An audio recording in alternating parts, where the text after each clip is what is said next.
At Taiping Mountain in Harbor City, within the Wang family residence, Wang Lei knelt by the bedside of his cheap father. Wang Zhengyi's face was deathly pale, and a chilling aura of death lingered around his body. His numerous concubines were all weeping and wailing. "Son, this time I am not feigning illness. My days are truly numbered. I called you back to entrust you with my final arrangements." Wang Lei, who had always resisted facing his cheap father, could not help but burst into tears like falling rain. "Father, don't scare me. I will go to the beautiful country at once and find the best doctors. They will definitely cure you. Don't trouble yourself. I know my own body." He summoned the Wang family's private attorney and signaled him to announce his will. Each concubine will receive a small Western-style house and a monthly allowance of 30,000 Hong Kong dollars from the family trust. Wang real estate and all shares held in various companies shall be inherited by my only son Wang Lei. Upon hearing this, the concubines cried even louder. Yet they had no standing to vie with Wang Lei for the family fortune, for aside from him, none of them had borne the Wang family any heirs. In his younger years, Wang Zhengyi had had several children, but most of them died prematurely. Even Wang Lei had been frail and sickly as a child. Doctors had pronounced that he would not live to see 18, yet after one severe illness, his body recovered in a way that defied all expectations, and he never fell ill again. The oldest concubine, unwilling to be dismissed, so easily proposed, "Master, why don't we find a good match for young Master Lei to bring you some joyous fortune?" At this, the women immediately chirped in agreement. Yes, if young Master Lei takes a wife, perhaps the master's illness will miraculously improve." As a reborn man, Wang Lei instinctively resisted. Even with just his toes, he could guess what crooked schemes these concubines were plotting. Although he had been abroad these past years, they had not stopped trying to introduce girls from their own maiden families to him. Sure enough, Wang Zhengyi was greatly moved by their suggestion. In a tone that Wang Lei could not refuse, he said, "Son, if you can start a family, then even if I pass on, I can depart with peace of mind. If I can see a grandson, I can go to my grave with a smile." Wang Lei, who had been living a debauched life abroad, felt a twinge of guilt when he saw Wang Zhengyi's sorry state. He responded, "Very well, I will agree to father's wish." The entire Wang residence burst into excitement at his words, but Wang Lei immediately added, "However, I already have a girl I like, and I will take only her as my wife." Wang Zhengyi seemed to recall something and asked, "You wish to marry that girl Jeang Siki?" "Yes, she has waited for me for so long. I want to give her a proper place by my side." The concubines immediately objected. "How could Jeang Siki ever be worthy of our young Master Lei?" Second concubine is right. Her family is small and insignificant. In the future, she will be unable to offer young Master Lei any support. With her brother's wastrel temperament, he may well become a burden later on. Just as Wang Lei was about to retort, Wang Zhengyi interjected, "Enough. My mind is made up. Jeang Siki is virtuous and dutiful, and she excels at managing affairs. She is precisely the good match Lei needs." Hearing this, Wang Lei could not help but let out a breath of relief. In truth, he was also very unfamiliar with Jeang Siki. He had only heard from the servants that they had once been classmates and had shared some sort of past together. After his soul had transmigrated into this body, in order to escape everything that felt strange to him, he had taken the initiative to propose studying abroad in the beautiful country. Wishing for his son to broaden his horizons, Wang Zhengyi had gladly agreed. During that time, he frequently received letters from Jeang Siki, but he paid them little heed. He had originally thought she would slowly forget him, yet he had underestimated her persistence. The letters never ceased. That one departure had turned into 3 full years. The Wang family he had entered, while not on par with the now flourishing four great families of Harbor City, was still a dominant force in real estate renowned for miles around. Their foreign trade company and various holdings amounted to a scale of several billion Hong Kong dollars. After inheriting these assets, he would at least be considered a minor tycoon with a respectable fortune. However, Wang Lei had no intention of continuing to run these companies, for this particular moment in time was special. Harbor City was about to return, and a financial storm was poised to sweep across the eastern continent.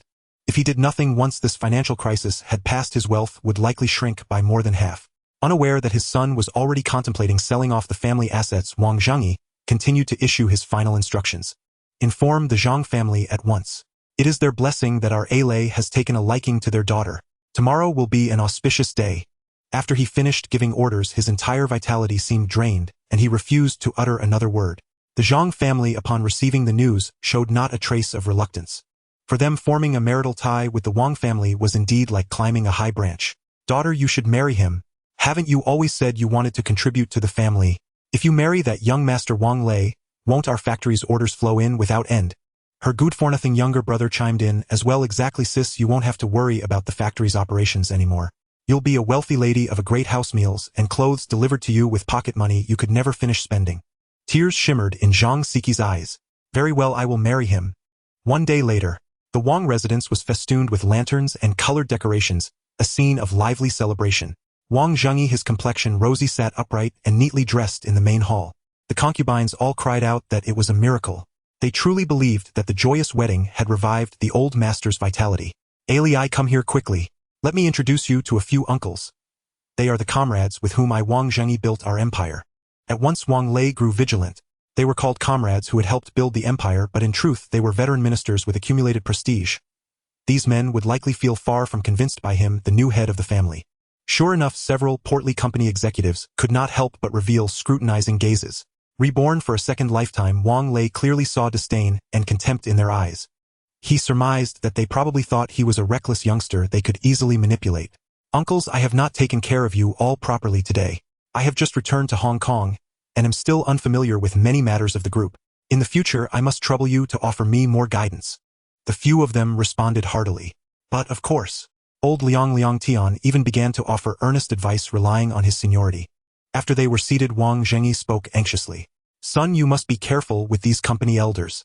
You can set old Liang and old Fang against each other in a contest. The best way to handle them is to make the two of them swap positions."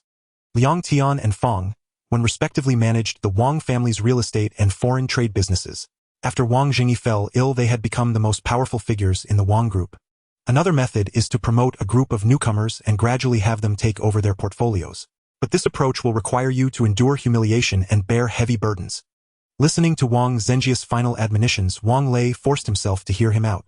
The phrase "endure humiliation and bear burdens" simply did not exist in his vocabulary. "All right, the auspicious hour has arrived. Go to the bridal chamber." Anticipation surfaced on his face. Wang Lei nodded in acknowledgement. It was said that Zhang Siki was a great beauty with many suitors. Filled with joy, he went to the bridal chamber where Zhang Siki was seated upright inside. Her stunningly beautiful face made even the well-traveled Wang Lei click his tongue in silent admiration. "Ali, why did you drink so much?" she complained affectionately as she took out a warm towel to wipe his face. Wang Lei instead took her hand in his and said with deep feeling, "Siki, I am sorry." The beauty blushed shyly. "I thought you would never marry me in this lifetime. I am already very happy that you have given me a rightful place." Her words stirred a pang of ache in Wang Lei's heart. He pulled her into his arms. Zhang Siki's heart fluttered uncontrollably, her breathing growing rapid. "In such a beautiful moment, Siki, we should proceed to consummate our marriage as soon as possible." At this, Zhang Siki was so bashful that she wished she could bury her entire face in the man's chest. Her beauty could eclipse moon and flowers, stirring a desire in others to cherish her tenderly. Soon faint rustling sounds drifted from the room. Amid Zhang Siki's soft cry, a chime suddenly rang in Wang Lei's ear. Ding! The system has detected that the host has successfully conquered over 1,000 women. Financial Tycoon Creation System unlocked. This system was designed to assist the host in becoming a generation-defining magnate and building a super business family. Before Wang Lei could recover from his shock, the chime sounded again. Congratulations to the host on completing one of life's great milestones, marriage. Reward: iron will iron kidneys. Stamina 1,000. Physical strength 100. In the next instant, Wang Lei felt as though a blazing flame were burning in his kidneys, and his entire body brimmed with inexhaustible strength. This was hard on the inexperienced Zhang Siki. Very soon she lost all ability to resist, allowing Wang Lei to do as he pleased. The next day at noon, only then did Zhang Siki and Wang Lei dress neatly to pay their respects to Wang Zhengyi and the concubines. The various concubines all eyed Zhang Siki with odd expressions. Her cries last night had kept many of them from sleeping. Originally, these women had intended to instruct the new bride in the Wang family's rules, but Wang Zhengyi interrupted. "Enough, the Wang family does not have so many useless rules. Do not make things difficult for your daughter-in-law." Before Zhang Siki could feel joy, Wang Zhengyi continued. "However, there is one matter on which I must make 3 agreements with you, my daughter-in-law." "Father, please speak." "I will agree," she replied. Wang Zhengyi said, "First, our Wang family has had only one male heir in each of the past 3 generations. By my time, the family line nearly broke. So I hope that you two will be a loving couple and bless the Wang family with many children." Zhang Siki nodded in agreement. Among the great families of Hong Kong, prosperity of descendants was highly valued, and she herself wished to bear several children for Wang Lei. "Second, I hope." Here Wang Zhengyi paused for a moment before finally continuing. "I hope that in the future Wang Lei can take more concubines.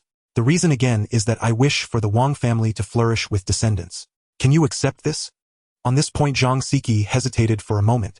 Polygamy had been abolished in Hong Kong more than 20 years ago, but seeing the elder's expectant gaze, she still nodded in assent. Good, good. It seems my ally did not choose the wrong person. You are an understanding child. Then I can be at ease to state the third point. I know you have a talent for business. In the future you shall assist ally in managing all of the Wang family's industries. As soon as he finished speaking, the concubines all gazed at Jeang Siki with eyes full of envy. This was something they had long desired but never obtained. This young girl had just entered the family and already gained control of the Wang family's finances. Very well, I will certainly assist ally and expand and strengthen the Wang family's enterprises. Hearing this, Wang Zhengyi nodded in satisfaction. Ally, from now on the path ahead will depend on you two yourselves. With these words, Wang Zhengyi closed his eyes, utterly content. Cries of alarm echoed throughout the great mansion.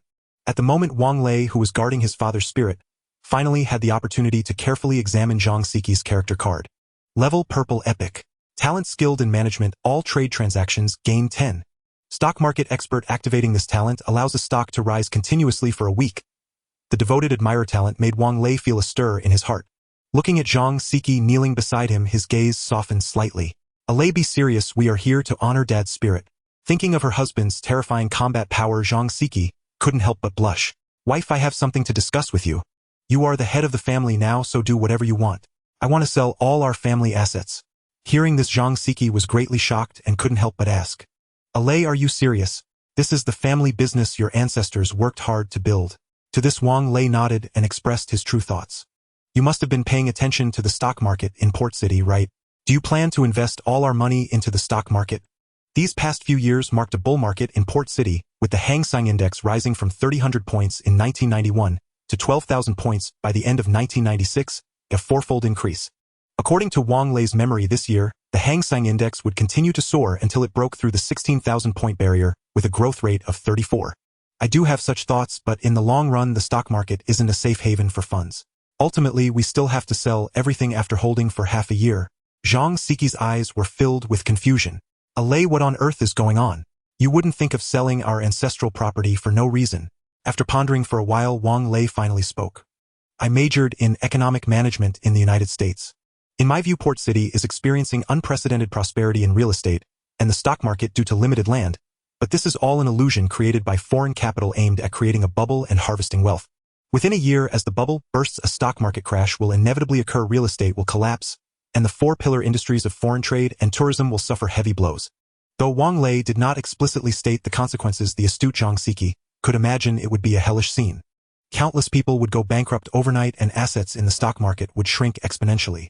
After a long moment, Jeang Siki firmly said, Lei, I support you. Do you believe in my warning about the crisis? If you say a crisis will occur, then it certainly will. If that's the case, we must prepare early. Starting tomorrow, I will assist you in taking stock of all our assets and reorganizing the accounts. With such a wife, what more could a husband desire? A few days later, in a private room of a club, several elders of the Wang group were discussing major matters. Wang Lei has indeed married a shrewd little beauty. Her sudden visit to the company today really surprised me. Hearing Liang Tian's words, the four of them revealed lewd smiles. What are we afraid of? She's just a woman who hasn't fully matured. Even if they join forces, what can they do to us? Brother Fong is right. As long as we join forces, the Wang group will be under our control. Noticing that the others seemed unconcerned, Liang Tian reminded. Everyone should still be cautious. We must not let that woman find any dirt on us. Don't worry, Brother Liang.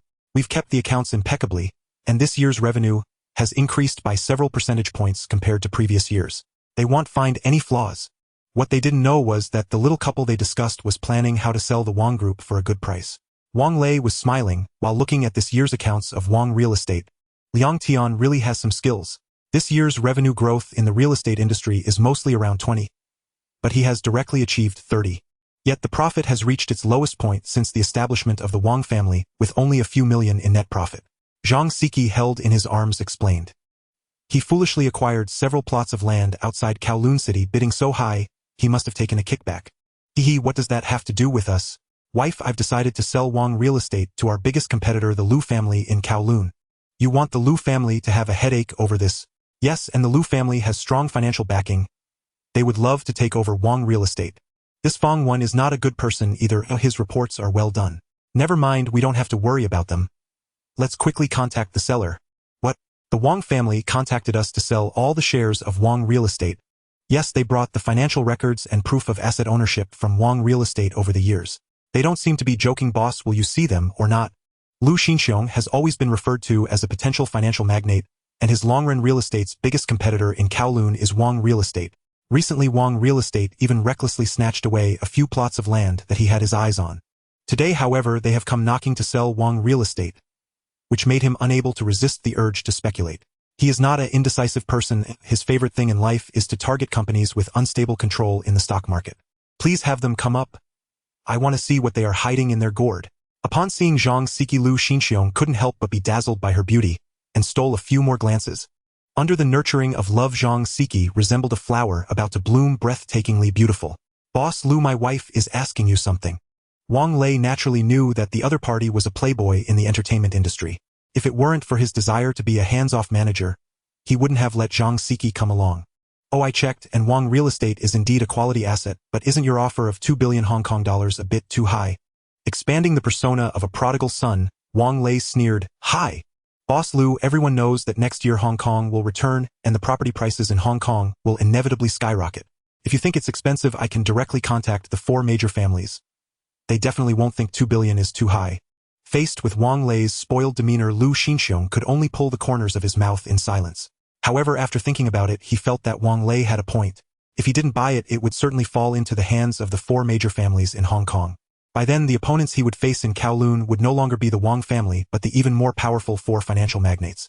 Although he had expanded his wealth through targeting the stock market, he was still a bit weaker compared to the 4 major families. Although the offer of 2 billion Hong Kong dollars was slightly inflated, it was not unacceptable.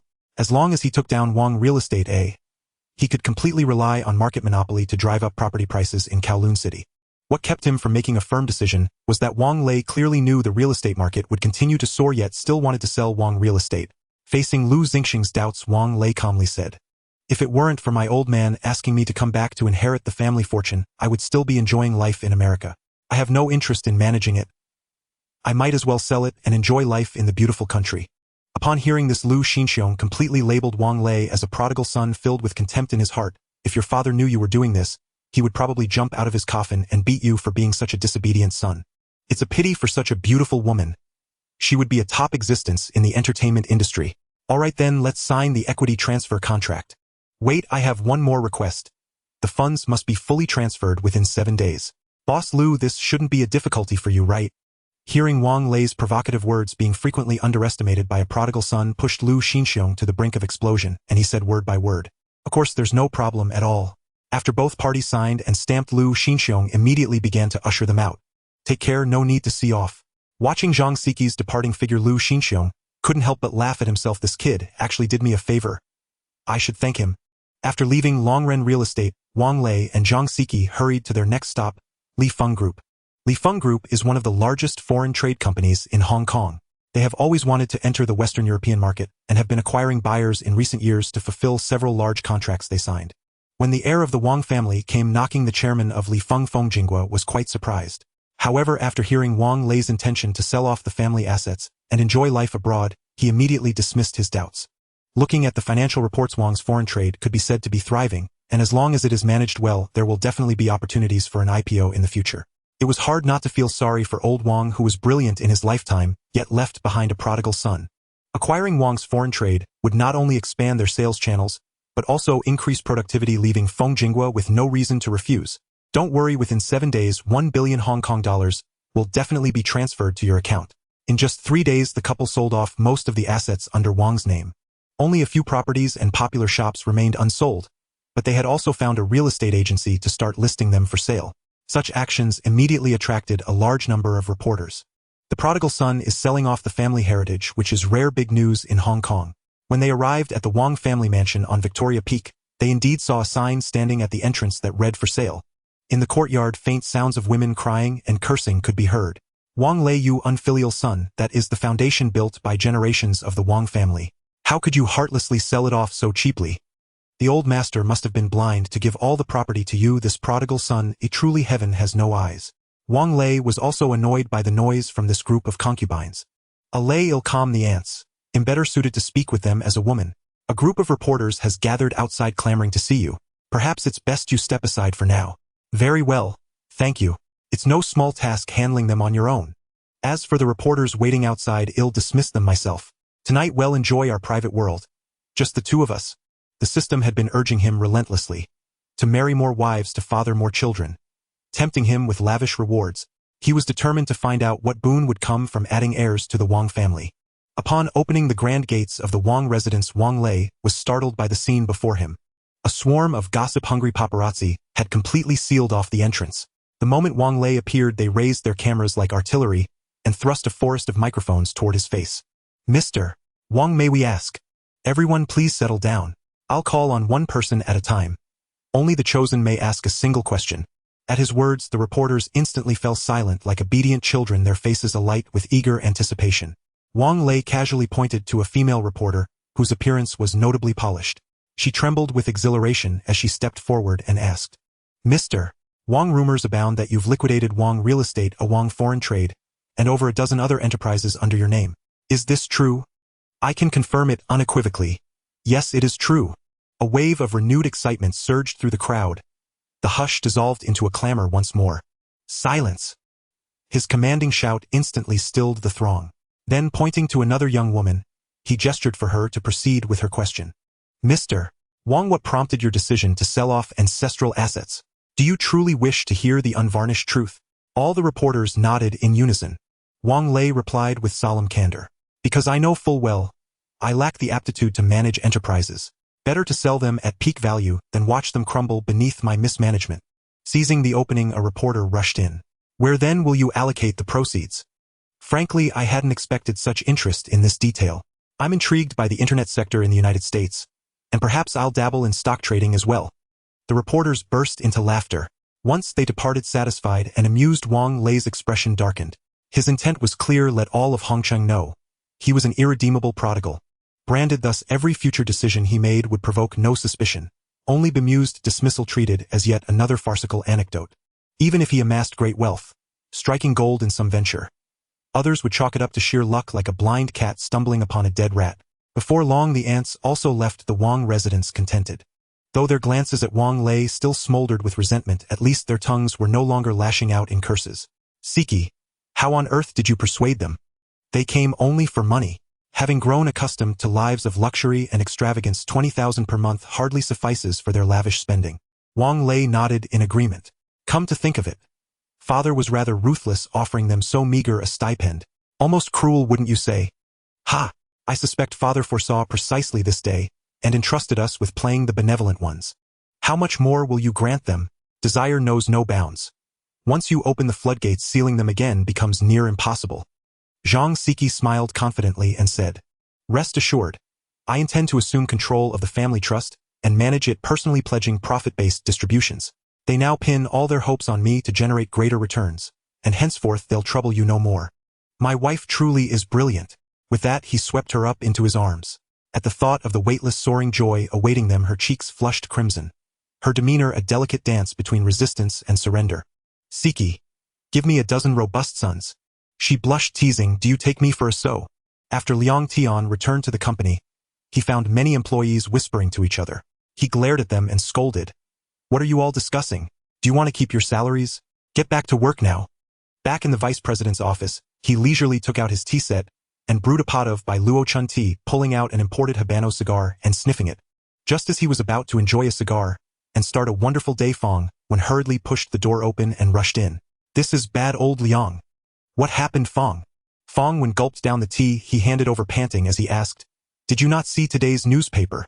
Liang Tian shook his head in confusion and said, I just got to the company. I haven't even warmed my seat yet.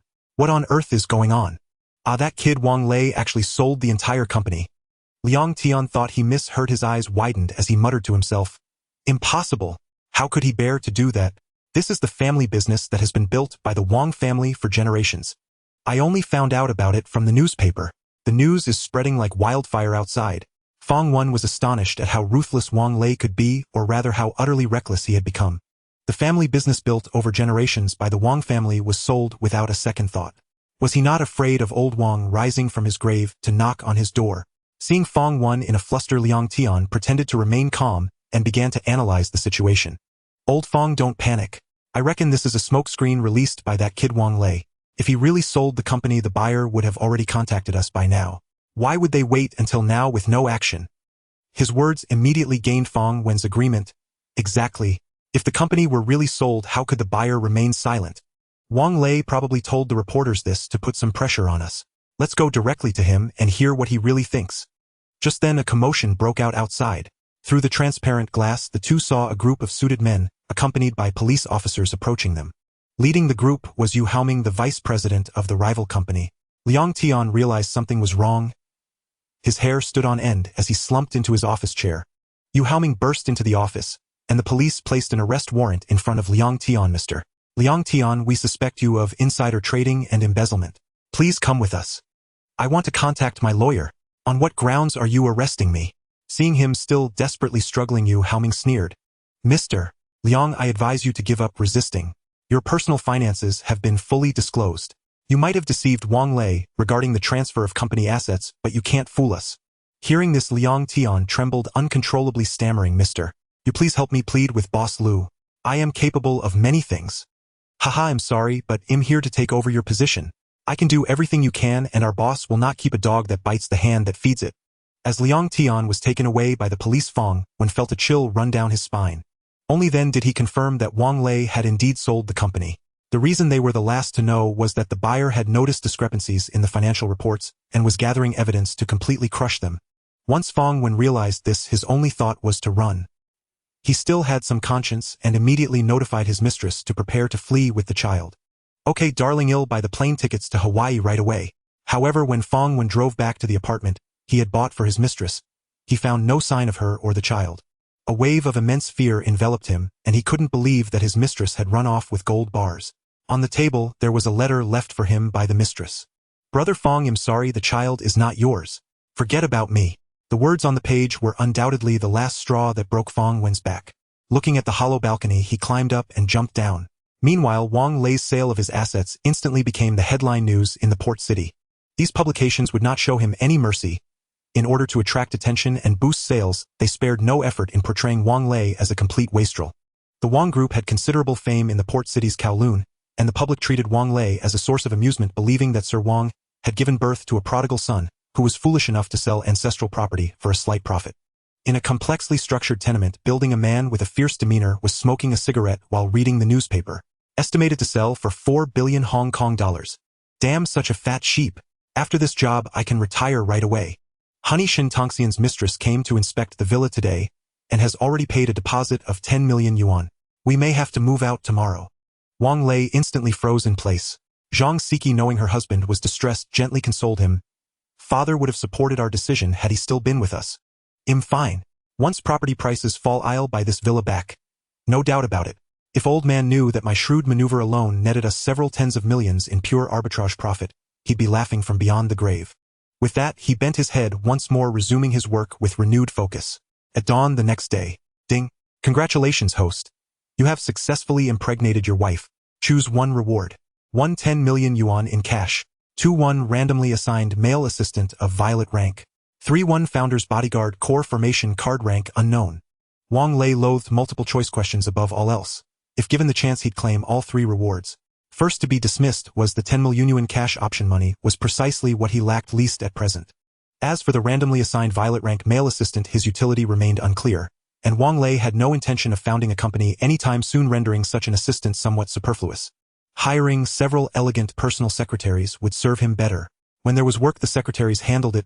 When there wasn't, well, there were other ways to keep them occupied. The third option, however, struck a chord. Hong Kong's security situation had deteriorated sharply. The British authorities cared only for profit, allowing armed thugs to roam unchecked. Just recently, Yi Jihuan had stormed city streets wielding an AK-47, spraying bullets at police officers. Though the legendary Bandit King had been shot and arrested, his accomplices remained at large. The extortion of over 10 billion yuan from Li, the city's wealthiest tycoon, had yet to break publicly. But Wang Lei knew Jeang, the rogue Bandit King, showed no sign of retiring. The wealthy prized their lives above all else, and Wang Lei was no exception. In the past, the Wang family had employed private security personnel, but always through corporate channels as outsourced contractors. Now that the company had been sold, those guards no longer bore any duty toward the Wang family. For his own safety, Wang Lei immediately selected option 3, successfully acquired Founder's Bodyguard Core Formation Card. Use now. Note system generated. Guaranteed absolute loyalty. Wang Lei chose immediate activation. Yet he waited. Long minutes passed. Without response, without event. Damn it. The system's swindling me. Has my reward simply vanished? No sooner had he muttered the complaint than the doorbell chimed. Who on earth could that be so early in the morning? Through the door's video intercom, he saw a group of stern-faced men in black suits blocking the entrance, alongside several elegantly dressed women in matching suits. Their bearing betrayed rigorous training. Could these be the Founder's bodyguard corps summoned by the system? Cautiously, he spoke through the closed door. Who are you? Good morning, sir. We're from Iron Shield Security Services. Your secretary notified us to report here first thing this morning. My secretary? Wang Lei had dismissed all household staff. He had no secretary whatsoever. This could only be the system's doing. Further inquiry revealed that Iron Shield had originally been Lei's shortlisted security team, until its parent company plunged into debt disputes threatening the entire unit's dissolution. Sir, we're profoundly grateful you acquired Iron Shield at this critical juncture, saving us from unemployment. From this day forward, your safety, and that of your family, is our solemn exclusive responsibility. The speaker was Iron Shield's team leader nicknamed Jeang, a former elite operative of the renowned G4 Executive Protection Unit. Every member of Iron Shield had undergone exhaustive world-class security training. Before Wang Lei could reply, Jeang and his team swiftly entered operational mode, scanning the villa, assessing entry points, deploying countermeasures. Alarmed, Wang Lei urgently called them to halt. Gentlemen, I deeply admire your zeal, but let me clarify, this residence has already been sold. Today is moving day. Jeang and his team exchanged stunned glances. They followed the news, but had never imagined their new employer would sell even his ancestral home. Sir, where shall we find your new residence? We must arrive ahead of time to install advanced security systems. Wang Lei himself felt humiliated, unable to explain frankly that he held no plans to purchase or lease new property. It was Jeang who gracefully stepped in to resolve the awkwardness. She smiled warmly. Gentlemen, I've reserved the entire top floor of a 5-star hotel. That will serve as our temporary residence, for all of us. As for transport, our employer's garage holds several vintage automobiles and Mercedes-Benz executive vans. You're welcome to rotate usage among yourselves. Hearing they'd reside alongside their boss in a luxury hotel and drive high-end vehicles, the bodyguards erupted in cheers. Long live Madam. Adept in social nuance, Jeang then spoke individually with each guard about compensation, discovering none had received a raise in nearly a year, and promptly instructed Wang Lei to increase their salaries by 20%. That single act sent Iron Shield's loyalty metric soaring. Just then, an unwelcome voice pierced the air at the threshold. Oh, still lingering here. Today's the day we agreed I'd take possession. Her tone dripped with smugness and disdain. The speaker was Shen Tongxian's mistress. Shen Tongxian, real name by Shirxian, was a self-made tycoon who'd amassed billions before turning 30, amassing wealth through aggressive short-term real estate speculation. Jeang stepped forward to explain, only to be gently but firmly drawn back by Wang Lei. Madam Bai, what precisely gives you cause for pride? Shen Tongxian is nothing but a nouveau riche upstart. Even in our family's current decline, our net worth exceeds 40 billion yuan, far surpassing your husband's fortune. Were he standing here now, he'd address me with deference. And you, an extramarital consort, what exactly are you? You! Flustered and furious, the woman flushed crimson, half from guilt, half from rage, her tongue tied, unable to muster even a single retort. My husband grows richer by the day, just wait and see, and here's the remainder of the payment. Mind you don't drop it. With that, she flung the check onto the floor, intending to humiliate Wang Lei. Jeang, unwilling to let her husband suffer such indignity, moved instinctively to retrieve it. But Wang Lei drew his pistol, cocked the hammer, and leveled it at her temple. One final chance, pick it up, and hand it to my wife yourself. Refuse, and I will kill you, without hesitation. You wouldn't dare. I possess over 100 legal avenues to evade consequence. Dare you wager Shen Tongxian will truly avenge you? Madame Bai instantly wilted. She knew full well Bai regarded her merely as an elite plaything, certainly not worth risking a rift with Wang Lei. Among the elite, absent material conflict, decorum reigned, not violence. Real estate speculation relied heavily on credit, and financiers like Wang Lei were precisely the patrons Bai courted with obsequious reverence. Once this truth crystallized in her mind, her earlier arrogance and contempt dissolved utterly. Honey, you were so manly just now. Facing Jeang's praise, Wang Lei patted his chest proudly. Others may call me a prodigal. Fine, but no one insults you. Not while I'm around. Were she not a woman, I'd have punched her square in the face. As Wang Lei postured, the two female bodyguards in the car couldn't help but burst into quiet laughter. Darling, I'll hire a few nannies for you later, and have them prepare bird's nest and abalone soup to nourish you. Jeang Siki looked thoroughly puzzled. I can take care of myself. I don't need anyone to look after me. There are several packages of bird's nest already in the trunk. Just do as I say. I won't let you suffer beside me. Jeang Siki nodded gently. Yes, dear. I'll follow your lead. Meanwhile, on a distant hilltop, the ruthless bandit Zhang Chong trained his binoculars on the convoy pulling out from the Wang residence. Damn it. The vigilance of this Wang Lei is unnervingly high. He's hired over 30 bodyguards at once. There's simply no opening. Boss Zhang, what do we do now? Find out who took over the mansion, and kidnap him. Unaware that he had narrowly missed crossing paths with Boss Zhang, Wang Lei's convoy soon pulled up before the grand entrance of K11 Residences. K11 Residences is a newly opened 5-star service department hotel in Tsim Sha Tsui. Its location is exceptional. Perched directly on Victoria Harbor's waterfront. From the presidential suite, guests enjoy a seamless 270-degree panorama of the sea. Even more astonishing is the suite's interior design, rivaling overseas poolside mansions, with an open-plan living room spanning over 100 square meters. Its fully equipped kitchen and comprehensive lifestyle amenities satisfy every daily need. At night, one may sit atop the expansive rooftop terrace and gaze down upon Victoria Harbor's glittering nocturnal expanse. Yet the price, over HK 3000 per night, drew faint astonishment from the female bodyguards. All right, everyone else will stay in premium seaview rooms. You'll need to share 2 to a room. Zhang Zhao and the others raised no objection. Staying at a luxury hotel was already an extravagance far beyond their usual cramped maid's quarters. Honey, I've prepaid 6 months' rent. We must start earning money quickly. The staggering 1 million Hong Kong dollars fee for half a year made thrifty Jeang Siki wince inwardly. Wang Lei merely smiled dismissively. A mere 1 million Hong Kong dollars. In the stock market, he could earn that in the blink of an eye. By the way, darling, is this female portfolio manager you mentioned truly that exceptional? For once, Jeang Siki adopted a stern expression to correct him. Honey, her name is Jia Sini, my closest confidant and the most renowned female financial analyst on Finance Street. I hope you'll respect her profession. All right, I understand. Tomorrow I'll meet her myself and see whether her reputation is warranted.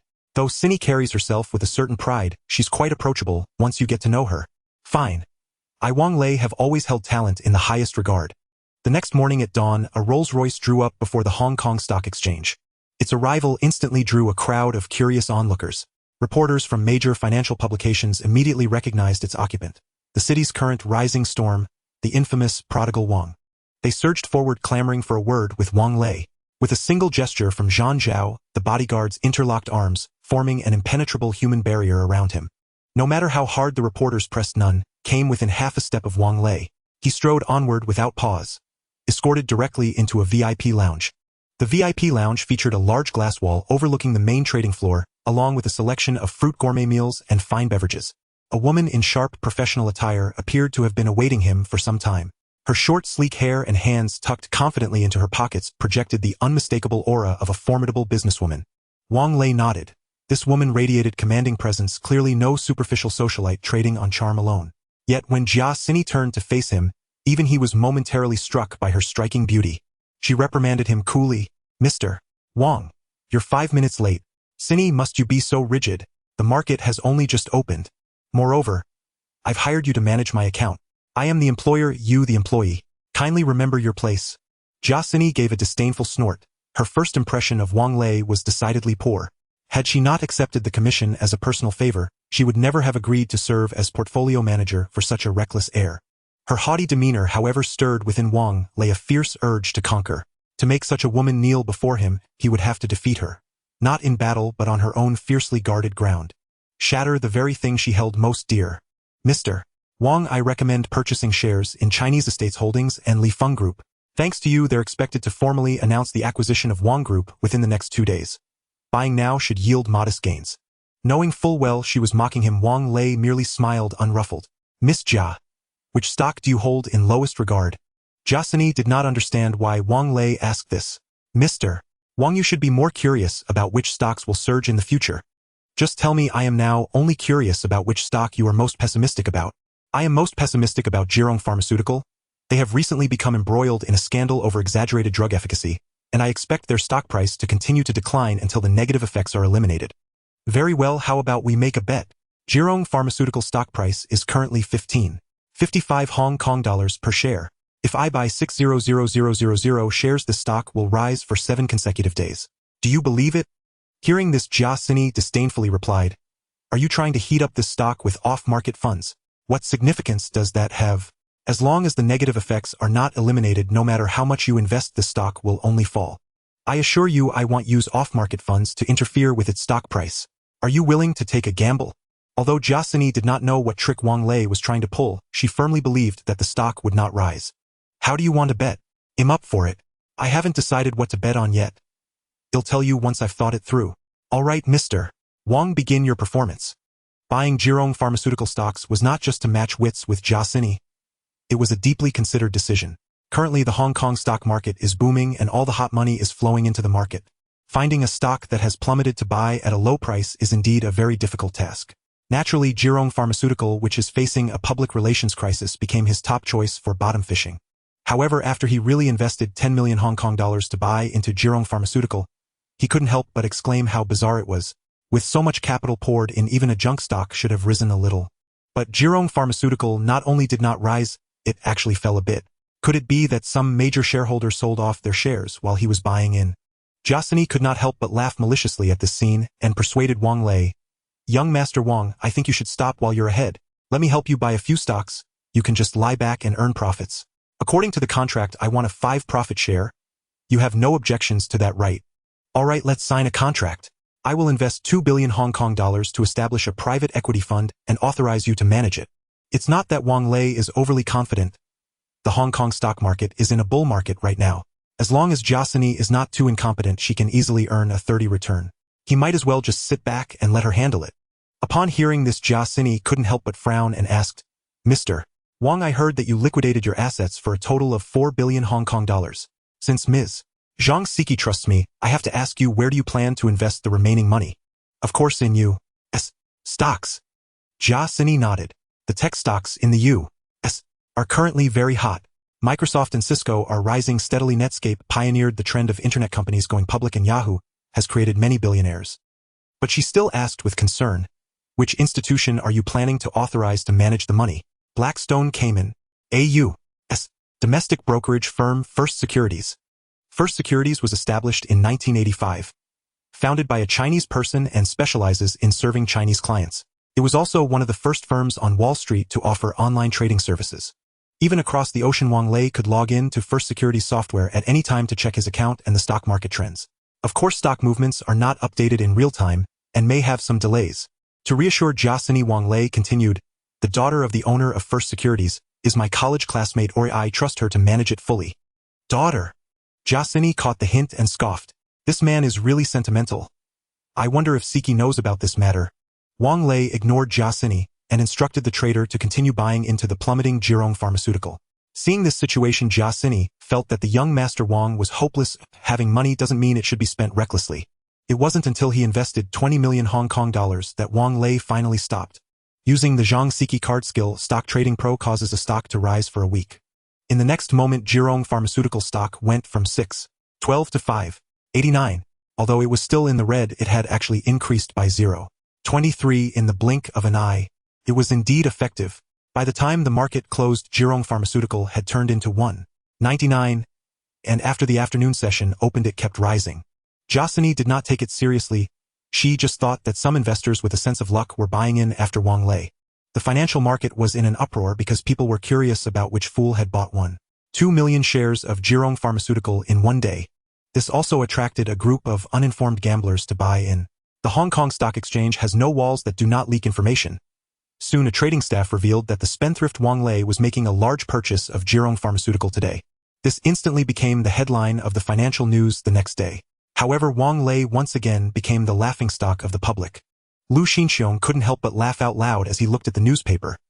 This spendthrift is also learning to trade stocks. At this rate, losing 4 billion is just a matter of time. The next day, Wang Lei arrived at the Hong Kong Stock Exchange as usual. He initially believed that today his skill as a stock trading prodigy would be fully displayed.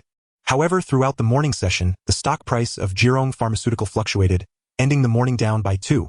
Seeing Wang Lei's face turn green with anger, Jia couldn't help but laugh. This caused Wang Lei to mutter to himself on the sofa, "It doesn't make sense. Could it be that the system I bound is a piece of junk?" Just then, an urgent news report came from the color television. Our reporter brings the latest news that the Drug Administration has reevaluated Jeang Pharmaceuticals' new drug, and the results indicate that their produced blue pills indeed have a promoting effect on men. Jeang Pharmaceuticals stated that they would hold the rumor-mongers legally responsible. The entire Hong Kong Stock Exchange fell silent as they listened in disbelief to the reporter's interview with the Drug Administration. Everyone realized one thing: Jeang Pharmaceutical stock would definitely rebound. Jia was left in shock, never expecting such a reversal in the situation regarding Jeang Pharmaceutical. Yet this was not the most astonishing part, or what shocked her even more was that Wang Lei had actually made the right bet. It doesn't make sense. Could he have guessed? Jia would rather believe that a sow could climb a tree than accept that Wang Lei had the ability to manipulate the stock market. This was completely irrational. You wouldn't have some insider information, would you? Wang Lei, calmly drinking tea, replied with a smile, the facts prove that my judgment is better than yours. Jia secretly thought it was bad. No matter how she looked at it, she was bound to lose the bet, meaning she would have to fulfill a request from this useless person. Just when Wang Lei thought she would default or ask for another round of betting, Jia bent down and said, "I'll acknowledge the bet. Just say what you want me to do. I'm not the kind of person who refuses to admit defeat." "Oh, so you mean any request I make is valid?" Jia did not respond but stared at him intently. Just when she thought this man would ask for something outrageous, he said, "Then please treat everyone to afternoon tea." Without waiting for Jia's agreement, he turned to all the busy people in the private room. "Everyone, Cindy will treat us to afternoon tea, so don't be shy with her." With someone treating, the crowd erupted in cheers. "Thank you, Sister E. Long live Sister E." Once she regained her composure, Jia looked at Wang Lei's spirited back with a complex expression. "This man is indeed quite interesting. I had underestimated him before." Just as Wang Lei was about to tease Jia, a notification sound suddenly rang in his ear. Potential target for pursuit discovered. The character card is as follows. Character: Jia. Level: Golden Legend. Talent: stock market expert. Once activated, all stocks held by the host will rise by 50 in the short term, cooling down for 2 weeks. Career: woman, unknown talent. Affection level: 60 needed to view. Friend of women, unknown talent. Affection level: 80 needed to view. Affection level: 40. Relationship: ordinary friends. Note: after the character is pursued, active talents can be triggered. Golden Legend. My wife's good friend turns out to be a legendary character.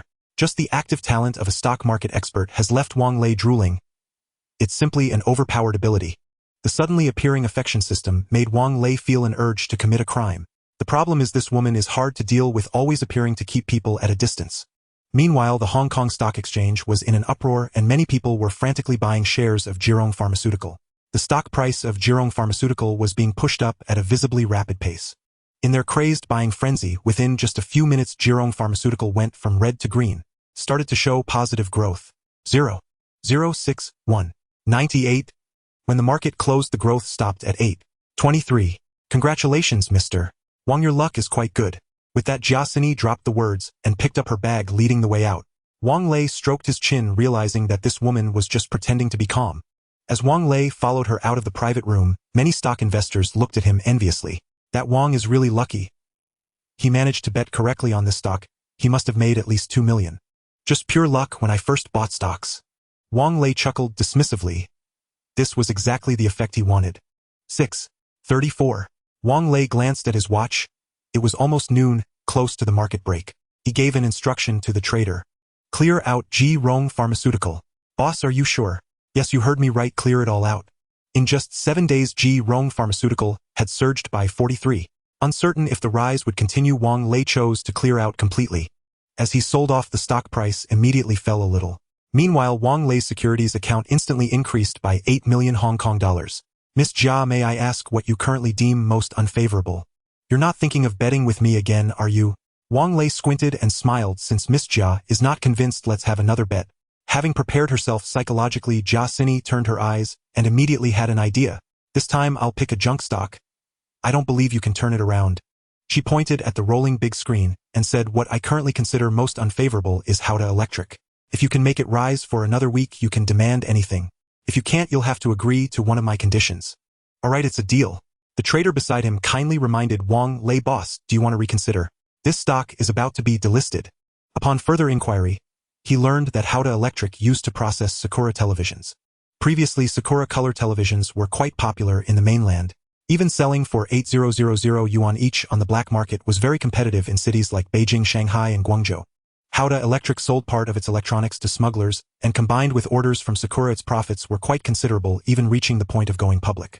The problem arose at the beginning of last year, when Changhong actively reduced prices by 20%, sparking a price war among domestic television manufacturers. In just a year, the entire mainland color television market was reshuffled, with Panasonic, Sony, and other Japanese brands being pushed to the second tier. As an OEM, Haode Electric suffered a fatal blow, with its production line completely shut down and substantial losses appearing on the balance sheet. With poor financial reports, it was on the verge of bankruptcy, and Haode Electric stock plummeted. Even the bull market in Hong Kong couldn't save it. According to Hong Kong stock rules, issuers without sufficient business or assets will enter delisting procedures. Delisting, the next step would be to be removed from the market. Wang Lei looked at the stock price of 1.2 Hong Kong dollars, which was about to fall through the floor, and saw it as the best opportunity to bottom out. Thinking this, he said to the trader, "That's it, buy all of Haode Electric. I'm going all in." "Boss, are you sure?" "Of course I'm sure. Don't hesitate, buy all that's being sold." As he issued the order, the traders began frantically buying up the sell orders in the market. The stock price of Haode Electric immediately showed fluctuations. The price was rising unusually fast. Observing the abnormal rise in Haode Electric's stock, the investors began to buzz with speculation. Which fool is buying up Haode Electric in bulk? Could it be that the controlling party of Haode Electric is buying back their own stocks? Investors trapped by Haode Electric began to seize the opportunity to sell their stocks. Previously, no one had been buying, and now, with a big spender, they sold off Haode stocks in large quantities, thinking any recovery would be better than nothing. Just a few hours later, the traders reported their results to Wang Lei. "Boss, we successfully purchased 20 million shares of Haode stock with an average buy price of 1.4 HK share. There's one more thing to inform you. You are now the largest individual shareholder of Haode, holding 25 of the shares." Holding 25? That number sounds like an insult. According to Hong Kong stock rules, holding more than 5 requires a formal announcement to the public. After the announcement, he would likely be ridiculed mercilessly by uninformed investors. The key is that Seki's active talent stock trading master still has a cooldown of a week, and it seems he needs to lay low for a while. He didn't want to be chased and laughed at. "You all handle the announcement procedure." "Okay, we will immediately notify Haode Electric and the Hong Kong Stock Exchange in writing." Jia Sini, with her hands in her pockets, teased Boss Wang. "I can't wait to see you work your magic. Sini, I'll leave this to you. I have some family matters to attend to these days." After saying this, he left the Hong Kong Stock Exchange in a hurry. Meanwhile, in the office building of Haode Electric, two people were whispering. The people at the Hong Kong Stock Exchange said, "It was Wang Lei who bought 20 million shares of our stock." The chairman Shui Changming said in surprise, "Wang Lei? That spendthrift? Boss, could it be that he knows something in advance?" "Impossible. The bidding matter is known only to the two of us. Even if he knows, our chances of winning the bid are almost zero." "Never mind, this is good. I also took the opportunity to cash out some stocks. If it doesn't work out, I'll just declare bankruptcy." Shui Changming was very open-minded. Bidding in the beautiful country was his last gamble. Now, with Wang Lei, this big spender, taking over, whether they win the bid or not, he held a nonchalant attitude. Wang Lei sped his Ferrari down the broad avenue of Jianshazui. A stray cat suddenly bolted into the road. Momentarily distracted, Wang Lei was jolted by the unexpected animal's appearance. He yanked the steering wheel and stamped on the brakes. To his astonishment, a stunning young woman, her features fresh and softly rounded, stood frozen, her innocent eyes wide as the Ferrari bore down on her. With a harsh screech of brakes, the girl collapsed to the ground. Wang Lei leapt from the car and hurried over to check on her. She sat there dumbfounded, her mind blank, as if she had not yet recovered from the fright. "Are you all right?" he asked, helping her to her feet. Under the street lamp, he could finally see her face clearly, and he could not help but murmur in admiration. So beautiful. She looked familiar even without makeup, and to his surprise, he recognized her. She was the famed Zhang Baizi. Yet at this moment, Zhang Baizi should have just graduated from Morbin and not yet entered the performing world. Wang Lei continued to stare at her. Zhang Baizi pouted lightly and scolded, "Sir, how can you drive like that? You almost hit me." Snapping back to himself, Wang Lei grabbed her arm and hurriedly apologized. "I am sorry. I was trying to avoid a stray cat. I did not mean to steer toward you." Following his outstretched finger, Zhang Baizi indeed saw a bedraggled stray huddled by the curb. "All right, just be more careful driving in future. And you may let go of my arm now or I will cry foul." "Okay," he said. Although she said she would let go, she kept holding on. This was Zhang Baizi, breathtaking from her debut. And when she wore masculine clothes, she looked uniquely striking. "Sir, if you do not release me, I will cry foul." Surrounded by black-suited bodyguards, the 17-year-old Zhang Baizi could not help feeling a little nervous. "I am sorry, but I cannot let you go just yet. I hit you and must take responsibility. Many who seem unharmed after an accident actually harbor serious internal injuries. Let me take you to a doctor for a check. Hearing this, Zhang Baizi felt a fresh wave of fear. She had read similar reports before. Faced with his considerate steadiness and obvious wealth, she found her fondness for him growing. Reading her qualities, Wang Lei could not help the corner of his mouth curling into a smile. Wang Lei muttered to himself, amused and bemused by the peculiar details he had just seen. He brought Zhang Baizi to a private clinic run by a senior physician. After a brief examination, the doctor advised Mrs. Wang shows no major injury. She has only suffered a fright. At the sound of the doctor calling her Mrs. Wang, Zhang Baizi blushed and neither of them pressed the matter further. I am truly sorry, Wang Lei said. Please allow me to invite you to dinner to make amends. All right, seafood please. Over the meal the two found themselves talking with increasing ease. Zhang Baizi was pleasantly surprised. She had never met anyone who knew her tastes so well. Her fondness for gangster films, her admiration for tattoos. Being with Wang Lei felt effortless. She needed not rein in her true self. Suddenly she remembered something and cried out, oh no. My mother told me to buy rice. If we chat much longer she'll scold me to pieces. No problem, I will drive you home, he said. On the drive back they fell into talk of hobbies. Mr. Wang, do you have any pastimes? She asked. Wang Lei considered and answered, I like children. As for hobbies, trading stocks is one. Zhang Baizi widened her eyes with delight. What a coincidence. Ever since I was little I dreamed of one day becoming a mother. This is the new model I had someone get for you. My number is already stored. Feel free to call me anytime. Is that really necessary? That phone is not cheap. She loved the sleek flip design. It was far more pocketable than an old brick of a handset. She knew the model retailed for a high price in Morbin. She had enjoyed her time with Wang Lei and did not wish him to spend extravagantly on her. No matter. Do you not want to keep in touch? Of course not. As she began to protest, Wang Lei suddenly drew her into his arms and pressed a quick, unexpected kiss to her forehead. Zhang Baizi was stunned at first, then quickly returned the embrace in her own way. After a long while they parted reluctantly. See you tomorrow. See you tomorrow. After Wang Lei and his entourage had driven off, the door slowly opened. Zhang Baizi was startled by her mother peering in. She hastened to explain, Mum, I know I was careless. The brothers must be hungry. I will make dinner now and tomorrow I will look for a job. Unexpectedly her mother did not scold her as usual, but asked with a pleased expression, did you get close to that man just now? Did anything happen between you two? Her mother pressed. Mum. Zhang Baizi blushed fiercely. Though the country was open-minded and her father an influential figure, she herself remained modest. Why be shy? It is time you learned about love.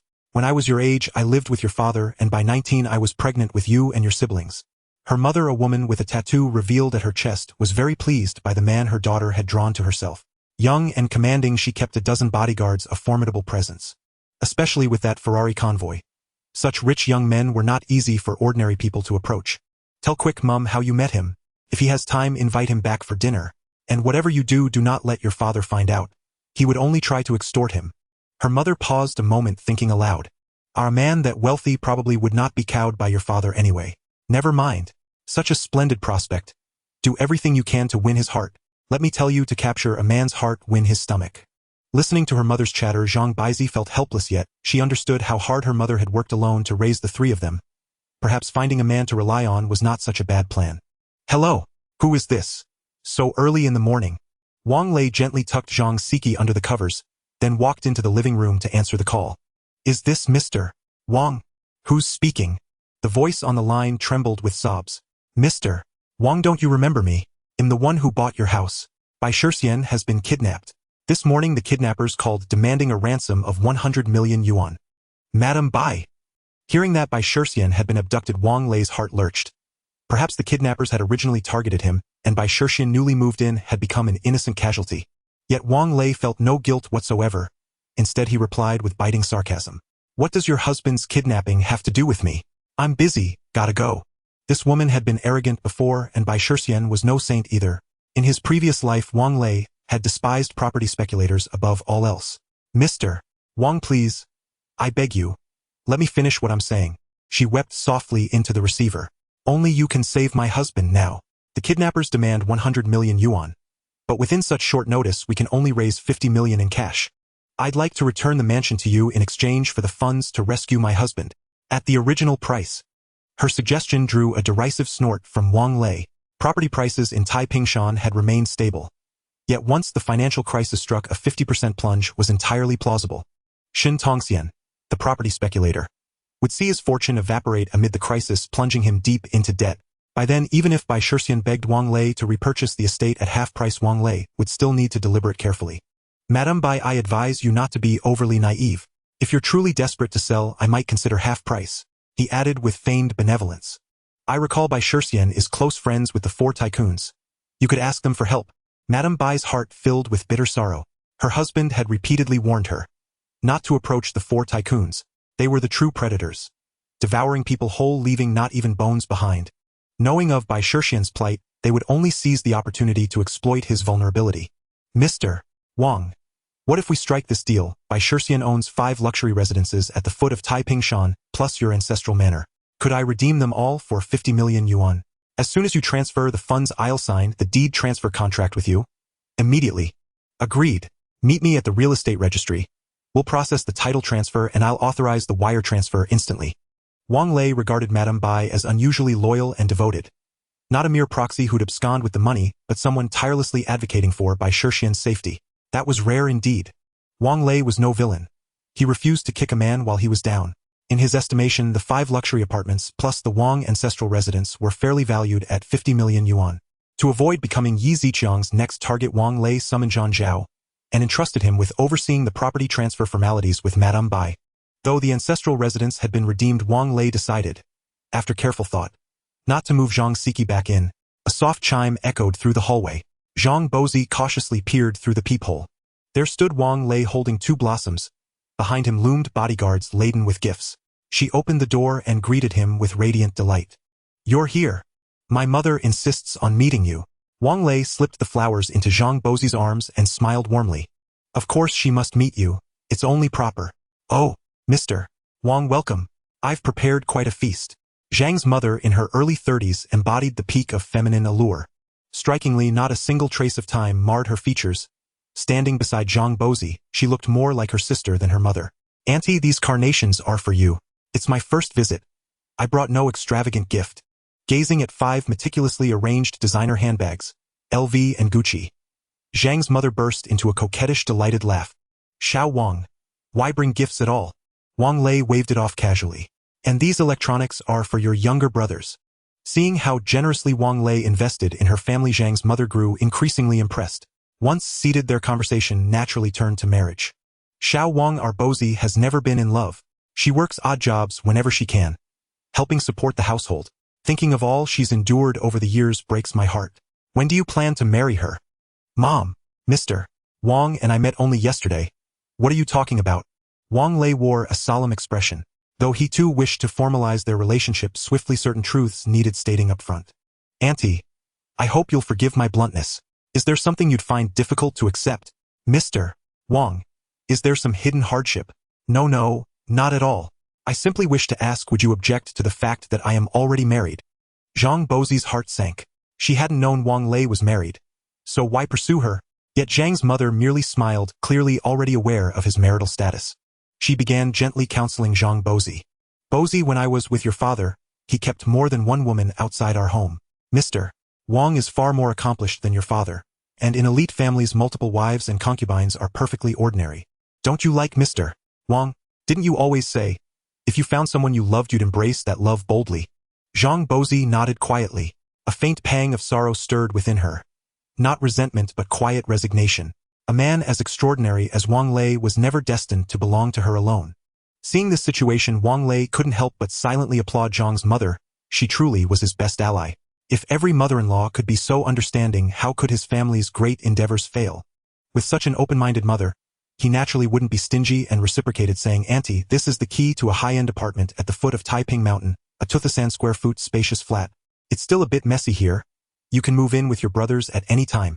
The land available for development in the harbor city is very limited, and the influx of outsiders continues to rise dramatically, making housing prices incredibly exaggerated. Currently, the Jeang family is cramped in a tiny old apartment of just 40 square meters. In the perception of the harbor city's residents, 1,000 square feet, about 100 square meters, is already considered a luxury residence. Hearing about 2,000 square feet, both Zhang's mother and Zhang Baizi's eyes lit up, and Zhang Baizi finally realized how much her life was about to change. She hurriedly said, Lei Gu, we can't accept such an expensive gift. Zhang's mother laughed, covering her mouth. Baizi sang, that means you're being distant. From now on we are all one family. This is Wang Shang's kindness, and you wouldn't want your brothers to keep sleeping on the sofa, would you? Wang Lei also chimed in saying that's right, you will be a woman of the Wang family from now on. As a man, it's only right for me to protect you and care for your family. Moreover, you don't know this yet, but there are many thugs and hooligans around here. How can I rest easy with your family living here? Seeing the two of them in agreement, Zhang Baizi could only nod. She felt increasingly indebted to Wang Lei, and the only way she could repay him was by dedicating herself to him. Thinking of this, she slightly leaned against Wang Lei's shoulder, moved to the point of tears. After a hearty meal, Zhang's mother took the initiative to propose, Lei, you've had quite a bit to drink tonight. If you don't mind, why don't you stay over? Wang Lei secretly appreciated Zhang's mother's timely assistance. He was worried he wouldn't have a chance to get closer to Zhang Baizi. To his delight, Zhang Baizi surprisingly did not refuse, tacitly accepting the arrangement. I don't mind. They'll have someone buy me a set of underwear. Alright, you two chat. I'll go wash the dishes. Sitting on the sofa, Zhang Baizi actively leaned against Wang Lei. The two lay quietly together, enjoying the rare moment of their world. At that moment, a notification sound rang out. Congratulations, host. Zhang Baizi's favorability has exceeded 80, and her identity has changed. Ding. Zhang Baizi has officially become the host's concubine. The host has successfully taken a concubine and is awarded a film and entertainment company. A film company? The system's reward is quite targeted. Isn't a film company just tailored for Zhang Baizi? In her early years, Zhang Baizi's acting skills were actually recognized as good, and her performance in King of Comedy was hard to believe for a newcomer in the entertainment industry. Later, to support her family, she took on many poor-quality films. Just then, Wang Lei's phone broke the tranquility. Hello, who is this? Boss Wang, this is Zhuang Cheng. I'm calling to thank you for extending a helping hand during Huanya's difficult startup period. Wang Lei was quite familiar with Huanya, as the classic police and undercover film Infernal Affairs was produced by this company. Oh, was it my secretary who completed the transaction? Can you tell me the details? Zhuang Cheng, thinking Wang Lei was a forgetful noble, patiently explained. Our Huanya was founded by 7 like-minded filmmakers in 1994. Although we have achieved some success in commercial films, we've always been operating on a small scale. In recent years, the harbor city's film industry has been sluggish, making our lives very difficult. Your willingness to invest in us is truly an honor for Huanya. We 7 have hit the jackpot. Zhuang Cheng was not exaggerating. Huanya had been producing low-budget films.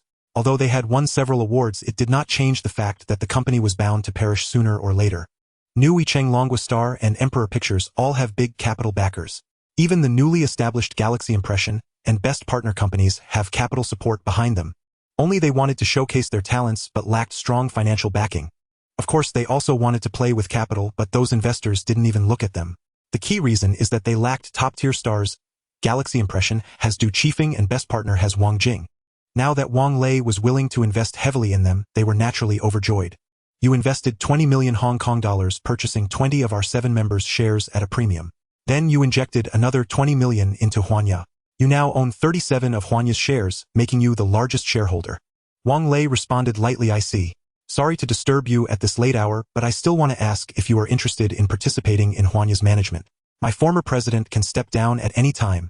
Wang Lei had no experience managing a film company, and he was happy to be a hands-off manager, so he readily declined Zhuang Cheng's kind offer.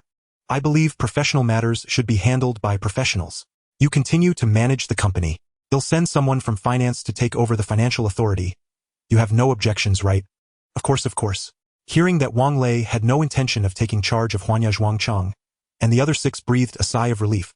Everyone knows that these rich young masters invest in entertainment companies for a reason. Wang Lei could play around with women as he pleased, but if he interfered in management, they would still have some difficulty accepting it. Alright, that's it for today. They'll take the boss lady to the company another day. Hearing the words boss lady, Zhang Baizi felt a slight sense of loss. Why are you unhappy? I bought you a film production company. From now on you will be the boss lady of Huanya. If you want to act, the company will tailor a big-budget film just for you. Upon hearing this, Zhang Baizi was dumbfounded for a moment, and after a long while she joyfully asked, Really? Lei Gu, you are so good to me. Besides wanting to be a good mother, I have another distant dream of becoming a big star. I thought there would be no hope in this lifetime, thank you. Ding. Your concubine Zhang Baizi's favorability has exceeded 100, granting her a temporary trait, unwavering loyalty. Wang Lei, whose hands were not very honest, also felt that this reward was worth it, as Baizi's favorability towards him was rapidly climbing. Zhang's mother, who had been eavesdropping, also nodded in satisfaction. Where could she find such a considerate son-in-law? She regretted only having one daughter. If only she had had twins instead of just one. Nightfall. After a simple wash, Wang Lei and Zhang Baizi returned to their bedroom. To Zhang Baizi's embarrassment, the two sleeping areas were separated only by a thin gauzy partition. By the soft yellow light, Wang Lei could even discern the slender silhouette of Zhang's mother in the darkness. Was this truly so thrilling? Even at his most unrestrained, he could never bring himself to take liberties with her daughter while her mother sat just beyond the veil. Instantly he transformed into a paragon of propriety, maintaining a respectful distance from Baizi. Yet she had no intention of letting him off so easily. She pressed herself deliberately into his arms. "Woman, you are playing with fire." Feeling her rapid heartbeat and delicate blush, Wang Lei could no longer suppress his primal urge. He surrendered utterly to instinct. From the adjacent room came muffled sounds. Zhang's mother nodded in quiet satisfaction. At dawn, the chimes startled Wang Lei awake. Baizi's fertility trait was astonishingly potent. Conception had occurred in a single encounter. What thrilled him even more was the simultaneous manifestation of her second trait, twin pregnancy. That meant the system's reward would likewise be doubled. System alert: host possesses no familial retainers trained as assassins. Reward granted: 1 blue retainer summoning card. System alert: host's reputation leans heavily toward notorious, lacking charm sufficient to attract women. Reward granted: trait, wealth-driven allure. Wealth-driven allure, a violet tier character trait increasing female attraction by 20. Blue retainer summoning card. Upon activation summons 1 assassin embodying the retainer archetype. Wang Lei stowed the card away. Perhaps it would prove useful in days to come. As for the system's claim that he lacked charisma, Wang Lei remained unconvinced. The reward felt incidental, its utility unclear for now. He carefully withdrew his arm from beneath Zhang Baizi's head. Exhausted, she faintly furrowed her brow and turned over. Tiptoeing, he closed the bedroom door, only to nearly collide with Zhang's mother as he turned. "Mr. Wang, why rise so early?" "Madame Jeang, you're up early too," she explained. "I'm preparing morning tea for Baizi. Since you generously gifted us abalone and bird's nest, I've simmered them to nourish you both."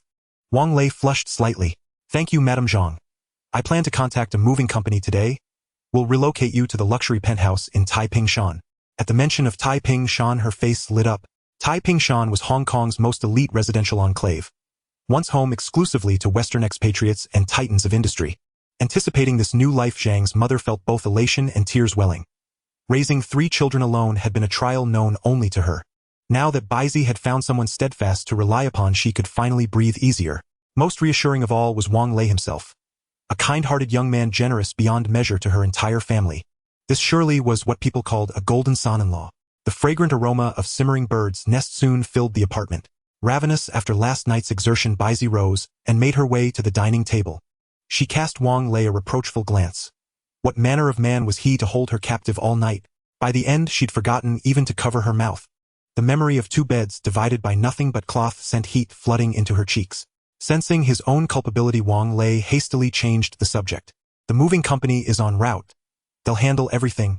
Madame Zhang Baizi, shall we visit Emperor Film later this morning?" At the mention of the film studio, Baizi instantly shook off her drowsiness. Mother and daughter donned their finest gowns, revealing graceful, captivating figures. Standing side by side, they were breathtaking. "Brother Lei, will this dress embarrass you?" "Not at all. You look beautiful in anything." He spoke sincerely with subtle makeup. Zhang Baizi was undeniably a rare beauty among her peers. No contemporary rival could match her. "If you're free today, shall I take you both shopping for new clothes?" Baizi shook her head playfully. "I don't want to burden you further. I'll build my career through acting, support myself." Zhang Baizi is no mere ornament. Wang Lei nodded appreciatively. He too wished her not to abandon her ambitions so young. The brighter her star shone in the entertainment industry, the greater his own quiet sense of fulfillment as her patron. Soon the motorcade arrived at Emperor Film's headquarters. All 7 founders, forewarned, stood ready to welcome him. Naturally effusive toward their benefactor, the 7 filmmakers immediately noticed Zhang Baizi beside Wang Lei, and their eyes gleamed. Recognizing the nature of their relationship, Zhuang Chang, ever quick-witted, stepped forward with theatrical flair. "Madam, have you considered entering the film industry? A motion picture without your presence would be a profound loss to cinema itself." Startled yet delighted, Baizi asked, "Truly, do I possess the potential to become an actress?" The other 6 quickly joined Zhuang Chang, lavishing praise upon mother and daughter alike. Wang Lei coughed, and the others immediately fell silent. "Are there any ongoing projects in the company?" Zhuang Chang hurriedly replied. "Most of the projects our company is investing in are police films, such as The Last Judgment and Beast Police." Hearing this, Wang Lei shook his head. Just from the titles, he could tell these productions were not making waves, as they were all films he had never heard of. Seeing this, a look of embarrassment appeared on Zhuang Cheng's face. Due to limited funding, Huanya has always been making small productions. With their oversight, the quality is decent, but they are merely following trends, mostly breaking even. When it comes to influence, they rely on the industry to lift them up, barely passing. Wang Lei had also researched films from the Hong Kong region and concluded that high-cost productions must be vigorously developed. No expense should be spared, and local superstars must be invited to join. A significant investment is the guarantee for greater returns. This was indeed the case. In the past 2 years, the top 5 box office hits in Hong Kong films were all dominated by superstars. Fang Shilong secured the box office champion for 95 and 96, while the once-renowned Zhou Xingxing's films could only settle for second place. Speaking of large productions, Zhuang Chang said with a pitiful expression, "We have tried large productions before, such as Zhou Xingxing's A Chinese Odyssey, in which we also invested, but our investment of 45 million Hong Kong dollars only brought back 50 million in box office revenue. The failure of A Chinese Odyssey cannot truly be blamed on Zhou Xingxing. Since 1994, the Hong Kong film industry has been on a downward spiral. Although A Chinese Odyssey achieved second place at the box office, it still couldn't recoup its costs. This kind of performance directly led to Zhou Xingxing's first entrepreneurial failure, ultimately forcing him to shut down. By 96, Zhou Xingxing established Xinhui Company and released The God of Cookery, achieving a box office of 86 million in Hong Kong, yet still settling for second place. In the rapidly declining era of Hong Kong films, this achievement was indeed astonishing. The failure of A Chinese Odyssey left the founders of Huanya feeling quite bewildered, as they were facing the worst era of Hong Kong cinema. Since we have a foundation for cooperation with Zhou Xingxing, we should maintain this relationship. No matter what, he is a guarantee for box office success." Upon hearing Wang Lei's words, the 7 of them quickly nodded in agreement. Wang Lei knew that Zhou Xingxing's low period was only temporary. In 98, King of Comedy, which earned 29.85 million at the box office, allowed Zhou Xingxing to reclaim the title of box office champion, and also made Zhang Bozi famous. Zhuang Chang couldn't help but directly ask, "So what you mean is, isn't Zhou Xingxing currently filming 97's Family Joy and Death on Demand? Tell him that if he helps Zhang Bozi secure a key role, we are willing to continue investing in the next 3 productions of Xinhui Company." Zhuang Chang had no room for negotiation regarding the demands of the financier. He replied, "All right, I'll contact Xinhui Company right away." Zhang Bozi was also thrilled at the prospect of working with the big star Zhou Xingxing. She had no idea about Wang Lei's ulterior motives. As someone who had been through it, Wang Lei understood that Zhou Xingxing's misfortunes were only temporary. Whether it was King of Comedy, Shaolin Soccer, or the upcoming Kung Fu, they were all box office champions in Hong Kong. What amazed people the most was Zhou Xingxing's talent for nurturing stars. King of Comedy made Zhang Bozi famous, Kung Fu brought Huang Xingyi to prominence, and CJ7 catapulted Zhang Yuqi into the spotlight. Wang Lei's involvement in Xinhui Company's productions would only yield profits. With this thought, Wang Lei emphasized, "You are all top producers in Hong Kong. As long as there is a good script, feel free to show it to me. I will definitely not skimp on investments. Let's all make money together." Hearing this, the 7 of them hurriedly nodded in agreement, reaching a consensus on the goal of making money together. Upon receiving the investment interest from Huanya, Zhou Xingxing was quite surprised. The collaboration on A Chinese Odyssey had resulted in significant losses, causing Kaixing Company to shut down, and he had always felt that he owed Huanya a considerable favor. At this moment, Zhuang Chang from Huanya came knocking, and was willing to invest in him, which deeply touched him. Although Zhou Xingxing had made many films, no matter how high the box office, he was only paid 700,000 for his salary. After finally enduring to the end of his contract, he established his own company but encountered losses with A Chinese Odyssey. Although The God of Cookery had brought him some recovery, he was still financially strapped when it came to making large productions. Now that Huanya was willing to continue investing in his films, he was naturally overjoyed. "However, our behind-the-scenes boss hopes you can agree to a small request from us." "Brother Zhuang, just say it directly." In the entertainment industry, benefit exchanges are common, and Zhou Xingxing was already accustomed to it. "We hope Xinhui Company can help our boss wife secure 2 relatively important roles in your next 2 movies. Hearing that the financier wanted to promote his woman, Zhou Xingxing frowned slightly. He did not want to jeopardize the hard-won relationship with Huanya, so he could only nod in agreement. The casting rights for Family Joy are in Huang Beiming's hands, and the actress for Death on Demand has also been determined. The supporting roles shouldn't be a problem. Let it be the supporting roles then. Both parties reached a preliminary consensus on the collaboration. Zhang Bozi, having received the script, began her professional acting training with the film company. Watching Wang Lei, who was deeply invested, she couldn't help but worry about the fetus in Zhang Bozi's belly. Fortunately, her roles in both films were not extensive and involved no dangerous stunts, most of it was dialogue, so they should be able to finish filming before her belly started to show. Feeling a bit bored, Wang Lei advised the female bodyguards to take good care of his wife and then returned to the stock exchange. As soon as the investors in the hall saw him, they began to whisper. They were merely discussing his investment in Haode Electric, which had been plummeting repeatedly, now teetering on the edge of delisting.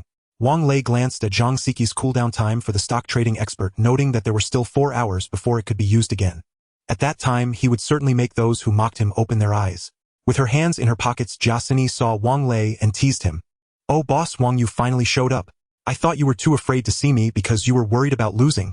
Her smug demeanor ignited Wang Lei's desire to conquer. Without wasting words with Jiaxini, he instructed the server to bring him a cup of coffee, picked up a newspaper, crossed his legs, and began his leisurely day. Seeing Wang Lei so relaxed, Jiaxini couldn't help but feel a pang of envy. This guy really knew how to enjoy life. Soon it was lunchtime. After finishing the financial newspapers from the last few days, Wang Lei stretched and had the server bring out the steak that had been prepared in advance. As he savored the chef's meticulously prepared steak, he activated the stock trading expert. Stock trading expert successfully activated. Meanwhile, on the other side, Xue Changming, the chairman of Haode Electric, was organizing his assets, preparing to flee. Having borrowed a significant amount of high-interest loans, he knew that once Haode was delisted, the lending companies would definitely come knocking for repayment. Thus, he planned to take the money he had cashed out from the stock market in the past few days and make a swift exit. Yet he felt a twinge of regret. Haode was, after all, his most prideful enterprise. Just then his phone suddenly rang. "Old Kai, is there something urgent?" "Boss, good news. Microsoft has just sent us a notice. We actually won the bid." Xue Changming was taken aback, unable to believe it. "Are you sure this notice is from Microsoft?" "It's true. They want to establish a partnership with us and are very optimistic about our processing business." Xue Changming's confidant was equally astonished upon confirming the news. They both knew the reality of their factory: outdated machinery, nearly depleted funds, and a group of workers who were just waiting for the factory to close. Even they couldn't believe that such a company could secure a contract worth 1 billion Hong Kong dollars. "Boss, with Microsoft's large order, Haode will definitely thrive again. We should quickly inform the media about this good news. Our stock price will surely rebound immediately." However, as Chairman Xue Changming had different thoughts. He smiled and said, "No, now is not the time to go public. Old Kai, I want to take this opportunity to gamble again. Help me contact those high-interest loan companies. I plan to borrow more money from them." Looking at the cash he had just withdrawn from the bank, a bold idea formed in his mind. He intended to use leverage to repurchase Haode stocks at a low price. Then he would release favorable news. By then he could not only repay his debts but also make a huge profit. Members of the loan sharks originally didn't want to lend more money to Xue Changming, but upon seeing the cash he held, several companies generously offered their support. With the massive funds raised, Xue Changming began to buy back Haode stocks in the secondary market. As a result of the substantial investment, Haode's stock price naturally began to rise. Within just 4 days it rose from over 1 Hong Kong dollar to around 3 Hong Kong dollars per share. Jiaxini and the other investors were somewhat baffled. The surge in Haode Electric stock price was truly perplexing. Jiaxini reproached Wang Lei. "Boss Wang, I thought you were a person of integrity. Seeing that the bet is about to be lost, you start using underhanded tactics, huh?" Wang Lei felt genuinely innocent. He too was puzzled. Without any favorable news, how could this stock's price triple? He truly had no words to defend himself. "I didn't secretly buy stocks to inflate the price, believe it or not." "Then tell me, why didn't it rise before? Why did it only go up after you stepped out and came back?" Wang Lei was also at a loss. He couldn't just say it was due to his character's talent. "As I said, believe it or not." Seeing Wang Lei's displeasure, Jiaxini felt she had overstepped. After all, it was just a bet, and there was no need to make things so tense with her employer. Just as she was contemplating how to ease the relationship with Wang Lei, she received a text message from her informant with the latest news. On the first day of Haode's stock price surge, she immediately sent someone to secretly investigate Haode Electric. Sister Cini Haode is currently conducting mass recruitment and has purchased new machines. It seems they are preparing to make a big push. Haode is conducting mass recruitment and purchasing new equipment. This news left Jiaxini deep in thought. How could a company that had clearly laid down and given up suddenly have the intention to restart operations? Unless Haode received a new order, and judging by the number of recruits, it must be a large one. As an experienced insider, she immediately realized the true reason behind Haode Electric stock price surge. Someone with insider information is massively buying back Haode stocks, intending to make a fortune in the financial market using the good news. Thinking of this, Jiaxini couldn't help but stare at Wang Lei. This guy couldn't possibly be the first to receive insider information, could he? Sure enough, Haode soon released a new announcement that could not be concealed. They secured a huge order worth 1 billion Hong Kong dollars from the technology giant Microsoft of the beautiful country. People in Hong Kong admire the wealthy. When it comes to the world's richest, it is undoubtedly Bill Gates who has dominated for years. His name is well known in Hong Kong. People know that he amassed his wealth due to Microsoft's soaring market value. When Microsoft launched Windows 95 2 years ago, it sold millions of copies immediately, each at a price of $210. This price is not considered cheap by today's standards, yet Microsoft sold tens of millions of copies. In the eyes of the people in Hong Kong, Microsoft is akin to a myth of wealth creation.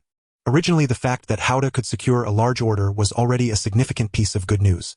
Once linked with the Microsoft giant, Haode was instantly gilded. Even if it had been unsightly before, it had now become highly sought after in the eyes of investors. The next day after the market opened, Haode electric stock price soared, as if propelled by a rocket. Even Wang Lei, the instigator, was left dumbfounded by the stock price reaching 10 Hong Kong dollars. Quickly, the expression on his face was replaced by surprise. He truly had married a good wife. The talent of the stock trading expert not only ensured profits but also brought unexpected joys. Watching Haode's stock price continue to rise, Wang Lei's mind remained relatively clear. From a financial perspective, the investors were blindly following trends. Haode's stock price had already entered a phase of irrational investment, and if they did not pull back in time, they could easily fall into a trap. He decided to start selling Haode's stocks on the 7th day after his talent took effect. After discussing his thoughts with Jeang, she looked at him in a new light and asked meaningfully, "Are you really willing to sell so early?" Jeang planned to advise Wang Lei to liquidate his holdings in Haode at the right time, originally thinking it would take some persuasion, but unexpectedly, he brought it up himself. "Sell it? I've made nearly 200 million on Haode with a return rate of 1,000. What more could I want?" Wang Lei's large-scale sell-off immediately attracted Xue Changming's attention. At this moment, he was at his peak, and not only had Haode been revived, but as the largest shareholder, he was naturally the biggest beneficiary of the price rise. As for the high-interest loan companies, they were eager for him to borrow more money and pledge more of Haode's shares. Wang Lei is truly short-sighted. As stock market analysts all say that Haode's stock price still has room to rise, yet he sold so early. Old Kai, the strategist, hurriedly reminded, "Boss, whatever he sells, we must follow suit and buy in. If he dumps so many shares all at once, the stock price will definitely drop." "All right, let the high-interest loan companies know." Xue Changming immediately reinvested the incoming funds, raised by pledging part of his shares, back into the stock market. He had no idea what consequences this decision would unleash. The next morning, Xue Changming was jolted awake by an urgent ringtone. Suffering from a splitting headache, he fumbled through a tangle of women to retrieve his phone. "Old Kai, what is it?" "Boss, it's a major emergency. The Microsoft business delegation and inspection team arrived at the company first thing this morning." Xue Changming instantly snapped, fully alert, every trace of sleep banished. He barked, "Treat them lavishly. Feed them well, entertain them thoroughly, keep them so dazed they can't even stand. Under no circumstances must they step foot inside the factory premises." Just as Xue Changming believed the situation remained under control, Old Kai stammered. When they arrived, the night shift security guard happened to be dozing off, and let them in without realizing it. "Idiot! Incompetent fool! I'll punish those lazy guards severely." After cursing, he asked anxiously, "Did they say anything?" "They asked why the factory floor was far smaller than described in our bid, and why the production machinery failed to meet their standards. They've been nitpicking relentlessly." "How did you respond?" "I told them this was the old facility, and that you'd personally escort them to the new plant once you arrived." Hearing this, Xue Changming exhaled faintly in relief. Old Kai truly was his right-hand man. Yet this clever evasion now presented him with a fresh, daunting dilemma. Where in such a short time could he possibly find or fabricate a credible new factory to placate Microsoft's inspectors?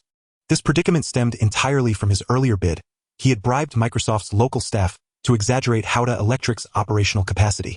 His original plan had been simple: to earn sufficient capital in the stock market, then rapidly construct the new factory and production line, thereby burying the deception forever. He never imagined Microsoft would launch a surprise audit. Utterly at a loss, he turned to Old Kai. "What can we do? How do we pull off this sleight of hand?" "Boss, it's straightforward. Drown them in alcohol and distractions, then race to complete the setup.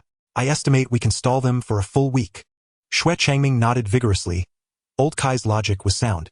With money flowing freely, finishing the remaining construction within 7 days was more than feasible.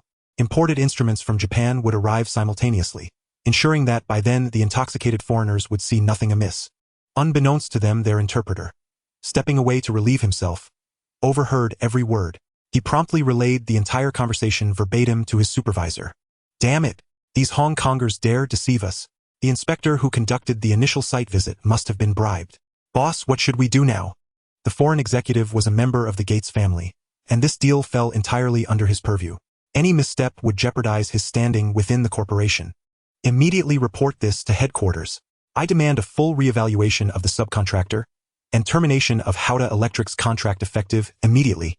When old Kai returned, he found the delegation gone. Puzzled, he muttered, "Why did these foreigners slip away without a word? I was still planning to take them out for some lively entertainment." He remained blissfully unaware of the gravity of the crisis. When Xue Changming rushed and old Kai hastily reported, "Boss," the foreigners suddenly left without saying a word or giving any notice. "Disaster!" Xue Changming snapped. "Didn't I order you to shadow them every second? How could you lose track of several strangers in an unfamiliar city?" Old Kai stammered in silence, deeply aggrieved. He'd merely stepped away to make one quick call, and they vanished. The more Xue Changming reflected, the more certain he became the foreigners had uncovered something. He roared, "Old Kai, find them, spare no expense to bribe them. If we fail, we're all finished." After departing Haode Electric, the Microsoft team wandered quietly through Hong Kong's electronics port. Having learned from their misstep, they now concealed their identities, covertly inspecting alternative candidate factories. Meanwhile, Xue Changming, too fearful to mount an open search, received devastating news. Microsoft's Hong Kong office had served Haode Electric with a formal legal notice. It announced the immediate termination of their partnership and demanded compensation for damages incurred by Microsoft. Xue Changming was speechless with despair. His only recourse was to suppress the news and urgently liquidate his shares on the stock exchange, aiming for one final windfall before fleeing overseas.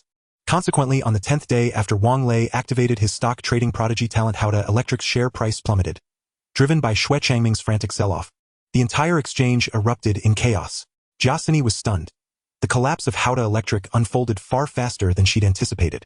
Beside her, Wang Lei silently breathed a sigh of relief, thankful he hadn't succumbed to greed and had wisely exited his position in time. Turning his head, he found Jiaxini gazing at him with wide round eyes. "What is it? Do I have a flower growing on my face?" Her demeanor had transformed entirely, her gaze now brimming with awe and reverence as she asked cautiously, "Boss, do you have access to insider information? Tell me and I'll help you make a fortune." Wang Lei narrowed his eyes playfully. "Ms. Jia, you're abandoning the straight path in favor of shortcuts, aren't you?" She smiled sheepishly. "If a shortcut exists, why waste energy on detours? Do you really believe I manipulate the stock market? Stop imagining conspiracies. I won our two bets solely because my trading mastery has transcended your wildest comprehension." Jiaxini couldn't resist rolling an elegant pair of eyes. "By the way, per our wager, you're obligated to grant me one unconditional request." Her heart sank. Wang Lei would surely impose an outrageous demand. "There's an excellent seafood restaurant nearby. Why don't you treat me to dinner?" "Just dinner at a seafood place? What else were you expecting? Don't go back on your word now." Suddenly Jiaxini found the so-called prodigal son oddly endearing, not nearly as insufferable as she'd assumed. Moreover, his skill was undeniable regardless of method. He turned 20 million into 230 million. An astronomical return that left her humbled. After years in the industry, her highest annualized return, achieved during Hong Kong's biggest bull market, had barely reached 50%. A chime rang out in his mind. "You have unconsciously unleashed wealth-induced magnetism upon Jiaxini. Her affection toward you increases by 20 points. Current relationship status: infatuation." Wang Lei nearly spat out his tea. "Infatuation? Already?" Sure enough, when he glanced at Jiaxini, her expression radiated genuine concern. A look he, as a seasoned charmer, recognized instantly. She had fallen for him. Wang Lei twitched the corner of his mouth. The system was astonishingly potent. This was dangerously addictive. If her affection deepened further, wouldn't he be able to claim her outright? Ladies and gentlemen, Xue Changming did not flee during the most difficult times of Haode. Now that Haode is at its peak, how could I possibly think of running away? In the small office, a circle of people sat, each robust and muscular with tattoos covering their arms and bodies. Facing them, Xue Changming couldn't help but wipe the sweat from his forehead. There are many gangs in the harbor city, and most of the mortgage companies before him have gang backgrounds. None of them are easy to deal with.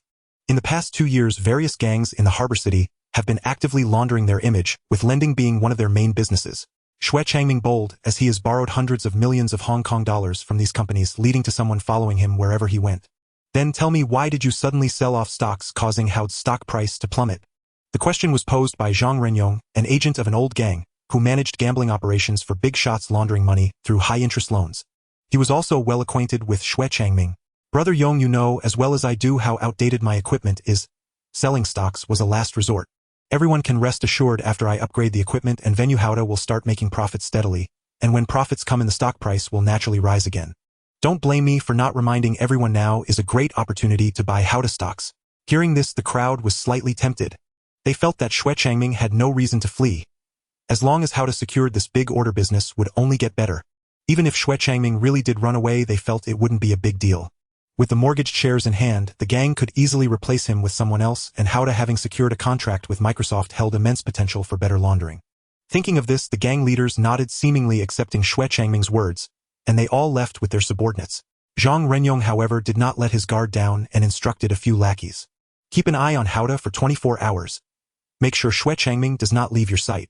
After saying this, he got into an old business car and had his subordinates take him to Tukwuan, the residence of his ex-wife. However, upon arrival, he found nothing. Yongzi came back to see your son, huh? Yeah, what a nuisance. They've moved, Yongzi. You're in luck. Your daughter has found a wealthy son-in-law, and a whole bunch of suited bodyguards are armed and looking quite imposing. Zhang Renyong asked in detail to find out what was going on. He heard that his beautiful daughter had a rich boyfriend, and that the whole family had moved to the affluent area of Taiping Mountain. Zhang Renyong felt a mix of relief and slight bitterness. In his youth, he had lived during the darkest times of the harbor city, where gangs ran rampant. He had struggled to support his family, often facing harassment and violence from thugs. To avoid being bullied, he became a disciple of the big shot Fei Bo. His wife could not bear the violent life and thus divorced him. Now, as an agent, he had made something of himself, yet he could never provide the life his wife and child desired. At this moment, he couldn't help but recall Xue Changming's words. Now that Haode stock price is fluctuating, it is indeed a good time to buy in. Thinking of this, he began to entertain some crooked ideas. He thought of misappropriating company funds to buy Haode stocks, hoping to make a fortune. This plan was still quite risky, as he was not the true head of the gang, but merely a puppet managed by the big shot. If discovered, he would definitely face family punishment. Take a gamble. A bicycle can turn into a motorcycle. 3 days later, a news statement became a hot topic on the Hong Kong Stock Exchange.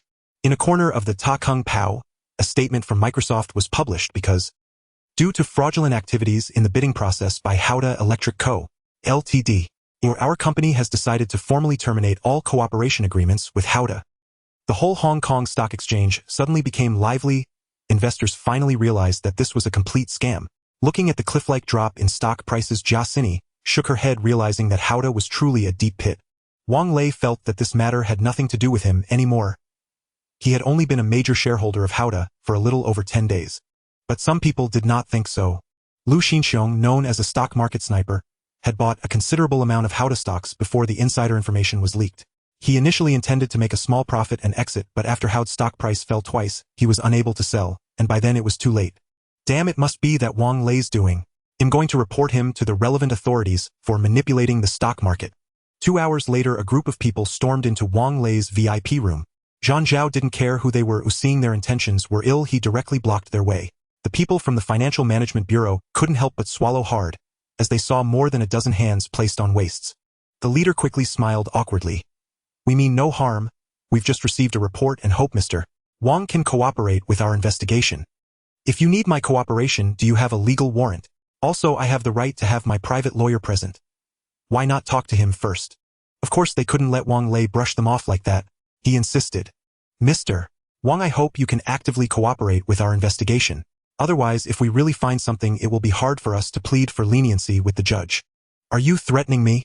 Wang Lei scoffed. In today's harbor city, it is still a world for the rich. Even if he did something wrong with a lawyer present, he could get off easily, at most paying a small fine. But if you can't find anything, I have grounds to sue you for defamation, damaging my reputation. You might not be able to afford the compensation for that. Hearing Wang Lei's threats, the newcomers behind him appeared slightly flustered, because as soon as they received the report, they had started their investigation, and indeed found no evidence of Wang Lei's illegal activities. They came to him hoping to find clues or loopholes. At that moment, Wang Lei's private lawyer, He Shuming, rushed to the scene. He Shuming was a longtime collaborator of the Wang family, and Wang Lei wisely did not terminate the contract with him, for in Harbor City, having a good lawyer often helps avoid many troubles. For example, right now, you want to take my client without any evidence, which already violates relevant regulations and has caused extremely adverse effects on my client's reputation.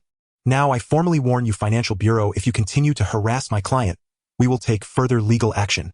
Facing the slightly flustered personnel, Wang Lei arrogantly asked, Everyone, you wouldn't want to face a lawsuit, would you? Zhang Renyong blinked, clearly unprepared for the question. Mr.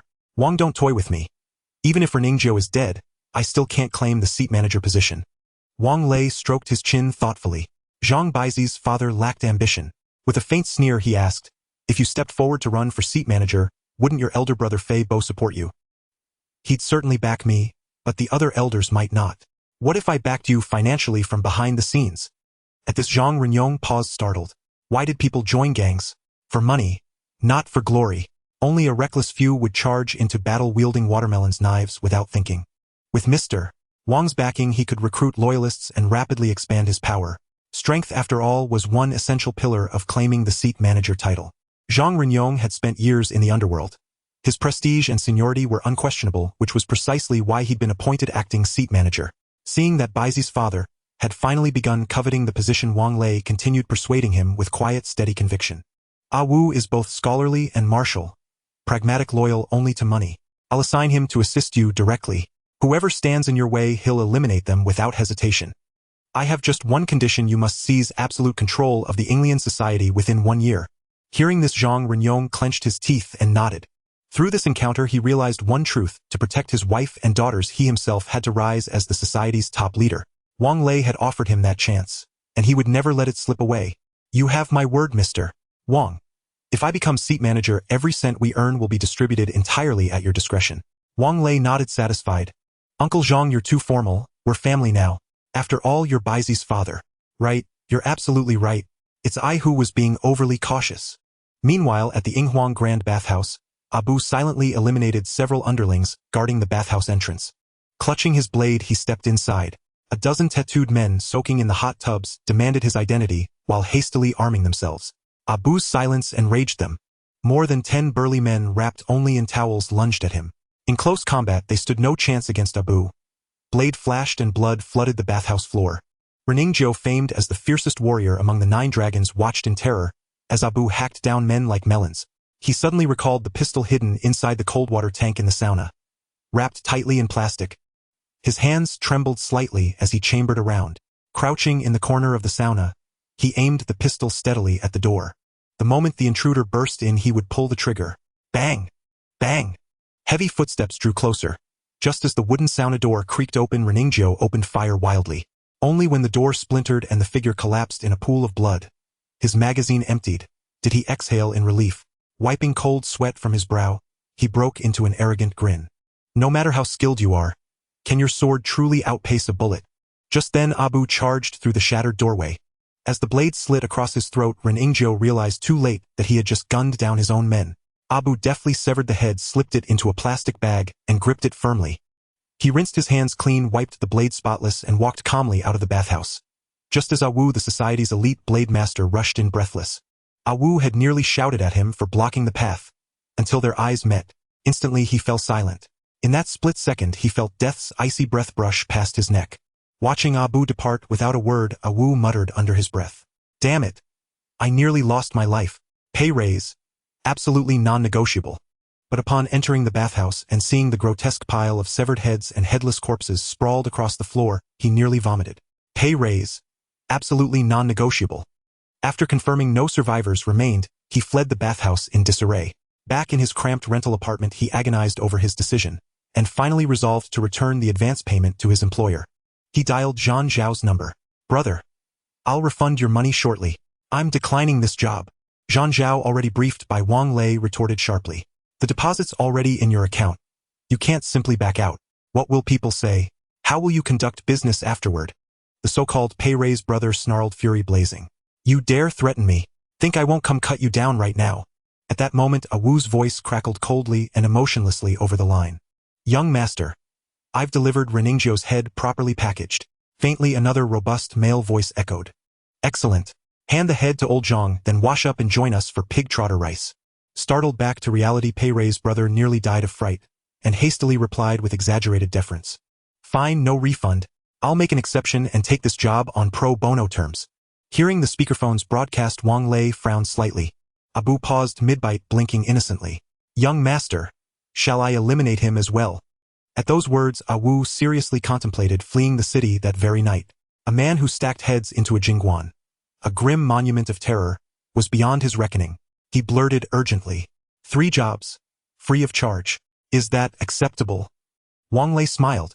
"Awu, how about this? From now on, work exclusively for me. 20,000 per assignment. What do you say? Wu finally grasped his employer's intention. He wasn't hiring a contractor. He wanted a permanent operative.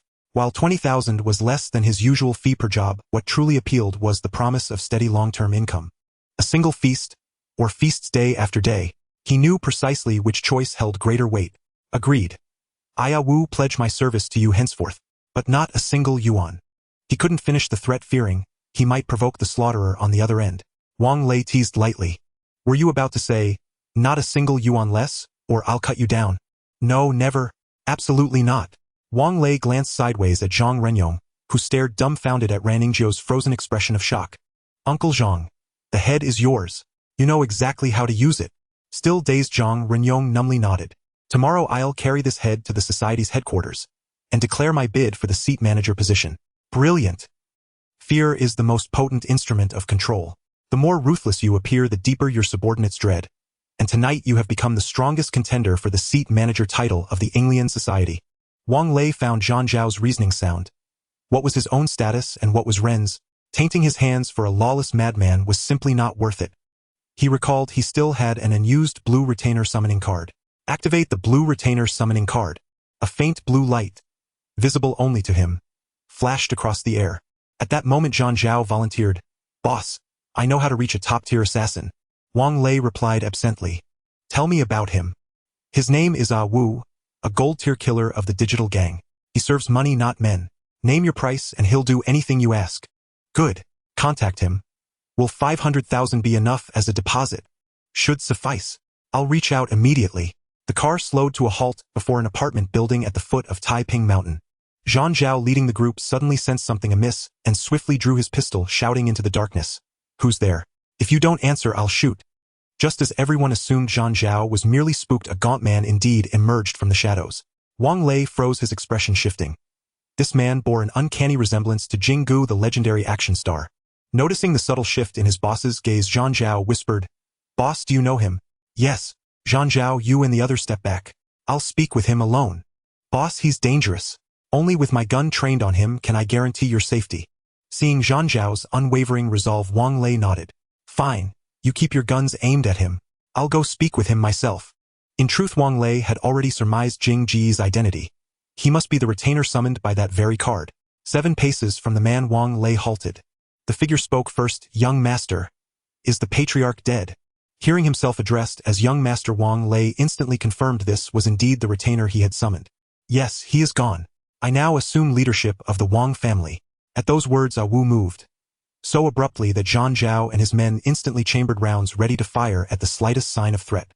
To their astonishment, he dropped to his knees and bowed 3 times. Since you are now the clan head, Wu pledges his life to your service. Wang Lei hurried forward to lift him up, but when he pulled, Wu remained immovable, rooted like stone. You're called Wu. Rise quickly. The floor is filthy. Only after careful questioning did Wang Lei learn Wu's origins. Somehow the system had instilled in him an unshakable conviction. His entire village owed its survival to the Wang family, and thus he would serve them as ox or horse for life. Wang Lei suddenly recalled in a famous film Jeang had portrayed an assassin named Wu, who in the climax fought 100 foes to save the heroine Jeang, sustaining fatal wounds. His combat prowess had been staggering. Did you sneak across the border? Wu nodded, just as his stomach betrayed him with a loud, undignified growl. Wang Lei immediately ordered Zhang Zhao and the others to lower their weapons, introducing Wu as a distant relative from the mainland who had come to seek his patronage. Only then did Zhang Zhao relax his vigilance. With a wry smile he added, Wu, you're clearly a martial artist. Just standing there you make my pulse race. In a real fight I'd stand no chance against you. Wu nodded bashfully. As they approached the apartment door, Wang Lei's sharp eye caught a pair of men's shoes near the elevator lobby. The moment the door swung open, Wang Lei rushed inside, pistol drawn. Seeing his murderous glare, Zhang Mu and Zhang Bozi hastily stepped forward. Brother Lei, he's my father. He means no harm. Lei, put the gun down. He's Bozi's father. The middle-aged portly man stared up at Wang Lei and his armed entourage with timid, fearful eyes. Frozen under the muzzles of a dozen guns, he dared not stir. Wang Lei kept his weapon raised, sneering. Does this man even deserve the title of parent? You dared hide here, yet never considered the mortal danger you'd bring upon mother and daughter. Zhang Renyong, cornered and desperate, had chosen his ex-wife's residence at Taiping Mountain's base. Its quiet neighborhood lay beyond the reach of Triad operations. He realized too late the grave error he'd committed. endangering his own daughter. I'll leave at once. With Bozi under your protection, I'm at peace. I'll face Reningjo myself. I'll settle this alone.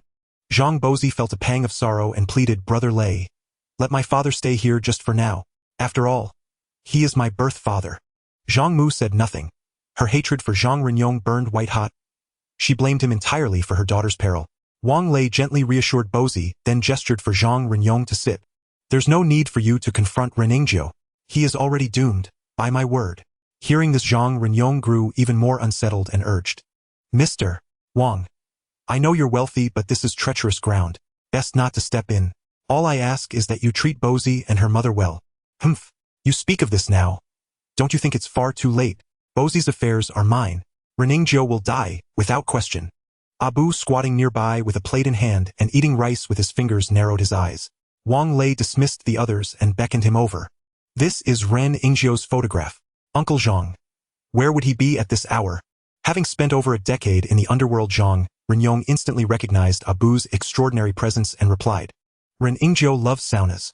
Right now he's almost certainly soaking at the Emperor Royal Bath Palace in Kowloon. Wang Lei turned to Abu. Finished eating? Abu squinted, his expression hovering between amusement and menace, as he nodded. Good. Go eliminate him. When you return, my wife will cook you a braised pork leg. Zhang Renyong, alarmed, blurted, Mr. Wang, are you truly sending him alone to kill Reningjo? Don't judge Abu by his lean frame. He's formidable.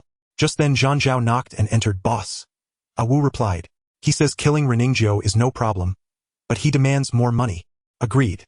Yet if he accepts the deposit and fails, he owes me 2 additional contracts. Zhang Renyong nodded earnestly.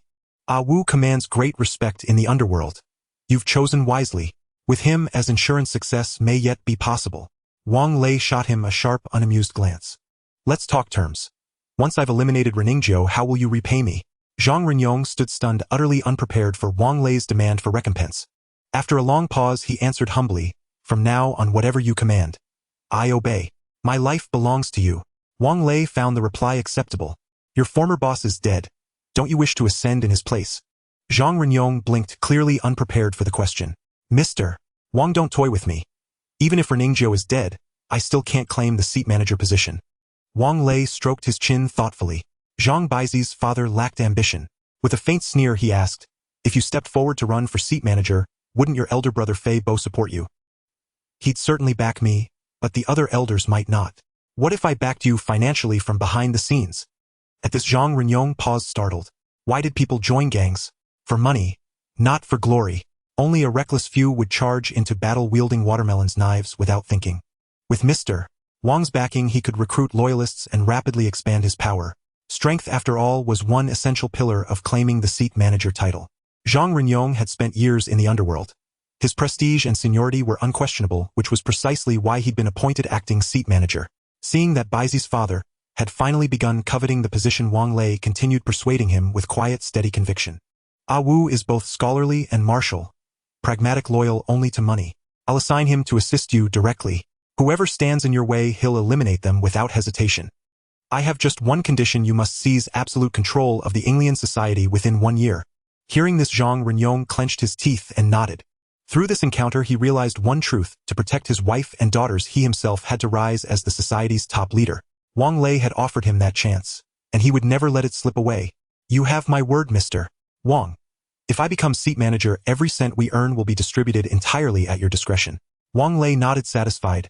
Uncle Zhang, you're too formal. We're family now. After all, you're Baizi's father. Right, you're absolutely right. It's I who was being overly cautious. Meanwhile, at the Yinghuang Grand Bathhouse, Abu silently eliminated several underlings guarding the bathhouse entrance. Clutching his blade, he stepped inside.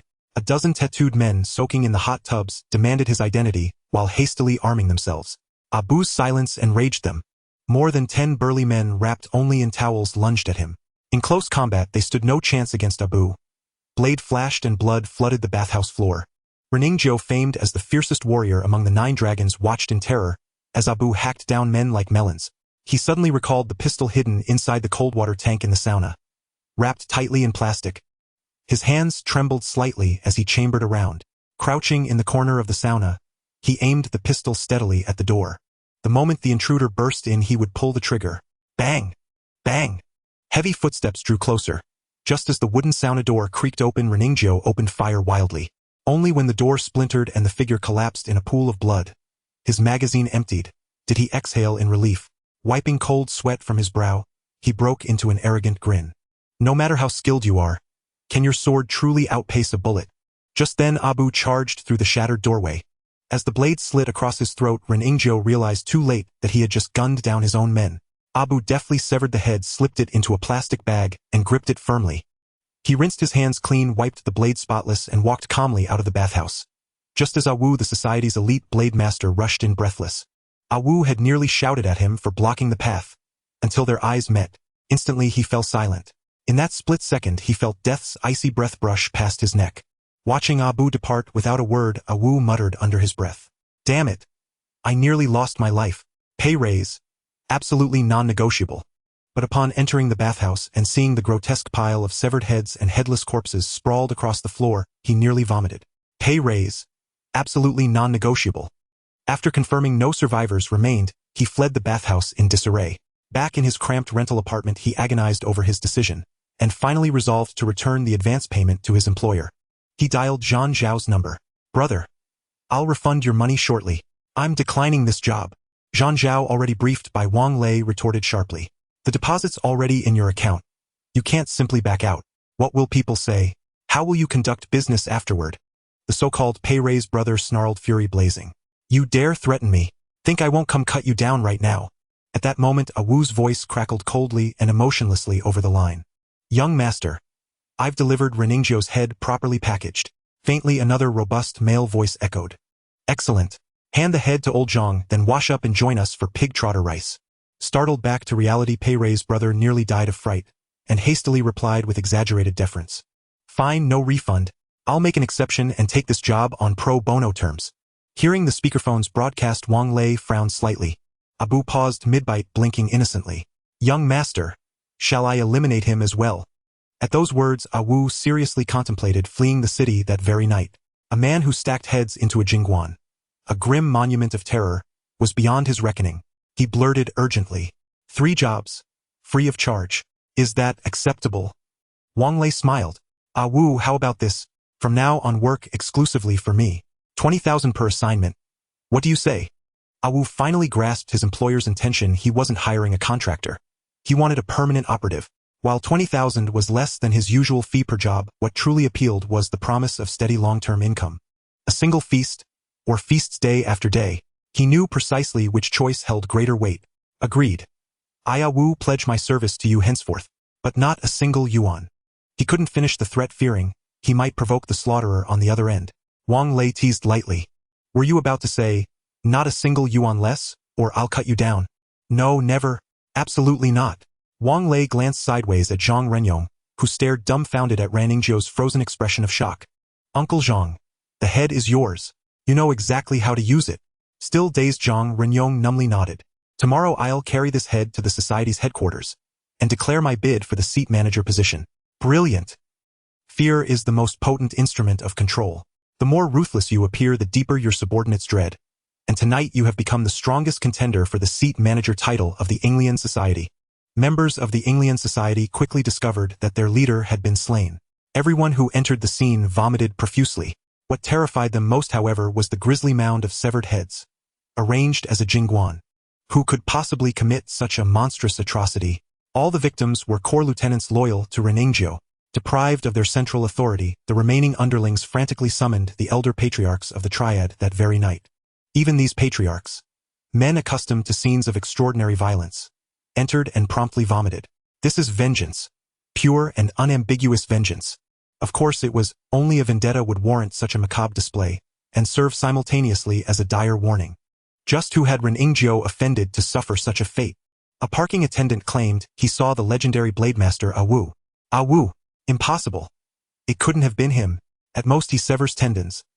He'd never survive an assault by so many men, let alone commit such a slaughter. Fat Bo, breath ragged and wheezing, murmured to himself, it can't be Zhang Renyong. He simply lacks the capacity for such retribution. His words cast suspicion upon Zhang Renyong. After all, Reningjiu had issued a blood decree against Jiang's daughter. A provocation grave enough to justify mortal retaliation. Yet Zhang Renyong had always been affable, even deferential. How could someone so mild-mannered possess both the will and the means to strike back? Enough speculation.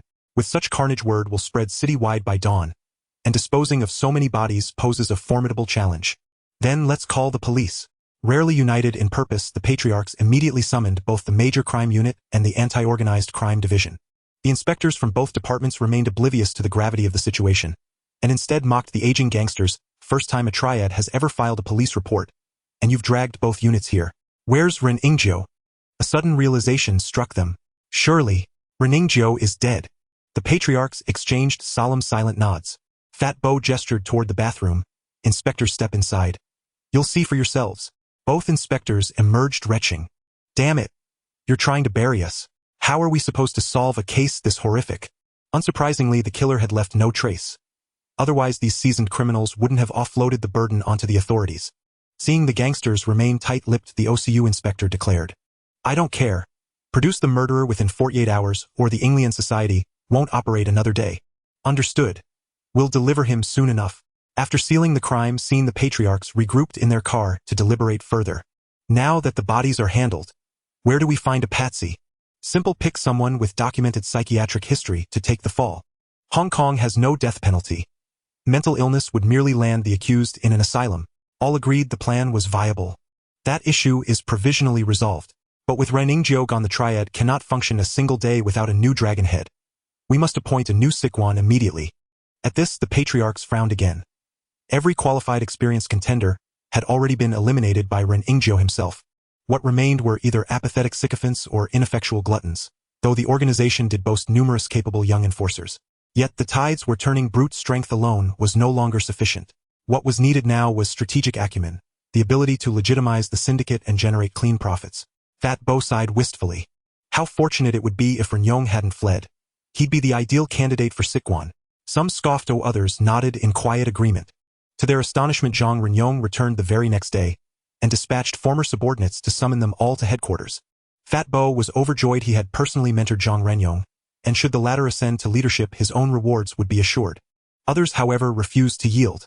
They arrived at headquarters with hand-picked successors and legions of followers, only to recoil in shock upon entering the conference room. There, seated behind the boss's desk, was Jeang Ren Yong. Before him rested a severed head, frozen in wide-eyed horror, Ren Ingzhou himself. Panic seized the assembly. Several newly elevated lieutenants nearly wet themselves. Within a single night, the Great Bath Palace massacre had reverberated across the entire underworld. Many present had witnessed the slaughter firsthand, and now, seeing Ren Ingzhou's head in Jeang Ren Yong's possession, they dared not meet his gaze. Most chilling of all was the figure standing behind him. Wu, the legendary dual-blade master. His aura of lethal intent made even these battle-hardened patriarchs clench their jaws in involuntary discomfort.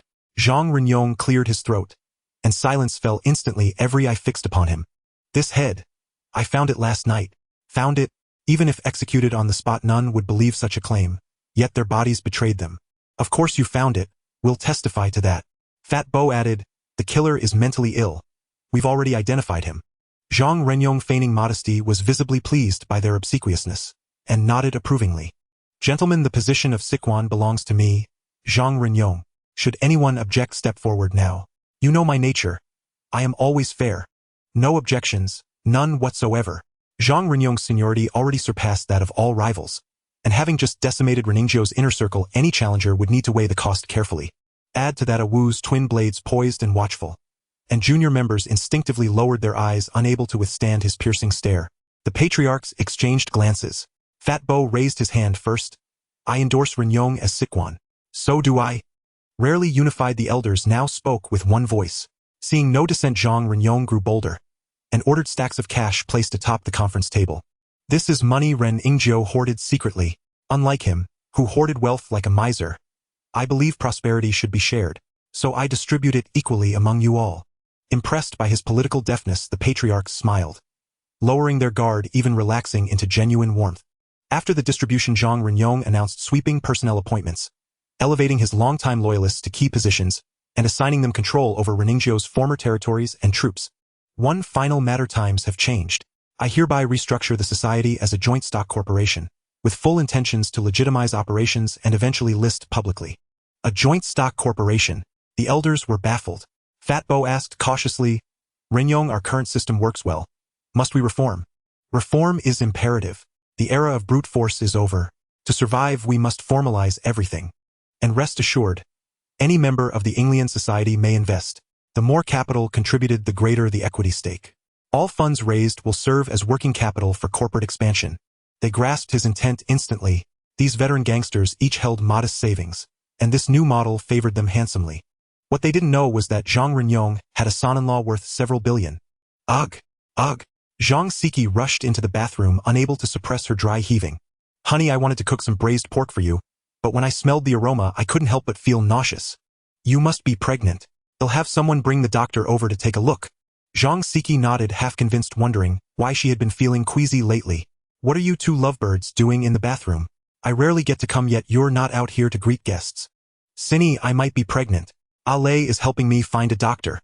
Seeing the affectionate display between the two, she couldn't help but feel a pang of jealousy towards Zhang Siki. This feeling was fleeting, and she was frightened by her own thoughts. While Jia Cinny was lost in her thoughts, the old doctor had already arrived at the hotel.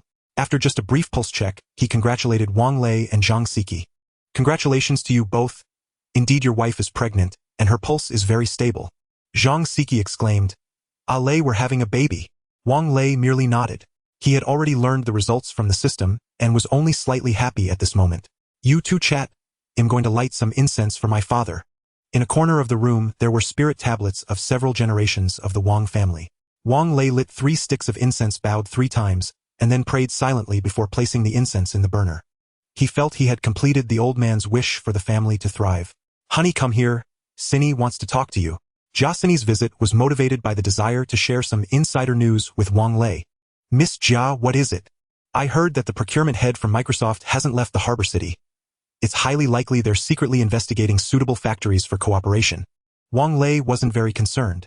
Regardless of whether Microsoft's people were there or not, he planned to buy Haode Electric and use it with stock trading expert. He had already started taking action. Zhang Renyong had taken over the Associated Press and naturally also acquired the shares mortgaged by Shui Changming along with the debts owed to Haode. The first thing he instructed Zhang Renyong to do was to acquire the debts held by other associations. Miss Jia, what do you mean? I suggest you buy more shares from a few other major processing factories. I estimate that once this news spreads, the entire electrical sector will rise significantly. Wang Lei nodded, but he had his own ideas. Miss Jia, I plan to buy Haode Electric.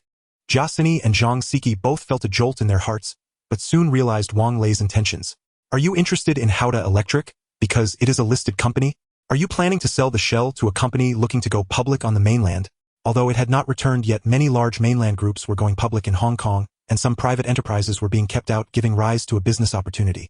Buying a shell company refers to acquiring the controlling stake of a company planning to go public and then injecting assets to achieve the goal of reverse acquisition and shell listing. The price of a listed shell can vary. A clean shell is more expensive, sometimes reaching over 100 million HKD. A restructured shell is next in line. The dead shell is the cheapest. This is because acquiring a dead shell takes the longest. A clean shell might only take less than 3 months, while a dead shell could take a year. Dead shells also have many drawbacks, as old debts can tarnish the reputation of the company seeking a reverse acquisition. In Jia Cinny's view, Haode had been reported and was already suspended from trading on the Hong Kong Stock Exchange, entering the review period just a step away from delisting. For such a company, even if Wang Lei spent money to buy it, the remaining value would be very limited. The most troublesome part was dealing with the mess left by Shui Changming's departure. Ale, you don't need to compete with those envious people. As long as you authorize me, I guarantee I can help you earn a fortune. Wang Lei smiled in response. What was a hassle for others was a simple matter for him. Moreover, he didn't expect to make money from selling the shell. He intended to make a large profit through financial means. Just then his phone rang. On the line, Zhang Renyong's voice came through with excitement. Sir, I found out that after explaining the situation to several other associations, just as you guessed, they were all overjoyed when I mentioned I wanted to buy back the shares mortgaged by Shui Changming. I told them I would buy them back for money laundering, and they believed me.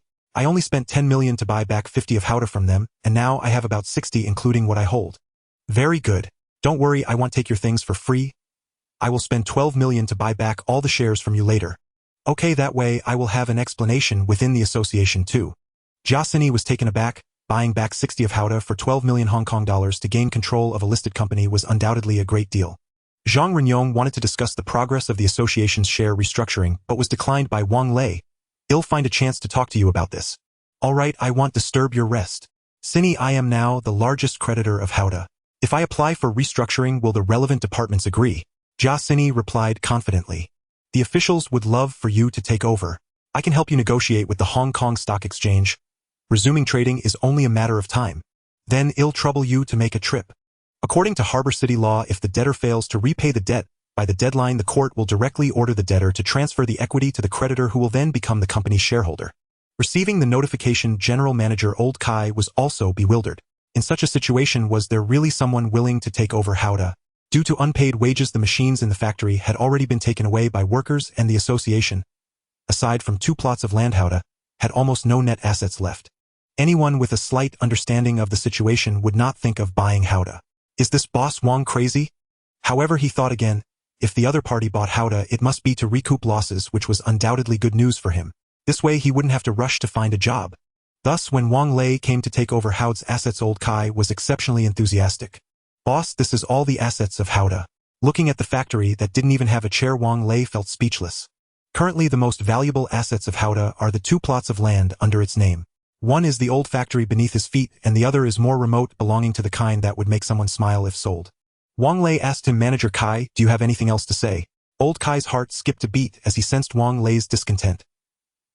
He might be on the verge of being fired. He hurriedly reported, I have 2 good pieces of news to share with you.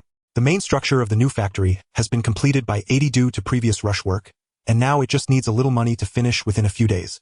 As for the machines, Boss Xue had previously ordered a batch and paid in full because they were needed urgently. Considering the time, this batch of machines should be arriving at the port soon. This truly was an unexpected joy. Wang Lei, who originally planned to fire Manager Kai, suddenly changed his mind. If I need to start over completely, can you call all the workers back? Old Kai patted his chest and assured Boss, don't worry about Haode's old workers. I can also bring in workers from other electrical manufacturers, as long as you are willing to pay their salaries on time. This was not Old Kai bragging. In today's depressed electrical industry, workers are abundant, and with the influx of migrants from the mainland, the market is not lacking in labor. Good, very good. I will transfer 5 million Hong Kong dollars to the company account as a temporary loan to the company. If you do well, I can give you some shares in the company. Old Kai nodded repeatedly. Boss Xue had never mentioned giving him shares when he was around, and now the new boss was willing to offer him shares, which gave him a glimmer of hope. Moreover, following Boss Wang has more prospects. Who in Port City doesn't know that Boss Wang has a fortune of several billion? By the way, if anyone causes trouble, just call Jeang Renyong, the supervisor of the British Union, and he will help you deal with any issues. Old Kai was taken aback. There were rumors in the underworld that Jeang Renyong had risen to power after killing the fierce Reningjiu, but he never expected that the other party was actually connected to his own boss. He gained a new understanding of Wang Lei's power. With his agile mind, he couldn't help but start to theorize. The recent events in Haode seemed like a series of coincidences, yet he always felt an invisible hand was manipulating everything. Could the new boss be? Thinking of this, his back broke out in a cold sweat. Soon the news that Haode had a new boss took off like wildfire. Work on the new factory resumed, and recruitment advertisements even reached TVB. Hearing the news, Lu Xinxiong wore a face of disdain. The electrical processing industry in Port City is already a sunset industry. It cannot compete with the technology of Sakura country and lags behind the mainland in production and cost. Even with significant capital entering, it is hard to turn the tide. Based on his impression of Wang Lei, this was yet another of Wang Lei's reckless moves. With that thought, he immediately began to consider his own plans. He knew that he still had 8 of Haode's shares that he hadn't managed to sell. If Wang Lei was willing to take over, he could at least recover some of his capital. Wang Lei truly is my financial benefactor. When he received a call from Lu Xinxiong saying he wanted to sell shares, Wang Lei immediately perked up. Lu Xinxiong really is my fortune god. He quickly suppressed his joy and responded in a lukewarm tone. Boss Lu, my intention in revitalizing Haode Electric is merely to make the shell look better. I have no interest in continuing to buy shares. Don't. The more shares you have, the more money you'll receive from selling the shell. You should understand this principle. Hearing Lu Xinxiong's frustrated tone, Wang Lei struggled to suppress his laughter. How about this, Boss Lu? I'll offer a premium and pay you 2 million for your 8 shares. What do you think? If he didn't sell to Wang Lei, even if Haode stock successfully resumed trading, it would be worth next to nothing. With a mentality of selling as much as possible, Lu Xinxiong responded. Good deal. I'll send someone to meet you for the handover. After hanging up the phone, Lu Xinxiong felt pleased to have salvaged some of his losses. This money was enough for him to buy several supercars for his mistress. Wang Lei also felt that this deal was quite profitable. Once Haode resumed trading, he would use his stock trading skills and the stock price would naturally rise. Jiaxini's efficiency was incredibly high. In just 3 days, she had smoothed out the connections. The chairman of the Hong Kong Stock Exchange, Chun Wanqian, personally approved Haode's resumption application. However, as the public anticipated, investors did not have confidence in Haode's resumption. Even with capital taking over, Haode Electric could not change its declining fate. The lack of confidence among investors directly reflected in the stock price. Watching Haode Electric turn red, as soon as the market opened, Wang Lei began instructing traders to buy all the sell orders. Wang Lei only stopped buying when there were no stocks left to sell, feeling a little disheartened. Using character card, Jeang Siki's talent stock trading expert. Meanwhile, a group from Microsoft was in a hotel sighing in disappointment. They had secretly visited several electrical processing factories in Port City that participated in the bidding, and the results left them very disappointed. It was clear that these manufacturers were eagerly accommodating them, but none met their expectations. As delays in the procurement process loomed, the leading person felt increasingly anxious. He now hated Xue Changming. His bidding plan theoretically scored 90 points, while these manufacturers could at most achieve 50 points. None of those that barely met the standards were acceptable. Just then the phone in the room rang. The translator, aware of the boss's bad mood, quickly answered the phone. "What's the matter?" "There is a gentleman downstairs claiming to be the owner of Haode Electric who wants to see your boss." Haode Electric. Hearing that name, the Microsoft executive was annoyed. But when he learned that the visitor was not Xue Changming, but the new owner, he thought it over and decided to meet this billionaire. With a close approach, he played his role again. Upon meeting, Wang Lei introduced himself in English. "Hello, Mr. Smith. You can call me Lei. I am here to discuss a potential collaboration with you." His perfect Californian accent made Microsoft's representative Smith feel inexplicably warm. In this foreign land, the best surprise was having a common language. "Lei, how is your English so fluent? I studied in California for many years. I heard that Mr. Smith is also from California." "Sort of. I have always been in charge of the management in the Silicon Valley branch." The two chatted, and they felt a strong bond, quickly hitting it off. Smith and Wang Lei complained about the electrical manufacturers in Port City, with the term unambitious becoming the most frequently used. "Smith, in my view, this is the normal law of market development. It is unwise to expect to find gold in the sand." Smith nodded in agreement, feeling that Wang Lei was right. Continuing to look for partners in Port City was undoubtedly self-inflicted misery. Suddenly he felt something was off. Wang Lei's purpose in seeking him out was to promote Haode Electric. How could a salesman be so self-destructive? "Lei, you didn't seek me out merely to make a friend." Smith voiced his suspicion. Wang Lei responded with a faint, unapologetic smile. "I'd like to conduct a private business transaction with you." "A private deal?" Smith's interest quickened. "Oh, do tell." "After taking over Haode, I discovered that Xue Changming had already acquired new factory premises and state-of-the-art equipment. Full-scale production will resume within days. Though still falling short of the scale stipulated in the tender documents, the facility is perfectly capable of fulfilling partial orders." Hearing this, Smith nodded thoughtfully. If Wang Lei's claims held true, assigning Haode a portion of Microsoft's orders posed no issue at all. Yet he hesitated, saying carefully, "Microsoft seeks a long-term stable partner with proven capability. Fragmenting orders introduces numerous complications." Wang Lei pressed on. "While Haode cannot yet meet Microsoft's full production requirements, given time, every such obstacle can be resolved. If you agree to this partnership, I can." Smith cut him off. "Lei, if you intend to bribe me, there's no need to utter another word. A 1 billion Hong Kong dollars order would yield a net profit of roughly 15-20. How much then was he willing to part with to sway Smith?" "Sir, you've misunderstood. I have no intention of bribery. Let me speak plainly. I propose we jointly manipulate Haode's stock price." At that, Smith's curiosity flared anew. Bribes yielded mere pocket change. A market manipulation, however, was an entirely different matter. Haode's current market capitalization stands at only 20 million Hong Kong dollars. Once we hold a press conference and publicly sign the agreement on television, its share price will surge dramatically. The stock market abounds with speculators. Haode's valuation will inevitably skyrocket. Applying a PE ratio of 5 to 10, a 200 million Hong Kong dollars annual profit would justify a valuation of at least 1 billion Hong Kong dollars. Smith instinctively drew a sharp breath. The implication was a 5000 increase in Haode's market cap. With 100, profit capital tramples all human laws. With 300, it dares commit any crime, even risk the gallows. "Capital!" Smith exclaimed, electrified. "How much shall I receive?" Before money, even the most reserved maiden sheds her restraint. "Upon your acceptance of this partnership, I'll transfer 10 of Haode's equity to you. I hope our collaboration endures far into the future." In that moment, Smith truly wavered. Though a member of the Gates family, he held scant equity. 100 million Hong Kong dollars equated to 4 years' salary, a sum worth risking for. Moreover, whether Haode met Microsoft's standards rested solely on his word. "Lei, you're a devil. but I enjoy doing business with devils. I accept your proposal. Wang Lei exhaled, palpably relieved. Excellent. I'll immediately contact television networks and journalists. We'll stage a grand live signing ceremony.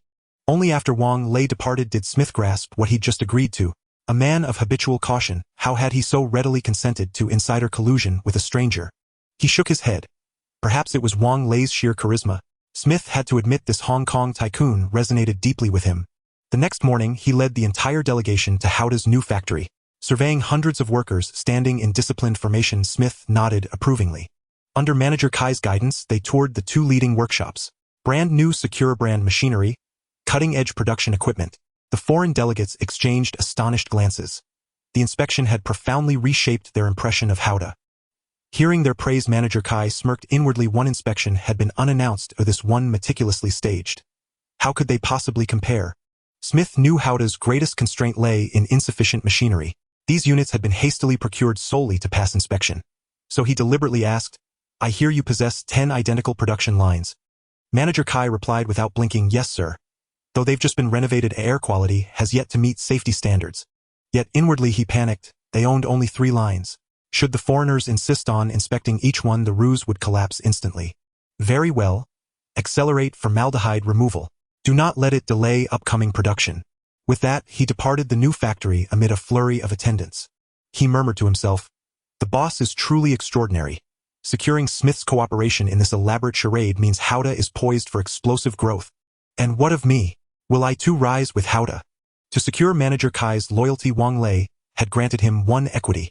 Securing Microsoft's $1 billion Hong Kong dollars contract would yield him annual dividends exceeding 1 million Hong Kong dollars. A fortune Xue Changming could never offer. That was something Xue Changming could never match. A ringing phone interrupted his reverie. Glancing at the display, he instantly adopted a fawning tone. Boss, what are your instructions? You've done well. Contact journalists and broadcasters immediately. Haode and Microsoft will sign their 1 billion Hong Kong dollars contract today at 2 p.m. Witnessed by Hong Kong's entire media landscape. Boss, sobbing. You are Haode's rebirth. On behalf of all veteran staff, I thank you from the depths of my heart. Listening to the sobs through the receiver, Wang Lei couldn't discern sincerity. But it scarcely mattered. His objective had been achieved.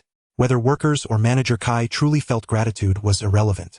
News of Microsoft and Haode's renewed agreement spread rapidly. Many dismissed it as another iteration of The Boy Who Cried Wolf. Even circulated as insider information, few believed it.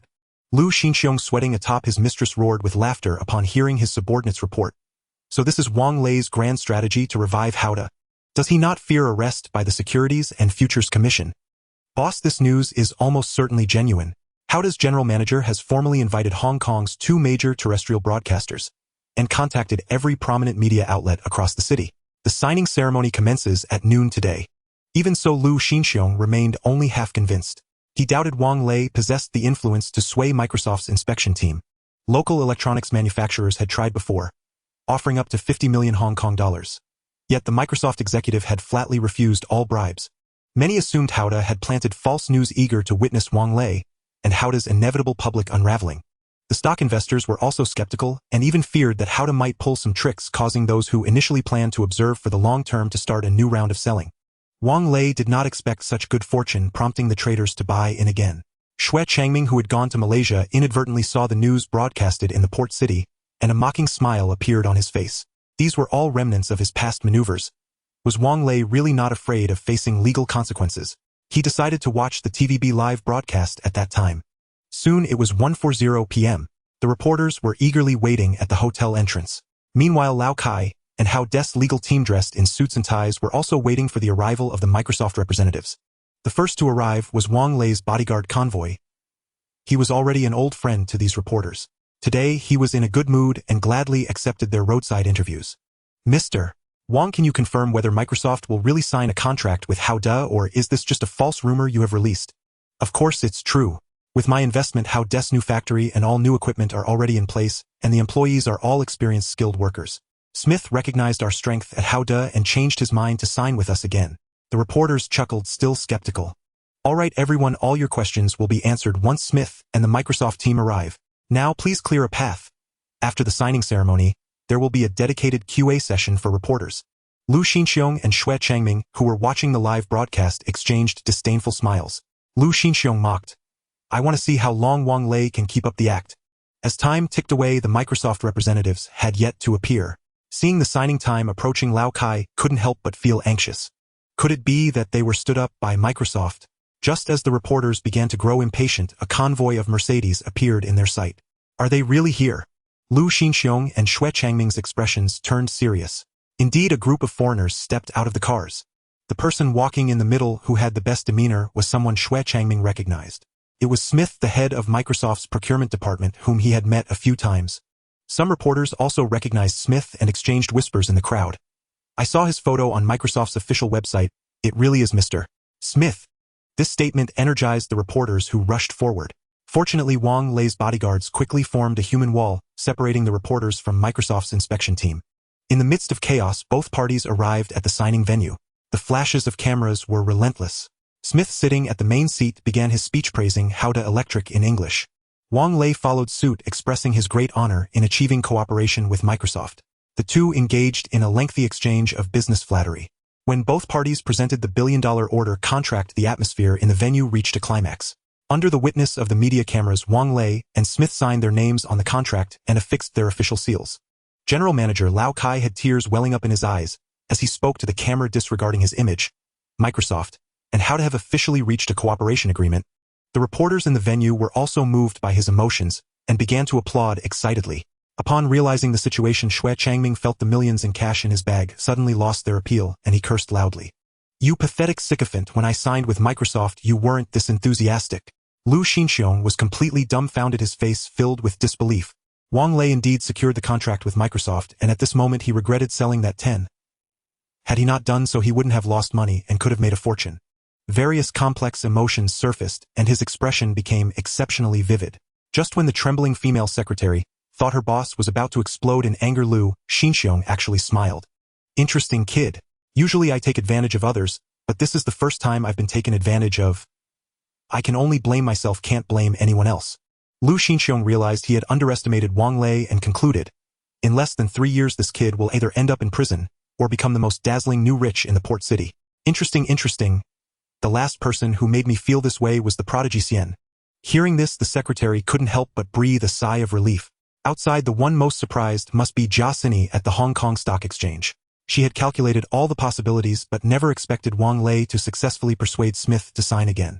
What seemed impossible to everyone became a reality for Wang Lei. From her years of experience, she believed that Wang Lei's investment of under 20 million would yield returns of dozens of times, truly an unfathomable character. Initially thinking this guy was just all talk, she later found that he indeed had some capability, but upon delving deeper she discovered he was like a deity capable of anything. You think he has reached his limit, but you find he is just beginning to unleash his potential. She became increasingly perplexed by this man who liked to create miracles. The Financial Bureau, which initially intended to investigate Wang Lei, withdrew its yet obedient investigation application upon seeing the live broadcast on television. It's better not to humiliate themselves. Wang Fuhao is slapping their faces. He is demonstrating to everyone Wang Lei never play tricks. I only deal in reality. This dramatic turn of events drove the media wild and attracted the attention of all in Hong Kong. Everyone knew that Haode Electric stock price would surge as a result, yet the investors present at the exchange found no sell orders available in the market. Buy orders shot up, reaching 10 Hong Kong dollars per share before any transactions occurred. The entire trading market fell into a frenzy, as Haode Electric stock transformed from worthless to highly sought after. Watching the stock price soar, Wang Lei was also stunned. He never anticipated that this grand spectacle would drive investors into such a frenzy, with the increase far exceeding his expectations. He made a phone call to Jia Sini, giving her the latest instruction: sell 100 lots of Haode Electric every day. This time Jia Sini surprisingly did not offer any advice, clearly convinced by him. At the celebration party, Smith pulled Wang Lei aside. Lei, you promised me. Rest assured I will fulfill what I promised you, but to avoid unnecessary trouble, the shares cannot be directly transferred to you. You have two options. One is to sell directly to me for 100 million Hong Kong dollars, and I can help you convert it into gold or deposit it in a Swiss bank. Smith curiously asked, what's the other option? If you trust me, I can hold the shares on your behalf, and I will directly transfer the annual dividends to your Swiss bank account. Smith firmly stated, I believe you can elevate Haode Electric stock price even higher. I choose the second option.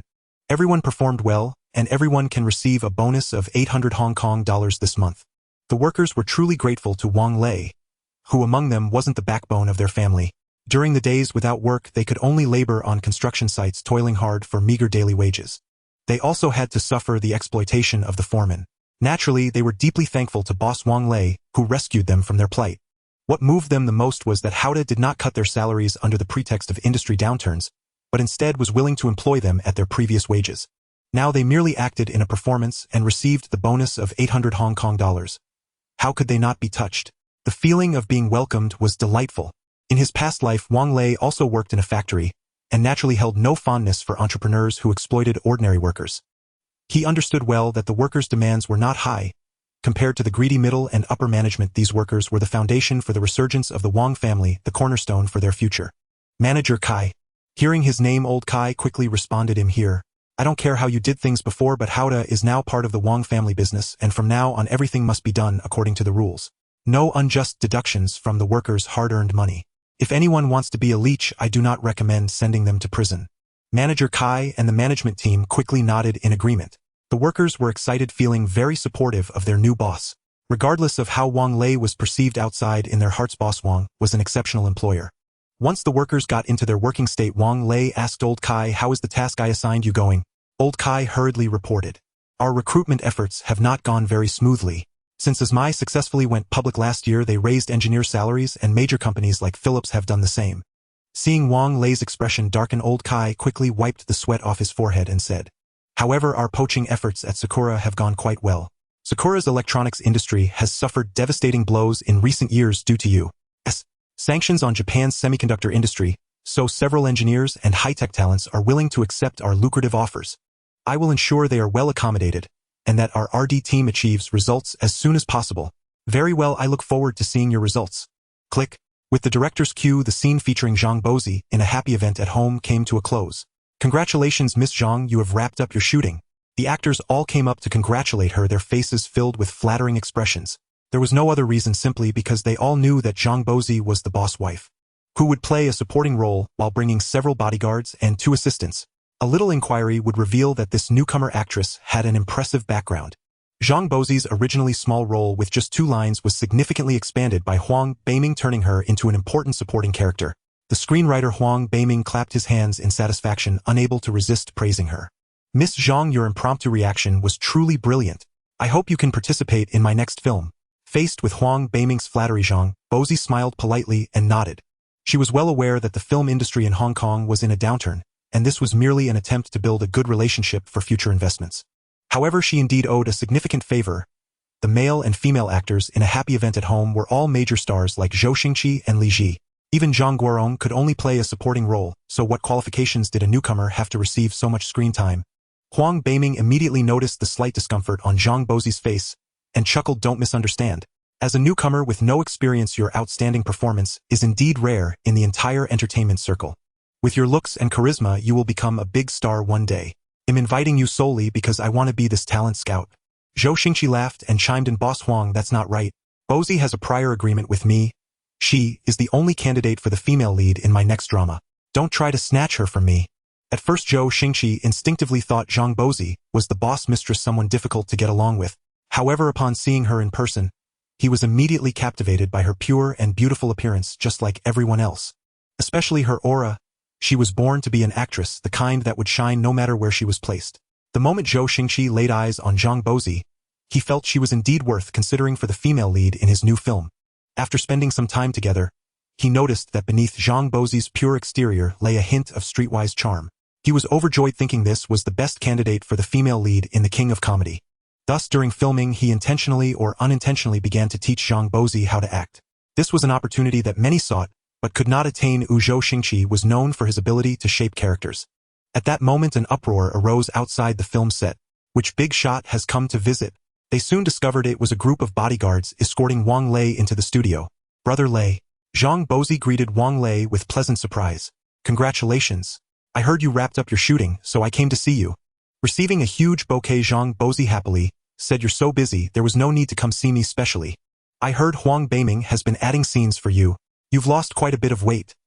I'll have the maid make you some bird's nest soup to replenish you." Seeing the man pamper her like this, Zhang Bozi was filled with happiness. Meanwhile, Zhou Xingqi, observing from the side, asked Huang Beiming what is her background. "The number of bodyguards is almost on par with Li Shoufu. Xingqi, you really are not paying attention to the news at all. This is the new tycoon Wang Lei who recently caused a sensation all over Hong Kong. It's rumored that he has at least 5 billion in assets. 5 billion was an astronomical figure for Zhou Xingqi at that time. His salary for a film was just over 15 million. No wonder he could invest in Huanya Entertainment Company. It turns out he was this wealthy. Seeing Zhou Xingqi gasp in disbelief, Huang Beiming whispered mysteriously. Miss Zhang's background is also impressive. I heard from friends in the industry that her biological father is a new executive at the Associated Press.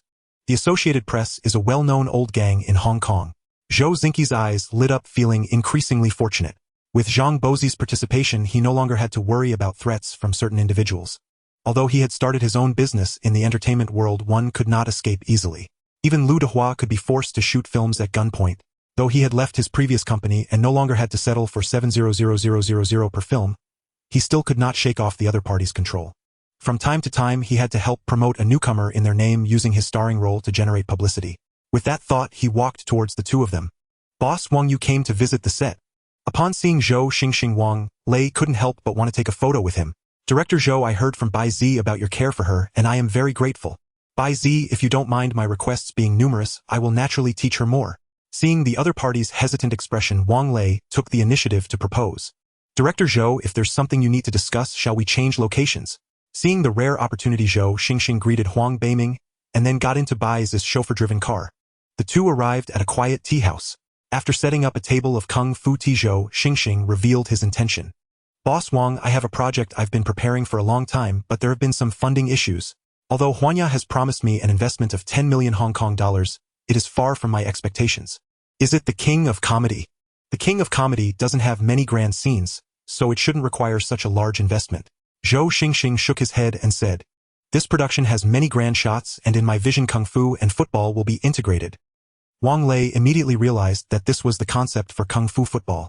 Due to the deliberate targeting by his former company, no one dared to invest in Zhou Xingqi, and in the end, they barely scraped together 40 million Hong Kong dollars to start filming. To shoot a scene with 400,000 extras, the crew lacking funds could only rely on Zhou Xingqi's fame to attract a large group of free extras through a lottery for signatures. The band Kung Fu Football was undoubtedly a success, grossing $43 million worldwide. The concept is good. Once you start filming, I will have Huanya increase the investment. As for the specific details, I will have someone discuss them with you in detail. Zhou Xingqi nodded happily, but then he thought of something and his expression darkened. Are you encountering some troublesome issue? Just say it. The former company wants to meddle now that they know I'm preparing the King of Comedy, and they want to arrange a new actress as the female lead. Hearing this, Zhang Baizi couldn't help but feel tense. She had been working hard for this role, and now hearing that someone was trying to take it from her made her naturally anxious. Seeing this, Wang Lei patted her hand to show his stance. They think they can act with impunity. You have no connection with them, and they are still so overbearing. Director Zhou, don't worry. I will have someone warn them. With me around, no one can take Bai's role from her. Inside Changxing Company, Hua Yongqiang was furious. Ungrateful wretches, all of them. His first wife cautiously asked, what's wrong, Yongqiang? Isn't it that Zhou Xingqi, now that he has some power, he dares to openly challenge me? Just now, the protective Zhang Renyong heard that someone was trying to take his daughter's role, and immediately brought a Wu to Changxing Production Company. Faced with the newly risen big shot Zhang Renyong, Hua Yongqiang naturally didn't dare to be negligent. He could tell that the visitor's intentions were not good, and was puzzled about when he had offended such a formidable figure. As a result, Zhang Renyong rudely smashed the teacup he had handed over, starting with a barrage of scolding. Feeling humiliated, Hua Yongqiang wisely chose to endure, and immediately stated that he would not continue to bother Zhou Xingqi. He understood that circumstances were stronger than individuals. He was not well regarded in the Hua family, and the other party was currently on the rise. Regardless of the situation, he had to avoid the spotlight. Hua Tai Tai only felt regret upon hearing this.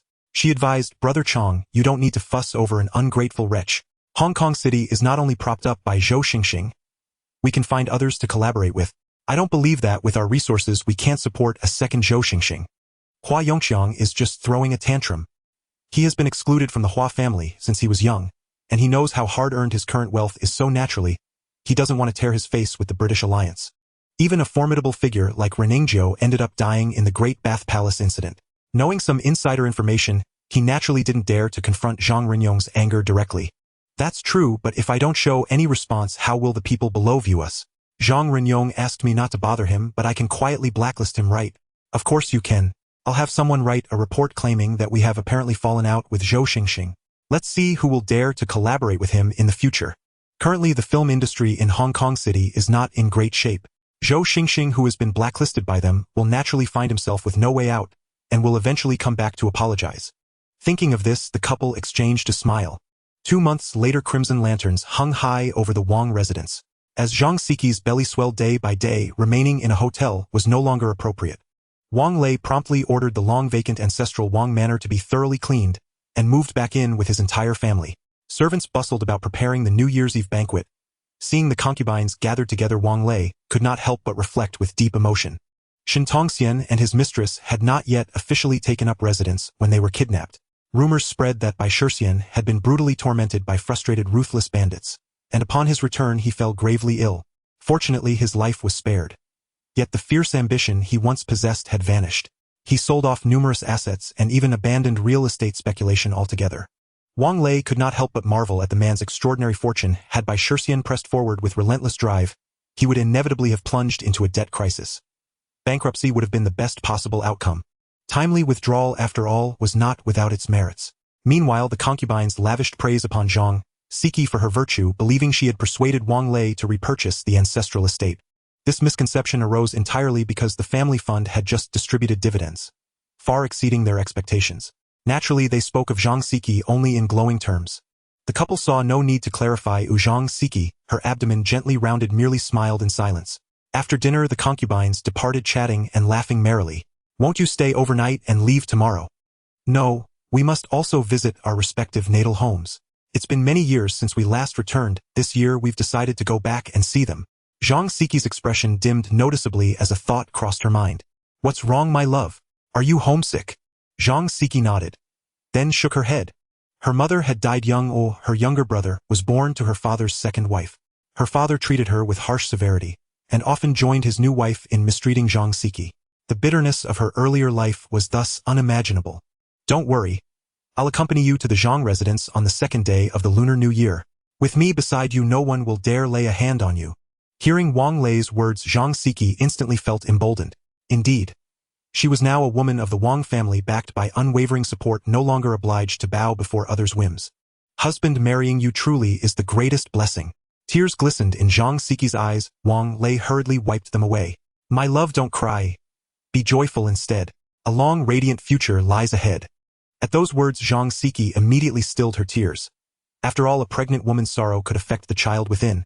The second day of the Lunar New Year marked the traditional daughter's return day. Zhang's stepmother, fingers deftly shuffling mahjong tiles, sneered. Humph. So she remembers to come back at last. Married off for so long, yet never once returned to honor us. I suspect she's now a tycoon's wife. Why would she recall you, her stepmother? Her son chimed in. Whether she recalls me matters little.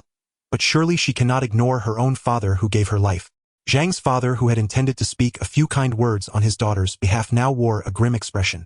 They had never once reflected upon how they had treated Zhang Siqi in the past. Weary of their snide remarks, Zhang's father stiffened his features and rebuked them sternly. When your son-in-law arrives, you will not speak to him in such veiled, mocking tones. His stepmother nodded, fully comprehending his meaning. I've heard our son-in-law Wang Lei has recently earned a considerable fortune acquiring Haode Group. Perhaps he'll show extra generosity during this visit home. At this, the entire family exchanged knowing, dreamy glances. Zhang's textile factory had lately struggled. Previously, it had scraped by on foreign trade orders secured through ties with the Wang family. But once Wang Lei unilaterally sold off the foreign trade conglomerate, the Wang family connection evaporated. And without orders, the factory inevitably slid into losses. Thankfully, the Wang family had paid nearly 10 million yuan as betrothal money for their daughter. Without it, the factory would likely have collapsed outright. Now they found themselves trapped between two impossible choices. The wisest course would be to sell the factory and reinvest the capital elsewhere. Yet their stubborn resistance to change left them paralyzed, watching their wealth quietly dwindle. Zhang's father retained some discernment. He instructed his son. Sihong, when your brother-in-law arrives, approach him humbly. Ask earnestly how he secured the Microsoft contract. And cultivate closeness with him. If you can latch onto his coattails, your future will be secure for life. Father, I understand. Why must you nag so? Even while playing mahjong, you won't stop talking. Seeing Sihong's utter indifference, Zhang's father could only shake his head in bitter disappointment. Beep, beep. A car horn sounded outside. The Zhang family rushed out together to greet their guests. The stepmother, who moments earlier had spoken so scathingly, was now the most eager to welcome them. Smiling broadly, she accepted from Wang Lei a package wrapped in red ribbon. It was astonishingly heavy, so much so that unprepared she nearly wrenched her back. She couldn't resist complaining. "Son-in-law, what on earth is inside this bundle? It's so heavy." Wang Lei replied casually. "Oh, auntie, those are gold bars I just withdrew from the bank." The Jeang family froze. Silence descended abruptly upon the courtyard. Knowing their greed, Wang Lei reasoned that a gift of cash would be more practical than mere ornaments, and since cash was unrestricted, he converted it into gold bars instead. At the time, gold traded at roughly 103 Hong Kong dollars per gram. 20 kilograms amounted to only 2 million Hong Kong dollars. Heavy to carry yet modest in actual value. Wang Lei's choice of gold bars was deliberate. In the event of a financial crisis, gold would prove more resilient than the US dollar. His omission of an explanation to the stepmother was equally intentional, a quiet act of retribution for Jeang Siki's sake. Upon hearing they were gold bars, the stepmother suddenly felt no strain at all. Clacking in her stiletto heels, she heaved the bundle inside, refusing assistance from anyone else. Seeing his son-in-law's lavish generosity, Jeang's father beamed with delight. Convinced his daughter had not forgotten her filial duty toward him, he said politely, "Ah Lei, you've come in person. That alone is more than enough. Gold bars are far too precious a gift." "Not at all. Merely a modest token of respect. Please come in, Sihong. Hurry and pour tea for your brother-in-law." Sihong's gaze remained fixed on the bundle of gold bars until his father called his name several times. Only then did he snap back to reality. "Yes, brother-in-law, please wait. I'll serve you tea right away." His stepmother cleared her throat and added, "Don't forget to pour one for your sister as well." Sihong looked utterly bewildered. Hadn't Jeang Simin always served them? Why should roles reverse now? Yet after receiving a sharp glare, he reluctantly poured a steaming cup of tea for Jeang Siki. Jeang Siki sensed immediately that her stepmother and father now treated her differently. Fawning, deferential, almost obsequious.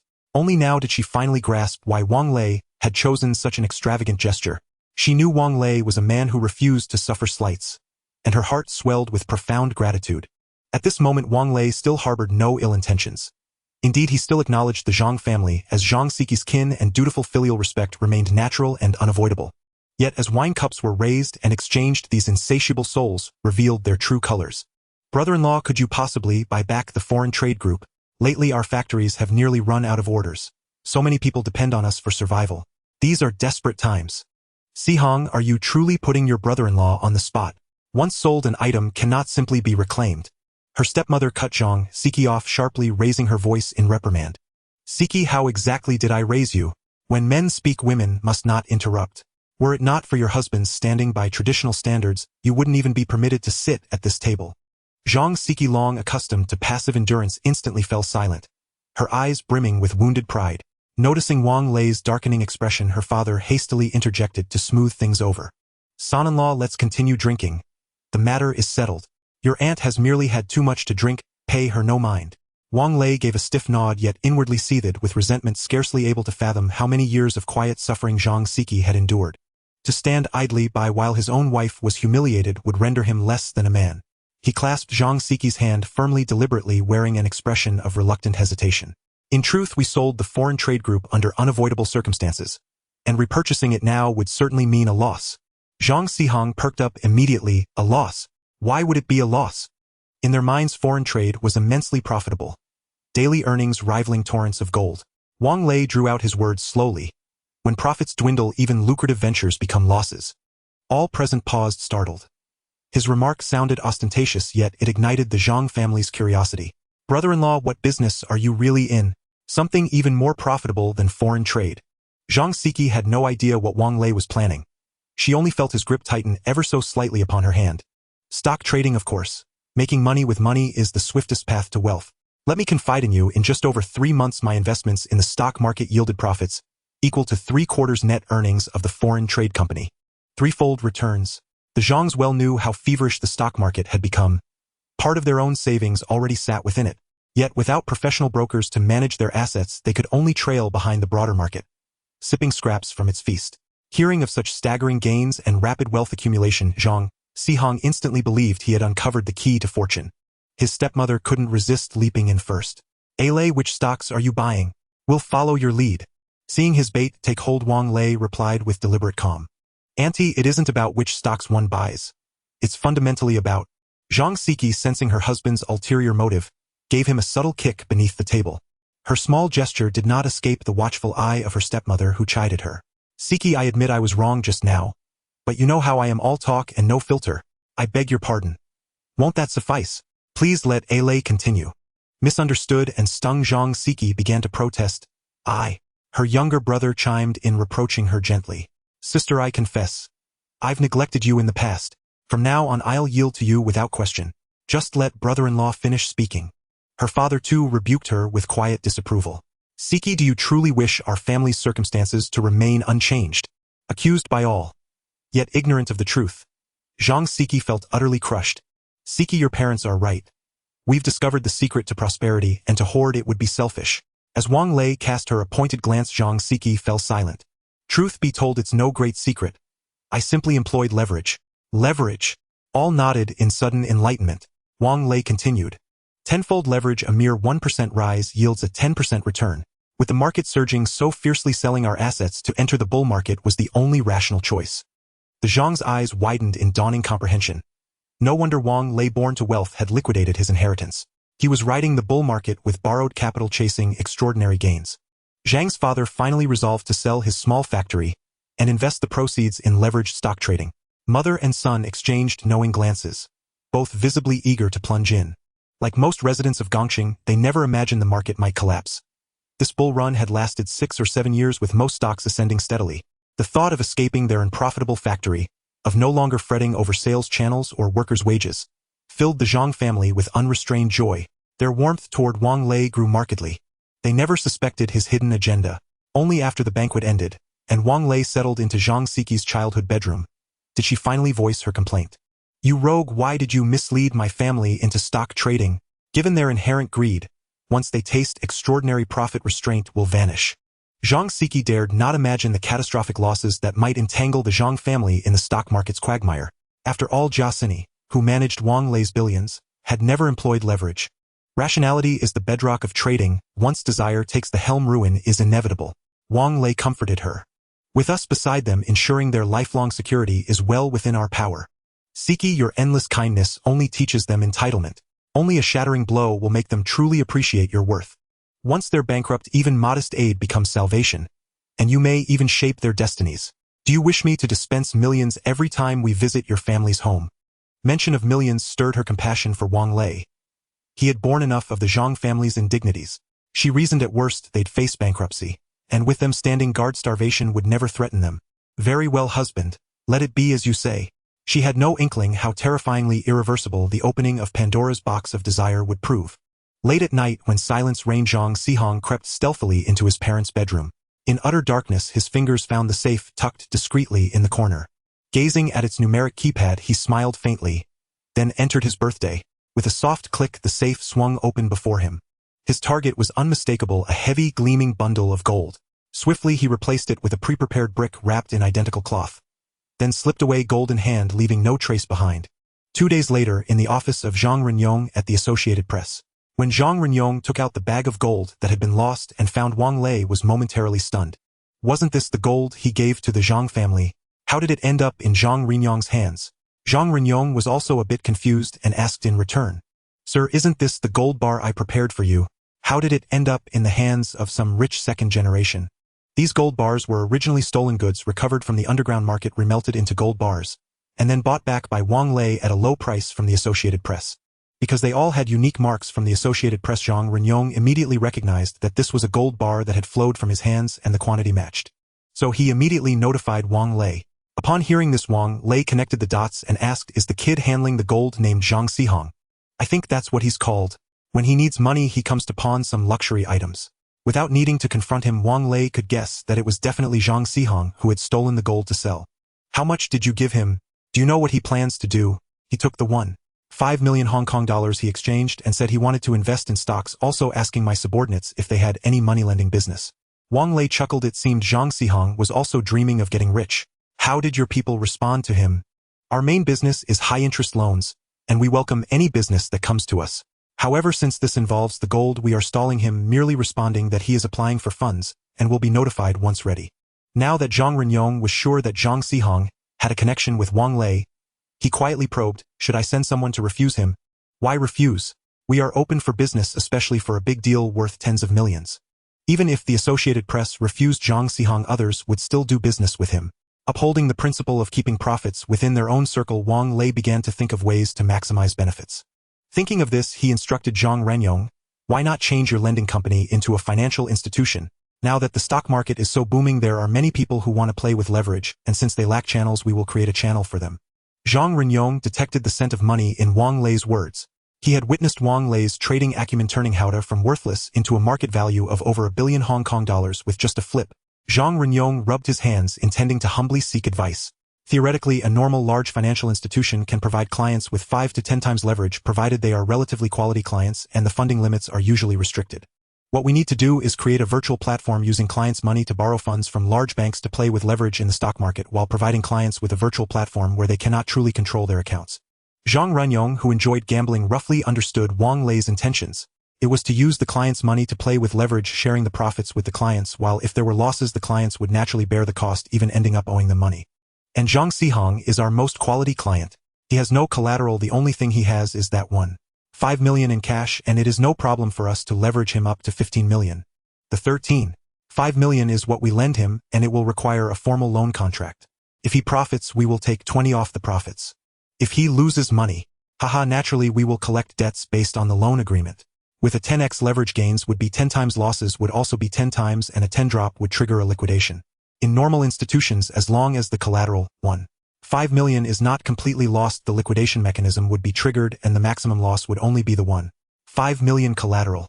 However, if a virtual platform is created, they wouldn't have to spend a single cent, and even if the user's collateral was wiped out, they could still profit from the loan agreement. This is truly a business of empty-handedly playing the wolf, and if it were really done, he would wish for every user to liquidate. Zhang Renyong seemed to see money pouring continuously into his pockets. At the same time, he also realized that his cheap son-in-law was genuinely ruthless. If he wasn't so callous, how could he come up with such a vicious business model? If he knew that Zhang Xihong was Wang Lei's brother-in-law, he would probably explode with anger immediately. On the other side, after hearing his brother-in-law's words, Zhang Xihong began looking for financial institutions willing to provide him with funding after receiving 1.5 million Hong Kong dollars. However, upon hearing that he had no assets under his name, they were only willing to give him 3 times leverage. How can 3 times leverage satisfy my appetite? Why is it that even though I have money, I can't play with high leverage? Zhang Xihong, repeatedly hitting walls, fell into deep distress. Just then his Nokia rang. Are you willing to give me 15 million in leverage? Hearing that the Associated Press was willing to give him 10 times leverage, and excited Zhang Xihong, without waiting for the other party to finish speaking, indicated that he would immediately proceed to complete the contract. The Associated Press was undergoing a wash and reconstruction, and the loan company's office resembled a Yakuza office from Hanami country, with employees dressed in suits, creating a somewhat incongruous atmosphere. But it was much better than those loan shark companies that showed off tattoos and beat up customers. Zhang Xihong, who had long mingled with delinquents, at least viewed this financial company as a legitimate institution. However, when the employee took out the loan contract, he immediately hesitated. His brother-in-law hadn't mentioned that playing with leverage meant borrowing money. He could accept losing money, but he could not accept being burdened with enormous debts. Noticing the customer's indecision, the employee patiently explained. According to normal procedures, we certainly cannot provide you with 10 times leverage. You should already know the reason. But our company is making an exception for you, which naturally comes with risks. Now that the stock market is so hot, signing a loan agreement with you is just precautionary. Zhang Xihong thought it made sense. Without an insurance mechanism, wouldn't it mean anyone could play with high leverage and everyone could make big money? His father often said that making money is the privilege of a small portion of people. With a chance to make big money in front of him, he naturally could not hold back. Okay, tell me about how your virtual platform works. Having frequently participated in gambling, Zhang Xihong immediately understood that this was an underground security system where transactions had to be handled through this financial company. He had participated in underground gambling enough times to not be very resistant to the virtual platform. If I make money, can you guarantee timely withdrawals? Rest assured, we are a legitimate financial company with a business license and have a collateral of 100 million in the Financial Regulatory Bureau. Upon hearing this, Zhang Xihong immediately lost his worries. Even if the other party fled, the Financial Regulatory Bureau would compensate him. 100 million Hong Kong dollars compensating him with 1.5 million was not an easy task. What? Zhang Xixing actually brought his family to handle the high-leverage virtual disk business.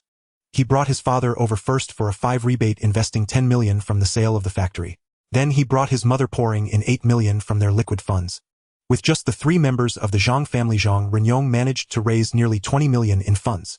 The profits from this business were so staggering that it made his heart race. The referral rebate made this business exceptionally popular. The financial company's bill counters burned out over a dozen machines in just 2 days. Now the uncles in the society were extremely satisfied with Jeang Renyong. They had grown weary of fighting and killing, and could only wait for the share reform to be completed, looking forward to receiving dividends for their retirement. Wang Lei felt that this matter had completely spiraled out of control. He initially just wanted to take advantage of the Jeang family, never expecting them to be so wild in their ambitions. What if Zhang Siki finds out about this? He decided to keep it hidden for the sake of family harmony. How is the share reform coming along? Jeang Renyong hurriedly reported, the associates I bribed have gathered some information, several uncles, and the leader can probably come up with 50 million in cash. Wow, that's quite a sum. As an established organization, the British League does not dabble in money laundering. Reningjiu was quietly doing so, but the profits never reached the uncles' pockets. The truly lucrative black industry rarely involved these uncles. The fact that they could gather so much money likely meant they had dug into their own coffers. Indeed, Fei Bo cut off his mistress' living expenses, which caused an uproar. His newly married wife is currently demanding a divorce. He'll lend you another 200 million. Combined with the 100 million as a deposit in the financial bureau, you'll have 300 million, securing 86 of the shares, which is not excessive, right? Jeang Renyong naturally felt no problem with this, but he couldn't help but worry for Wang Lei. Sir, investing so much money, isn't that a bit excessive? Haha, Uncle Jeang, from finance to management, we are in this together. You can privately return the 200 million later. Do you really think you are a legitimate company? The common people's money is split 3/7, while the gentry's money is returned in full. Yes, that's exactly the point. Jeang Renyong increasingly felt that Wang Lei was more of a villain than he was. The uncle's schemes were likely to fall flat. What if the uncles have objections? What do you need me to teach you? Tell Ao to handle it. I would prefer if they opposed. It would provide a perfect excuse to eliminate them. With one less person sharing the profits, the others will naturally have no objections. Jeang Renyong thought about it. The various factions within the British League had been nearly infiltrated by his money. If not for the concern for the code of the Underworld, eliminating all the uncles would not be a problem. Moreover, he could help the society get on the right track and enable everyone to make money. Even if there were objections, they would wisely choose to go along with him. And indeed, when 200 million in cash was piled up in the office, the uncles were nearly paralyzed with fear. They never expected Jeang Renyong to gather such a large sum in such a short time. Jeang Renyong, you're cheating. Where did you get so much money? Hehe, I never said that you couldn't raise funds externally for shares. Besides, don't think your money comes from thin air. Your business nephew has invested quite a bit, right? The person was speechless after being exposed. He never anticipated that Jeang Renyong would bite back. The other uncles wisely kept their mouths shut. They had all borrowed some external strength to varying degrees, but they never expected Jeang Renyong to be able to raise so much capital. Gentlemen, let's be honest. Ao has always said that investing so much money is not as good as spending a little to achieve great things. But I believe that the Underworld is not just about fighting or making money. Together is the ultimate goal of the society. I, Jeang Renyong, am now strong and powerful. Securing 86 of the shares is well-deserved. You won't have any objections, right? With the mention of Ao, the uncles, who were already half in the ground, naturally lost the desire to contest. Now, with the financial leverage business, the British League was raking in money daily. They were even less inclined to lose the chance to share profits due to greed. Seeing the old fellows so astute, Jeang Renyong nodded in satisfaction. Loyalty and righteousness were the essence of being in a society. These uncles had many followers. If he truly killed them, it would ruin Jeang Renyong's reputation, leaving him with no standing in the underground society. From then on, these uncles would become tools for him to rule the British League, and it wouldn't be long before the League would completely adopt the Jeang surname. On April 1st, a Boeing 747 landed on the runway of the Port City International Airport. This was a chartered flight arranged by Haode Electric for the engineers from Sakura Country and their families. After months of negotiations, these experts in electrical semiconductors finally arrived in Hong Kong with their families. When it came to poaching, the most ruthless were still a few large chaebols from Han Country. The rise of Han Country's semiconductor industry could not be separated from the actions of stealing techniques and poaching from Sakura Island. This was the first time Port City Company had joined the poaching effort. Though they are part of the Four Little Dragons of Dongzhou, Port City has an advantage in free economy and is the 4th largest financial center in the world. So when Haode extended an olive branch to him, Han Sanqian, the former chief engineer of Hitachi, was quite surprised. He was surprised yet a bit excited because Port City was the place where his parents once worked. As a descendant of the dragon, he often had thoughts of returning to his roots, and the idea of working in Port City was something he never dared to imagine. With his help, Manager Kai's poaching effort was made so smooth, or otherwise relying solely on Manager Kai, it would have been impossible to bring back so many senior engineers. Getting a few apprentices would have been quite good. Accompanying Han Sanxian back was his granddaughter Han Xiaoxiao. A top graduate from the University of Tokyo, she was an independent woman who combined beauty and intelligence, as she claimed. "Grandpa, slow down, wait for me." As soon as the cabin door opened, Han Sanxian rushed out, first unable to contain his excitement. Only when he set foot on the land of Port City did his excited emotions begin to ease. "I'm finally back." Han Xiaoxiao looked helplessly at her grandfather. Having grown up in bustling Tokyo, she had no idea why her grandpa was so obsessed with returning to Port City. If it weren't for the concern that her grandpa would be all alone, she wouldn't have followed him to work in Port City. As for the upcoming job at Haode, she looked down upon it even more. Hitachi Group is a global giant. Although it has declined somewhat after sanctions, it is still a revered electrical giant. In contrast, Haode is merely a small company with a market value of less than 2 billion Hong Kong dollars, boasting that it would surpass global giants and forge a world-class semiconductor group. She could only say that ideals are so full while reality is so thin. A surge of people filled the airport tarmac as Manager Kai, representing Haode Corporation, presented Han Sanxian, a returning national, with a floral wreath. Han Xiaoxiao too received a bouquet from a young girl. "Hello, little sister. You're absolutely adorable. Were you also assigned to welcome guests?" she asked. "Honestly, your boss ought to know better than to make children wait under the scorching sun for so long." The girl shook her head. "It has nothing to do with brother Wang Lei. I came here on my own accord. Dad said you and Sister Han are both great scientists, the future hope of Haode. I want Dad to keep his job, so I came along with Uncle Kai."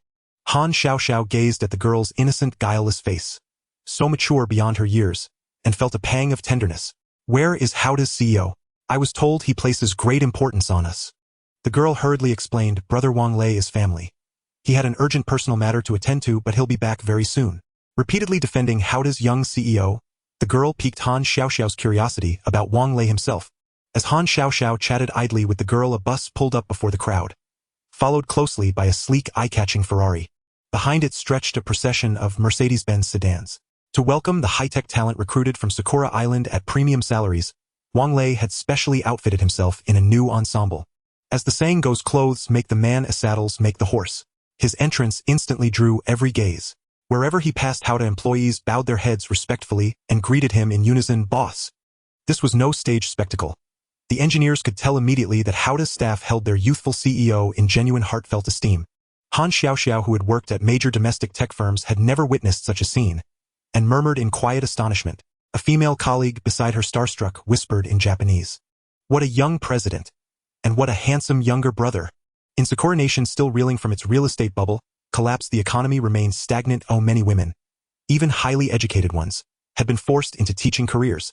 Even these elite tech professionals earned far less than before, making admiration for wealth a prevailing social norm.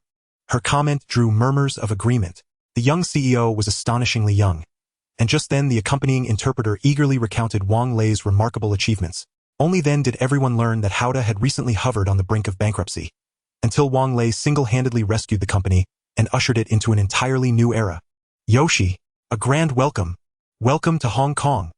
To Han Xiaoxiao's delight, this young CEO spoke fluent Mandarin, Japanese, and English, and carried himself with impeccable grace, clearly a product of elite education.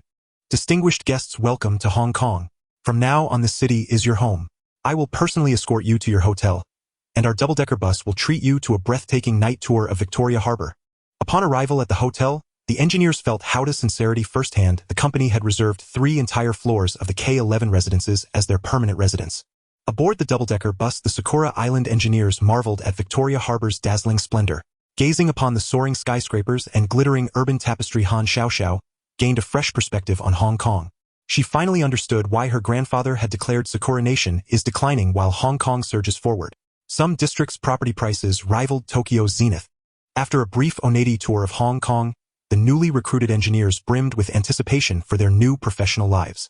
Early the next morning, Wang Lei arrived once more, escorting them all to Haode's newly established factory.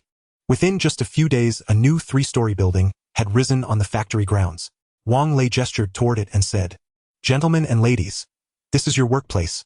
As requested, each senior engineer will have a dedicated R&D lab and may form their own research teams. The allocation of research funding will be determined solely by Chief Engineer Han." His words were met with sustained, thunderous applause. For most, it wasn't merely the generous salary that mattered. It was Haode's firm promise to fully support their scientific endeavors. Sakura's conglomerates were preoccupied with predatory mergers, diverting all resources toward absorbing acquired firms. Their profits having plummeted, they possessed neither capital nor will to invest further in R&D. Naturally, this bred widespread resentment among top-tier technical talent. Even Han Xiaoxiao found herself applauding. Her impression of Wang Lei profoundly transformed. For a household appliance manufacturer still teetering on the edge of crisis, to commit its entire financial reserves to scientific research spoke volumes. Its CEO must possess extraordinary vision and courage. Moreover, the interpreter's fervent praise reinforced the consensus this was truly an outstanding leader. Just as Wang Lei basked in the ovation, suddenly a system alert chimed. Target identified for cultivation. Character profile follows. Name Han Xiaoxiao. Tier legendary gold. Innate talent prodigy girl. When activated, R&D efficiency across the host's scientific laboratories increases by 50. Sakura origin hidden talent. Unlocked at affinity 60. Otaku affinity hidden talent. Unlocked at affinity 80. Affinity level 30 relationship casual acquaintance. Note: upon successful cultivation, active talents become available. Character tiers are upgradable. Method: unknown discovery left to the cultivator. Another legendary gold. Wang Lei keenly noticed the minus sign. But Han Xiaoxiao was barely 20. Her potential for growth was immense. With that thought, he offered her a courteous nod. She responded with a warm, gentle smile. Han Sanqian too held Wang Lei in high regard. Not a trace of the decadent arrogance typical of Hong Kong's second-generation tycoons. Most impressively, at such a tender age, he already harbored noble ideals and unwavering ambition. By contrast, Han Sanqian's own son, same age, was still aimlessly carousing with classmates. Even his daughter Han Xiaoxiao, though gifted, remained captivated by urban glamour devoid of any grand aspirations for the future. What weighed most heavily upon Han Sanqian's shoulders, however, was Wang Lei's profound trust, in entrusting him with full command over the entire R&D division. No Sakura executive would ever grant such authority. That trust alone cemented his resolve he would deliver tangible results at Haode, or else betray Wang Lei's confidence. Through conversation, he also discovered that although Wang Lei lacked deep expertise in semiconductor technology, his grasp of the global industry landscape surpassed that of ordinary analysts. To surpass Japan, Korea, and America's industrial giants, we must launch breakthrough products. Televisions and computers are dead ends. Small appliances are our true path forward. His assertion caused a stir among the technicians present. The chips in small appliances emphasize being compact and aesthetically pleasing, often demanding higher technical requirements compared to larger appliances, and the processes involved are usually more intricate. This undoubtedly increased the difficulty of their work, causing some who were accustomed to upgrading large appliances to struggle with this transition. Are you suggesting we put significant effort into developing a micro-integrated chip? Yes, I hope you all can create a portable music player that is compact and easy to operate, capable of playing MP3 format music. Wang Lei even sketched an iPod, the exquisite design leaving the engineers present in awe. These experts who dealt with appliances daily were taken aback by Wang Lei's imaginative ideas. Han Sanqian firmly asserted, if you truly create the MP3 player you described, such a convenient and portable device will surely sweep the globe and become the target of all music enthusiasts. Others offered high praise for this product. Han Xiaoxiao was surprised to see the usually awkward engineers, who were not very personable, showering flattery one after another. This scene made her unable to suppress a secret smile. Being the youngest among them, she had to admit that the player designed by Wang Lei was indeed a revolutionary product. Once successfully developed, it would undoubtedly receive high market recognition. Moreover, there were no similar competing products in the market at this time. No competitors meant Haode could dominate the global market in a short span. The resulting benefits would be immense and continuous, easily multiplying the company's value several times over. With this thought, Han Xiaoxiao suddenly felt a shock. Perhaps Haode would indeed become great because of this. The word great seemed a bit out of place with Haode's humble factory, yet everyone was inexplicably filled with confidence and vigor. Just as everyone was immersed in dreams of the future, Wang Lei suddenly said, "However, I have requirements regarding the chip and its various functions. Please go ahead." Han Sanqian found Wang Lei's smile somewhat strange, akin to that of a shrewd businessman. 16-bit stereo audio, high audio output power, 120 hours of standby time, space for downloading 120 songs. As Wang Lei listed these high requirements, the engineers who were once full of confidence were left speechless. Even Han Sanqian felt his scalp tingle. This new boss was generous with money, but the demands were uncommonly high. Indeed, high salaries were not so easily earned. Hearing the technical difficulties laid out, Han Xiaoxiao felt her heart shatter. She had originally planned to enjoy her time in the harbor city, but now she couldn't muster any interest. Damn it, my weekend's my rest time. Han Xiaoxiao suddenly found Wang Lei less endearing, even somewhat bothersome. Ding Han Xiaoxiao has developed a grudge against you. Affection level 5.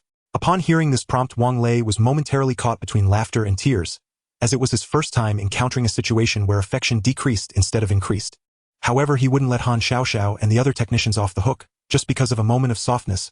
Wang Lei's money wasn't something that could be taken lightly.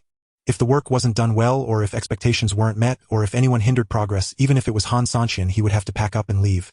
His company wouldn't support idle people. Everyone was required to contribute their due value. Looking at the veteran experts who were already preparing to procure materials and entering work mode, Manager Kai cautiously asked, "Boss, according to plan, we still need to take them out for a field trip to play for a day at Victoria Peak. Are we being a bit too hasty?" Wang Lei shot him a glance and coldly replied, "Manager Kai, put away your old ways. Experts are meant to be utilized, not to be fawned over. I can meet their compensation demands, but only if they work hard and bring corresponding benefits to the company." Manager Kai wiped the cold sweat off his forehead and quickly responded, "Alright, I'll go confirm with General Han how to assess performance and urge them to expedite the development of the new product." Watching the appliance company gradually become more formalized, Wang Lei's lips curled up slightly. As someone who had been reborn and crossed over, he naturally knew that 1997 was a very special time. The first public appearance of the MP3 designer was met with layoffs from Samsung due to the financial crisis, and in 1998, he joined Shirhan, a subsidiary of Samsung, to launch an MP3 player priced at only $69. Due to a lack of funds for product optimization and the immature technology, this MP3 player failed to create significant waves. It wasn't until 2001 that Apple launched the iPod, which was priced as high as $399. The global sales of the iPod reached 400 million units, enough to circle the Earth in a year. This thoroughly ignited the chaotic era of MP3 manufacturers.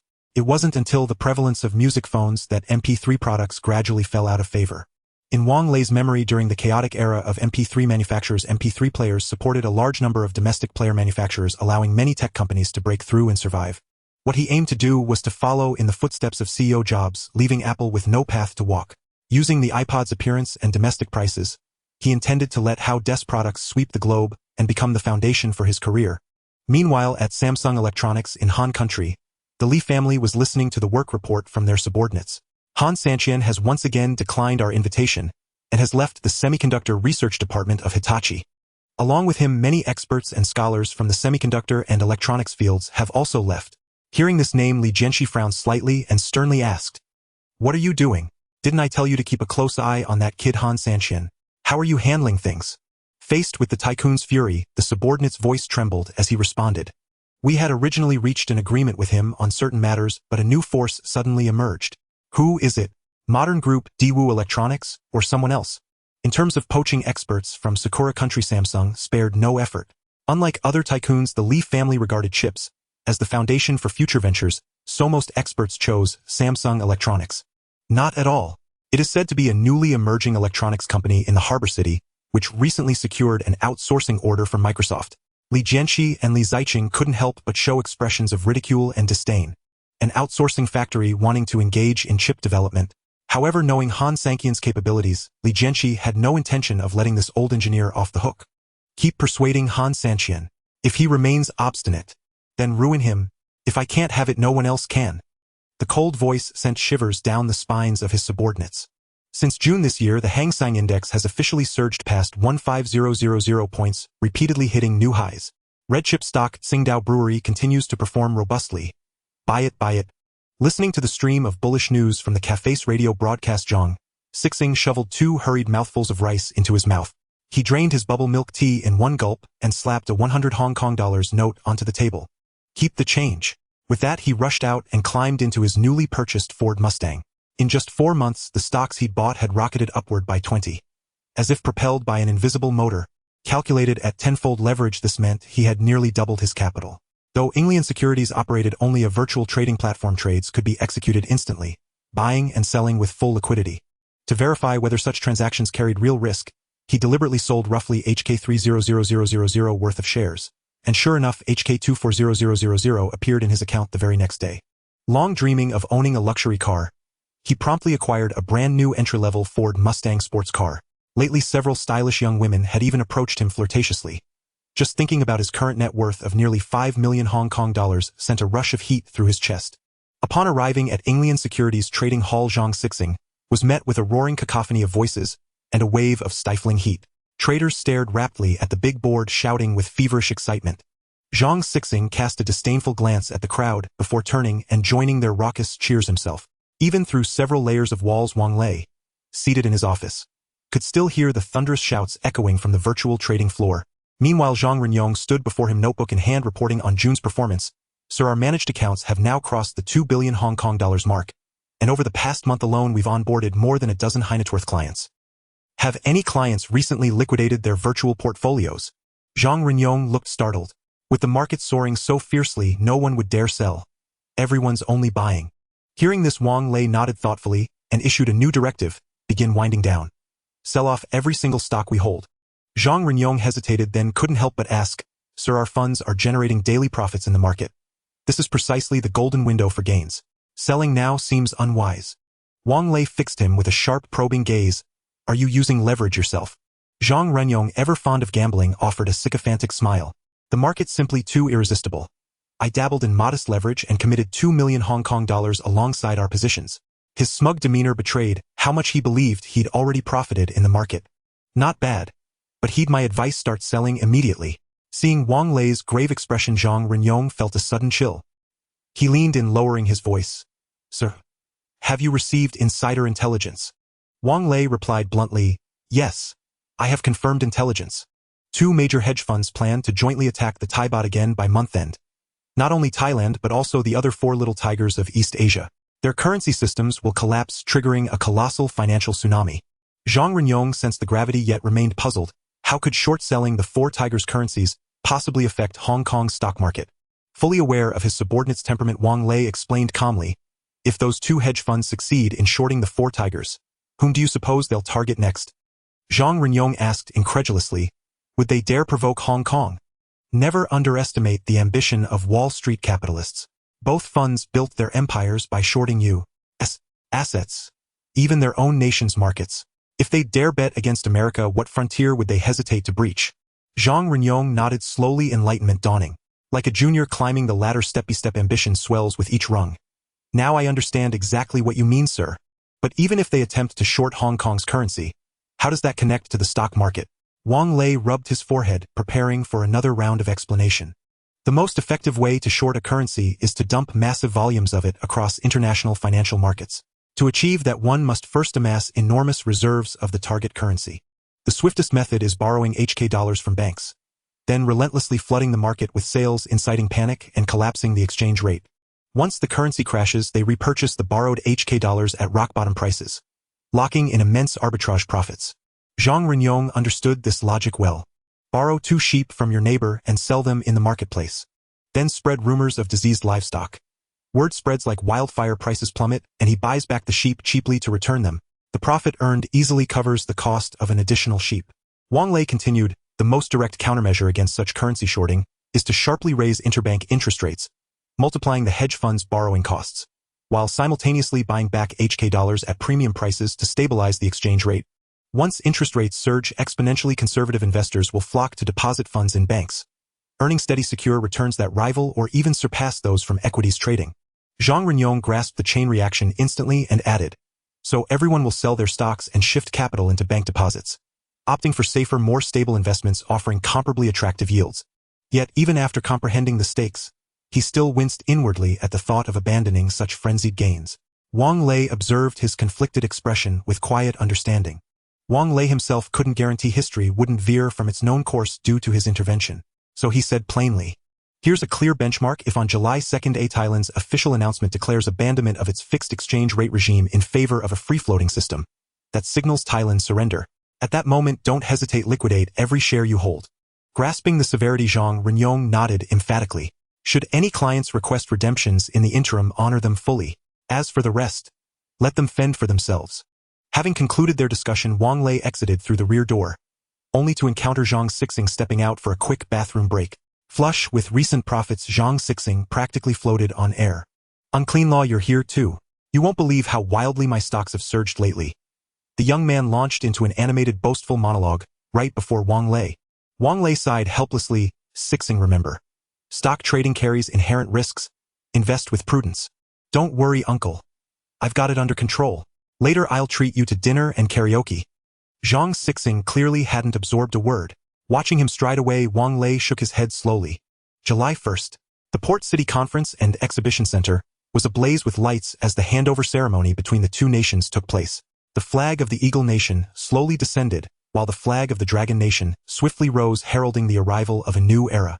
With a yearning for the future, Wang Lei hardly slept through the night. The next day he arrived at the Hong Kong Stock Exchange's private room, wearing a pair of sunglasses. Jiaxini greeted him warmly. "Good morning, Mr. Wang." Wang Lei merely returned a smile and said in a nonchalant tone, "Sini, please liquidate all the stocks I entrusted to you." Jiaxini was taken aback, thinking she had misheard. "Are you sure you want to sell all the stocks now? Are you in debt from gambling, or is there some urgent matter that requires money? I can lend you some." Looking at Jiaxini's flustered demeanor, Wang Lei shook his head. "I simply do not have faith in the future stock price movements of Port City. I hope you can cooperate with me in starting to offload my positions." Wang Lei did not elaborate further. Unlike Zhang Renyong, Jiaxini was knowledgeable. The more she knew, the more variables would arise. Without guaranteed loyalty, Wang Lei could only say this much. Jiaxini could clearly sense that Wang Lei was hiding something from her, causing her mood to sour. "Ding, Jiaxini has developed a grudge against you. Affinity 10. Due to the decrease in character affinity, the relationship between Jiaxini and you has changed to ordinary friends." Upon hearing the notification, Wang Lei could not help but twitch his lips. This woman changed her heart too quickly. It was just about selling stocks. Did it have to come to the point of turning against him? "Sini, don't misunderstand. Selling the stocks doesn't mean we can't continue to collaborate. You don't need to say anything. I, Jiaxini, still have some professional ethics. You need not worry. I will execute your instructions diligently." Jiaxini adopted a distant demeanor. Due to the extraordinarily hot stock market, she managed to sell all the stocks within a single day. The 2 billion yuan entrusted to Jiaxini by Wang Lei surged to 3 billion Hong Kong dollars within 6 months. Jiaxini truly lived up to her reputation as the top female trader in Port City, outperforming the market. With nearly 3 billion in funds entering and exiting, there was not a ripple in the stock market, which had a daily trading volume reaching hundreds of billions. However, such a large-scale sell-off still attracted a fair amount of attention. Li Banqing from Huanghe Industries sharply noticed a slight decline in the prices of several of their stocks. "What's going on?" "Boss, we just received news from the Hong Kong Stock Exchange that Wang Lei has sold off all his stocks, completely liquidating his positions in the Hong Kong market." Li Banqing thought the name sounded familiar. He had often heard it mentioned in the past year. Wang Lei, the one who sold off his real estate company. "Yes, boss. It is estimated that he has handled nearly 3 billion Hong Kong dollars in the stock market." Li Banqing tapped his fingers on the table, finding this so-called prodigal young man quite intriguing. He was not optimistic about the currently rampant stock and real estate markets in Port City. In his view, such outrageous growth contradicted normal market principles, and sooner or later, the market would correct this error, leading to a significant crash in both the stock and real estate markets. Thus, he began laying out plans in the tech industry as early as the early 1990s, such as acquiring the oil and energy giant Husky and investing $2 billion in building the Oriental Plaza in Kyoto. At the same time, he started to bottom fish in the telecommunications industry in Shizhou. Wang Lei's actions of selling real estate companies and stocks seemed to him to be a very wise choice. Thinking of this, he said, "Have someone deliver him an invitation letter. Tell him I would like to invite him to join Huanghe Industries." His subordinate displayed a look of astonishment, unsure why the boss would take a liking to a prodigal. "That lucky kid to be valued by you? Anyone would not refuse your invitation." Looking at the 3 billion Hong Kong dollars lying in his account, Wang Lei's feelings were difficult to articulate. This was the largest amount of money he had ever earned. Yet he also felt somewhat disheartened. This wealth was not enough to compete with the 4 great tycoons, not even a fraction of Lu Xingxing's. With a small taste of success, Wang Lei suddenly wanted to go big. Thinking of this, he could not help but feel excited. He hurriedly called out to Jiaxini, who was trying to leave. "Sini, wait a moment. Mr. Wang, I have completed your commission. Is there anything else you need?" Jiaxini felt a vague anticipation in her heart. If Wang Lei were to admit a mistake and confess his feelings, perhaps she could forgive him. "It's like this. I would like to entrust you to help me buy some spot gold tomorrow." "You want to invest in spot gold? Is that the reason for selling your stocks?" Wang Lei gently nodded. "How much bullish spot gold do you want to buy?" "I want to go all in with 100 times leverage."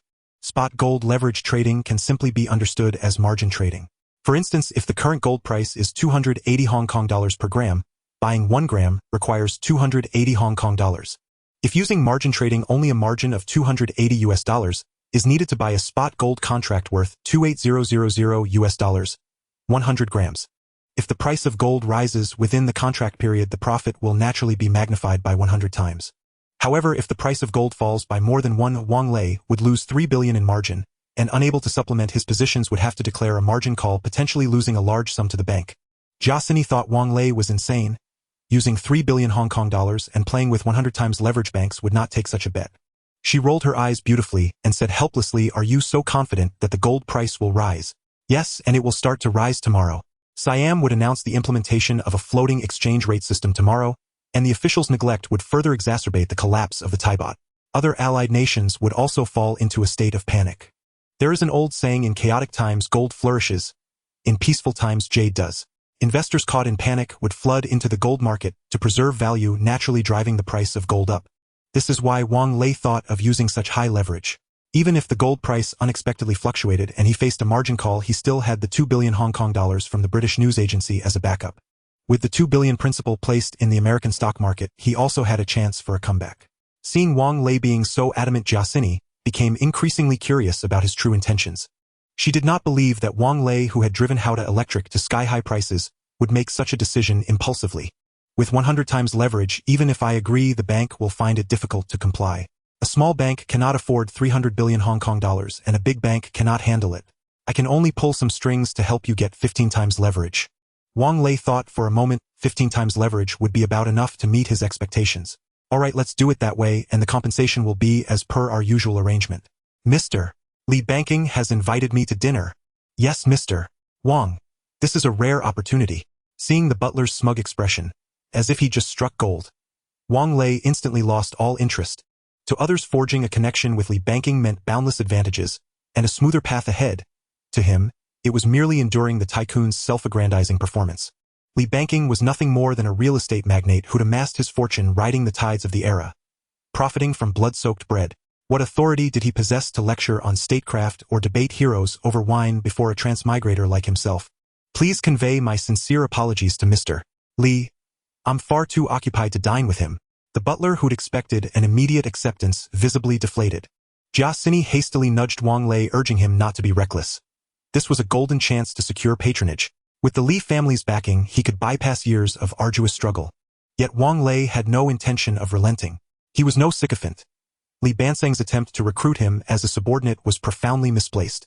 The elderly butler's expression darkened, though he maintained formal decorum. His voice, however, dripped with veiled menace. Very well. I shall relay your words to Mr.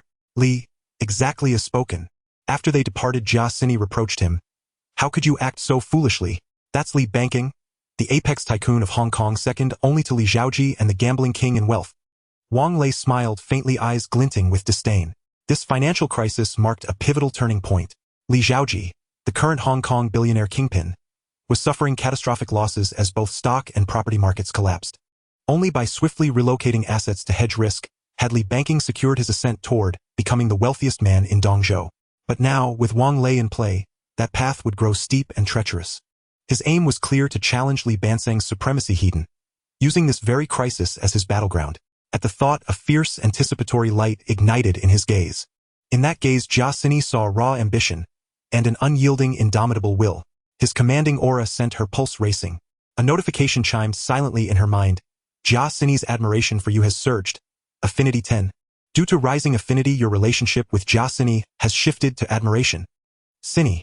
If you're free, please arrange leveraged purchases of spot gold for me as soon as possible. Timing is critical. His blunt, tone-deaf remark left her wishing she could spray him with a mouthful of salted soda water. Fine, no need to rush me. I'll handle it immediately. Spot gold trades around the clock. Though baffled by his urgency, she promptly contacted major banks on his behalf. Wang Lei's refusal reached Li Bansang's ears almost instantly via the butler. Boss, that young man dared reject your gracious offer. Shall we? Li Bansang, however, found the youth intriguing. Confident no peer would decline his olive branch, he was intrigued by this defiant reversal. Humph. What punishment do you propose? He's already liquidated all his holdings. Even sold every last share. Do you intend to hire Xing Ian to beat him senseless? The butler fell silent. This young man was indeed slippery, difficult to retaliate against. Cease such schemes. He owns nothing. How could he fear a man who wears shoes? The butler nodded vigorously, well aware of the elder's tenacity. Once he set his sights on something, he rarely let go. Just then, Li Banking received a startling message. His close associate, the managing director of HSBC, reported that a daring young man sought a 42 billion Hong Kong dollars loan to speculate on spot gold. Li Banseng's heart skipped. Is the young man named Wang Lei? Yes, the same prodigal who recently acquired Haode Group amid great fanfare. Yet he dares wager 3 billion Hong Kong dollars in margin at 15x leverage on spot gold. Preposterous. To any rational observer, the scheme seemed utterly mad, though banks facilitating the margin would likely profit regardless of gold's direction. Still, risks remained. If forced liquidation lagged, a margin call would first drain the bank's capital. Thus, HSBC's managing director outright rejected the application. Though unsurprisingly, banking still felt a jolt, and murmured half in, "What colossal ambition this boy possesses," then shook his head slowly. I underestimated his resolve. A man of such mettle would never submit, even if ruined utterly.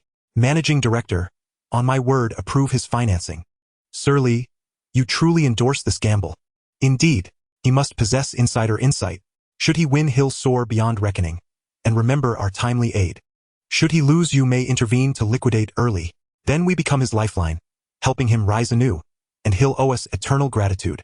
Given your judgment, sir, I'll extend the hand he needs. Meanwhile, Jia Sini fielded repeated rejections from banks.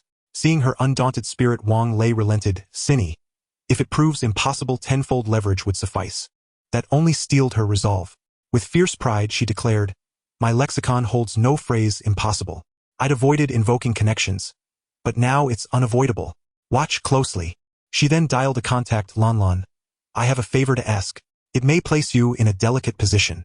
A friend wishes to purchase spot gold on margin. Just 3 billion Hong Kong dollars in margin, requiring 42 billion Hong Kong dollars in financing. Understood. I'll head straight to Bank of Longgua's Hong Kong branch. She ended the call and flashed Wang Lei a triumphant thumbs-up. Wang Lei blinked in astonishment. You have ties at Bank of Longua. Savoring his wide-eyed, almost reverent gaze, she replied with quiet pride. I have many close friends. Lan is the daughter of President and I. With her approval is but a single sentence. Bank of Longua Hong Kong stood as a formidable institution, formed by the merger of 14 mainland Chinese banks operating in Hong Kong, and now ranked second among Hong Kong's banking groups. There was no rationale for refusing the deal. Whether Wang Lei profited or perished, the bank would collect fees and interest, and mitigate all risk effectively. Thanks to Ni Lanlin's influence, they granted a generous favor, financing 45 billion Hong Kong dollars for a 3-month spot gold futures contract. What? The Longua Bank Port City has taken the lead in helping Wang Lei complete the financing. Li Banqing frowned upon receiving the news from HSBC. It's fine, I don't blame you. No one would have expected that Wang Lei could establish a relationship with President and I. After hanging up the phone, Li Banqing chuckled self-deprecatingly, realizing that he too could have a day when his schemes fell through. Forget it, I want to see how high you can fly on your own. Li Zhaoji, the richest man in Port City, who was well informed, also heard about Wang Lei selling stocks and gold futures. Known as a stock god, he not only heavily invested in the Port City stock market, but also owned Hengji Real Estate, the largest land merchant in Port City and the biggest real estate developer in the area. He looked down upon Wang Lei's actions. Just a pure gambler. If merely having the guts could lead to profits, then how come there are so many hopeless gamblers stranded on the streets of Port City? Those who believed the stock and property markets would continue to thrive were waiting to see Wang Lei's joke. After purchasing a gold futures contract at 280 Hong Kong dollars per gram for 45 billion Hong Kong dollars, Wang Lei couldn't help but breathe a sigh of relief. Now everything is in place, only the favorable wind is missing. Honey, you're back. Wang Lei hurried over to Jeang Siki, who was busy preparing meals. You're carrying such a big belly, let the servants handle the chores. Jeang Siki, 8 months pregnant, patted her belly and said, It's hot today, so I made some ice cream for you. Come and taste it. I made a lot and had someone send some to Abu as well. The two unwittingly started chatting about the stock market in Port City. Wang Lei reminded her, Wife, you should remind your parents. I heard that the Tiger Fund and Proton Fund have started attacking the Thai baht again. The Thai baht could collapse at any moment. It would be wise for them to sell their stocks early. Upon hearing Wang Lei's words, Jeang Siki immediately nodded and dialed her father's phone number. Dad, are you still trading stocks lately? Yes, daughter, what's up? Lei said the Thai baht is going to collapse, which could very well affect the stock market in Port City. Perhaps you should clear your positions early. Zhang's father still trusted his son-in-law, but now that they were using leverage and making decent profits every day on the virtual market, how could he bear to stop now? All right, we understand. With such a good upward trend in stock prices, it probably won't drop drastically anytime soon. He'll take a look. You can reassure Lei that if the market falls, we will liquidate immediately. After hanging up the phone, Zhang's stepmother, who was calculating profits, asked him, Was that Siki calling? Zhang's father, who was hesitating, nodded. He was someone who was easily influenced by others, and after receiving his daughter's reminder, he began to worry about what to do if the stock market really did decline. Yes, Siki reminded me that Southeast Asia might erupt in a financial crisis, which could very well impact the stock and property markets in Port City. His stepmother immediately rebutted. She and Wang Lei are being overly pessimistic. Port City is developing so well with such momentum, and the financial sector is closely connected with the international market. The influence of small Southeast Asian countries is extremely limited. Trust me, don't sell. Jeang's father thought his wife's reasoning also made sense. He replied, "All right, I'll listen to you. I believe the stock market won't collapse anytime soon. The Hang Seng Index has even risen by 300 points today." Seeing the old man so obedient, his stepmother smiled with satisfaction. The next day at 4:30 in the morning, the Siam Central Bank issued an announcement, formally announcing to the world financial market abandoning the fixed exchange rate system with the US dollar that has been in place for 10 years, adopting a floating exchange rate mechanism. That same day, the Thai baht's exchange rate plummeted by 17. The financial market was thrown into chaos, and both the stock and futures markets collapsed. This news made headlines in financial publications around the world. When the news reached Port City, people paid little heed, believing that no matter how the fire raged, it would never reach their heads. Some financial experts also made their judgments. The collapse of the Thai baht was due to the Siam government's insufficient foreign exchange reserves, which amounted to only a few $billion. Faced with international speculators who had previously purchased over 10 billion Thai baht, their hasty response was bound to end in defeat. Port City, on the other hand, had foreign exchange reserves exceeding 100 billion, and was also one of the world's financial centers, giving international speculators great confidence. They dared not cause trouble. This statement gained public approval. Indeed, when the Hong Kong stock market opened, it was calm, and blue-chip stocks continued to rise, seemingly unaffected by the crisis in Siam. Zhang Renyong, who was watching the news, was stunned. Wang Lei had actually predicted the crisis in Siam, and even the timing of the announcement was remarkably coincidental. Moreover, the news also stated that international speculators were expanding their gains and had turned their sights on several other small countries. He suddenly stood up, startling his subordinates. "What's wrong, boss?" "Boss," Zhang Renyong ordered, "tell those traders to liquidate all stocks in our accounts. We must clear everything within 3 days." His subordinates were somewhat puzzled as to why the boss was so anxious. Experts clearly stated that this financial crisis would not affect Port City. Nonsense experts. Trusting them is worse than believing a fortune teller. Anyone who dares to disobey orders will face the family rules. Upon hearing the family rules, the subordinates immediately fell silent. The entire organization was now under Zhang Renyong's absolute control. They did not dare to disobey any of his orders. They all began to take action, choosing to liquidate all the accounts they managed. Zhang Renyong cautiously chose to liquidate over 3 days, which turned out to be overly cautious. More than 2 billion in sell orders didn't make a ripple in a stock market with daily trading volumes exceeding 100 billion. In the following 2 months, news continued to arrive about Malaysia abandoning efforts to defend the ringgit, the previously strong Singapore dollar coming under pressure, and the collapse of the Indonesian rupiah. These unfavorable reports did not hinder the rise of the Hang Seng Index. The Hang Seng Index was just a step away from the 16,000 point mark. Wang Lei remained tense. Gold had dropped 3 points during the collapse of the Thai baht, but surged 8 points instantly after the collective collapse of the 4 little tigers in Dongzhou. However, this was still far from his original expectations. He calculated the time. The international speculators should be closing in now. By October, Port City remained calm, and the Hang Seng Index had surged again. International speculators began to operate in the regions of the Great Goose and the Cold Country. Seeing this, Zhang's father was relieved that he hadn't listened to his daughter and son-in-law. If he had sold stocks in July, missing this wave of surge, he would have regretted it for a lifetime. Meanwhile, after liquidating, Zhang Renyong faced discordant voices within the upper echelons of the British Union.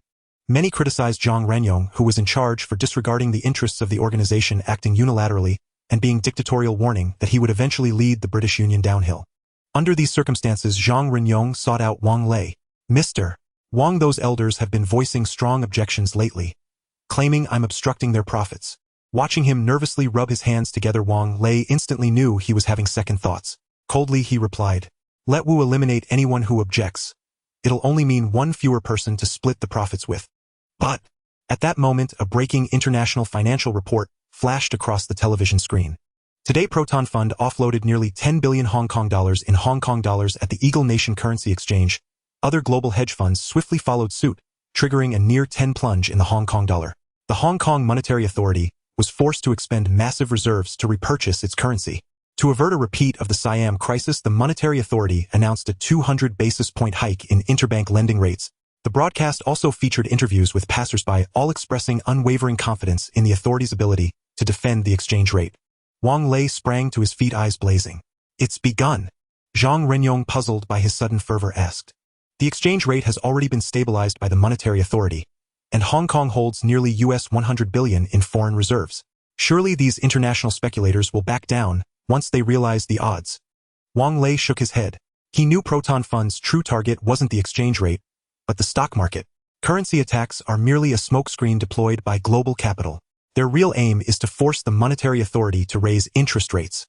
Seeing Jeang Renyong still look bewildered, Wang Lei, now in high spirits, explained. Raising bank interest rates inevitably tightens commercial and private lending, drastically shrinking liquidity across the market. Higher deposit rates also lure risk-averse investors to liquidate equities and park their money in banks for guaranteed yields, sparking market volatility. That very panic will become the final straw that breaks retail investors' resolve. In short, defending the exchange rate demands higher interest rates, and higher interest rates guarantee a stock market crash. It's an inescapable paradox. Jeang Renyong finally grasped Wang Lei's meaning and swore. Those foreigners are truly devious, using feints and diversions like battlefield strategists. Sir, what do we do now? Wang Lei paused thoughtfully, then issued his orders. Those uncles have been clamoring to re-enter the stock market, so pretend to yield and buy back a token amount. Then fabricate the books, use this as pretext to withhold part of their share. After all, if they insist on chasing profit, losses can easily be blamed on them. Brilliant. Absolutely brilliant. Sometimes Jeang Renyong felt those elders were genuinely unfortunate. A group of elderly men utterly outmaneuvered by a single young mind. By the way, during this period, many will rush to liquidate their virtual positions. Deploy a team to queue up outside England's black market exchange. Given the market's collapse speed, most of them have long since faced margin calls. Refunds are utterly irrelevant. Wang Lei never preyed upon the poor. Those leveraging at England were Hong Kong's wealthy heirs and unscrupulous opportunists. Exploiting them carried no moral burden. Understood. I'll act immediately. Unaware of the impending storm, the clan elders rejoiced upon hearing Jeang Renyong had agreed to re-enter the market. What they didn't know was that Jeang Renyong had purchased only a symbolic 10 million Hong Kong dollars in blue-chip stocks, far from committing their full capital. Media outlets controlled by global capital began disseminating alarming reports and launched repeated small-scale sell-offs of Hong Kong dollars. Each time Proton Fund dumped 2 billion Hong Kong dollars, it triggered massive copycat selling, forcing the monetary authority to spend 10 times that sum just to stabilize the exchange rate. Skyrocketing bank interest rates sent the stock market into decline. Initially modest, dismissed by most as routine technical correction.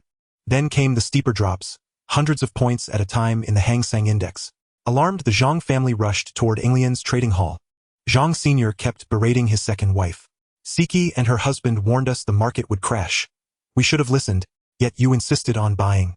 Now every cent we gained will vanish. Enough nagging. It's just a few percentage points. We'll still profit if we sell now. Exactly. Thank goodness our son-in-law warned us. Otherwise we'd still be hesitating, waiting to see how things unfold.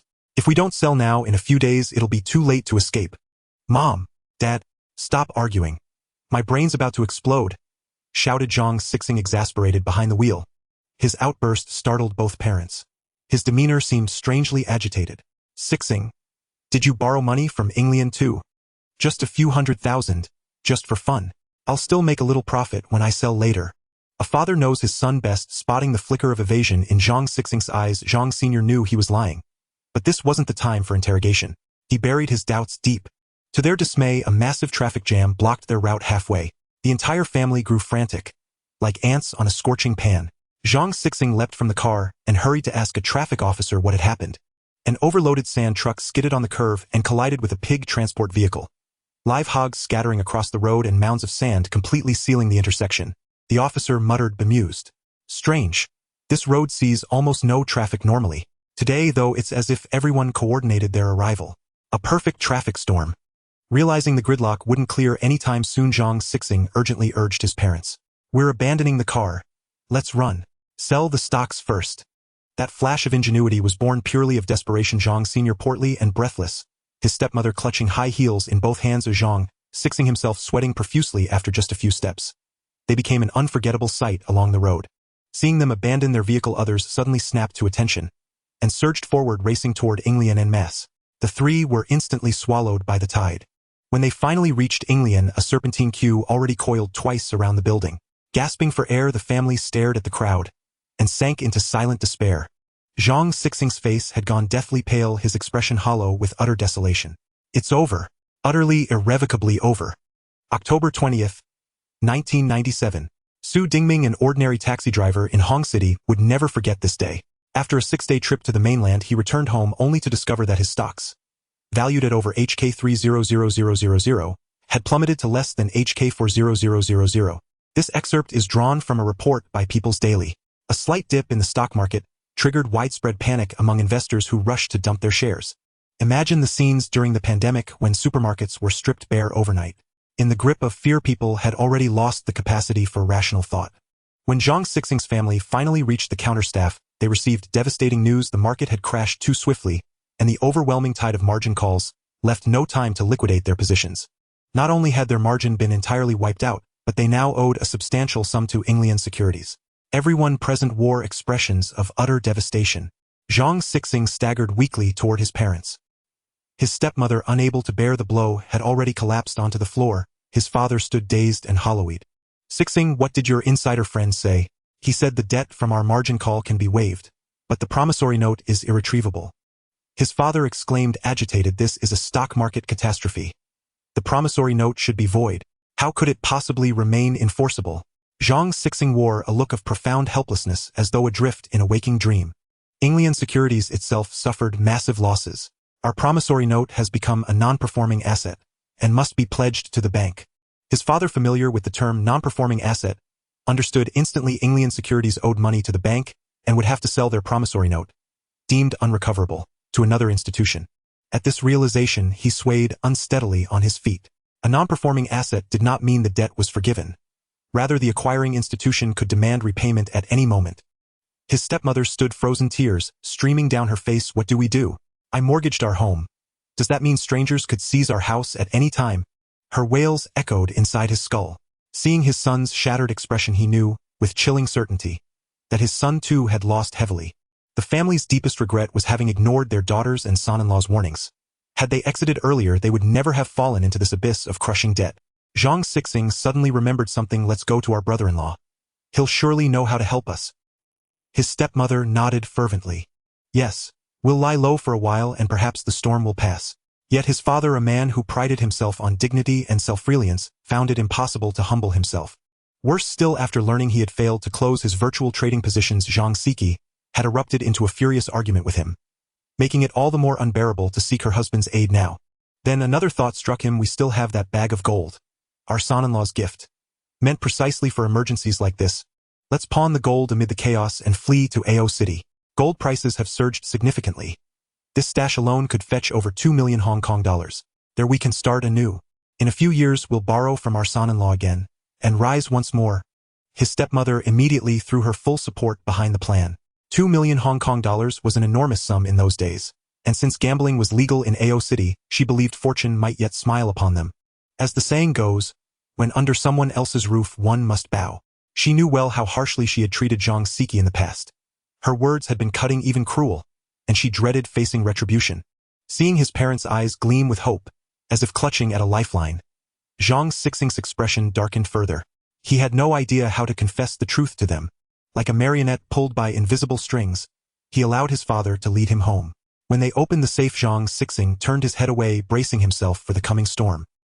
His father eagerly lifted the wrapped bundle, only to hear the unmistakable clink of bricks colliding. "The sound is wrong." He tore open the sealed package, and found the gold bars vanished, replaced instead by a heap of crumbling bricks. His stepmother shrieked uncontrollably. "I placed it carefully. I never opened it once. How could it have turned into bricks?" His father's gaze snapped to Zhang Sixing, his voice sharp with accusation. "Zhang Sixing, was it you?" He seized Zhang Sixing by the collar. His son slumped like lifeless clay, silent and unresisting. His silence a grim confession. Despair flooded their faces. They knew complaints were futile now, so they clung to each other, sobbing without restraint. Human joys and sorrows seldom intersect. Meanwhile, Wang Lei set off fireworks in his courtyard. Within this single month, international capital flows had targeted both Russia and South Korea. Not only had East Asian economies crumbled, but the global economy had suffered severe shock. What loomed ahead was nothing short of a full-blown financial crisis. The wealthy scrambled to buy gold, a traditional hedge against volatility, while no one could predict where the next wave of speculative capital would strike.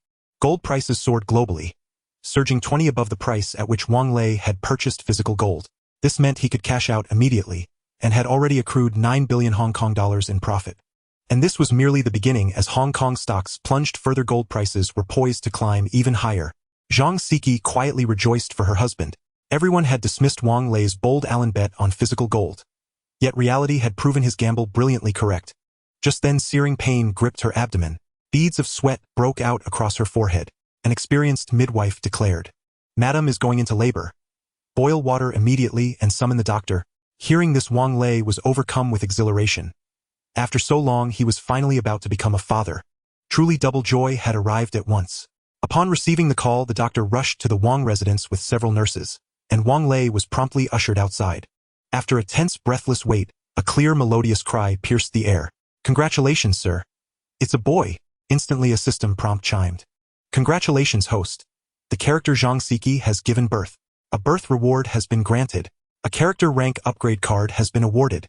Character rank upgrade card allows any designated character to ascend 1 rank in status." Wang Lei paid no mind to the card. He simply took the wailing infant from the nurse's arms. Amusingly, the moment Wang Lei held the baby, its cries ceased, and it fell peacefully still. He placed the child beside Zhang Siki's pillow and smiled. "My dear, you've endured so much." She smiled faintly. "Lei, please name our son. Today is the most profitable day of my life. Let's call him Duo as a nickname. His formal name shall be Wang Duoyu. Yu sounds identical to abundance, a homophone symbolizing prosperity and perpetual surplus." Zhang Siki chuckled. "How perfectly suited to your style, my dear husband." Character Wang Duoyu. Rank purple. Talent business prodigy purple. Possesses exceptional aptitude in commerce. With proper cultivation, he will undoubtedly become the host's right-hand pillar. Talent none yet. Talent none yet. Note this character's innate potential is currently rated at infant level. Further training may unlock additional attribute tags. My son isn't even ranked gold. Wang Lei immediately activated the newly acquired character rank upgrade card on Wang Duoyu. A brilliant golden light flashed across the room. Character Wang Duoyu. Upgrade successful. Please review attributes at your discretion. Beyond his potential rank ascending to gold, the most striking change was his talent, business prodigy purple, had transformed into Born Tycoon Gold. Born Tycoon Gold. He possesses an innate predestined aptitude for amassing colossal wealth. His commercial instincts are terrifyingly sharp, and he is by birthright the ideal heir to a dynastic fortune. This looks far more pleasing now. Wang Duoyu beamed a radiant, joyful smile at him. Just as warmth and mirth filled the family, a sharp, insistent knocking echoed at the front door. "Siki, open up. We know you're home." At that familiar voice, Wang Lei instantly recognized his opportunistic mother-in-law. "Siki, rest well. I'll see what's happening." Without waiting for Zhang Siki's reply, he turned to the steward and commanded, "Escort them to the main hall. Do not disturb the madam's repose." "Understood, sir." Though Wang Lei had already surmised the cause, he entered the reception hall with unruffled composure. "Father-in-law, your timing is impeccable. I have momentous news to share." Yet Zhang Sr. and the 2 others, their faces etched with deep anxiety, could muster no joy. He asked, "What news?" As Zhang Siki's own father, he hadn't even known her due date. "Siki has just given birth to a son, for the Wang family." Hearing this, Zhang Sr. forced a stiff, unconvincing smile. "Excellent, truly excellent." Seeing Wang Lei's unbridled elation, none of them dared speak. Wang Lei broke the silence himself. "Father-in-law, why have you come so late? And why do you all wear such grim expressions?" "Siki's childbirth is a momentous blessing." Zhang Sixing, barely containing his tears, blurted out. "Brother-in-law, you must save us." Startled by his puffy, panda-like eyes, Wang Lei couldn't help but chuckle. "Sixing, what on earth happened to your eyes?" Clutching onto him like a lifeline, Zhang Sixing erupted in loud lamentations against his parents. "They beat me. Of course they did. Was it really necessary to strike so hard, just because I took a little gold?" Wang Lei feigned growing confusion and pressed further. "What exactly transpired? Father-in-law, madam. You too." Regardless of Sixing's misstep, such severity was unwarranted. Zhang Sr. and his stepmother wore expressions of profound remorse. Zhang Sr. spoke humbly, voice low. "Ah, Lei, we were at fault. You warned us to liquidate, but we ignored your counsel. And then, wait, you received the warning, and still refused to liquidate." Seeing his son-in-law's stunned disbelief, Zhang Sr.'s face burned crimson. He dared not meet Wang Lei's searing, predatory gaze. The trio had planned to unite in blaming Wang Lei for pressuring them into leverage trading. But now, utterly speechless, they found themselves without a single word to utter. "Ah, Lei, please don't be angry. We never anticipated that short-selling the currency would trigger a stock market crash. Had we foreseen it, we'd have heeded your advice and sold off immediately." Hearing his stepmother deflect responsibility, Wang Lei let out a cold, mirthless laugh. "I suppose like everyone else you assumed your son-in-law was both foolish and inept." Before Jeang Sr. could offer even a half-hearted explanation, Wang Lei erupted. "I knew from the outset that your entire family held me in contempt. Who demands a dowry of 10 million coins to marry off a daughter? How often have you visited Siki since she joined our household?" Terrified by Wang Lei's fury, Jeang Sixing stammered. "Brother-in-law, don't call me that." Jeang Sr. and the two others recoiled in genuine shock. The affable, deferential son-in-law they knew had vanished, replaced by a man whose wrath was volcanic and absolute. Seizing the crest of his anger, Wang Lei sneered. "So now that you've gambled away your entire fortune, you suddenly remember Siki exists? Just months ago I gifted you 2 million taels of gold, explicitly for emergencies. Tell me, did you squander that too?" Shamed by the accusation, Jeang Sr. flushed deeper. This had been his daughter and son-in-law's solemn, repeated instruction, betrayed only by Jeang Sixing's reckless folly. His face burned as though struck twice. No man of honor could now dare broach the subject of borrowing again. His stepmother kept her head bowed, yet her eyes darted shrewdly. She knew her husband well. Weak-willed, obsessed with appearances, and thus steeling herself, she spoke. "Son-in-law, we admit our error. You cannot abandon us in our hour of ruin." Seeing his mother's desperate persistence, Jeang Sixing threw himself to the floor before Wang Lei. "Brother-in-law, I confess my guilt. It was my greed, my blindness, that doomed my parents." Watching him sob uncontrollably, Wang Lei disdainfully withdrew his foot. He had vented his fury, but ultimately Jeang Sr. remained Siki's biological father. The performance must continue. "Sixing, explain precisely what has occurred."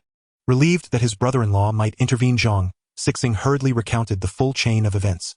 Yet with every word Wang Lei's expression darkened, growing colder, harder, more ominous. "So, you all hold promissory notes in the hands of the Inglian Syndicate?" All three nodded in unison. At the thought of those astronomical sums their blood ran cold. They could never repay such debts even if they tore out their own hearts and livers. Wang Lei let out a contemptuous snort. "Do you even comprehend what the Inglian Syndicate is, and yet you dared borrow from them?" They knew full well the Syndicate's true nature. Though it now styled itself the United Elite Group, its roots remained entrenched in organized crime. "Those debts will metastasize into usury overnight. Repay the principal, and you'll owe nearly double in interest. They won't release you until they've stripped you bare, bone, marrow, and soul." Hearing the gravity of his words, all three grasped the magnitude of their peril. If they defaulted, would they be dragged off for blood extraction, kidney harvesting, or corneal removal? Worse still, Siki may be ensnared by your recklessness. Debt inheritance is law. Children answer for their parents' sins. She's just delivered a child. How could she withstand such terror? At the thought of endangering his newborn daughter, Jeang Sr., a hardened man, shed tears of raw, gut-wrenching regret. His stepmother, hollow-eyed and dazed, murmured, "Surely, you have some recourse." "I currently have no effective solution. Their side is the Underworld and they won't reason with me." Seeing Wang Lei's troubled expression, Zhang's father gritted his teeth and said, "Ale, my ancestors left me a few hidden assets. Though I myself can no longer access them, I'd rather entrust them to you and Siki. All I ask is that for Siki's sake you grant my family enough funds to secure our passage." He handed Wang Lei an envelope. Inside lay an anonymous bearer bond worth 1 million US dollars. An unexpected windfall. Zhang's father displayed remarkable resolve. He knew that attempting to cash such a bond on the black market would draw dangerous attention, so he chose instead to offer it as leverage in a direct negotiation. Neither Zhang's stepmother nor Jeang Sixing had any knowledge of the Swiss bearer bond. None of them suspected he had kept this final ace up his sleeve. Tears welled in Zhang's father's eyes. This bond had been preserved by his ancestors for future generations to rebuild their fortunes. Yet now he was forced to surrender it merely to buy himself a chance at survival. Though seething with bitter resentment, he had no choice but to place his last hope entirely upon his son-in-law, and stake everything on Wang Lei's integrity. Seeing his father's bloodshot, crumbling gaze, Jeang Sixing finally grasped the gravity of his error. Perhaps if he had not stolen the gold, none of this would have transpired today. Wang Lei knew when to stop. He recognized that the Zhang family had truly been stripped bare. Hastily pulling Zhang's father to his feet, he apologized. "Father-in-law, your words weigh too heavily. When you faced calamity, how could Siki and I stand idly by? Now that you've acknowledged your missteps, I, Wang Lei, will personally negotiate with the head of the Inglian Syndicate. How much do they demand? I'll cover the principal immediately with this bond. As for the remainder, I've recently earned a modest sum. I'll bridge the gap for you now, and we'll settle the rest once you're back on your feet." Hearing this, Zhang's father, his stepmother, and Zhang Sixing were overjoyed, overwhelmed with profound gratitude toward Wang Lei. No one's money fell from the sky. The debt they owed was no trivial sum. Wang Lei's willingness to pay it on their behalf amounted to nothing short of salvation. Zhang's father was speechless, with emotion gripping Wang Lei's hand tightly and shaking it vigorously. His stepmother murmured repeatedly, "You're a fine young man. Siki truly chose wisely. Brother-in-law, from this day forward my life is yours. I'll do anything you command." Hearing their heartfelt thanks, Wang Lei simply smiled, saying nothing. "By the way, I don't want Siki to learn of your debts. She's just given birth and mustn't be distressed." "Naturally, of course.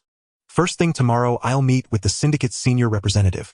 Seeing Wang Lei volunteer to enter the tiger's den for his family, Zhang's father urged anxiously, "Son-in-law, tread carefully. Should negotiations falter, abandon them at once. Don't act rashly." "Yes, brother-in-law. You're the pillar of our family. Please don't push yourself." The next day, under the watchful eyes of the three Zhangs, Wang Lei departed with his bodyguards. He entered the rear gate of the United Elite Group. Zhang Renyong, the man who before outsiders swaggered with unassailable arrogance, had already been waiting there for some time. Bowing deeply, he said, "Sir, shall I have fresh tea prepared for you?" "No need. We'll attend to business directly." "Very well. I've arranged a discreet meeting chamber." Zhang Renyong genuinely revered Wang Lei. The collapse of the Four Tigers exchange rate, the imminent assault of international capital, surging interest rates, and the stock market's impending crash. To him, Wang Lei seemed to wield a conductor's baton over fate itself. Had Wang Lei claimed he possessed divine foresight, or even declared himself a reincarnated living Buddha, Zhang Renyong would have believed it without hesitation. Once seated, Wang Lei raised the matter of the Zhang family's promissory notes. Zhang Renyong volunteered immediately. "Shall I have the notes shredded at once?" "No, hand them to me. I'll keep them for strategic use." Uncertain of Wang Lei's intent, Zhang Renyong nodded obediently and promptly placed a call ordering the notes delivered immediately. "And what do those uncles say now?" At this, Zhang Renyong couldn't help but chuckle. "Sir, your strategy was sheer brilliance. Those uncles are now bickering fiercely over whose fault it was. I seized the moment to reprimand them harshly.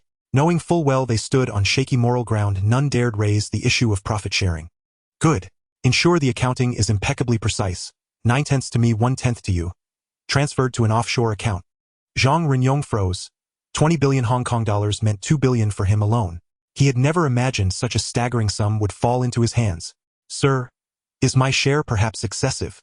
His self-awareness spared Wang Lei considerable trouble. "If you feel it's too much, we could each contribute 100 million to launch a joint venture." At these words, Zhang Renyong instantly caught the scent of fortune. "Speak, sir. Oking's return is still some time away. Use this window to establish a foothold there. I intend to acquire foreign investors to build a new casino. Once Oking returns, authorities will issue additional casino licenses. We'll certainly contend for them." Zhang Renyong needed no reminder of a casino's immense profitability. He had run gambling dens before, and possessed extraordinary skill at games of chance. There was scarcely a trick or tactic within the gambling world he didn't master. "Sir, you've come to the right man for opening a casino. Entrust this to me. I guarantee you an exceptional outcome." Confidence is commendable, but don't underestimate Oking's local triads. Carving out territory there will be no simple feat. Hearing this, Zhang Renyong nodded. In truth, he held great confidence in the Inglian syndicate's strength. After all, triads ultimately compete on financial power. Even foot soldiers wielded blades for money alone. With funds flowing freely, legions would fight to the death for the syndicate. And at this moment, Zhang Renyong lacked for nothing financially. "Send Wu along as well. He's been clamoring for a raise. Now's his chance. If he doesn't charge first, I'll hold him in contempt." Mentioning the Golden Blade assassin Wu, Zhang Renyong couldn't suppress a grin. He claims his blade has rusted from disuse, and insists on taking new contracts. For a life-or-death mission like this, he's the perfect vanguard. As he escorted Wang Lei to the entrance, Zhang Renyong ventured a cautious reminder. "Miss Bosie's delivery date approaches soon, Mr. Wang. I'm fully aware. Lately I've been preoccupied with gold trading, which is why I haven't visited her." Wang Lei was stretched impossibly thin. With Zhang Siki newly delivered, he remained steadfast beside his lawful wife. Upon returning to the Wang residence, the three Zhangs anxiously gathered around him. Zhang Sixing broke the silence first. "Brother-in-law, how did the talks go?" I suppose there's both good news and bad news." Wang Lei replied with deliberate gravity, then countered with a question. "Which would you hear first?" His stepmother answered without hesitation, "The good news, of course. The good news is, the Inglian syndicate's leader has agreed. Once the principal is repaid, they'll drop all claims against you. And the bad news? The bad news is, They refuse to return the promissory notes. They'll likely use them later to extort you again. The three Jeangs erupted in furious indignation, cursing the syndicate's shamelessness. Don't rush to anger. I now hold proof of repayment. If they dare attempt extortion, the Wang family's legal team won't sit idle. We'll sue them outright. This is the era of rule of law. If they persist in such brazen conduct, they seal their own doom. Well said, brother-in-law. Is this the new place you arranged for us? The stepmother looked at the cramped space, feeling a sense of suffocation, her voice tinged with emotion. 700 square feet, approximately 68 square meters, is considered a large living space for an ordinary family in the harbor city. But for them who were used to living in luxury, it indeed felt quite oppressive. Hearing the stepmother's complaints, Jeang's father hurriedly laughed it off, saying, "Your aunt just needs some time to adjust. She'll get used to it as she settles in. You know, it's already great that Ali can provide us with a place to stay. What right do you have to be picky? If it weren't for our son-in-law, we would all be sleeping on the streets." Jeang Sixing looked at the apartment, which could only fit one bed, and began to complain about his mother as well. "Mom, clearly my brother-in-law offered us to stay at the Wang residence, but you insisted on moving out. You should be grateful. Look, my room can barely fit a desk." Listening to the back-and-forth complaints between the father and son, the stepmother shyly said, "Ali, I speak my mind, so please don't take it to heart." Wang Lei smiled nonchalantly. "Auntie, you know housing prices in the harbor city have plummeted. Buying property now would definitely lead to losses, so you'll just have to bear with it for a while." Zhang's father hurriedly waved his hand, saying, No, Ali, you've already done enough for us. Once Jeang Sixing makes money in AO City, we'll move out on our own." Jeang Sixing chimed in, "Yeah, brother-in-law, my friend from the British news agency said I would make a lot of money as a DD in AO City. When that happens, I want to buy back our old house just like you. Being a DD in AO City is indeed quite profitable." Jeang Sixing had a wide network of friends, making him quite suitable for the role. Thinking of this, he patted Jeang Sixing on the shoulder. "You've indeed matured quite a bit, little brother. When you're out there, you need to be cautious and never act impulsively. Work hard, and I believe you'll make a lot of money this time." After reflecting for a few days, Zhang's father decided to start anew and sought work from friends. The stepmother, realizing that the days of being a wealthy lady were behind her, planned to return to being a sales assistant in a department store. She was quite confident in her ability to handle the job, as she was well-versed in various perfume and handbag brands. Life is the best teacher. Watching the Jeang family transform from a state of stagnation to taking action, Wang Lei felt a deep sense of satisfaction, knowing that his efforts were not in vain. He was not a devil either, and reminded them, "You should save some money. Next year, when stock prices are low, you can buy some stocks." When they heard Wang Lei's suggestion to buy stocks, the others looked fearful and shook their heads repeatedly. Then just buy houses. Although housing prices in the harbor city seem to be dropping sharply now, they will likely rebound in 5 or 6 years, and prices could multiply. They firmly believed his words, having heard that Wang Lei had made a fortune by investing in gold. None of them expected that Wang Lei would out-earn his father. Although he sold the Wang Group, he managed to multiply his wealth several times over. They were curious about how much money Wang Lei actually made. Reports varied, with some claiming he made 1 billion, while others said it was tens of billions with no clear figure. In fact, the Wang family's estimates were still conservative.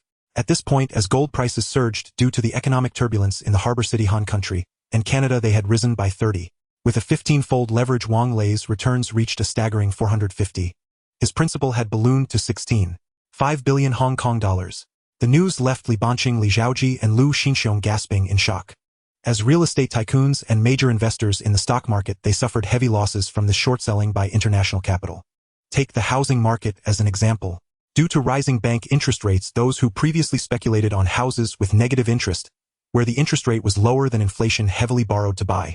Now that bank interest rates have tripled, they can no longer borrow money from financial institutions and must return the properties they purchased along with interest. Housing prices were swiftly cut in half, and as more people went bankrupt, prices continued to fall. At this moment, there were only sellers in the market and buyers were nowhere to be found. The stock market also plummeted from a high of 16,500 points to just over 9,000 points, with a cumulative drop of 30 already etched in human history now, having fallen nearly 45. As a real estate magnate and king of short-selling, Lu Xinxiong was now left speechless. He originally thought he could profit by acquiring Wang's real estate and driving up the price of housing in Kowloon, only to discover that Wang's real estate had become a burden, a hot potato. "How much have I lost?" Facing Lu Xinxiong's question, the assistant trembled as he answered, "You personally lost about 10 billion Hong Kong dollars, and the company lost nearly 6 billion.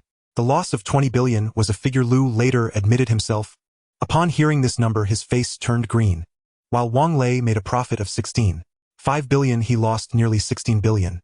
This made his face feel hot, And even more embarrassing was that he had previously mocked Wang Lei as a spendthrift in front of his employees.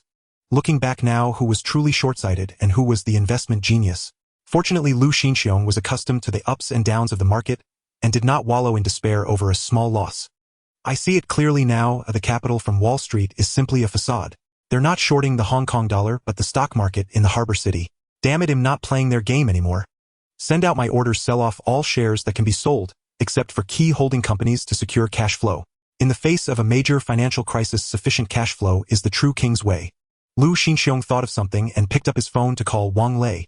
Boss Wang, congratulations. You are sure to rank in the top 5 on next year's Forbes list in Hong Kong. It wasn't that Lu Xinxiong was blindly flattering Wang Lei.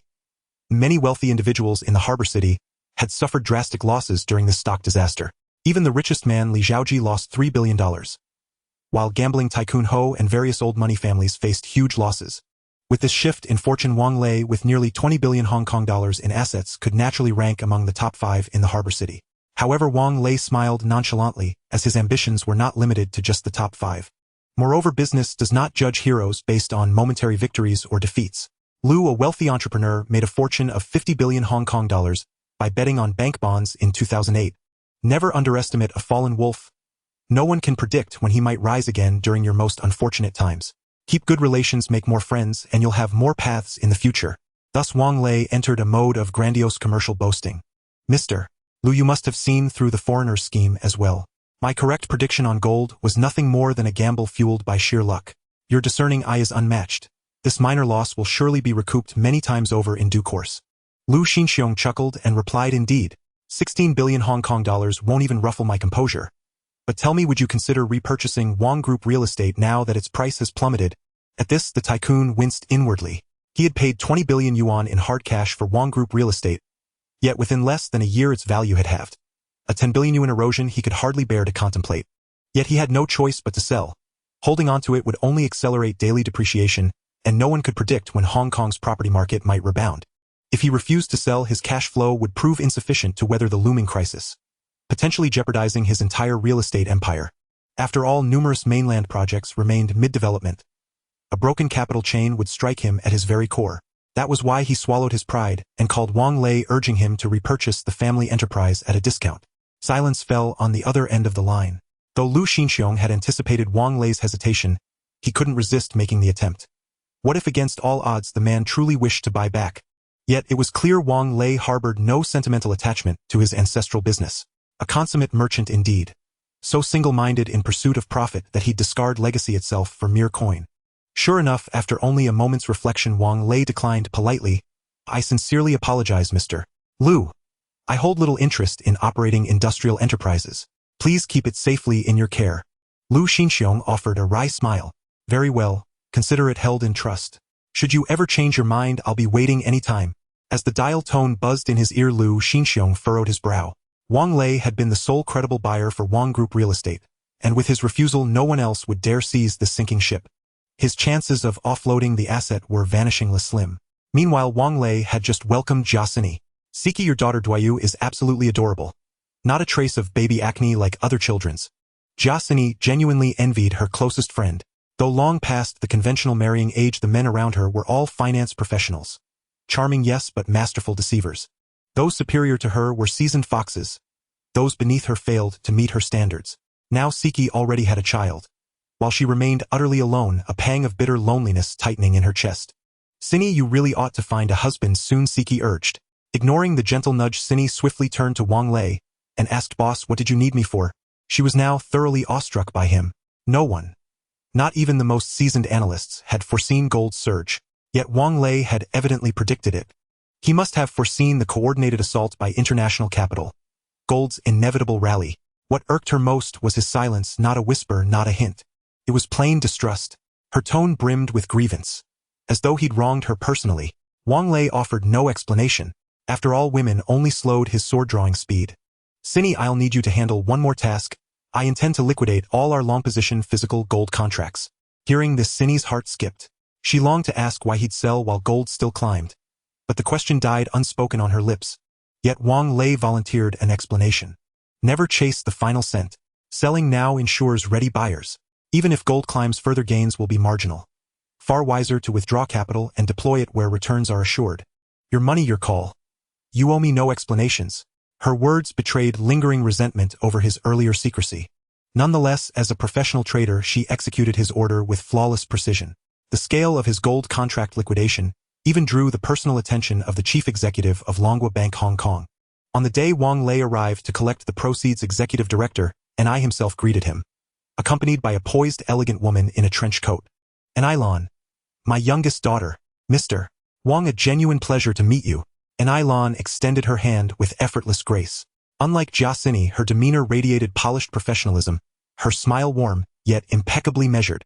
Every gesture exuded refinement. Her luminous presence seemed to soften the very air. Though born in Beijing, she spoke fluent Cantonese. Ms. And Ilan, thank you profoundly for your timely assistance. If you'd permit me, I'd like to invite you to dinner. Director Ni cleared his throat. An unmistakable signal. Indeed, as rumor claimed, this man observed no social niceties, flirting with his daughter right under his nose. Yet Ilan accepted without hesitation, delighted. I'd also like to discuss potential collaboration. Let's wait for Cindy to finish. Then we'll go together. Director Ni gave his daughter an approving nod, and shot Wang Lei a playful twinkling glance like a mischievous sage from an old cinematic classic. Well then, Mr. Wang, shall we continue our discussion in my office? In the office, President and I scrutinized Wang Lei once more with careful attention, then sighed thoughtfully. Mr. Wang, truly a prodigy. You possess wealth sufficient to rank among Hong Kong's top 10 tycoons. Wang Lei merely smiled in silence. President and I wielded both authority and influence. His flattery was surely self-serving. Hearing Wang Lei's modest reply, President and I chuckled along in polite agreement. I can state with certainty that even the two Lees, currently at the helm of vast financial resources, control less liquid capital than you do. Though you may not be Hong Kong's wealthiest individual, you are unquestionably its largest holder of ready cash. By this point, Wang Lei had already surmised President Ni's intent. He coveted that enormous sum of liquid capital in Wang Lei's hands. Sure enough, President and I soon steered the conversation toward domestic development. In 1998, the central government resolved to develop Pudong, yet the endeavor proved arduous. Unlike the bustling prosperity of Puxi, Pudong then lay as blank parchment. Everywhere one looked stood dilapidated low-rise shanties. Even by 1993, a Pudong's annual fiscal revenue amounted to only 400 million yuan, barely enough to cover civil servants' salaries and subsidies for kindergartens, primary and secondary schools. Left to its own devices, Pudong lacked the capacity to drive its own new district forward. Thus, we resolved to aggressively attract foreign investment. At this, President Ni's gaze burned with fervor as he turned to Wang Lei and asked, Mr. Wang, would you consider investing in Lujiazui to construct several landmark towers? We offer the most favorable tax policies imaginable, and you may use those towers for any purpose you choose. To Wang Lei's surprise, President Ni's true aim was to enlist him in building Pudong new area. Naturally, Wang Lei was willing. Pudong was an explosively dynamic metropolis. Each year saw towering skyscrapers rise from the soil of Lujiazui. It stood among the world's economic epicenters, and served as a dazzling calling card for Longhua on the global stage. At that time, residential property prices in Pudong hovered around 700 yuan per square meter. But 20 years later, average prices would soar past 500,000 yuan, reaching over 800,000 yuan in prime locations. A hundredfold increase. More astonishing still, its GDP would multiply 160 times over. Investing in Shanghai was undeniably alluring. Yet it fell entirely outside Wang Lei's current strategic plan. At least not within the next 1 or 2 years. Observing Wang Lei fall into thoughtful silence, President and I found himself unable to decipher the young man's intentions. Given your financial strength, erecting another super-tall tower poses no challenge whatsoever. Upon hearing Lujiazui's iconic supertalls, Wang Lei immediately recalled the Shanghai World Financial Center, built by Japanese contractors and jointly funded by American investors. The nearly completed Jinmao Tower stood 88 stories tall, with a total construction cost of 540 million, approximately 3 billion yuan. The other, of course, was the Shanghai World Financial Center, designed by Mori Building Co., Ltd., soaring 104 stories with an estimated cost of 3 billion yuan. He dwelled upon these structures repeatedly, not merely for their scale but for the deliberately ominous feng shui configuration of the World Financial Center. Its crown resembled twin blades cradling the sun, forming a double-edged steel blade, an arrangement radiating intense sha-qi pointed directly at the Huangpu River's dragon vein. Moreover, it stood precisely 1 floor taller than the Jinmao Tower, and its multinational funding consortium inevitably invited uneasy speculation. At this, Wang Lei appeared to reach a profound decision and spoke. President and I'll speak candidly. I've long harbored ambitions to build super tall towers and mega commercial plazas on the mainland. However what? I hope to secure a loan from your bank as startup capital. No problem. President and I instinctively began to agree, then abruptly halted, realizing with dawning clarity this young man intended to borrow without collateral, to board the ship before purchasing the ticket. He sought Wang Lei's liquidity, yet Wang Lei now sought to leverage that very liquidity against future gains. Just as President and I prepared to decline, Wang Lei smiled and said, "Please don't rush to refuse me. I do possess assets eligible for pledge." President and I regarded this claim skeptically. All of Hong Kong knew Wang Lei owned nothing beyond Haode electrical appliances, and little else. Haode's stock price had recently plummeted, severely diminishing its value as collateral, far insufficient to fund land acquisition and project initiation. I also hold certain assets in the United States. This piqued President Ni's curiosity. If Wang Lei truly possessed high-value U.S.-based assets, extending a loan might indeed be feasible. After all, lending formed the core of their bank's operations. Guiding Wang Lei toward mainland investment fulfilled both organizational mandates and his personal ambition to cultivate Wang Lei as a premier client. Which U.S. assets would you propose pledging? We must conduct a formal valuation before determining the loan amount. Of course. I'm eager to forge a friendship with you, and will offer favorable interest rates. Wang Lei replied, I currently hold a 25% stake in Yahoo. Yahoo, that radiant star of America's internet firmament, was certainly no stranger to President and I. Rumor held that after its IPO at $1.30 per share, its stock had surged 22-fold within a single year, and continued its meteoric ascent. It ranked as the strongest new technology stock in the U.S. market since Netscape's public debut. It stood as the strongest new technology stock in the U.S. market since Netscape's public debut. What surprised President and I was how sharp Wang Lei's vision was. It was already known that Wang Lei had divided the money from selling his assets in half, with one part invested in the Hong Kong stock market, while the other part's whereabouts remained unclear. To his astonishment, the other party had gone all-in on Yahoo's stocks. Speaking of this investment, Wang Lei couldn't help but feel a bit proud. When he bought into Yahoo, the stock price was below $10, but in just 7 months. As the concept of the internet became increasingly popular, Yahoo, with its vast user base, was propelled into the limelight by capital. It became the golden pig at the center of attention, with its stock price skyrocketing by 150 in the blink of an eye. Wang Lei knew this was just the beginning. In a little over 2 years, Yahoo's stock price would surpass $100, and its market value would exceed $100 billion US. His investment would also transform into 20 billion Hong Kong dollars. And this was without using any leverage. However, a hesitant expression appeared on President Ni's face. He was still quite a conservative banker. Bank funds did not come from thin air. As a manager, he needed to remain cautious and not follow the crowd. Stocks cannot be considered fixed assets. They are a form of virtual asset, and their value is difficult to evaluate. Generally, banks do not accept them as collateral and prefer to choose pledges. The two methods have fundamentally different implications. If it were a pledge, these stocks, including the equity holders, would all belong to Longwa Bank, which Wang Lei would definitely not accept. Mr. Wang, although Yahoo currently appears to be a very high-quality asset, we need to discuss it with our superiors before making a decision. I hope you can give us a little time. Wang Lei did not press the issue. Whether it succeeded or not, he was not too concerned. He could invest in the mainland later when he had spare money. After all, Rome wasn't built in a day. After Jiaxini completed the withdrawal procedures, it was already time for the bank to close. With 16 billion Hong Kong dollars in his pocket, Wang Lei decided to treat the two ladies to the finest Western cuisine at the Avenue of Stars. Just then, a black Rolls-Royce stopped in front of the three of them. Zhang Zhao and others hurriedly shielded Wang Lei. A familiar yet unfamiliar face stepped out of the car. The bodyguards on both sides suddenly emerged from the corners, filling the small parking lot. Are you Mr. Li? The other party smiled and nodded. Wang Shang, you are even younger than I imagined. The visitor was none other than Li Banqing, whom the protagonist had been thinking about. Upon hearing that Wang Lei had withdrawn a staggering 16 billion Hong Kong dollars, he rushed to Longwa Bank just to meet Wang Lei. Wang Lei immediately understood the other party's intention. This old man was also attracted by his massive cash flow. Wang Shang, I had my driver run 6 red lights just to meet you in person. Do you have some free time? Let's find a quiet place to chat. With a teasing expression on his face, seeing the two elegant ladies beside Wang Lei, he couldn't help but lament Wang Lei's good fortune. At such a young age, he was still working for others, with all his energy nowhere to be released. Wang Lei secretly cursed Li Banqing for being oblivious. Couldn't he see that he was in the middle of flirting? Not to mention Li Banqing, even if the future richest person in Dongzhou stood before him, he would not give the other party a chance to chat. He was about to refuse when another convoy stopped at the entrance of Longwa Bank. Seeing this, Li Banqing frowned secretly, for the new arrivals were his longtime rival Li Xiaoji, who had always overshadowed him. Although Li Xiaoji suffered losses of billions due to the Dongzhou financial crisis with a fortune of $12 billion, he remained the 8th richest person in the world, slightly above Li Banqing. As the richest person in Hong Kong, he naturally had the demeanor of a tycoon. He did not directly get out of the car to meet Wang Lei, but sent a message through his bodyguards. Mr. Wang, our boss would like to invite you to a business meeting. He has significant business to discuss with you. Although the bodyguard's words were very polite, there was an undertone that left no room for refusal.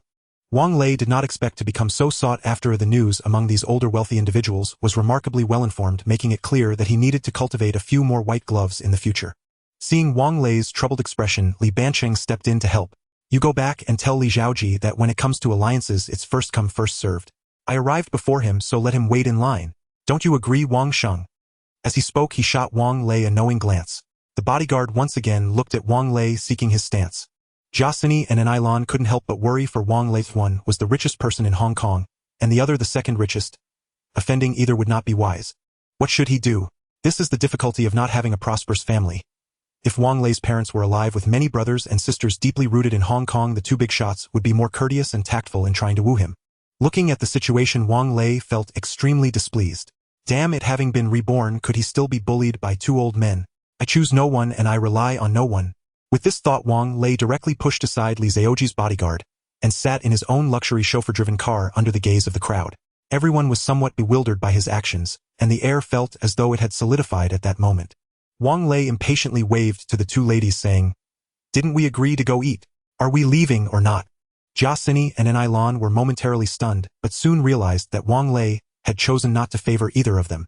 Once in the car, Jiaxini said worriedly, "Lei, weren't you a bit impulsive? You offended both of them at once." Wang Lei scoffed dismissively. "Humph, they're just two elderly men nearing 70. Youth has its advantages. The more I shine, the more they'll be wary of me. Don't they fear that after they pass I might trouble their descendants?" Jiaxini suddenly came to a realization. "Oh, it seems like you offended both, but in fact you offended neither." And Ilan also regarded Wang Lei with admiration. This young master not only had extraordinary courage, but also possessed a unique set of principles in his dealings. He remained neither servile nor arrogant, refusing to submit to the powerful. Indeed, he was someone capable of achieving great things. Meanwhile, Li Banqing and Li Xiaoji, left behind, stared at each other in disbelief. Li Banqing laughed instead of getting angry, saying, "Wang Lei is the first to make that old man Li Xiaoji taste defeat with his old flair." Recalling Li Xiaoji's incompetent rage brought a chuckle from Li Banqing. "Let's go out another day. We should visit the Wang residence and pay him a personal visit." Li Xiaoji felt a bit angry at having lost face, but he had gained some insight into Wang Lei's temperament. This guy only responds to gentleness, not harshness. He couldn't help but feel regret. If he had lowered his posture a bit, perhaps the outcome would have been different. Clearly he had sought something from Wang Lei, yet the encounter ended on a sour note. "It's true I've been a bit arrogant these past few years. Last year he ranked 4th on the Forbes World Billionaires list, and anyone would feel exalted. Li Xiaoji was no exception." At this moment, facing setbacks in recruiting Wang Lei coupled with losses in both the stock and real estate markets, he began to reflect on his own behavior. "Let's go back another day. We should bring some gifts and visit him." Wang Lei was right. Youth has its advantages, and his current momentum indeed made the two wealthy men in their 70s wary. They all understood the importance of cash flow. With so much cash on hand, Wang Lei could do as he pleased for the time being. As long as he didn't go off track, it was possible for his wealth to multiply several times in just a few years.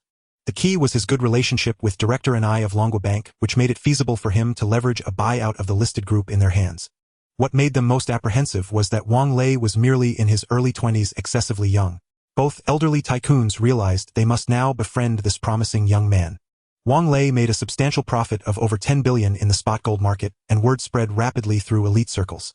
Many young heirs in Hong Kong were left in disbelief that the spendthrift they once looked down upon was actually a deeply hidden investment tycoon. He made a risky bet, earning over 10 billion, something they could hardly imagine. Meanwhile, Wang Lei was still chatting with the two ladies at the restaurant. "What do you plan to do next? Will you continue to let me manage the cash, or do you have other plans?" Hearing Jiaxini's eager gaze, Wang Lei smiled awkwardly. Jiaxini had never handled a fund exceeding 10 billion before. If Wang Lei continued to entrust her with it, she would directly step into the ranks of the world's top traders. Having grown accustomed to conducting large business, she found small trades tasteless, so it was rare for her to show a fawning expression. Wang Lei couldn't help but chuckle to himself. Indeed, this was the attitude a service personnel should have towards an employer. This girl seemed to have been properly schooled by him. However, Wang Lei was destined to disappoint her. Sorry, I plan to invest all the funds into the technology stocks of the beautiful nation. If you have money, you could also invest a little. In the next 2 years, the technology stocks of the beautiful nation will be the biggest windfall in the world. Wang Lei spoke the truth as the financial crisis erupted in Dongzhou and various developed countries, leading to a massive influx of hot money into the stock market of the beautiful nation. The internet and IT industries, which were lauded by Wall Street capital, suddenly became highly sought after. Especially the world's richest company, Microsoft, whose price-to-earnings ratio once reached an astonishing 60 times, catapulting it to become the world's most valuable listed company, with a market value of $600 billion. Before the internet bubble, its stock price peaked at $59,969, whereas now it hovers around $12. Yahoo's stock price is expected to rise 4-fold, while Microsoft's potential for growth is 5-fold. What does this mean? Microsoft will have more potential for growth than Yahoo. Moreover, Microsoft has a larger market cap with more circulating shares in the market. With that thought, Wang Lei began to feel restless. Moreover, this matter is extremely urgent. Before long, the cold nation will announce bankruptcy due to the complete depletion of foreign reserves and accept aid from the thieving IMF.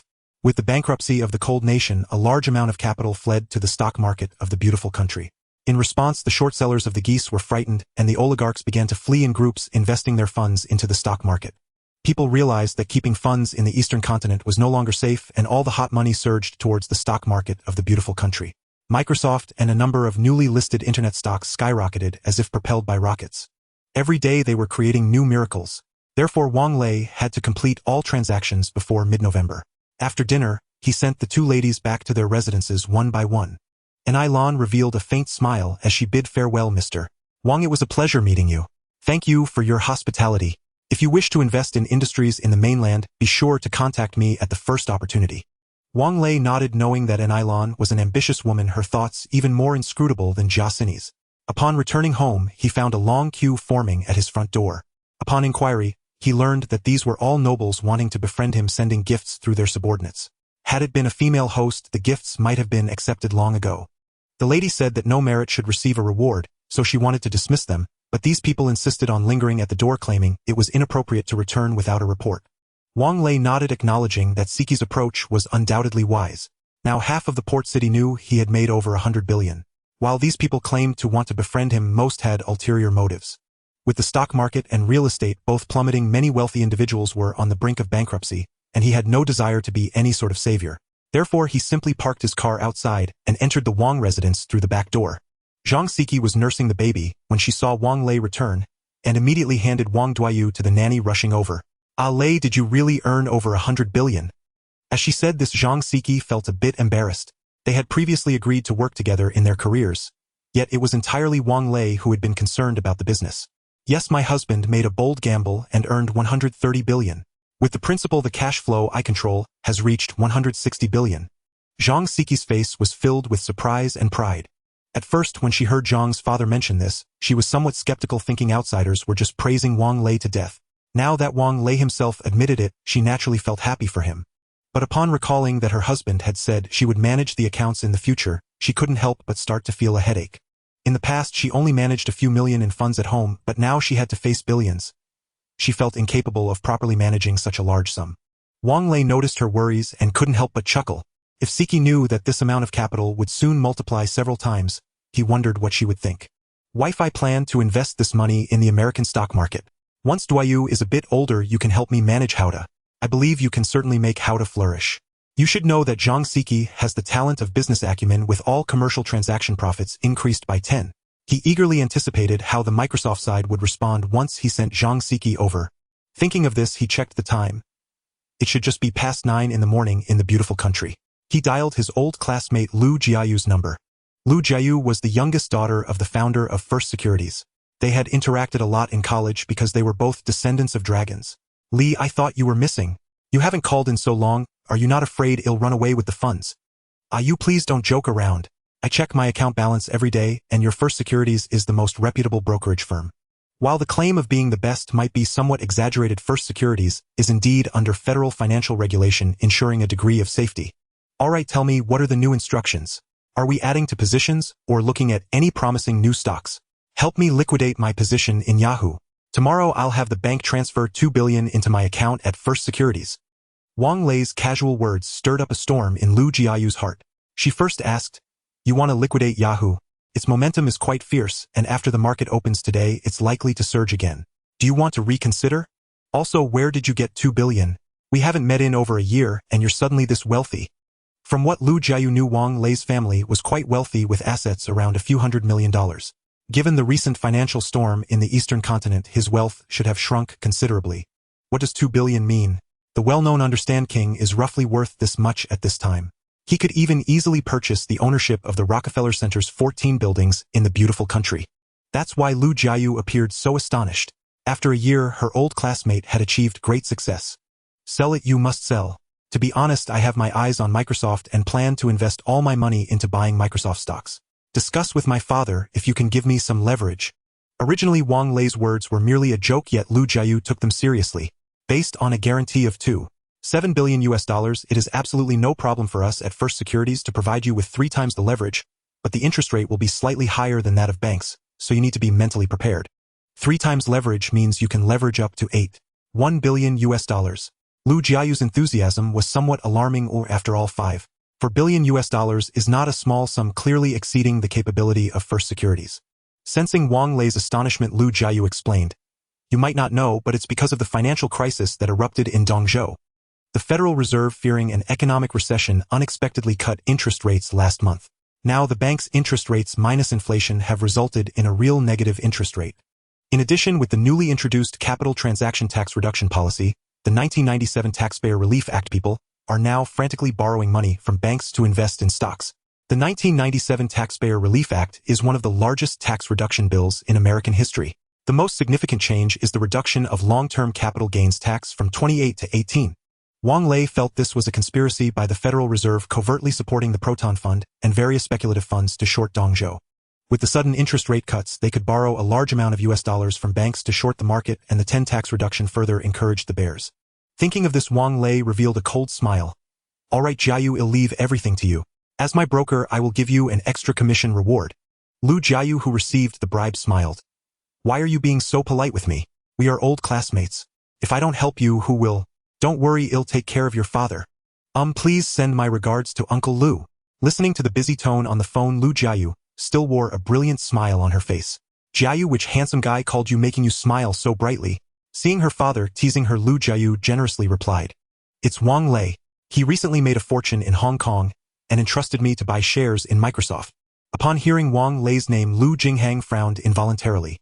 This guy, in his impression, was a playboy, and he did not wish for his little daughter to have any connection with him. Well, he is quite lucky, heavily invested in Yahoo and made a small profit.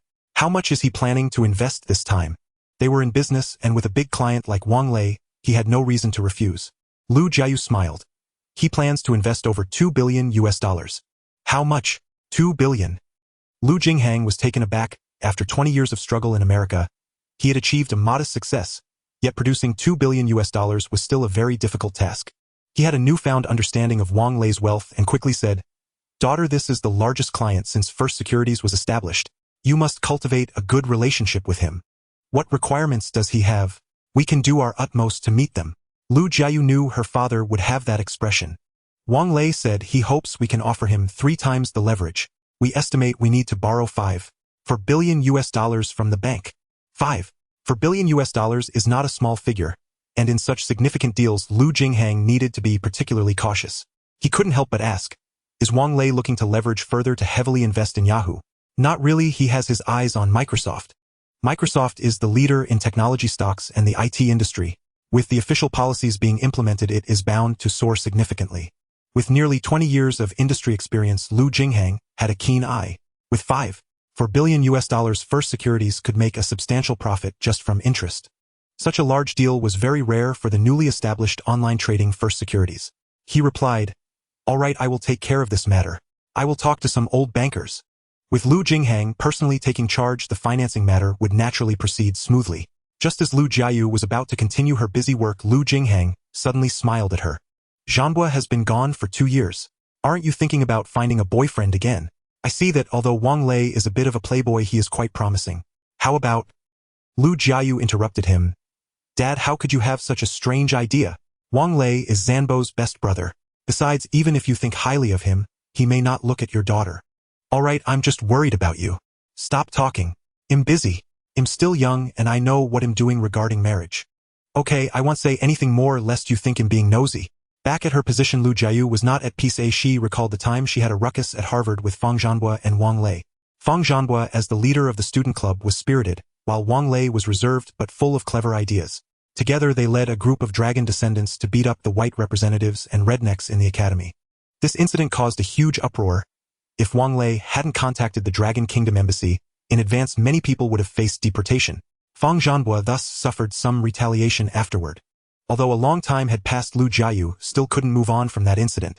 Amid two piercing cries, the Wang family welcomed twin newborns. Private tutor of noble lineage, a blue-tier artifact card, summons a master educator skilled in elite early childhood instruction, enabling unknown customized training for infants. Note the tutor specialization will dynamically align with the infant's innate aptitudes. Private Legion card, a purple-tier artifact card, draws a fully equipped private armed force to swear fealty. As Wang Lei stood entranced by these two new rewards, the obstetrician's congratulatory voice rang out. Congratulations, Mr. Wang. Ms. Jeang has given birth to healthy twins. Wang Lei beamed with delight. A boy and a girl, perfectly forming the character. How good. Without hesitation, he resolved to gift Zhang Baizi a luxury residence worth over 10 million yuan. Hearing this, Zhang's mother's face blossomed into radiant joy. Baizi truly possesses extraordinary fortune. She endured so much hardship with me, and now her perseverance has finally borne sweet fruit.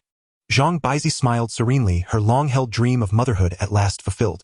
Though this man was often absent from home, he had never failed to provide generously for mother and daughter alike, and now with children born their bond would deepen into an unbreakable kinship. After a moment's reflection, Wang Lei declared, "Let the boy be named Wang Zhejun and the girl Wang Jai." Zhang Baizi and her mother voiced no objection. Seizing the opportunity to examine them closely, Wang Lei discerned each child's intrinsic attributes. Character: Wang Zhejun. Tier: purple. Talent: criminal prodigy purple.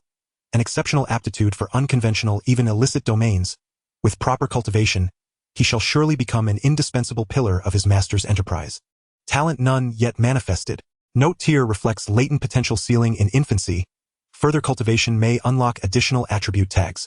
Had Wang Zhejun inherited Zhang Renyong's criminal genius? After brief contemplation, Wang Lei deemed this trait not only acceptable, but advantageous. The leadership of the elite United Consortium must remain firmly within the Wang family. Once fully legitimized, the mantle would pass seamlessly to Zhejun.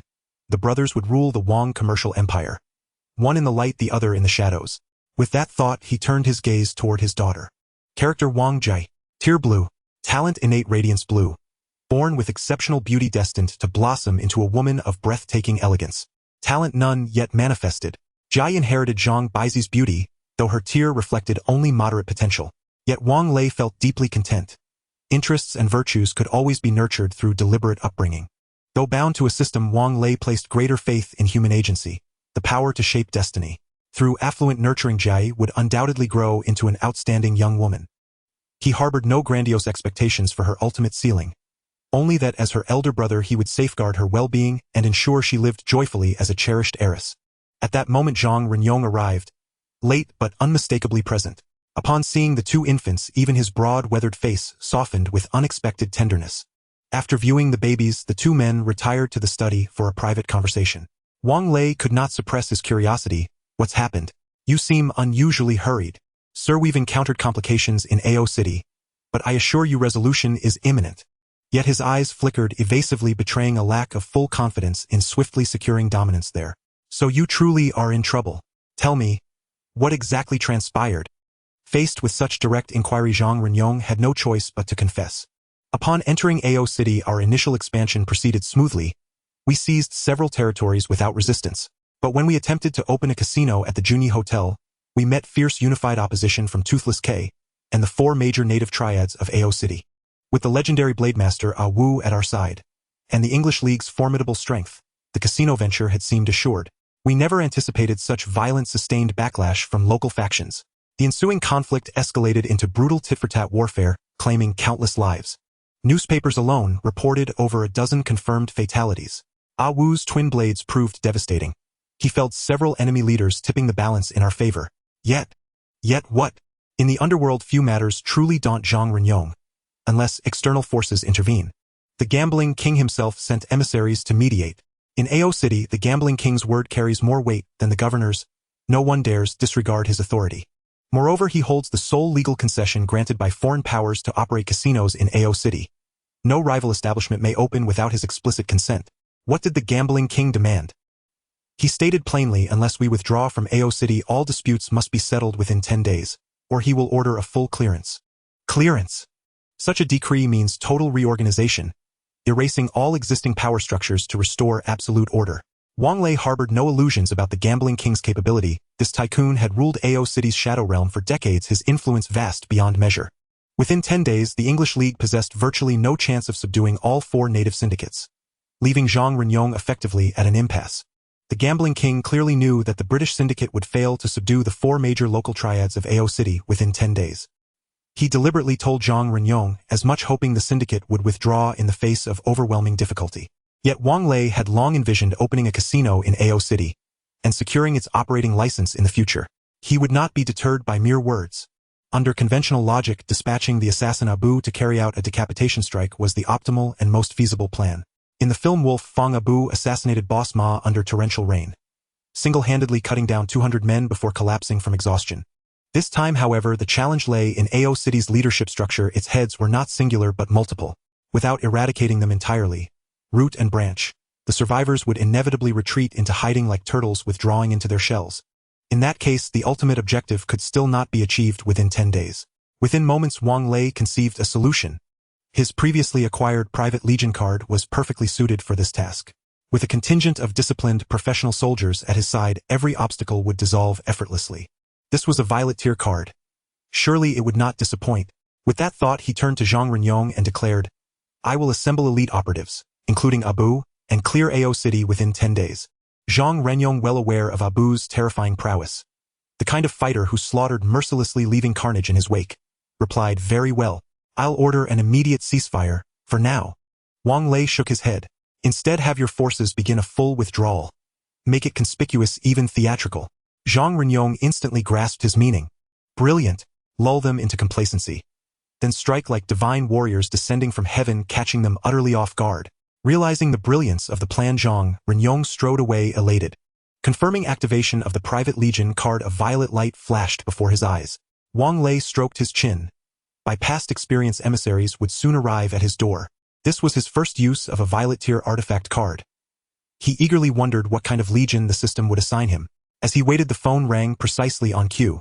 Accustomed to the system's patterns, Wang Lei answered directly. "Hello, this is Wang Lei. Did my secretary ask you to contact me?" "Yes, sir. Thank you for your generous support and aid to the Veterans Home. We stand ready to obey your every command." The Veterans Home. The name sounded more like a charitable welfare organization. Had the system simply recruited random people to placate him? "Introduce yourself, and tell me about the Veterans Home." "Sir, my name is Johnny. My mother is Chinese, so I speak a little Longwa language. As for the Veterans Home, we are all former Special Forces operators abandoned by both our nation and our families, branded as dangerous elements." According to Johnny, they were elite warriors, first-rate soldiers in every sense. Yet some suffered psychological trauma, rendering them unacceptable to mainstream society. Unable to find employment, they fell into destitution. Many ended up homeless, wandering city streets. Unwilling to become mercenaries, to commit murder and arson, they found no honorable path forward. So Johnny used his own savings to found the Veterans Home, a sanctuary for battle-scarred soldiers. Yet his meager welfare stipend proved insufficient. Moreover, the Veterans Home failed repeatedly in obtaining a security company license from the beautiful nation, leaving them dependent on occasional private jobs referred by friends.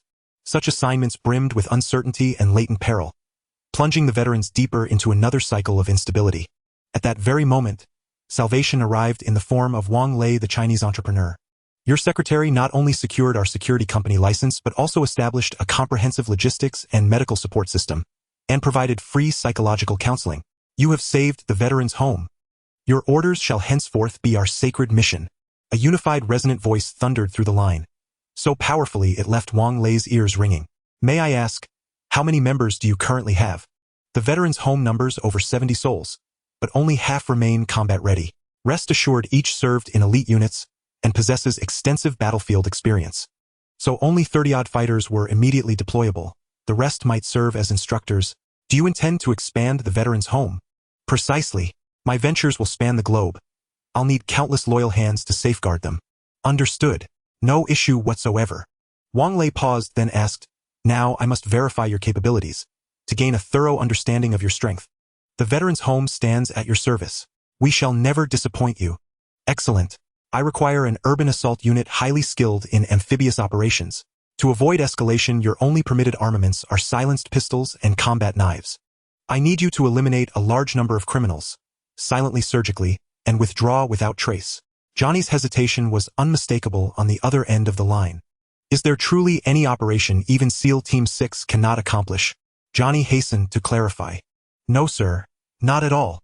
Per your specifications, we require diving gear, night vision optics, and suppressors. But after establishing the logistics and medical division, our corporate accounts are completely depleted. I see.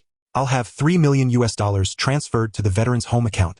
Aside from purchasing equipment, will the remaining funds be sufficient to pay the brothers' salaries? A muffled sobbing echoed from the other end of the line. Sir, it's more than enough. Once we obtain our official license and weapons, we can secure major security contracts and support ourselves independently. Good.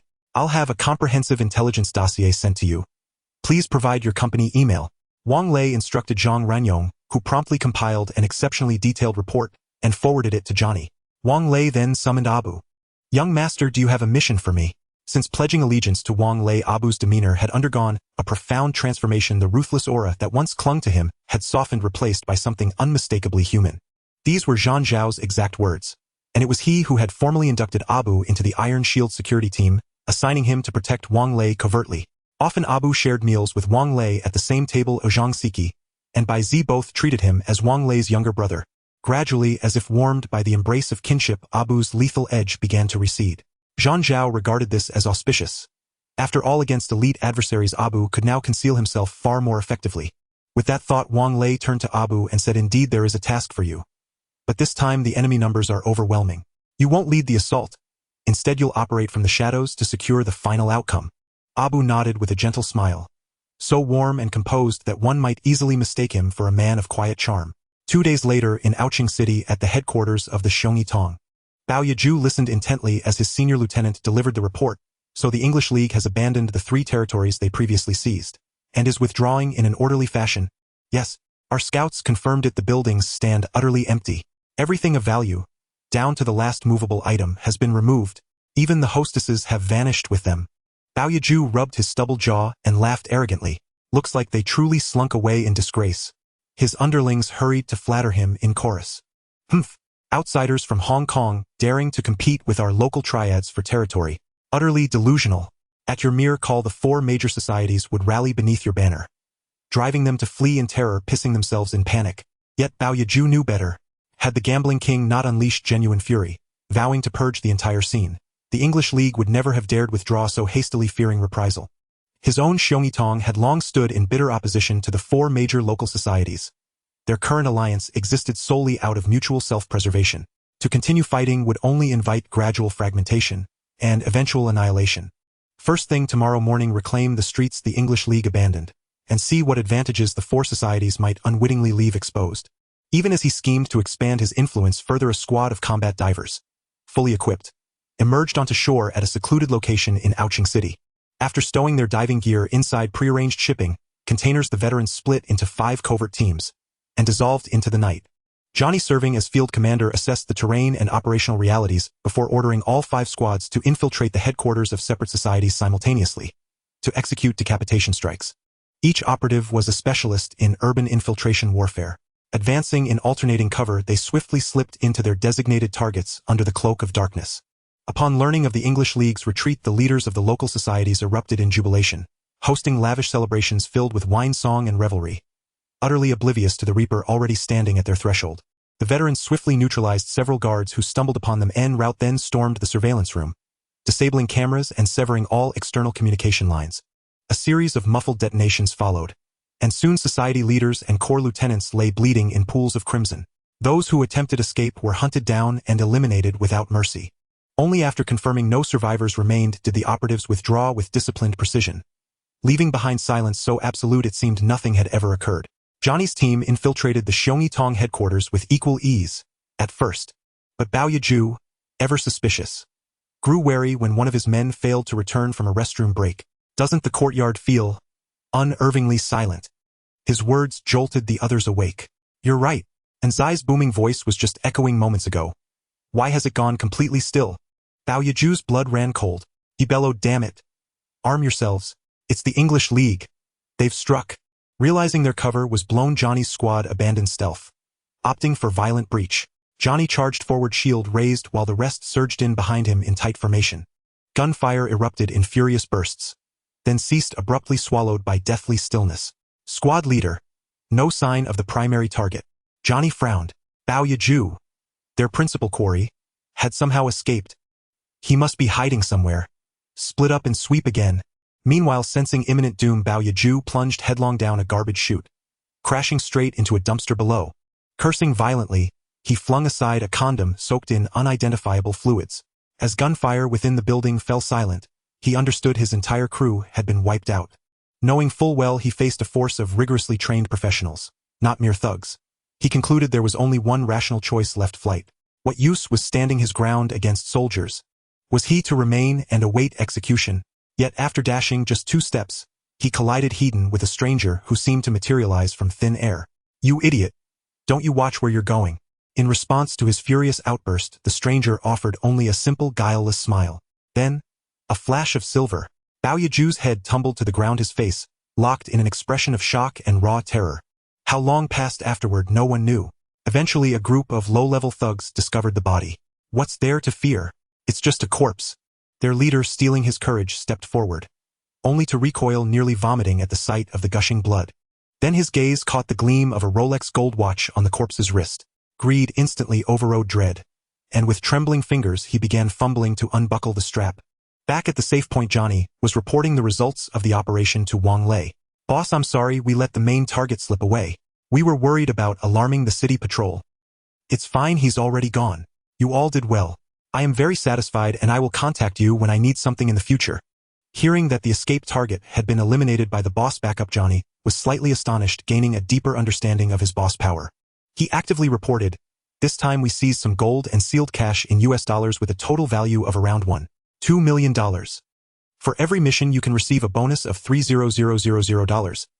The squad leader will get an additional $2,000, and you as the operation commander will receive an extra $3,000. As for the rest, it will be your activity funds.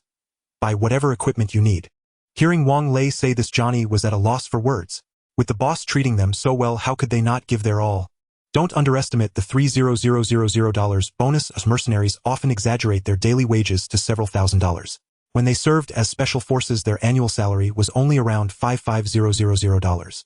Even if they became mercenaries protecting important figures or engaging in life and death missions, the maximum annual salary would barely reach $1,000, and they would face significant dangers, with comrades often losing their lives. They all had mortgages and car loans, and some needed to support elderly relatives or pay child support. A bonus of $3,000 could significantly improve their quality of life. In the camp, after Johnny announced the boss rewards, everyone who participated in the operation couldn't help but cheer. Even those who did not participate in the operation had a spark of hope in their eyes, knowing they had a good boss, someone worth serving. Wang Lei soon received a call from Jeang. Sir, the Gambling King has decided to seek peace with us, but he wants to meet you. Wang Lei immediately realized this was a psychological game. The Gambling King was deliberately testing him. If Wang Lei chose not to meet, it would appear he was guilty, making the Gambling King think he was afraid to reveal his identity. Agreeing to meet was also a question of where to meet. Choosing to meet in the city would indicate that Wang Lei had no guard against him. A gentleman does not stand under a dangerous wall. Wang Lei would not take the risk to test the Gambling King's conscience. Thinking of this, Wang Lei made a decision. Tell the Gambling King that in 2 days the Hong Kong government will invite all the wealthy tycoons to attend the year-end symposium. I will naturally make an appearance, and he can discuss anything he wants then. Within minutes, this message reached the Gambling King's ears. He nodded slightly, feeling that the behind-the-scenes boss of the English Union was a very cautious person, choosing to meet at a banquet organized by the government where everyone would not worry about personal safety. This also indirectly indicated that the other party did not intend for a complete fallout. In the world of rivers and lakes, there is not so much killing. It is more about human relationships and making money together. Why make things difficult for everyone, allowing others to take advantage? The aging Gambling King felt that the other party must be a mature, middle-aged person with a radical ambition, yet knowing when to stop. This is a trait that only emerges in middle age. Both parties had reached a preliminary consensus. and the English Union began to develop vigorously in the city, taking over several large casinos and hotels. Even if there were retaliatory forces, they were quickly suppressed by the two parties working together, not even stirring up any waves. The English Union also had no intention of wiping out all opposition, leaving some unprofitable businesses to the local four major societies. The underworld of the city returned to its former tranquility. Jeang had been mingling with the ladies in the hotel for a few days. He officially began his career of building a network of subordinates. Brother-in-law, you must come to Junyi to play a few rounds when you have time with me around. I guarantee you will win handsomely. Hearing Jeang Sihang's enticing words, Wang Lei couldn't help but chuckle quietly. If this kid knew he was the behind-the-scenes boss of the hotel, he wouldn't know how to feel. Sihang, the house always wins. You're better off taking others to play. Jeang Sihang scratched his head. He genuinely wanted to find a chance to repay his brother-in-law, and setting up a game required actors. He wanted to take the opportunity to let Wang Lei win some money. But he couldn't say it directly, so he had to give up. 2 days later, at a 5-star hotel in the city, the front of the hotel was particularly lively today. Because this year was particularly special, it was the first year after the return. The newly appointed chief executive wanted to take the opportunity of the year-end event to connect with many wealthy tycoons in the city. In previous years, the turnout would not have been this full, but now the chief executive represented the country, and even the most arrogant people dared not show any negligence. Even the Double Li family was accompanying the chief executive to handle the reception. At this moment, a business van stopped in front of the hotel. Everyone felt this car was somewhat unfamiliar, but Li Banqing and Li Zhaojia's eyes lit up. Representative Dong, that's Wang Lei's vehicle. Representative Dong naturally had heard of Wang Lei, who was currently in the spotlight, and someone everyone wanted to befriend. Wang Lei greeted many wealthy tycoons, feeling a surge of emotions in his heart. Every person here was a billionaire. His father had never had the chance to attend such meetings in the past.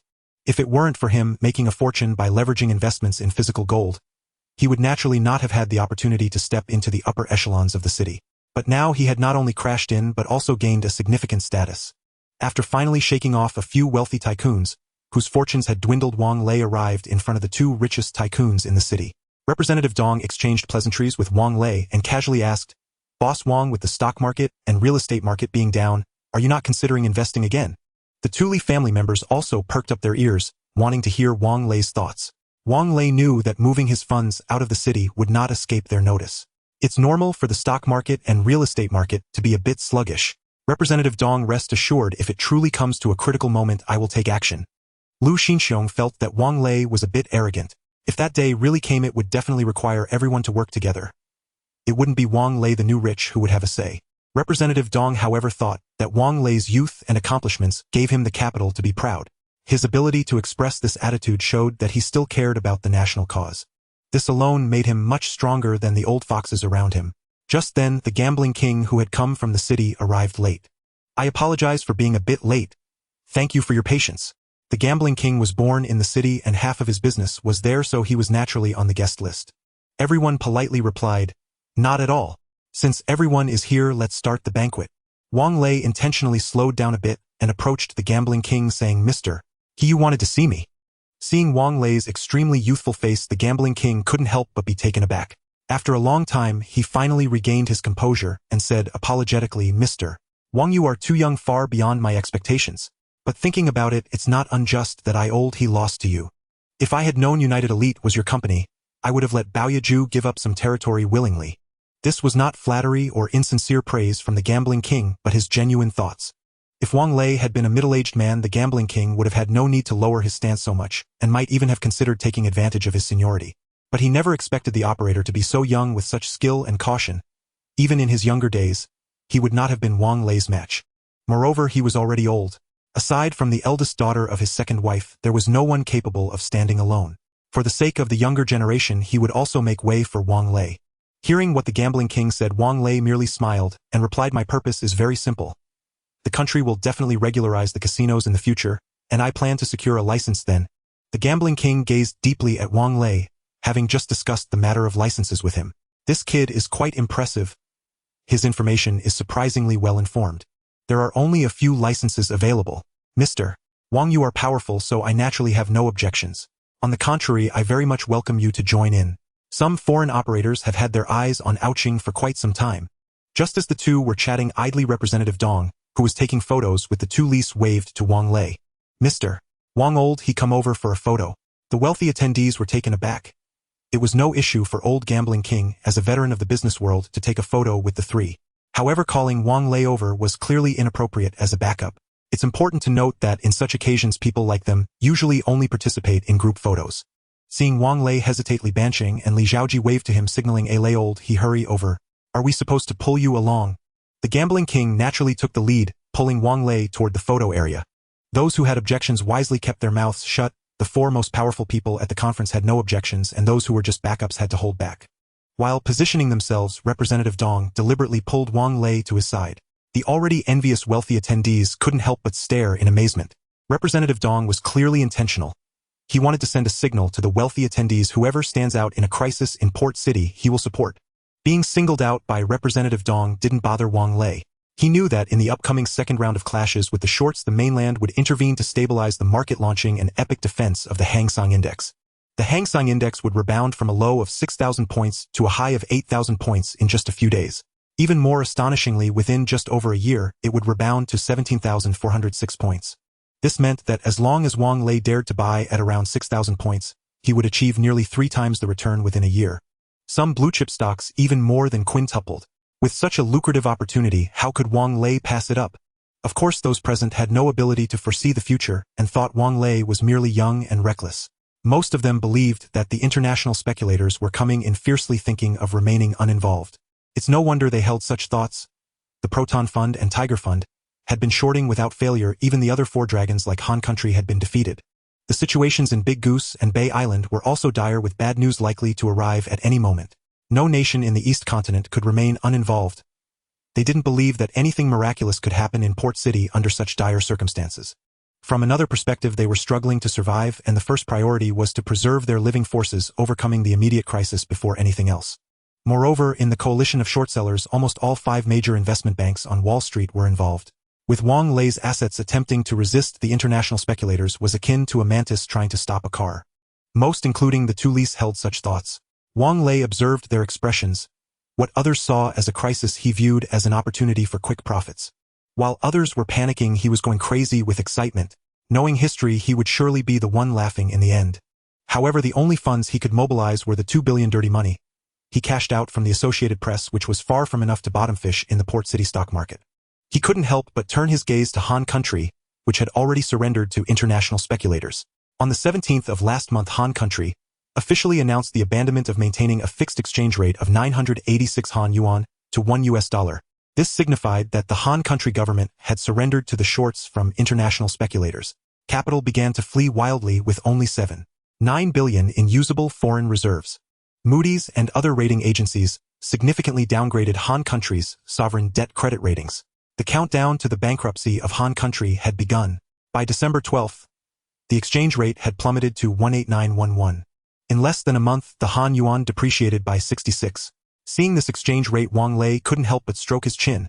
He planned to leverage the cleaned money to bottom-fish the Han Yuan. Because in 7 days, the Han Country government would sign a humiliating sellout agreement with the International Monetary Fund (IMF). They would accept a 55 billion aid package from the IMF while selling off the entire economic power of Han Country, becoming a labor country for capital. With foreign capital's assistance, the Han Yuan began to recover, rapidly climbing back to 12831 in the first quarter of the following year. This inevitably raised suspicions that this was a scheme by Wall Street. What Wang Lei had to do was to take advantage of this time difference to multiply his cleaned money's benefits in a short time. Thinking of this, once he returned home, he picked up his Nokia phone and dialed Zhang Renyong's number. Sir, according to your instructions, the 2 billion Hong Kong dollars have all been cleaned, and they were exchanged for US dollars at a rate of 7.1. Not bad, no losses at all. Zhang Renyong, hearing Wang Lei's praise, smugly replied. You know, I Hu Ziyong don't have many other skills. When the company was cleaning this money, we even made a little profit. Good, letting you open a casino in Ouching was indeed a wise choice. Sir, it was only when I came to Ouching that I realized how profitable opening a casino is just by helping mainland clients clean money. Remember to keep some evidence, you never know when it might come in handy in the future. Zhang Renyong nodded with a mischievous smile on the other end of the line. Looking at the $256 million received, Wang Lei fell into deep thought. Originally he planned to call Jia Sini, but out of a strange twist of fate, he dialed an Iland's number instead. On the other end of the line, an Iland's steady yet somewhat charming voice greeted him. Wang Shang, what urgent matter do you have for me so late? Sorry, Ms. And I would like to buy some Han Yuan through Longwa Bank, and I hope to apply for a 10x leverage. Upon hearing about the big business and Eilon, couldn't help but be excited, her voice sweetened with a hint of exhilaration. How much is your margin? A 10x leverage is within my authority. Wang Lei said with a mischievous tone. The margin is $256 million. And Eilon on the other end couldn't help but gasp. This meant that with 10x leverage Longwa Bank would need to allocate $56 billion for Wang Lei. This figure made an Eilan's heart race, and she couldn't help but complain. Wang Shang, are you playing so big again? Unlike the previous gold spot transaction, the gold market shows minimal short-term volatility, while South Korea's financial bubble has now fully burst. Of the 1984 financial institutions, over 400 have shut down. With South Korea's foreign exchange reserves rapidly depleting, the crisis continues to intensify. The won is depreciating relentlessly, and no one knows its floor. Under such circumstances, with no sign of reversal, Wang Lei's Allen wager on the won is profoundly reckless. Unlike his father, NI Bank President Eilon studied abroad and was among the earliest batch of Chinese students sent to the United States. Her vision and boldness were unquestionable. She pressed forward with quiet intensity. Mr. Wang, $5 billion is no trivial sum. Are you truly confident? I never wage a battle without certainty.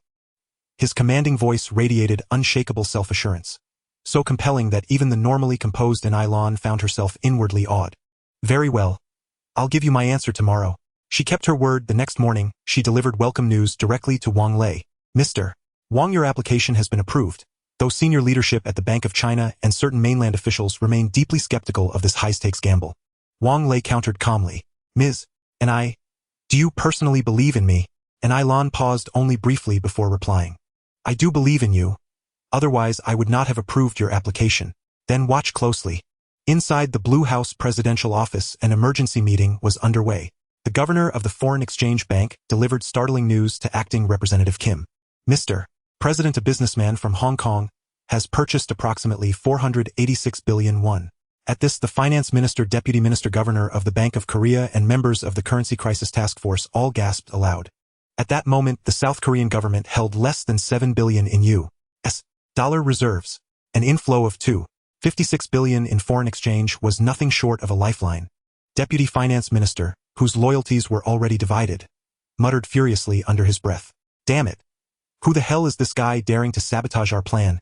Han Yojin, head of the Currency Crisis Task Force, spoke with palpable relief. Mr. President, this $5 billion buys us an extra day for negotiations. I urge we reject IMF's unreasonable demands.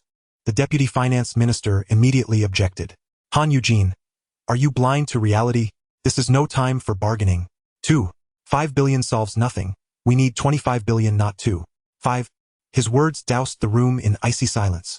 All present slumped in grim resignation. The deputy minister was right.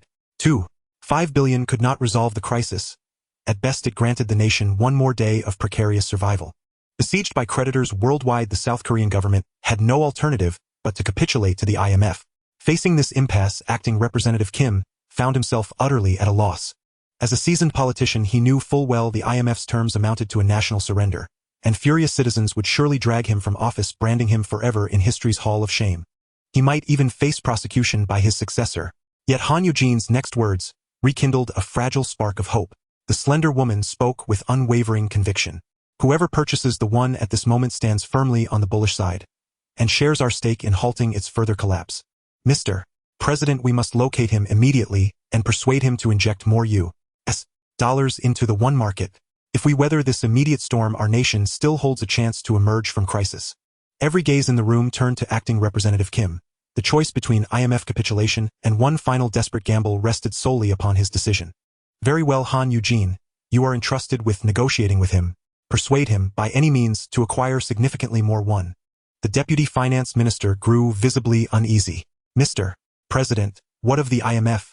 They've already issued their final ultimatum. Negotiations continue. The sudden $5 billion infusion is precisely our new leverage. Hearing this, morale surged across the room, except for the deputy finance minister, whose expression hardened into cold disapproval. Damn it. Who is behind this? Wang Lei had no idea that his contrarian bet on the won had cast him unwittingly as South Korea's unlikely savior. Immediately after the meeting, Han Yojin boarded a flight to Hong Kong. Her assistant had already transmitted the buyer's complete dossier to her laptop. Leveraging acting Representative Kim's authority, she contacted the Bank of China in Hong Kong. Upon learning of Han Yojin's mission and Eilon, unwilling to dampen her enthusiasm, offered warm encouragement. Mr. Wang Lei resides atop Victoria Peak. I'll email you the address shortly. Meanwhile, the IMF managing director berated the groveling deputy finance minister with scathing contempt. You may leave. There is nothing further for you here. The deputy finance minister departed the IMF managing director's hotel suite in abject humiliation. The managing director fell into deep contemplation. Whoever he is an unpredictable variable. Locate him at all costs and ascertain his true intentions. His aide pressed. Shall we issue a warning? Do not act rashly. This is the pivotal moment in our negotiations with South Korea. I will not risk complications. His purchase of one is purely profit-driven. Should he prove cooperative, ceding minor concessions is a small price to pay. Compared to the colossal returns awaiting us once we secure control over South Korea's economy, such losses are negligible. Where money can resolve matters, they are no matter at all. As Han Eugene arrived at Wang Lei's residence, he received a call from the IMF. Mr. Wang, are you the individual who recently acquired a massive position in the one through the Bank of China? Wang Lei recognized neither the number nor the accented English, and sensed ill intent. Who are you? We're hardly acquainted. I am the executive assistant to the IMF managing director. Though we've never met, I trust we can become allies. Hearing IMF, Wang Lei instantly grasped the caller's purpose. His colossal trade had triggered alarm, and now they sought to probe his stance. Oh, it takes far more than a phone call to earn my friendship. Should you decline cooperation with South Korea's Currency Crisis Task Force, we stand ready to grant you anything you desire. Ah, a delightfully arrogant mark. Wang Lei relished such overconfidence. Would Samsung Electronics' 5% equity be included in that offer? The person on the other end of the phone was feeling quite stifled. Can you of all people have thoughts about Samsung Electronics? At this moment, Samsung Group could only rank third in Han country with Hyundai and Daewoo ahead of it. After being hit by the financial storm, Samsung Electronics' market value has now dropped to $3 billion. Yes, you read that right. At this time, Samsung Semiconductor had only just begun to emerge, ranking 7th in the world. In front, there were Intel, the big brother, along with the three giants of Inghua country, as well as Motorola and other major companies. However, everyone knew that Samsung's rise was merely a matter of time. The semiconductor industry in Inghua country was bleak under the sanctions of the beautiful country, appearing as if it was on the brink of collapse. Motorola was like a rough man, incapable of doing delicate work. While innovative as the semiconductor industry became increasingly refined, this semiconductor merchant from the beautiful country found himself increasingly powerless. Samsung Electronics had limitless potential, and the capital from the beautiful country was already drooling over it. He was pondering how to refuse Wang Lei's unreasonable demands. A bid of $600 million was something the behind-the-scenes capital from the IMF could not accept. Wang Lei noticed the other party's hesitation. So you are unwilling to pay such a small price? Then I might as well talk to Han Gao. Perhaps they can meet the price I want. Please hold on, don't hang up just yet. I'll talk to my superiors and do my best to secure the conditions you desire. Hearing this, Wang Lei simply put his phone aside and said to the butler, Go outside and see what all the commotion is about. Soon the old butler reported back, Young master, it's the leader of a currency group from Han country who insists on seeing you. Even team leader Jean is having trouble stopping her. Is there really someone in this world that even Zhang Zhao cannot stop? It was probably because she was a woman, making it difficult to handle. Wang Lei had originally thought the other party might be a rough and boisterous woman, but unexpectedly, she turned out to be a slender young girl. If she dressed up a bit, she could easily play the female lead in a Han country ethical drama. Upon seeing Wang Lei, she hurriedly adjusted her clothes and handed over a business card apologizing. Mr. Wang, I sincerely apologize. It's just that the situation is urgent, and we didn't have time to send our greetings. It's all right, Miss Han Yozhen. I already understand your intentions, and I am very interested in assisting Han country. Hearing this, Han Yozhen was overjoyed. All her efforts had not been in vain, and this wealthy man from the Hong Kong island was indeed a good person. On the other side, the president of the IMF had originally planned to negotiate directly with Wang Lei. However, as soon as he entered the door, he heard Wang Lei's decisive promise from the still connected call. Is this guy really determined to go against our beautiful country's Wall Street? At this moment, they heard Wang Lei continue. I have stocks worth over $10 billion in the beautiful country that I can liquidate at any time. Hearing this, the IMF president was greatly shocked. If what Wang Lei said was true, he truly had the ability to sabotage the IMF's robbery plan. He quietly called his secretary and instructed him to verify whether what Wang Lei said was true. Meanwhile, Han Yozhen, upon hearing Wang Lei's declaration of wealth, gasped in surprise. Oh, that's a huge amount. With over $10 billion in assistance, the Han country's government could deal with the current debt crisis and naturally had leverage to negotiate with the IMF. However, Wang Lei immediately shocked everyone by saying, But as a businessman, I must talk business. My stocks in the U.S. stock market earn me tens of millions of dollars every day, so the Han country's government must provide corresponding compensation. The IMF president, who had been eavesdropping, actually felt relieved. He knew that Wang Lei would not easily agree to Han Yuzin's request. In the adult world, there is never love without reason. To gain something, one must make an equivalent exchange of benefits. Han Yuzin still did not realize she was facing a person who was no better than the IMF. She asked in a serious tone, "What do you want? I can directly convey it to Representative Jeang for you. I want to fully acquire the 3 large banks that are about to close down, as well as Kia Motors and Hanbao Steelworks. Of course, I will not take on the debts of these businesses. The debts should be borne by your government." Han Yuzin was left dumbfounded, her jaw dropping at Wang Lei's appetite. It should be known that the companies he was after, though on the verge of bankruptcy, or had already applied for bankruptcy protection, were once among the top 30 conglomerates in Han country. If the other party was willing to take over, Han Yuzin might have tried to negotiate a little, but the other party was clearly unwilling to bear the debts, which made her very troubled. Han Yuzin fell into deep thought, contemplating how to persuade Wang Lei to retract his rather bold ideas. Meanwhile, on the other end of the line, the IMF president received a report from his assistant. "I found that Wang Lei indeed owns 76 of Microsoft's shares." The IMF president, shocked, realized that the other party indeed had the ability to sabotage the IMF's plans. Before Han Yuzin could say anything, Wang Lei's phone rang with the voice of the IMF president. "Mr. Wang Lei, our IMF organization is willing to accept the conditions you proposed. It's only a matter of Samsung Electronics stock worth $60 million. Compared to the benefits gained from completely turning Han country into a slave nation, 5 of Samsung Electronics was utterly negligible." Thus he readily agreed to Wang Lei's request.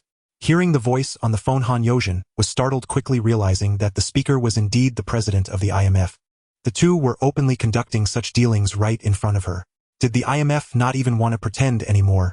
She looked at Wang Lei with a pitiful gaze, hoping he would not agree to this dirty deal. What chilled her to the bone was Wang Lei's immediate response, "Fine, that's settled.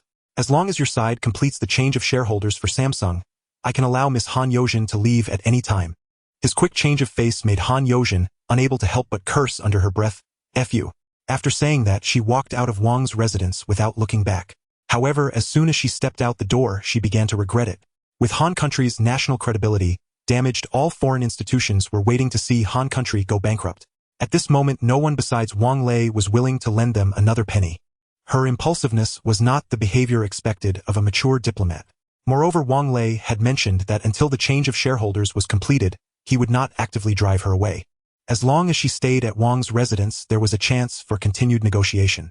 Thinking of this, she steeled herself and returned to the Wang family. Fortunately, this time the guards of the Wang family did not stop her, but instead escorted her to the guest room of the residence. She discovered that the Wang family's residence was indeed large, comparable to the luxurious houses of the big financial groups in Han country in Jiangnan. "It seems I need to get to know this guy more deeply." In the office of the president of Samsung Group, Lee Jae-yong paced back and forth, absorbing every detail of the negotiations between the IMF and the South Korean government. It was only after the two sides parted ways in discord, and the negotiations broke down once more, that he inquired of the finance minister on the other end of the line. "What happened?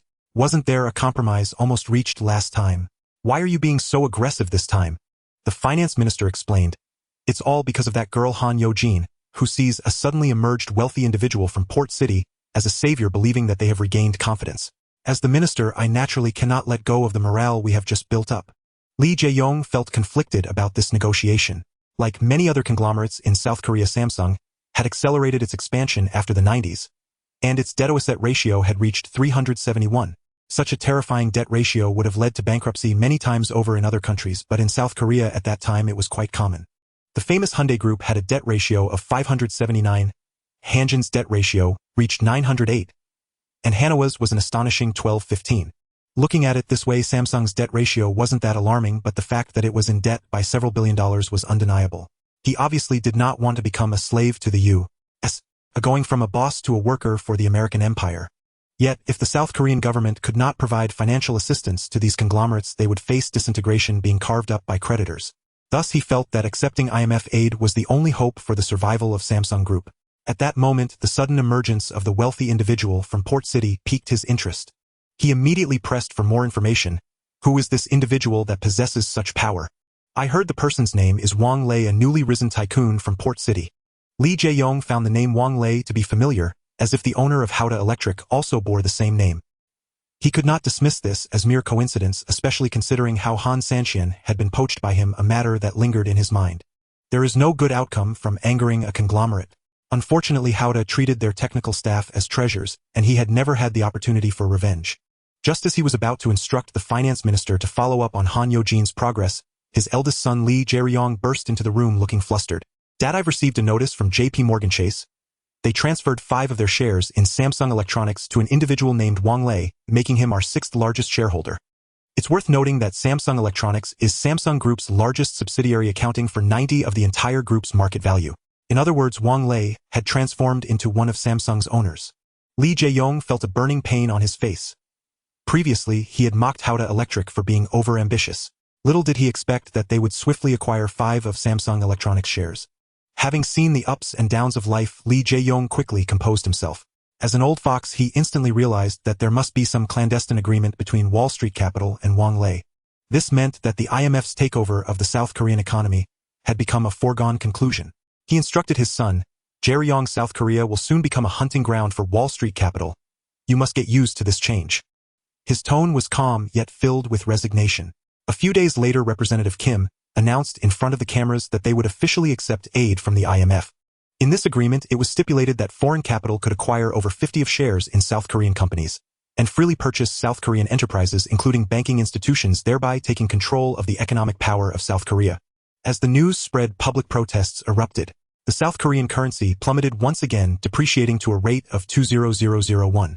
Wang Lei, who was observing the situation, was also startled. If it continued to drop, he might be forcibly liquidated by Enilon.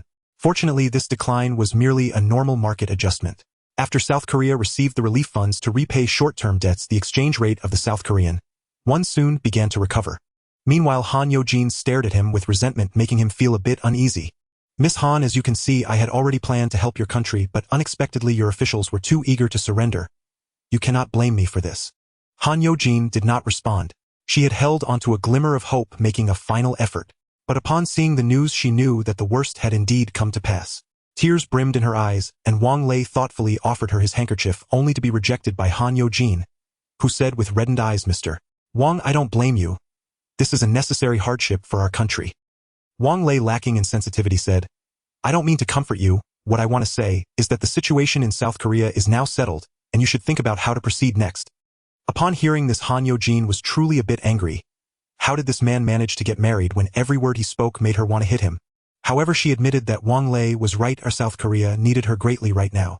As the head of the currency crisis team, she should return to her post rather than waste time beside this man.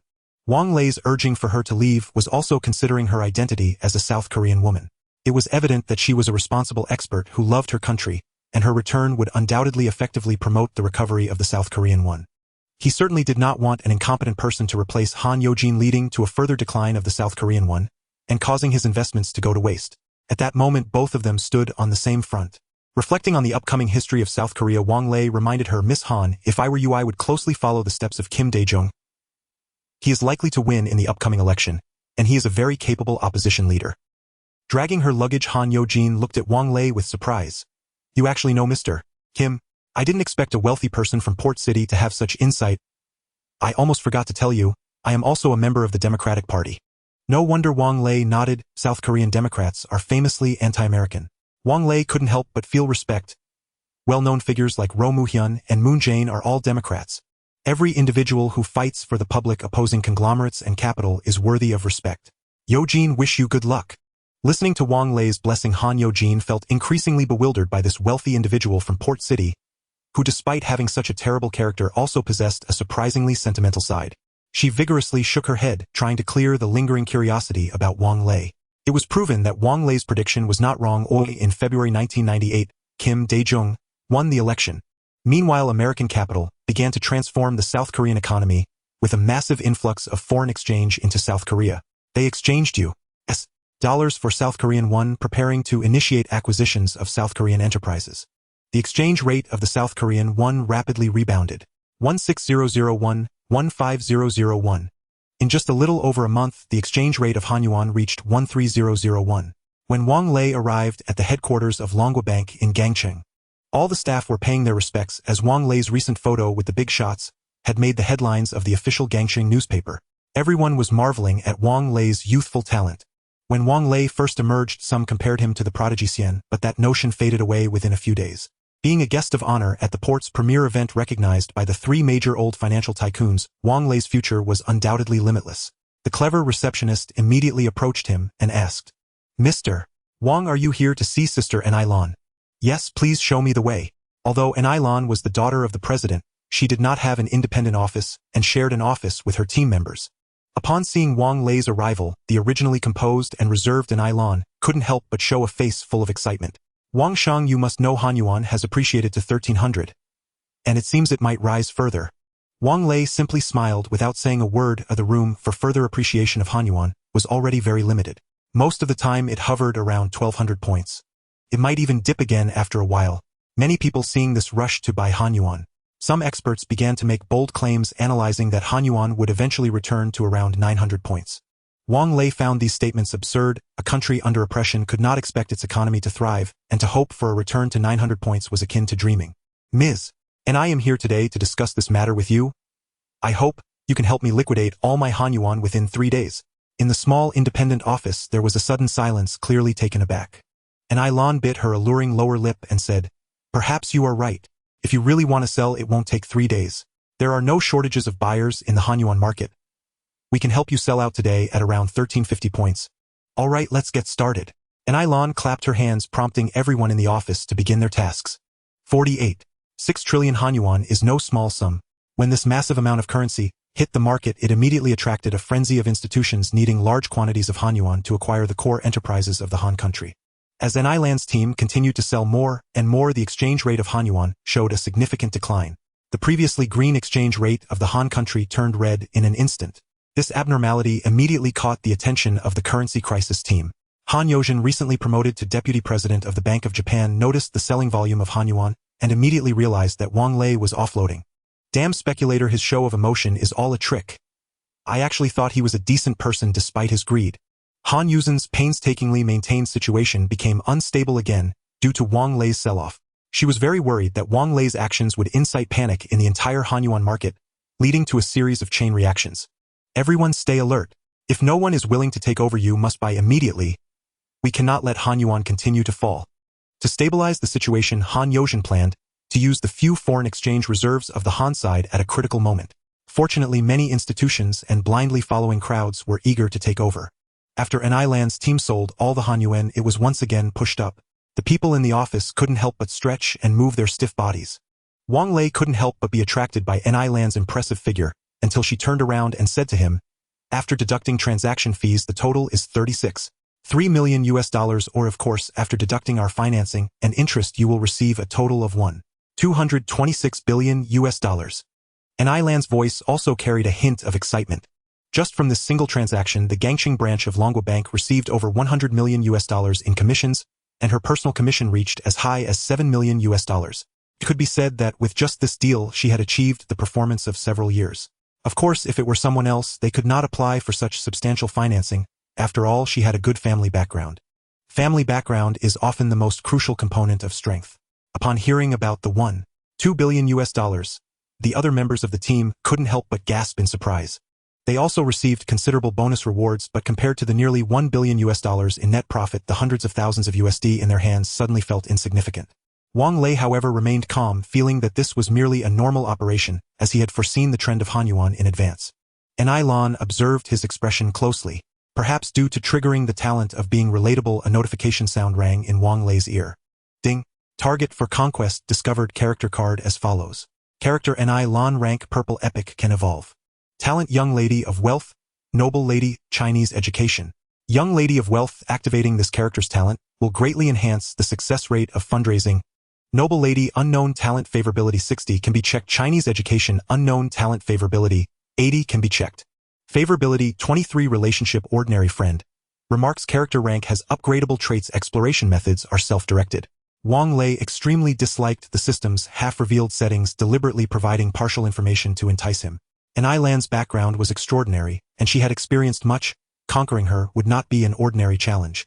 Yet he had to admit that the young lady of wealth talent was very tempting for him. Take Li Banqing, for instance. Without the strong support of HSBC, even the wealthy Li could not have taken down Heisen Development, completing the legendary business tale of swallowing an elephant. Every successful businessman in the mainland is reliant on the support of banks. Seeing Wang Lei staring at her coldly, An Lan's face flushed slightly. Wang Shang, what are you thinking? Nothing, I was just contemplating where to invest this money. An Lan's eyes lit up as she suggested. Of course, it's in the mainland. Right now there's a plot of land next to the Diwang building in Deep City being auctioned. If you buy it and build a new landmark next to it, wouldn't that be perfect?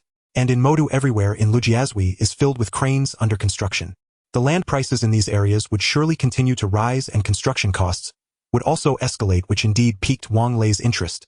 Ms. And I truly have the intention to invest in the mainland. How about we change locations and discuss over a meal? The people of Longwa enjoy discussing business at the dining table, and An Lan did not think much of it, or she nodded and proactively said, "Thank you for allowing me to make such a large sum of money. This time let me treat you." "All right then, I will graciously accept." Is building skyscrapers in Lujiazui profitable? The answer is certainly yes, and it is a lucrative venture. Take the Modu Center, which began construction in 2008 and was completed in 2016, for instance, with a total investment of 15 billion yuan. With a usable area of 430,000 square meters, the base rental price is 20 yuan per square meter. Note that 20 yuan per square meter is the base price. Rental prices vary greatly depending on orientation, floor, and even the location of the shops. Based on the rental price of 20 yuan per square meter, the daily rental income of the Modu Center is around 8 million yuan. Just from rental income, the building's annual revenue is approximately 1 billion yuan. This does not even include the ticket revenue generated by the building as a tourist attraction. Within just a few years, all costs can be recovered, not to mention that the building has a lifespan of 50 years. Building a super landmark in a prime location can be said to be a guaranteed profit. The premise for making money is that it must be in a core location of a first-tier city in the future. Now that first-tier cities have embarked on a second entrepreneurial wave, it is the best time to enter the market. Wang Lei has his eyes set on the land for the future Modu Center. His thoughts are quite practical. He intends to outbid the American investors, and even if the building does not fill up with tenants, just relying on ticket sales from tourism would allow Wang Lei to recover his costs in a short time. With this in mind, he confessed to An Lan, "I have my eyes on the land on Incheon Middle Road in Modu, planning to acquire it and build a skyscraper taller than the global financial center." An Lan saw the ambition in the man's eyes. It is worth noting that the global financial center, still under construction, will become the tallest building in Modu upon completion, with a staggering cost of 7 billion yuan. Wang Lei clearly aims to reclaim the title of the tallest building. "If you acquire the land, how high do you plan to build?" "At least 600 meters. I want to invest 10 billion yuan to create the world's tallest building." Even the composed An Lan couldn't help but gasp slightly. At this time, many Chinese people have an obsession with skyscrapers, and An Lan, who had studied abroad, was no exception. Just thinking about being part of it made her heart race, stirring her ambition within. "Are you serious? You know the global financial center has halted construction due to the financial crisis. An investment of over 10 billion yuan is no small matter." "Of course I am serious. Do I look like someone who jokes around?" An Lan only smiled and remained silent. This guy often had a silver tongue, but when he got serious, he was quite reliable. Almost every time he took action, he could earn substantial wealth. "I heard my dad mention that you wanted to apply for funding using collateralized stocks, right?" "Unfortunately, Dad does not think highly of me as a proletarian, and there hasn't been any further discussion." Seeing Wang Lei's resentful little eyes, An Lan couldn't help but laugh. "My dad is somewhat old-fashioned. He considers protecting people's wealth more important than life itself. However, I do have a good idea. If you are not going to do this business, I can contact other banks like HSBC, recommended by Li Banqing." Although Wang Lei had a poor impression of HSBC, a foreign bank that rose by sucking the blood of the corrupt Qing government, he harbored a deep-seated aversion. He would not stoop to associate with them. Hearing this, An Lan felt it necessary to take action to retain this major client worth billions for Longwa Bank. "Wang Shang, don't be anxious. In business, everyone must be satisfied. How about this? How much do you want to fund, and we will provide the same amount in loans for the project. The building won't be completed in a day, so everyone's cash flow won't be a problem. So if I provide 1 billion as initial funding, your bank is only willing to offer me 1 billion in loans." Naturally, Wang Lei was not satisfied. According to rumors in the Underworld, in the early days of Longwa's wild growth, it was very easy for self-made wealthy individuals to obtain bank loans. It wouldn't be an exaggeration to say it was like pulling a rabbit out of a hat, so why was it so difficult for him now? An Lan naturally noticed Wang Lei's dissatisfaction. She smiled and said, "So how do you plan to proceed then?" "For instance, I want to build a 128-story building with a budget of around 9 billion. I am willing to give Longwa Bank 2 billion as a guarantee and hope your bank can lend me at least 7 billion. After the building operates, I will repay the loan gradually. Money will inevitably become less valuable, especially after entering the new century. With an increasing number of wealthy individuals in the mainland and sustained GDP growth, borrowing 7 billion now will make the building's value multiply several times in the future. To repay the loan, selling a few floors will suffice, which is akin to pulling a rabbit out of a hat. And Ailan had not yet realized the intricacies involved. She simply calculated and felt this was a major deal. If she succeeded, it would certainly be a shining entry in her career record. All right, I will submit a report to apply, but I hope you can expedite the buyback of Wang's real estate. You can't possibly attempt to handle this transaction alone. Without a major real estate group, you won't even qualify to participate in the bidding. Hearing her say this, Wang Lei couldn't help but raise an eyebrow. He never stated he intended to buy back Wang's real estate.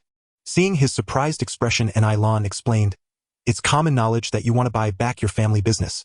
Buying low and selling high? Who do you think you're fooling? Can you really bear to let your family business fall into someone else's hands?" It was well known that Wang Lei sold off his ancestral property, but now he was flourishing.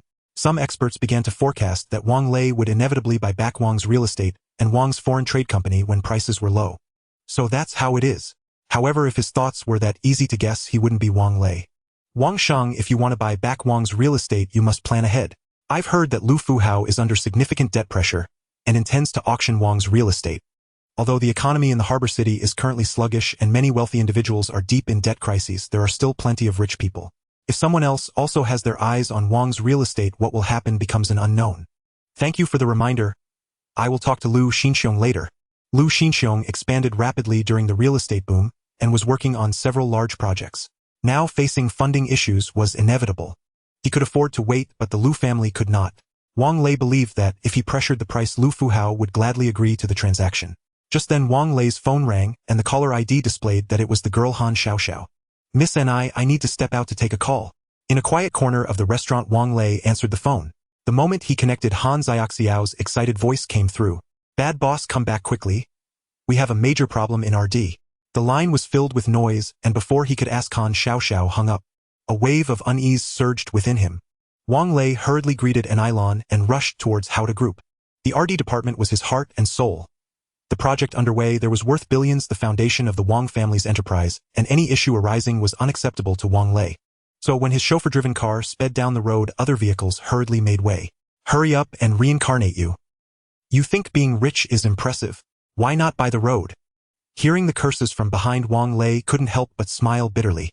At that moment he could hardly care about anything else. He wished he could fly straight to Haode. "Boss, why didn't you give me a heads up before coming?" Seeing Wang Lei's face filled with hostility, Manager Kai felt terrified and didn't even know what he was saying. "Old Kai, I just heard there was a problem in the RD department, so I rushed over. Tell me what exactly happened. How are you even a general manager if you don't know how important the RD department is to us?" "I truly had no idea, boss. It's you who forbade anyone from approaching the RD department, not even me." Old Kai felt quite aggrieved. As a general manager, he couldn't even enter the RD department. Let alone the researchers, he couldn't even direct the assistants in the lab. "All right, didn't you hear any commotion at all?" "There was some noise, but Chief Engineer Han and the others frequently make some noise. We didn't take it to heart." After saying this, Old Kai awkwardly asked, "Should I take some people to check it out?" "No need, you carry on with your work. I was just panicking out of concern, don't take it to heart." Saying this, he strode towards the RD department. Old Kai's eyes became slightly misty. His previous bosses would often scold him, never once apologizing. Wang Lei noticed that the RD department was indeed a bit strange, surprisingly quiet. Usually bustling with activity, not a single figure could be seen in the RD rooms. He dialed Han Xiaoxiao's phone, and the ringtone echoed in the chief engineer's office. Han Xiaoxiao. As soon as he opened the door, several firecrackers went off and colorful ribbons flew around Wang Lei's head. Surprise! A group of researchers in white lab coats applauded in unison, while the instigator Han Xiaoxiao covered her mouth and hid behind the crowd, giggling. "Dr. Han, what's going on?" Wang Lei asked while trying to shake off the ribbons stuck in his hair. "Is there some kind of celebration?" Han Sanqian nodded with a smile, saying, "Mr. Wang, we have made significant progress on the electronic development of the MP3. Hearing this, all of Wang Lei's previous displeasure was replaced by excitement and joy as he asked in astonishment, "So soon? Has it been tested?" "The test results are excellent. If we weren't fully confident, we wouldn't have bothered to inform you." Han Sanqian spoke with conviction, as they had been holding their breath eager to give Wang Lei a surprise. Wang Lei calculated the time. The experts had been on board for almost a year. He was thrilled when the chip development succeeded, not expecting the experts to work so quickly, which indeed surprised him greatly. Han Sanqian proudly presented the assembled machine to Wang Lei. Aside from not having a casing, it already resembled an iPod. After demonstrating the various functions of the MP3, Wang Lei was generally very satisfied. Limited by the era, although the sound quality could not achieve true perfection once launched into the market, it would undoubtedly be a blockbuster product capable of attracting a massive user base. Very good. I won't play any tricks with you all. Aside from the normal project bonuses, I will allocate 3 million as incentives to be distributed by Chief Engineer Han. Boss, long live. Boss, you're so lovable. Ding. Your relationship with Han Xiaoxiao has improved. Affection, 10 current 35 points. Han Xiaoxiao appeared greedy, causing everyone to burst into laughter. Wang Lei raised his hand to signal for silence, then said, although the electronic development of the MP3 has reached a significant milestone, I hope everyone can sign a new confidentiality agreement. Until the product officially launches, no one can disclose any information about the MP3. Han Sanqian led the agreement. That is only right. Boss, don't you trust us? Seeing that it was Han Xiaoxiao who said this, Wang Lei sternly replied, Han Xiaoxiao, come to my office. The researchers all wore gleeful expressions. Seeing Han Xiaoxiao so mischievous, daring to tease the boss, she was bound to be taught a lesson. Along the way, Han Xiaoxiao wore a frown, muttering, Boss, I was just joking with you. Everyone is holding back excitement. If they don't release it, they'll burst. Wang Lei sneered, saying, Humph, I don't know if others will burst, but if I don't teach you a lesson today, I won't feel right. Hearing that Wang Lei was going to discipline her, Han Xiaoxiao immediately slammed the door shut, saying, Boss, this is a legal city. You can't be so ignorant of the law. After saying this, she acted as if she was not afraid at all. Enough is enough. If I don't teach this girl a lesson, will she think she can get away with anything in the future? Thinking this, he abruptly pulled Han Xiaoxiao into his embrace, and as she stared at him in shock, he raised his hand and gave her a hard smack on her backside. Her pert bottom, shaped by the impact, was irresistibly bouncy. After a long time, Han Xiaoxiao finally snapped out of her shock, her face instantly turning crimson. Bad boss, I'm not talking to you anymore. The shy Han Xiaoxiao covered her bottom and dashed out of the office. Wang Lei was still reminiscing about that delightful sensation when the system's prompt tone rang in his ears. Ding. Han Xiaoxiao inexplicably developed feelings for you. Affection, 20 current 55. Only one step away from 60 affection points for romance. This girl actually likes this? She doesn't have any masochistic tendencies, does she? He stroked his smooth chin, thinking about finding an opportunity to try again in the future. Han Xiaoxiao's genius talent can significantly accelerate research efficiency, which is quite useful in critical moments. After all, a small step in research often represents a giant leap for humanity. However, looking at Han Xiaoxiao's current demeanor, it was clear she wouldn't want to see him for a while. Matters of the heart cannot be rushed and must be approached gradually. Now that the main development of the MP3 has reached a significant milestone, it's only a matter of installing the casing, purchasing more production lines, and mass-producing the MP3 to officially launch it into the market. Once the high-imitation iPod is released, it will undoubtedly elevate Haode Electric stock price to unprecedented heights. With this in mind, he devised a plan: buy back all stocks in the secondary market to delist Haode Electric. Thinking of this, he made a satellite call to Smith, who was far away in Silicon Valley. Lei, what's the matter calling me this late? Smith, I'm truly sorry. Due to the financial crisis in the East Continent, Haode's stock hasn't risen. Instead, it has halved. Smith, on the other end of the line, felt quite displeased at the thought of the halved stock price. He had chosen not to liquidate his shares, based on the expectation of a surge in Haode's stock, yet now its market value was merely half of what it once was. Anyone would feel heartbroken. Yet he knew this was not Wang Lei's fault. The broader market in Hong Kong was declining, and no listed stock could escape unscathed. We are friends, so there's no need for apologies. If there's nothing else, I'll be heading to rest. After a long silence on the line, Wang Lei seemed to have made a difficult decision. Smith, how about I buy back your 10 stake at a 1.2x premium, and I'll settle with you using equivalent non-negotiable bonds. Currently, Haode Electric stock price had dropped to less than 6, and even with a 1.2x premium, it was hardly worth much. Smith hesitated for only a moment before responding with delight. Great, thank you for your generosity. Although I'm no longer a shareholder in Haode, you'll always be my best friend. Smith felt he had gained, entirely unaware of the significant loss he had incurred.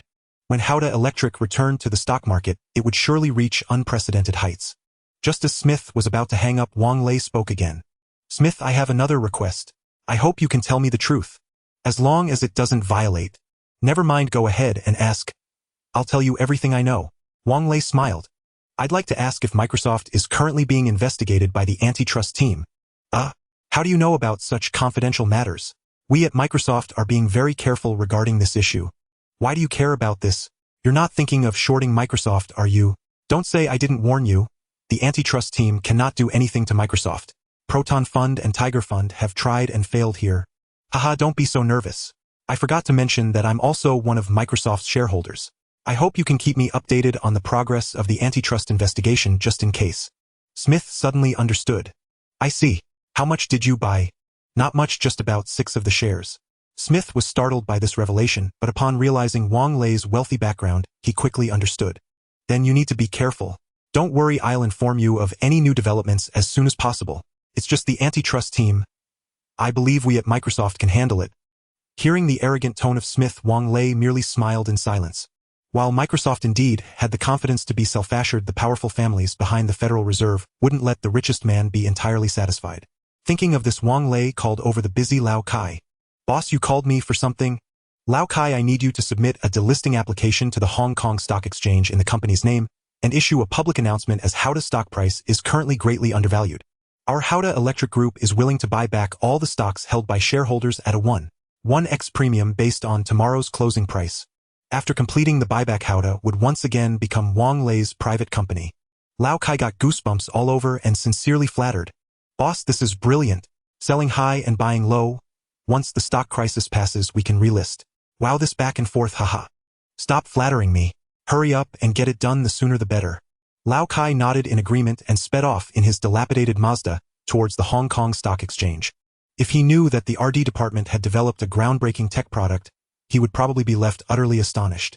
Having done all this, Wang Lei recalled An Land's instructions.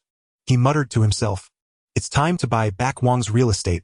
With this in mind, he led a team to Lu Xingxing's Longren Real Estate. Unlike his previous identity this time, he arrived at Lu Xingxing's stronghold as a victor. Along the way, the staff made way for Wang Lei, cautiously eyeing this new wealthy figure of Hong Kong. Among them were quite a few women throwing him flirtatious glances. Wang Lei enjoyed the visual feast, but he held no interest in the leftovers of others and directly ignored the flirtations. Boss Wang, welcome to visit. Your presence graces us. No wonder my left eye has been twitching all day. It turns out it's because of your esteemed arrival. Lu Xinxiong had lost quite a bit of weight and looked as if he had been drained of energy. In the financial storm, he had lost nearly 20 billion, yet when interviewed he felt there was nothing much wrong. However, now having taken over Wang's real estate, he had expended a significant cash flow and taken on several large projects under development.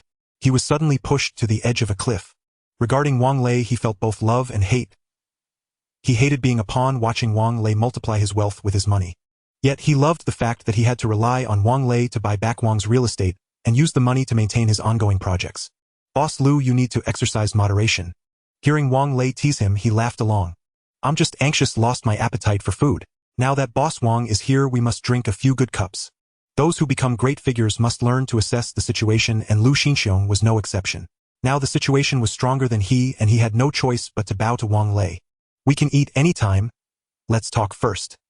As they were talking, Lu Xinxiong's phone rang on the table, and he signaled to Wang Lei that he would take the call first. Hello, young Master Li, what brings you here? In all of Hong Kong, the only person Lu Xinxiong would refer to as young Master Li was Li Zikai, the second son of Li Banqing. He didn't know what Li Zikai said to Lu, but Lu's face was filled with joy. Young Master Li, unfortunately Boss Wang also wants to buy back Wang's real estate. How about a bidding war between you two? Hearing that Li Zikai also wanted to buy Wang's real estate, Wang Lei felt a surge of anger rise within him. He snatched the phone from Lu Xinxiong's hand and said into the phone, Li Zikai, the whole of Hong Kong knows I want to buy back Wang's real estate. Are you trying to go against me, Wang Lei, by meddling? Don't think that just because you have a good father I'll let you off. I'll have people bottom out your Inca group, believe it or not. Both Li Zikai and Lu Xinxiong were taken aback by Wang Lei's fierce words. Li Zikai was so enraged that he nearly exploded. Wang Lei was the first to dare to threaten him in Hong Kong. But thinking of the hundreds of billions in cash flow his opponent held, he suddenly didn't dare to breathe. Wang Lei truly had the confidence to threaten him. Inca Group had been lukewarm under his control, and he had originally planned to ask about the price of Wang's group, planning to buy it cheaply and impact Inca Group stock price. Who knew he ran into Wang Lei hidden?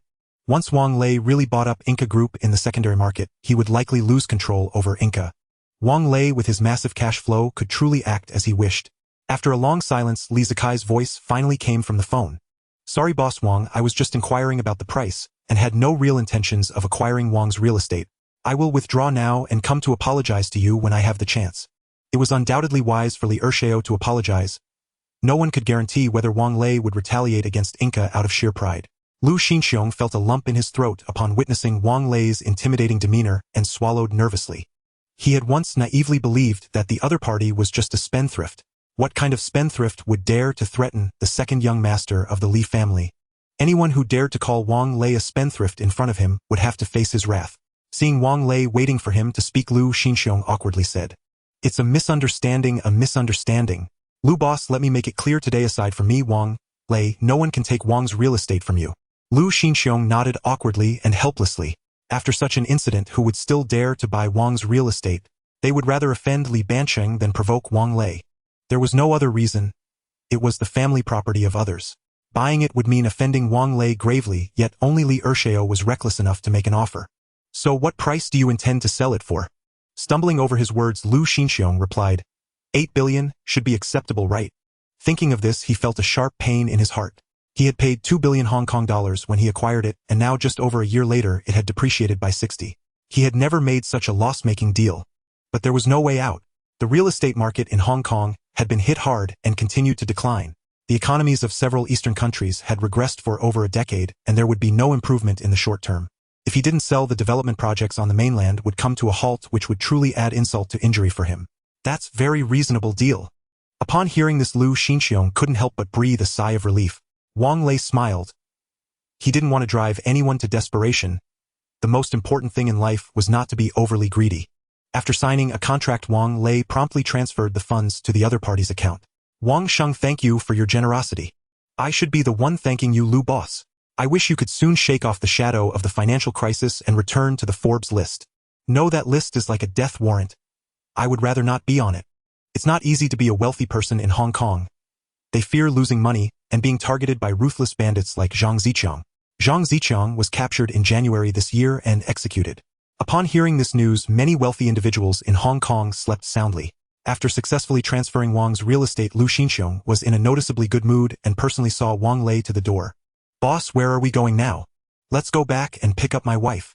We are returning to Wang's group together." After hearing this good news from Wang Lei, Zhang Siki immediately put down Wang Duayu and signaled Wang Lei to light 3 incense sticks for Wang Zhengyi. "Dad, I bought back Wang's real estate." As he said this, Wang Lei couldn't help but tear up. Despite facing no major setbacks along the way, he alone knew the criticism he endured. After reclaiming Wang's real estate, the pressure he bore instantly lifted. "Wife, let's go. Bring your chosen assistant. We are taking charge of Wang's group together." After giving birth, Zhang Siki had not been idle. Her most important task was to scout for management talent to prepare for their return to Wang's real estate. "All right, I'll have them come over right away to meet you." Soon after, several men in suits gathered in the reception room of Wang's mansion. "Honey, let me introduce you to our future Director of Government Relations, Li Chang." Before resigning, he served as the Secretary General of the Administrative Division in the Building Department. Wang Lei shook hands with Director Li. "Welcome, Director Li, to join Wang's real estate. The Building Department oversees the construction industry in Hong Kong, having regulatory functions, and is primarily responsible for the maintenance and new construction of public buildings, often tendering for public facilities." Li was from a very special department within the headquarters. He had access to everyone from the director to each assistant director in the various divisions. With such a person responsible for government relations, Wang's real estate could avoid many detours in the future. Li also felt the importance that the boss and boss lady placed on him.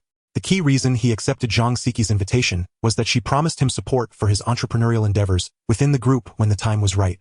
Wang Lei then turned his attention to another person as Zhang Siki introduced him. Wang Lei smiled and said, "No need for introduction. I know him, Uncle He. I've heard Dad mention you." He Yao was once the assistant to Wang Zhengyi, responsible for the president's office, but after Wang Zhengyi fell ill, he was pushed out by Vice President Liang Tian. "Little boss, you did well. You've worked hard.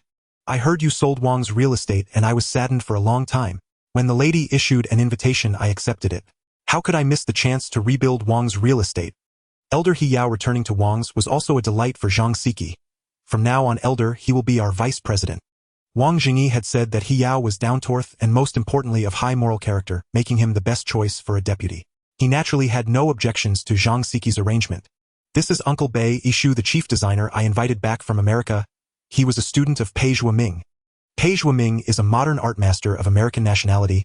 and a foreign academician of the Dragon Country Academy of Engineering, a truly remarkable figure. Wang Lei was still quite shocked that Jeang could invite his disciple, indicating that she had put significant effort into recruiting talent. Bai Yishu gave Wang Lei the impression of having a unique arrogance typical of intellectuals. It was normal for a master architect's disciple to carry some pride. Wang Lei thought about his plan for the world's tallest building. This architectural design was just right for him. If he couldn't produce something substantial later on, he would kick him out. After that, Jeang introduced several industry talents, and Wang Lei recognized each of them. When it was just the two of them, Wang Lei couldn't help but say, "Wife, you've worked hard. You just gave birth and are already busy taking care of everything for me." "Actually, I haven't done much. My father asked me to assist your career and entrusted the company to me for management. How could I not give my all?" Speaking of recruiting talent, Jeang became even more enthusiastic. After the financial crisis broke out, the real estate industry suffered a severe blow, and all companies are laying off staff. "Recruiting people is quite simple for us. The cost isn't as much as you think." Seeing Jeang acting like the family manager, Wang Lei was grateful that he didn't listen to the concubine's suggestions to marry a lady from a prestigious family. Spending money lavishly was secondary. The key was to endure the temper of a young lady. Where could he find someone as practical as Jeang? "Let's go. We are storming back to Wang's real estate." When Wang Lei returned to Wang's real estate with a group of elite soldiers, the entire company was thrown into chaos. Wang's real estate has been renamed to Huanyu Real Estate. Perhaps the current vice president Yu Haoming felt that Wang's real estate lacked international appeal, which is why it was changed to this new name. Wang Lei noticed that the entire company bore a gloomy atmosphere with some workstations left empty. The company was already in a semi-standstill state. It's no surprise old Lu was too preoccupied with his own troubles to care about the survival of the subsidiary company. With Yu Haoming's financing capabilities, the company would inevitably collapse. Fortunately, Wang Lei took over in time, as no one was willing to take on several projects of Wang's real estate. According to old Lu, Yu Haoming was astute and capable, having invested considerable effort into the ongoing projects, but unfortunately, Wang Lei did not empathize with Yu Haoming. The business world is like a battlefield. Tears hold no weight. No matter how capable Yu Haoming was, he had to accept the reality of being shown the door. At this moment, Yu Haoming approached with his team. He had received the news in advance and remained relatively calm. "Mr. Wang, you have arrived. Here are the financial statements I organized along with the personnel list and the summary of ongoing projects for your review." Yu Haoming's eyes revealed a hint of hope. When he joined Wang's real estate a year ago, he believed his life would enter a new pinnacle. He never expected that fate would play such a cruel joke on him. When the financial tsunami hit, banks tightened their funding, and the first to suffer were companies like theirs in the real estate sector. Huanyu Real Estate faced a funding crisis, and all projects were halted, rendering all his efforts futile. After merely looking at the balance in the account and the debts on the books, Wang Lei and Jeang couldn't help but regard Yu Haoming with newfound respect. This individual indeed had some abilities. Simply by battling against the parasites in lawsuits, he managed to recover significant losses for Huanyu Real Estate. After his powerful interventions, the problems left behind by Wang's real estate were all addressed. This saved the newly reinstated Wang family a lot of effort, and for this alone Wang Lei felt the need to thank him. "You did well. I plan to appoint old he as vice president and my wife as president, so there won't be a position for you. Including the middle management you brought, I don't intend to keep them." Upon hearing this, the crowd erupted in chaos, as many women could hardly bear the grim news and were on the verge of tears. With 1 carat for 1 hole, it would be difficult for the struggling long-run real estate to retain their positions. Yu Haoming's future would also be extremely awkward. Currently, Port City real estate was almost at a standstill, and many projects initiated by mainland investors were affected, leading to a wave of unemployment in the industry as many sought livelihoods. Thus, Wang Lei's words were undoubtedly a heavy blow for them. Yu Haoming's face turned pale. He wanted to speak up for his subordinates, but seeing the newcomers brought by Wang Lei, he realized that saying more would be futile. "I understand. Well, pack our things and leave now." Wang Lei looked at him with interest and said, "Aren't you going to fight for it a bit longer?" "Mr. Wang, you clearly have made up your mind. Do you want to see us make fools of ourselves? Perhaps in your eyes we are failures, but we still have our dignity." Yu Haoming's words were resolute, causing Wang Lei to regard him with higher esteem. "I really admire your tenacity. Here is my business card. If you don't feel comfortable with old Lu, feel free to contact me at any time." Yu Haoming nodded, sensing that Wang Lei was testing and observing him. There was a saying circulating in the business community of Port City: the only ones capable of expansion now were the Wang family with their vast cash flow, and the Li family of Huanghe Real Estate. He wished to showcase his ambitions, and Wang Lei might be his only hope. Watching Yu Haoming's departing figure, He Yao smiled and asked, "Little boss, this guy is indeed impressive. Why not let him stay? He is impressive, but it's not the right time yet. I want him to hit a wall with old Lu before I can bring him into my fold. Hiao observed the others who were on the verge of tears and thought of something, feeling that the once familiar little boss seemed a bit strange now. The previous sickly young master would not have been so calculating. Yet he also felt that Wang Lei's growth was a good thing. Even if Liang Tian were still around, he probably wouldn't gain any advantage over the little boss. Yu Haoming did not realize that accepting the business card had implications. Upon returning home alone, he remained immersed in his business misfortunes. The events at Huanyu, including his conversation with Wang Lei, were relayed verbatim to Lu Xinxiong. Boss, he accepted Wang Lei's business card and didn't report this to you, which indicates he has already developed intentions against you. Lu Xinxiong remained silent. He was indeed waiting for Yu Haoming's call, which left him very disappointed. Faced with Wang Lei's recruitment, Yu Haoming showed no signs of refusal, which intrigued him. He muttered, "Don't sow discord. If Wang Lei extended a business card to you, would you not accept it?" Indeed, a rising new rich man versus an old wealthy tycoon facing setbacks. Anyone could tell how to choose, not to mention that Yu Haoming was a clever man. After Huanyu Real Estate let go of some middle management, Wang Lei brought in a lion dance troupe, drumming and celebrating with great fanfare. Such a lively scene immediately attracted several reporters who came running. "Mr. Wang, congratulations on regaining Wang's Real Estate. What major moves do you have planned next?" The executives of Huanyu Real Estate also looked at him in unison. Wang Lei pondered for a moment and said, "There will definitely be major moves. I also want to send a signal to all media friends." The reporters could not help but press the recording buttons. Wang Lei was never short of topics, and they were right to be here this time. "Firstly, I would like to announce that Huanyu Real Estate is officially renamed Huanyu Holdings. Not only will we continue with several ongoing projects, but we will also acquire some promising projects. Industry colleagues, if you have any good projects or land for transfer, feel free to contact us at Huanyu Holdings. The Wang Group welcomes all." Wang Lei's strong voice invigorated every Huanyu employee present. What bold and ambitious words to utter at a time when the real estate industry is in dire straits. Boss Wang intends to go against the tide and embark on a massive acquisition. The flashes of the cameras kept going off, and they realized that a new giant in the real estate industry would soon emerge in Port City. "Not only will we expand in Port City, but we will also establish branches in the mainland. I will invest 50 billion into the mainland real estate market." Upon hearing the figure of 50 billion, the reporters felt goosebumps all over. They had no doubt about Wang Lei's capability to raise such funds. Because the one saying this was Wang Lei, and according to recent reports from Longhua Bank, this up-and-coming tycoon from Port City had made substantial profits in the currency market. Wang Lei's speech at the opening ceremony spread rapidly. Though he knew selling now would surely lead to regret later, he decided to proceed with the sale. The sole reason was that he needed more cash flow to cope with the impending crisis. The financial crisis in Dongzhou was escalating, and the most crucial factor in weathering this winter was to reserve ample cash flow. On another note, he heard rumors that international capital was aggressively purchasing large amounts of bearish stock market Hang Seng Index futures contracts. The coalition led by the Proton Fund was bound to take action in the coming months. If he wanted to retain control over his listed holdings, he had to prepare in advance. With this thought, he drove to the front of the Huanyu Real Estate building. Upon stepping out of the car, he was startled by the queue in front of him. After inquiring, he learned that Wang's Real Estate was on a large-scale hiring spree. He even spotted several of his subordinates in the crowd. These individuals holding resumes were clearly oblivious to his presence. "Zhao Juan, you're here too." The one greeting him was the old chap Li Bansheng. "Why aren't you going in?" "Xiao Wang is in a meeting. Let's have tea together instead." "That makes sense.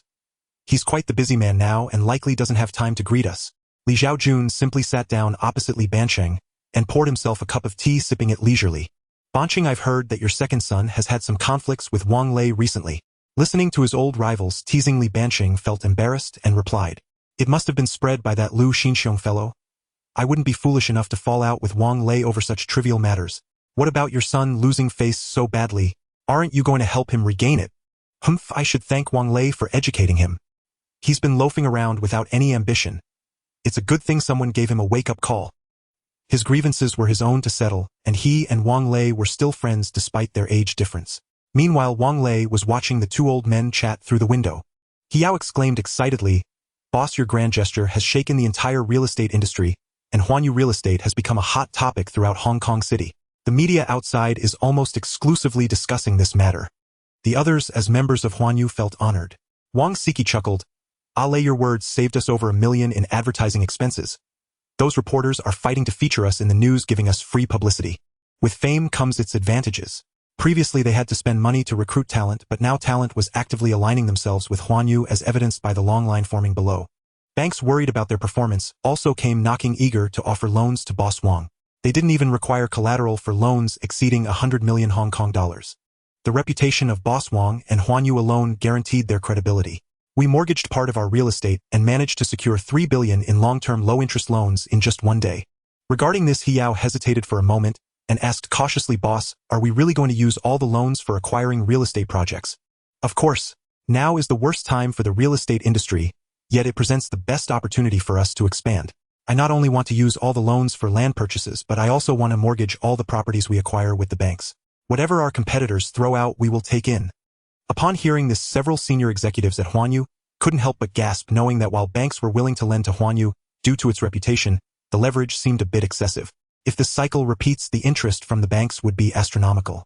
Don't worry about the interest. I will provide Huan Yu with 1 billion in cash as a backup. Moreover, I can assure you that even if we hold onto the land and projects without developing them, in a few years the land prices will double. Of course, you should also be slightly discerning when purchasing. The most valuable projects in Hong Kong City in the future will still be luxury residential projects. As for the reasons, it goes without saying, the rich will always become richer and luxury home prices will rise as a result. Upon hearing the boss say this, everyone looked ready to embark on a grand endeavor. They no longer needed any motivation from Wang Lei. They were eager to roll up their sleeves and work hard, knowing that as long as they produced results, rewards would follow. As for the issue of land being confiscated if construction halts for a long time, Li Chong, I'll leave this entirely to you to resolve. Is there a problem with that? Hearing the boss call his name, Li Chong, feeling pressured, quickly replied, "This issue is easily resolved. We are not completely idle. As long as we are still building, there won't be any problems." Zhang Siki and the others nodded in realization. Recruiting Li Nan to join Wang's real estate was indeed the right decision. This guy really knew how to exploit legal loopholes. There's one more thing I need you, Lao He, to lead the team to solve. Boss, just give the orders. I've struck a big deal with Longhua Bank, planning to invest 2 billion Hong Kong dollars and take out a loan of 7 billion to build the world's tallest building in Lujiazui Modu. As soon as the words left his mouth, everyone present gasped. The boss was making an extraordinary move. Hiao couldn't help but feel the weight of increased pressure on his shoulders. While he felt gratified by the boss' ambition, he couldn't help but worry whether he could manage everything alone. He had long passed his prime, and his body was not what it used to be, causing him great concern about dragging the young boss down. Lao He, you just need to manage the overall situation. We have recruited many talents, and you can definitely motivate them to unleash their potential. The tallest building is just the beginning. Next, we will not only build Huan Yu Plaza in the mainland, but also develop real estate in first and second-tier cities. Everyone listening was both thrilled and anxious about the company's cash flow. Originally indifferent Uncle Bei raised his hand, trying to attract the boss' attention. "Boss, can I take full charge of the design for the world's tallest building?" His eager little eyes were clearly noticed by Wang Lei. "If I don't give it to you, who else can I give it to? A significant part of whether our filing can pass the mainland authorities depends on your design." The Longhua people believed in feng shui, and architectural design was inseparable from feng shui. If Uncle Bei couldn't recognize the feng shui layout of the global financial center, Wang Lei would promptly let him go. Wang Lei firmly believed that Huan Yu Real Estate would undoubtedly become the world's #1 real estate company under his leadership. Give him a lever and he could move the earth. Yu Haoming felt deeply lost, enveloped by a sense of defeat. Upon waking, he found himself receiving a dismissal letter from Longren Real Estate. He couldn't even hold on to his position at the parent company. Boss Liu would rather pay a hefty compensation than part ways with him immediately. The 2 million Hong Kong dollars felt less like severance pay and more like a substantial breakup fee. Being intelligent, he immediately suspected that someone had tipped off old Liu. With Boss Liu's character, once he doubts a person's loyalty, he would unhesitatingly choose to abandon them.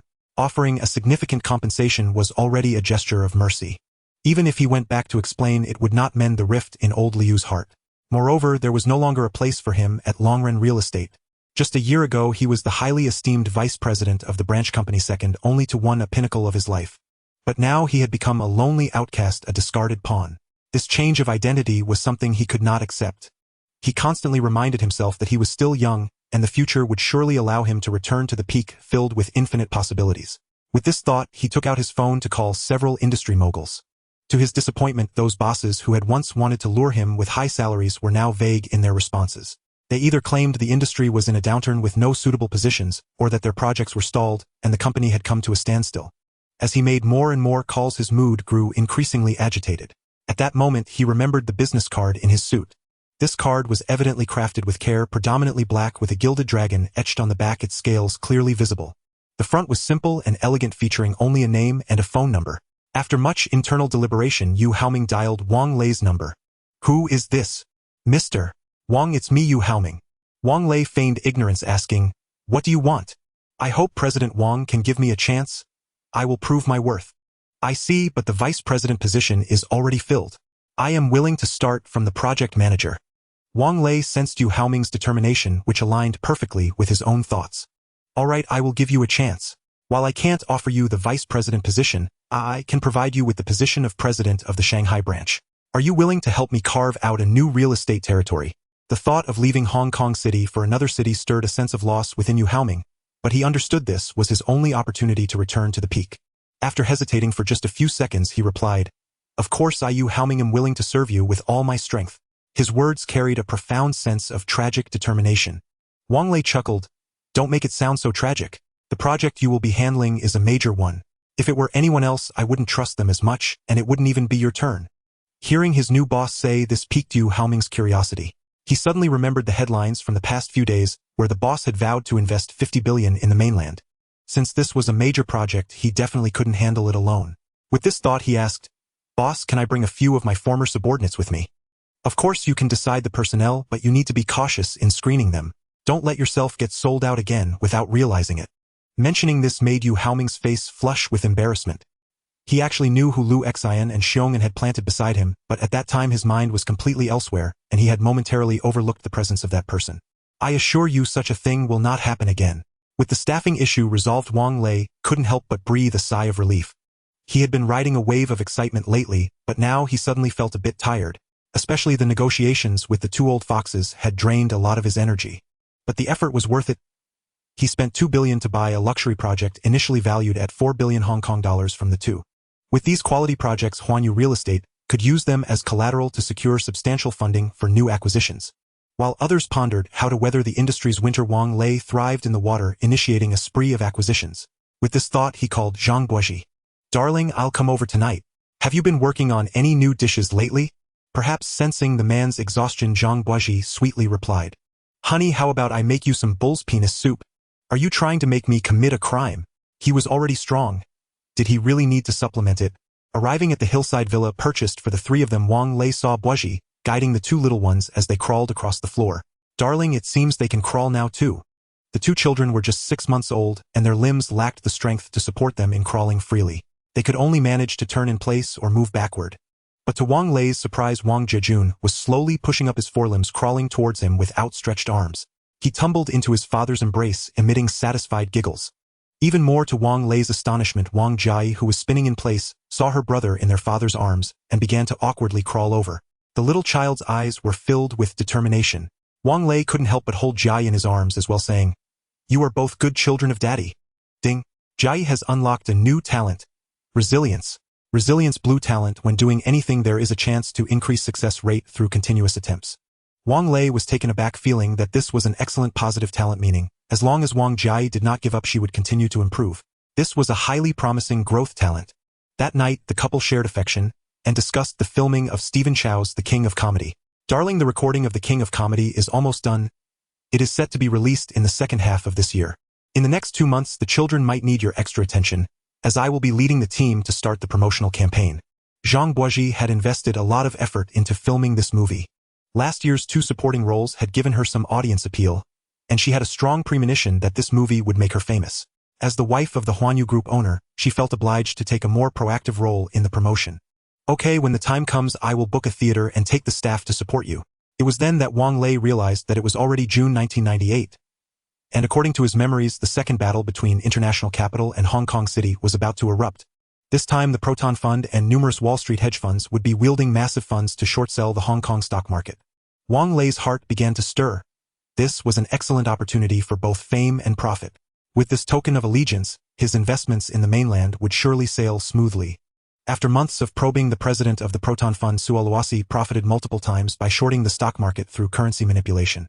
Although each gain was modest, every trade was a guaranteed profit, which made him exceedingly arrogant. At this point, he no longer pretended. During interviews with foreign media like the BBC, he boldly stated to the camera. Hong Kong has become a cash machine for our international hedge funds. Everyone, let's put in a bit more effort. The harvest day is coming soon. The harvest day was a secret signal for the short sellers, with a portion of their short contracts for the Hang Seng Index set to expire in mid-August and the remaining in September. The Hang Seng Index, for every point it falls, earns 50 Hong Kong dollars for each short futures contract. The contracts expiring in August amount to 15 billion Hong Kong dollars, in addition to the hundreds of thousands of short contracts due in September. If the decline continues, Sua Luosis army could earn 50 billion Hong Kong dollars. In such circumstances, the Wall Street Journal ominously declared, the Hong Kong government will surely fail. International speculators will completely destroy the currency rates and the stock market of Hong Kong. Inside the Hong Kong government office, Representative Dong slammed the newspaper onto the desk, angrily exclaiming, what a national disgrace. Such petty individuals are openly shouting and shorting Hong Kong. The terms cash machine and inevitably defeated government deeply offended every citizen of Hong Kong. Financial Secretary Yin worriedly stated, if we take no action and continue to defend the currency rate, the Hang Seng Index will plummet below 4,000 points in no time. What does 4,000 points mean? It signifies that Hong Kong stocks would evaporate trillions in market value, and all listed companies would lose 3/4 of their peak market value. Crucially, international short sellers would profit from shorting the Hang Seng contracts, returning home with vast plundered wealth. The Hong Kong Stock Exchange, one of the world's 5 major free trade ports, would lose all face, continuing to bear the shameful title of cash machine. What troubled them was that Hong Kong had always advocated for a free market economy. They could buy the short-sold Hong Kong dollars, but couldn't directly intervene in the stock market. To lose either the Hong Kong stocks or the currency rate was like choosing between 2 poisons. The government had to select one to swallow. Representative Dong asked, what do the 4 major families say? What do other tycoons in Hong Kong think? Facing Dong's questioning, Secretary Yin shook his head repeatedly. They all claim to be too busy with their own affairs, except for Mr. Wang Lei, who assured me that he would take action in August. He is indeed a remarkable individual, but relying solely on him is far from enough. It seems we can only wait for the final decision from above. Dong's voice was low, and both felt a wave of sadness as unfavorable news continued to flow from Wall Street. The Hang Seng Index began to decline again. 8,000 points, 7,000 points. The entire city lost its former vitality. Investors were in a panic, unsure whether to cut losses or continue to wait. In such circumstances, Wang Lei found Jia, who was on the verge of becoming unemployed. Are you really going to make a big move into the stock market at this time? Wang Lei said firmly, I am known as the man with the most cash flow in Hong Kong. If I do not stand up, who will? If my actions can rally more people to join in, then what does it matter if I take a little loss? I have confidence in Hong Kong stocks. They will definitely rise again. I must say his passionate demeanor was quite charismatic. Oh, that doesn't sound like something you would say. Ding. Influenced by your approachable nature, Jia's favorability towards you increased by 15, currently at 50. In Jia's impression, Wang Lei had always been the image of a crazy gambler, and it wouldn't be an exaggeration to say he treated talent as life itself. Now he was willing to step forward and wave the banner against international capital, which truly made her feel admiration. International speculators were closing in, and anyone with eyes could see that the situation was dire. Wang Lei's contrarian buying was undoubtedly akin to throwing a meat bun to a dog. There was no return. Seeing Wang Lei show no signs of fear, Jia couldn't help but be influenced by his emotions. She couldn't resist asking, how much capital do we have? 80 billion. Jia's eyes lit up. Is that in US dollars? Just as she was about to say they had the strength to fight, Wang Lei quietly replied, it's 80 billion Hong Kong dollars. Upon hearing this, Jia murmured, international capital has at least 300 billion Hong Kong dollars. 80 billion against 300 billion, the advantage is, it's truly like a meat bun to a dog, a wild boar charging. Heroically sacrificing oneself, this 80 billion probably won't even make a splash before it goes silent. Don't be afraid, we can still use leverage. I know the Dragon Country Bank well. The two went to the Dragon Country and found President Ni. You want to use leverage to buy stocks of Dragon Country Telecom, Huanghe Industry, and other blue-chip stocks. President Ni expressed admiration, but also felt Wang Lei was a bit too impulsive. Leverage is a margin system, and both declines and rises are calculated by multiples. Calculating with 10 times leverage, a decline of more than 10 would mean Wang Lei would be liquidated, losing all margin. Therefore, when he heard Wang Lei wanted 10 times leverage, President Ni thought Wang Lei was either ill or insane. Moreover, the Dragon Country Bank couldn't possibly provide so much capital to join Wang Lei in this madness. Seeing President Ni's refusal, Wang Lei shrank back his hand. What about 8 times? 5 times, just 5 times. Seeing President Ni still unwilling to budge, Wang Lei suddenly started to sneer. What are you laughing at? President Ni was startled by his laughter. This guy couldn't really have gone mad, could he? President Ni, am laughing at your cowardice. You won't even give 5 times leverage. Could it be that you lack confidence in the Hong Kong government and us behind the Dragon Country? President and I couldn't help but feel a chill as Wang Lei's words were heart-piercing. If this got into the ears of someone with ulterior motives, how could he continue as president? Of course I have confidence in our officials. Then do you think the Hang Seng Index will drop to 5,000 points? This Wang Lei confidently predicted by that time the government will undoubtedly intervene to stabilize the market. President Ni's expression turned fearful. He finally understood where this young man's confidence came from. Indeed, the Dragon Country government would not sit idly by while international capital continued its rampage. Intervention was inevitable. It's worth noting that the Dragon Country's foreign exchange reserves reached $200 billion, ranking second in the world. With a single-minded desire to stabilize the market, not to mention the Proton Fund and the 5 major investment banks of Wall Street joining forces, even a few world banks would not be enough to handle it. At that time, Wang Lei's seemingly reckless actions would transform into a wise move of aggressive bottom fishing. Not only would he earn everyone's respect, but he would also gain enormous profits. This is all the funds I can mobilize within my authority, totaling 72 billion Hong Kong dollars. President and I was genuinely convinced by Wang Lei and ultimately granted him a tenfold leverage. Wang Lei could sense President N's hands trembling slightly as both of their emotions were quite unsettled. Just as Wang Lei and Jia Xini were about to leave the office, President and I pressed on with a question. Wang Shang, can we really win? Rest assured we will surely triumph in this battle. His somewhat overconfident words provided great comfort to the old man, who couldn't help but exclaim, I really am getting old. I don't have the daring of a young person. Head, what should we do? Jia Xini unconsciously changed her form of address. Of course we should buy all the listed stocks of the 4 major families. If they don't take action, we will force them to do so. Upon hearing this, Jia Xini's eyes lit up, finding Wang Lei's strategy quite clever. The 4 major families wouldn't want their control over listed assets to fall into others' hands, and they would undoubtedly take action to repurchase shares, otherwise they wouldn't be able to dictate the market. To prepare for this major battle, Jia Xini contacted many traders who had become unemployed. It was 9 a.m. on August 7th. Numerous traders in red vests began to gather in front of the Hong Kong Stock Exchange. This scene immediately attracted the attention of many reporters and investors. It should be noted that due to the sluggishness of the Hong Kong stock market, the Hong Kong Stock Exchange had been quite desolate. Was there a major move by a company that so many traders in red vests were gathering? They noticed that the vests worn by these people had 4 large characters written on the back: Huan Yu Real Estate. It's people from Huan Yu Real Estate. Before long, a Mercedes-Benz van stopped in front of the Hong Kong Stock Exchange. It's Wang Lei and Master Jia. A group of financial reporters rushed over. Wang Shang, your group has gathered so many traders. Are you preparing for a major move? Indeed, we at Huan Yu Group have raised 80 billion funds to launch a large-scale market rescue. All the reporters were momentarily stunned. They couldn't have heard wrong. Wang Lei was actually preparing to invest and rescue the market at this time. The crowd of onlookers suddenly began to chatter excitedly. While most reporters felt admiration, they couldn't help but feel a sense of tragic heroism for Wang Lei's actions. With Huan Yu Group mobilizing such large funds, they would definitely be using high leverage, confronting the well-funded international capital with a strategy of overwhelming numbers, which was undoubtedly suicidal. Wang Shang, we admire your boldness, but you must not act impulsively. Yes, Wang Shang, you should conserve your strength. Prudence is key. Listening to the good intentions of the crowd, Wang Lei shook his head and declared loudly, everyone, as long as I can awaken some confidence in the Hong Kong stock market, what is it to me to go to my death? If my life can unite everyone to jointly resist the international capital, what is it to me to go to my death?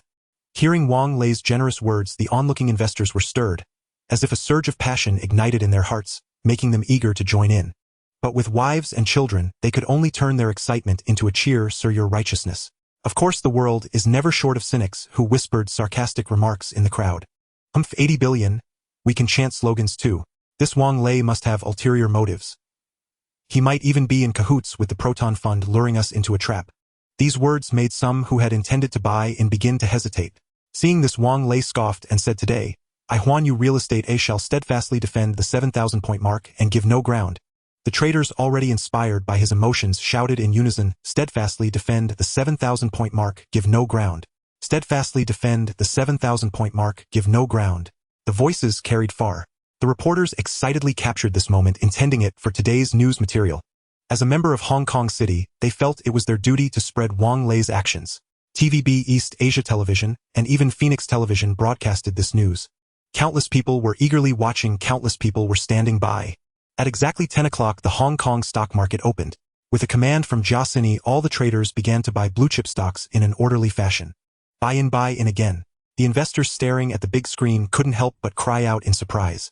It's turning blue, Longhua Telecom is turning blue, Huanghe Industries is turning blue, New World. It's all turning blue. The big screen was dominated by a sea of blue with almost all blue-chip stocks rising. Within just 5 minutes of the opening, the Hang Seng Index had risen by nearly 100 points. Moreover, the upward momentum was very strong, stirring the onlooking investors.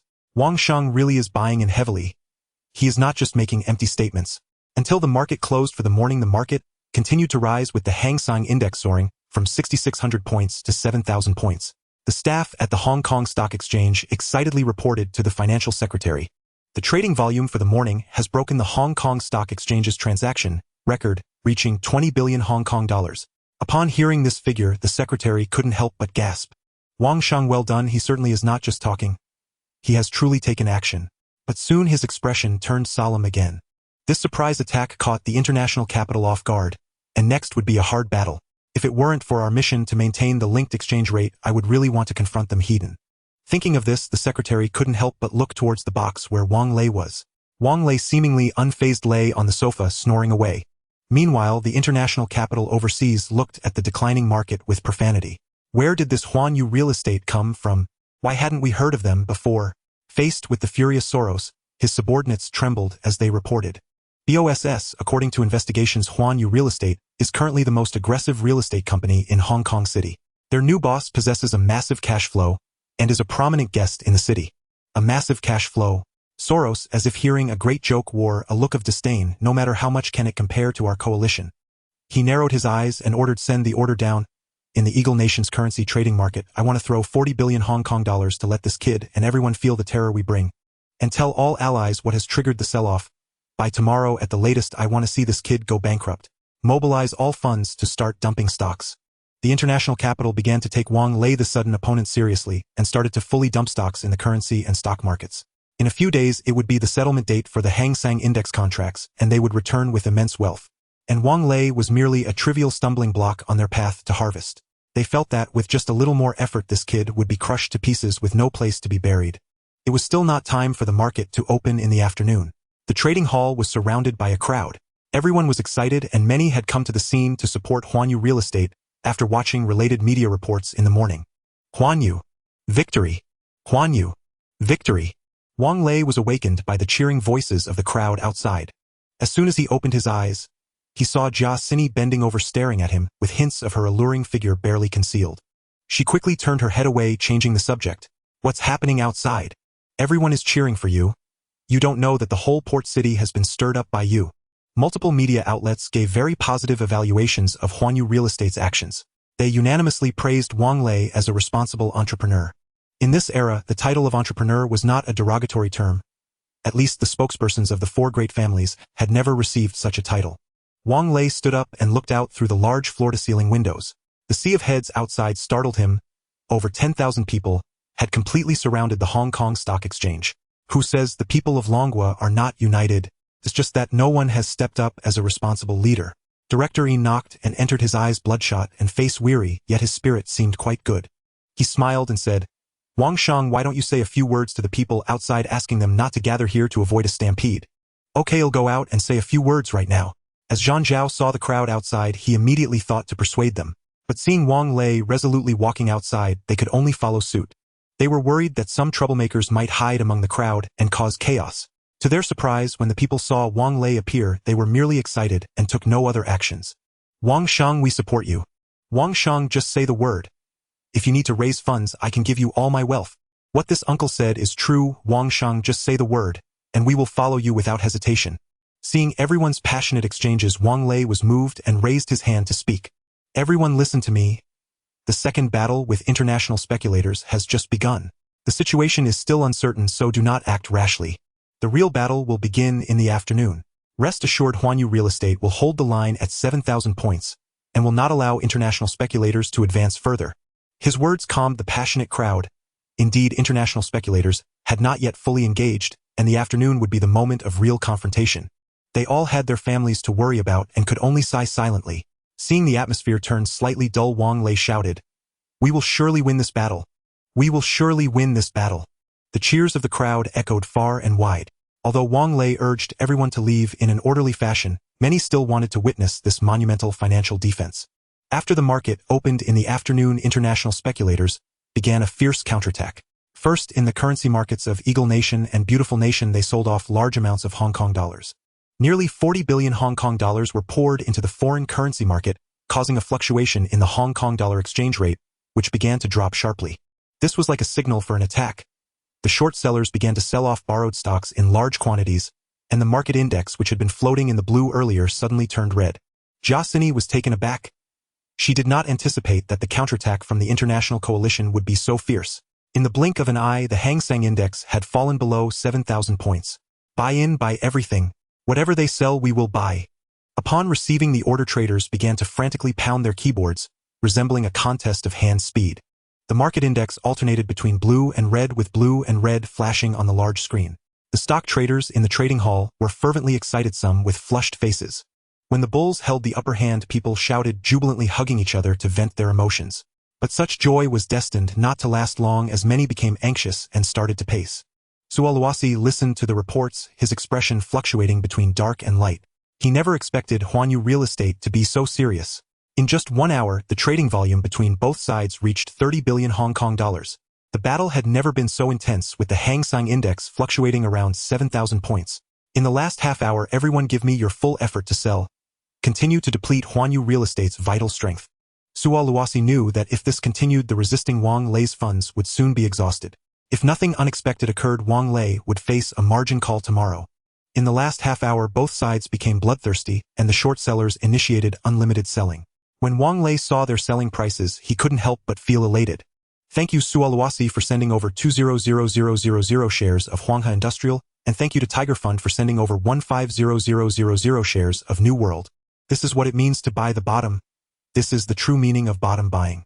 Meanwhile, Jeang bit her sensual lower lip, as in this half hour, they had thrown another 15 billion Hong Kong dollars into the stock market. Now the funds they controlled were down to the last 15 billion Hong Kong dollars. Even if they stopped the shorts from pushing the Hang Seng index below 7,000 points today, the already nearly exhausted situation meant tomorrow would be Wang Lei's margin call day. Her eyes were filled with unwillingness. Why must heaven treat a patriotic businessman this way? But then she saw Wang Lei happily stamping his feet, and she couldn't help but smile through her tears. This guy surely knows what kind of outcome tomorrow will bring. Lei, let's go have a drink tonight. Today counts as a win. Sure, we should celebrate with some champagne. His carefree demeanor made Jeang feel a mix of emotions. You lost 8 billion in principal. Don't you feel any pain? Lose? Not necessarily. Worst case, he'll sell Microsoft stocks and come back to make up for the loss. Wang Lei's optimistic outlook greatly touched Jeang, who bit her sensual lower lip, wanting to say something but holding back. Ding. Jeang was moved by your sincerity, greatly increasing her favorability by 25 current 80. Congratulations, host. Jeang's favorability has surpassed 80. And her status has changed. Ding. Jeang secretly harbors feelings for the host, becoming a secret admirer. Originally happy, Wang Lei felt a bit confused. Perhaps they hadn't established a formal relationship, so Jeang was only a secret admirer. This won't do. Only by establishing a formal relationship can he use Jeang's character card's orange active talent. Stock market expert. At that moment, a deafening cheer erupted downstairs. Huanyu withstood the fierce attack. 7,003 points. The Hang Seng index is locked at 7,003 points. The cheers of the people resonated through the sky, and many traders excitedly embraced each other. Tomorrow was destined to be the day of the final battle, and many stock traders in the port city would not be able to sleep. As Wang Lei and Jeang stepped out of the trading hall, they were met with a thunderous applause. People parted ways for them. A reporter asked with concern, Wang Sheng, well done. Tomorrow the short sellers will surely launch a massive counterattack. How will you respond? Although everyone wanted to participate, the short sellers threatened to drive the Hang Seng index below 4,000 points, making everyone hesitant. They feared that if they attempted to buy the dip halfway, and the index indeed dropped below 4,000 points, their funds would evaporate by nearly half, leaving them trapped for a long time. Everyone looked towards Wang Lei, hoping he had found a solution. It's all right, Hong Kong isn't just home to me as a wealthy individual, nor am I the only one with a sense of mission. I believe more entrepreneurs will join us tomorrow. We will unite and let the short sellers led by Sualuasi know that when friends arrive there is fine wine, and when wolves come there are rifles. Anyone who wishes to plunder our wealth will surely return empty-handed. His words brought continuous applause from the audience. Meanwhile, Li Zhaoji, who was watching the live broadcast, almost smashed the television. So Wang Lei wants to be a hero and drag us along. Boss, according to the latest statistics, Wang Lei controls at least 18 of Yongtai Construction and nearly 8 of China Gas, and he has significant stakes in Hengdi and Hengfa. Listening to the assistant's summary, Li Zhaoji realized this was Wang Lei's grand scheme. Take Yongtai Construction for instance. It is the listed shell of his real estate company Henderson Land. Henderson Land is one of the companies he values most, and he has always considered privatizing Yongtai Construction then flipping and listing Henderson Land. Now with Wang Lei massively buying into Yongtai, he undoubtedly aims to force him to act, otherwise, he would indirectly lose control of Henderson Land. China Gas is even more crucial among his many enterprises. Wang Lei took advantage of the plummeting stock prices of several companies, crazily buying the dip, hoping to prompt him into repurchasing company shares. This feeling of being grilled on a fire is quite uncomfortable. If a wealthy individual does step in tomorrow, and he is Hong Kong's richest, does not act, wouldn't he bear the public scorn? But the shrewd Li Zhaoji knew that now was not the time to repurchase. The real moment to act would be when foreign capital invades. He found himself caught in a dilemma. Li Bancheng and his son also spent the night sleepless. Due to previous grievances, the second young master, Li, began to curse Wang Lei. Who does he think he is, moralistically binding us Li family members? Dad, according to my idea, why not wait for him to blow up before we act? Faced with the second young master's suggestion, Li Bancheng fell silent. Though unethical, it was the most advantageous course of action for the Li family. The business world is like a battlefield, never believing in the tears of the defeated. His gaze was deep, and his two sons could not fathom their father's thoughts. Recently recovering from a financial crisis, Lu Xinxiong shook his head.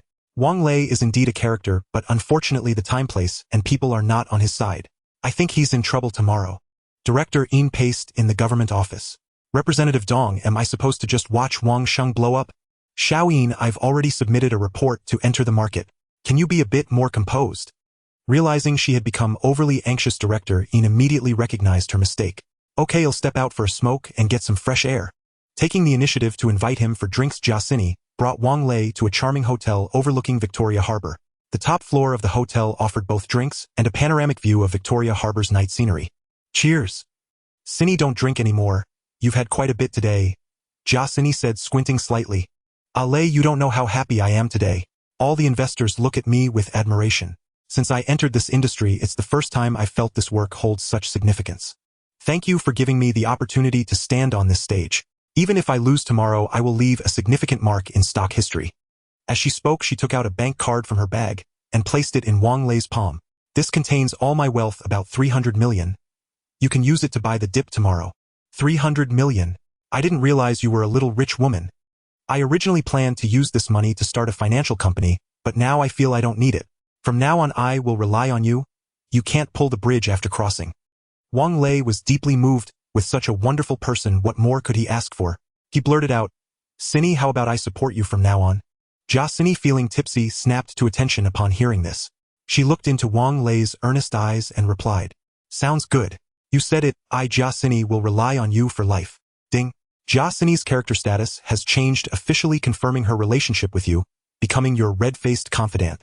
The host obtains Jia Sini's orange character card with currently available skills. Wang Lei automatically skipped the incessant system notification as he leaned in and kissed the closing-eyed Jia Sini heavily. The hotel manager, seeing this scene, immediately drove out the secretly observing waitress. A hero and a beauty are truly a perfect match. Today we will close early. No one is allowed to disturb Mr. Wang and Ms. Jia. The next morning, Wang Lei slowly awakened from his slumber, reaching out beside him only to find it empty. He hurriedly stood up, searching for Jia Sini's figure.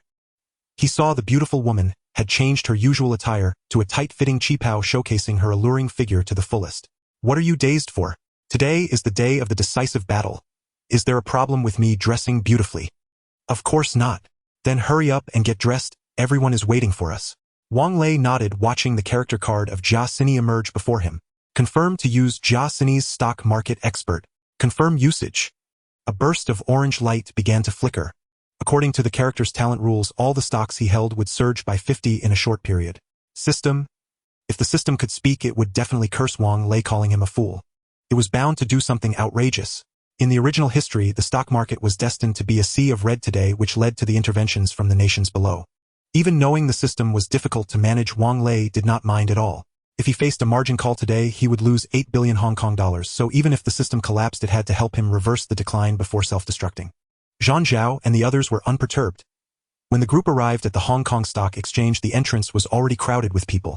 Everyone exchanged silent glances, and when the door opened, they made way for Wang Lei. Everyone, don't be so pessimistic. If I lose, it doesn't mean Hong Kong City loses. The crowd revealed extremely grim smiles, just as someone was about to complain a few words. A gasp came from outside the crowd. I saw the car of the tycoon Li Zhaoji. Oh, my Sir Li Banqing is here too. And the Jeang family is here as well. The Hua family. Swish, swish, swish, dozens of various luxury cars stopped in front of the Hong Kong Stock Exchange. The wealthy listed on the wealth rankings of Hong Kong City almost brought their families to gather at the Hong Kong Stock Exchange. Wang Lei hurriedly led people to welcome them. Boss Wang Miley family from Huanghe Industry is here to lend you a helping hand. This kind of matter, Miley Zhaoji's Hengji Real Estate is more than willing to help. Boss Wang, although I Lu Xinxiong have no money left in my pockets, I'm here to cheer for you and boost the momentum. Although many present did not like to show off, they all put on a united front at this moment. The onlookers cheered continuously. Every time a wealthy person expressed support for Wang Lei, it brought a round of applause. The crowd was excited. They knew the real decisive battle was coming, and countless people picked up their phones. Wife, I have a business deal worth over 10 billion Hong Kong dollars to participate in a hurry and send me the money. There were also hot-blooded brothers who forgot the risks. Wife, stop wasting time, quickly give me the money, don't delay the big matter.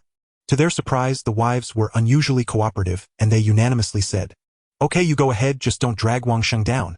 Many women took out their dowries to support their husbands' adventurous actions. The men felt a heavy weight in their hearts, but with the atmosphere reaching such a peak, there was no room for retreat. Defeat the short sellers and make them lose everything. In this battle, we stand unified and strike hard against the speculative coalition. Amid chants of solidarity, the crowd entered the exchange in an orderly manner. Those who did not enter rushed into internet cafes or stood outside the exchange ready to hand in buy orders. Meanwhile, the international speculators were also gathering large amounts of cash to deal a fatal blow to Huanyu Real Estate. With a bell ringing, the Hong Kong stock market officially opened. The short sellers felt uneasy as the resistance today was particularly strong. It seemed they were not battling against Huanyu. The tycoons of Hong Kong City have gone crazy. They are all repurchasing their stocks from the secondary market. If we can't crush Wang Lei this time, it will surely boost the morale of Hong Kong City. Creating a panic again will be much more difficult. Moreover, the future settlement date was just a few days away. If the Hang Seng Index remained at 7,000 points, they would return empty-handed. At this moment, Suoluasi was also furious. He said sharply, "This is merely a last flicker before a crash. Gather all the funds to smash the market. As long as we defeat Wang Lei, we can take this city." Many investment banks mobilized more funds from their headquarters, repeatedly buying stocks and then selling them at low prices. At this point, they didn't care about anything else, only thinking about defeating Wang Lei and reaping the benefits.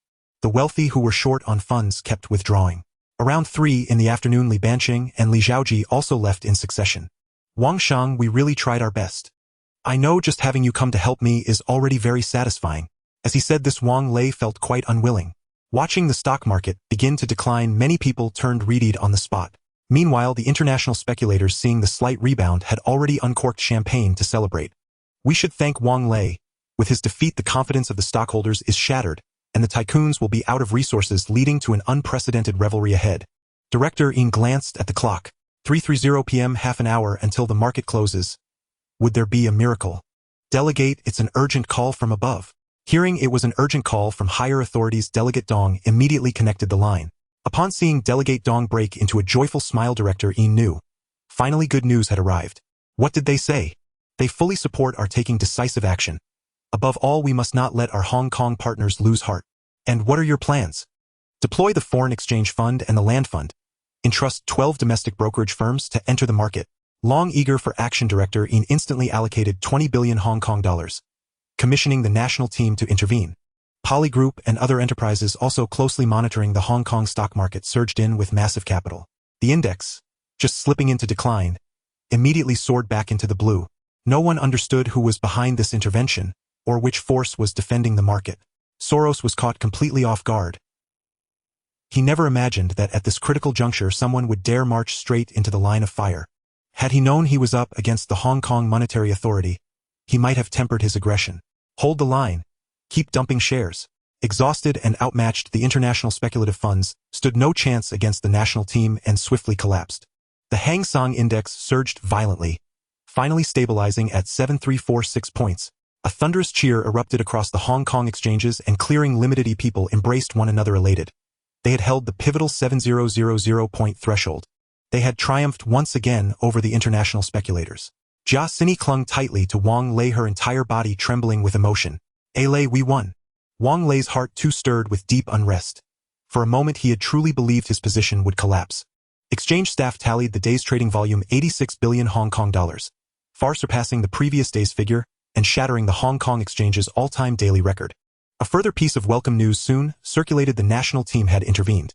The Hong Kong Monetary Authority had deployed both its foreign exchange reserves and the state-entrusted land fund. Indeed, the national team's entry could not have been more timely. Repeated defeats shattered Soros' coalition and galvanized public morale across Hong Kong. Citizens eagerly pledged to join the national team in the market the following trading day. Wang Lei knew the international speculator's defeat was now inevitable.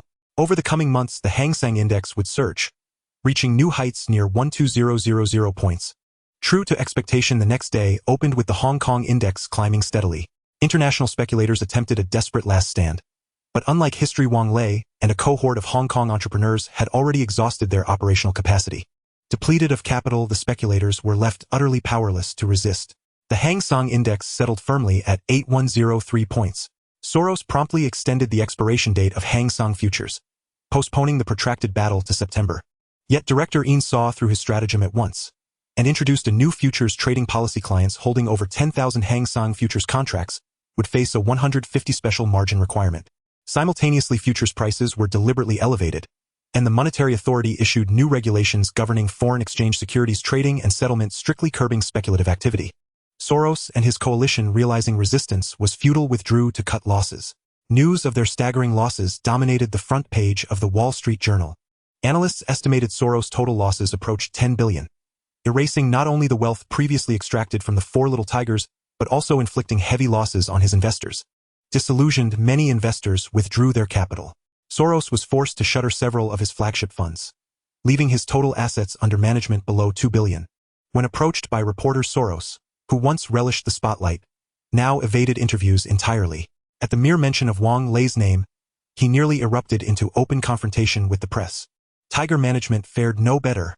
Its founder, speaking candidly to journalists, lamented, "We never anticipated the Hong Kong government would directly intervene in the market. During our earlier probes, they remained conspicuously absent." Losing to Longwa, a nation boasting 200 billion in foreign exchange reserves, is no disgrace. The true humiliation lies in being schooled on conduct itself by a younger generation. Morgan Stanley, Merrill Lynch, and Goldman Sachs all reported losses. In every media interview, one name surfaced repeatedly: Wang Lei of Huanyu Property Development. The general public paid little heed, but among financial elites that name was etched indelibly. Among them was Lu Jinghong, founder of First Securities. He had followed this monumental financial defense campaign closely, yet never imagined Wang Lei's name would appear so frequently across elite financial publications. He initially assumed the Wang Lei leading the charge against international speculators could not possibly be the same man he knew, so he commissioned verification. When confirmation came, his expression turned stark with disbelief. In his mind, Wang Lei remained the carefree playboy who lived for lavish parties. Brilliant at stock trading, yes, but still far from possessing the stature to confront an army of short sellers single-handedly. Even less imaginable was that this very man had defied all odds, shattering the short-selling coalition and playing a pivotal decisive role in the Hang Seng showdown. At this thought, Lu Jinghang felt a pang of regret for his own daughter. Had she fallen for Wang Lei earlier, they might already be married. With Wang Lei as his son-in-law, he would command immense prestige among Chinese tycoons, and even Wall Street titans would afford him due deference. Of course, Wang Lei was now a married man. Lu Jinghang felt only wistful, not the slightest inclination to entertain any notion of his daughter becoming a concubine. "Ayu, next time Wang Lei visits the United States, be sure to notify me well in advance." Lu Jiayu burst into laughter, teasing her father. "Dad, you're not planning to take a photo with Wang Lei and hang it in your office, are you?" Abroad, affluent individuals often displayed photographs with prominent figures in their offices, not merely to signal status, but also to silently warn opportunists against encroachment. Lu Jinghang did not rebuke her. Instead, he sighed thoughtfully. "Your old classmate is truly exceptional. He united the people and crushed the bearish alliance, restoring immense dignity to overseas Chinese in the eyes of Westerners. He proved once and for all that when we stand united, we are no less formidable than the Koreans. Dad, you rarely praise anyone, especially not Wang Lei. You used to find him unbearable just on sight. Can you blame me? What didn't he do? He hosted a bikini party at our home, with a gang of rowdy friends, and even drew police to clear the premises. Recalling Wang Lei's antics, Lu Jinghang bristled with indignation. Lu Jiayu stifled a giggle, remembering how during his overseas studies Wang Lei had outpaced even foreigners in sheer exuberance. He often declared, "Life grants us but one chance. Our family fortune spans generations. Why not seize youth and live it to the fullest?" Wang Lei's fame in Hong Kong Island was at its peak. No one could mention him without giving a thumbs up.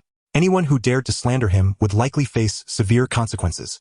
Wang Lei did not enjoy the feeling of being famous, and his relationship with Zhang Bozi was naturally not a secret to the all-seeing paparazzi.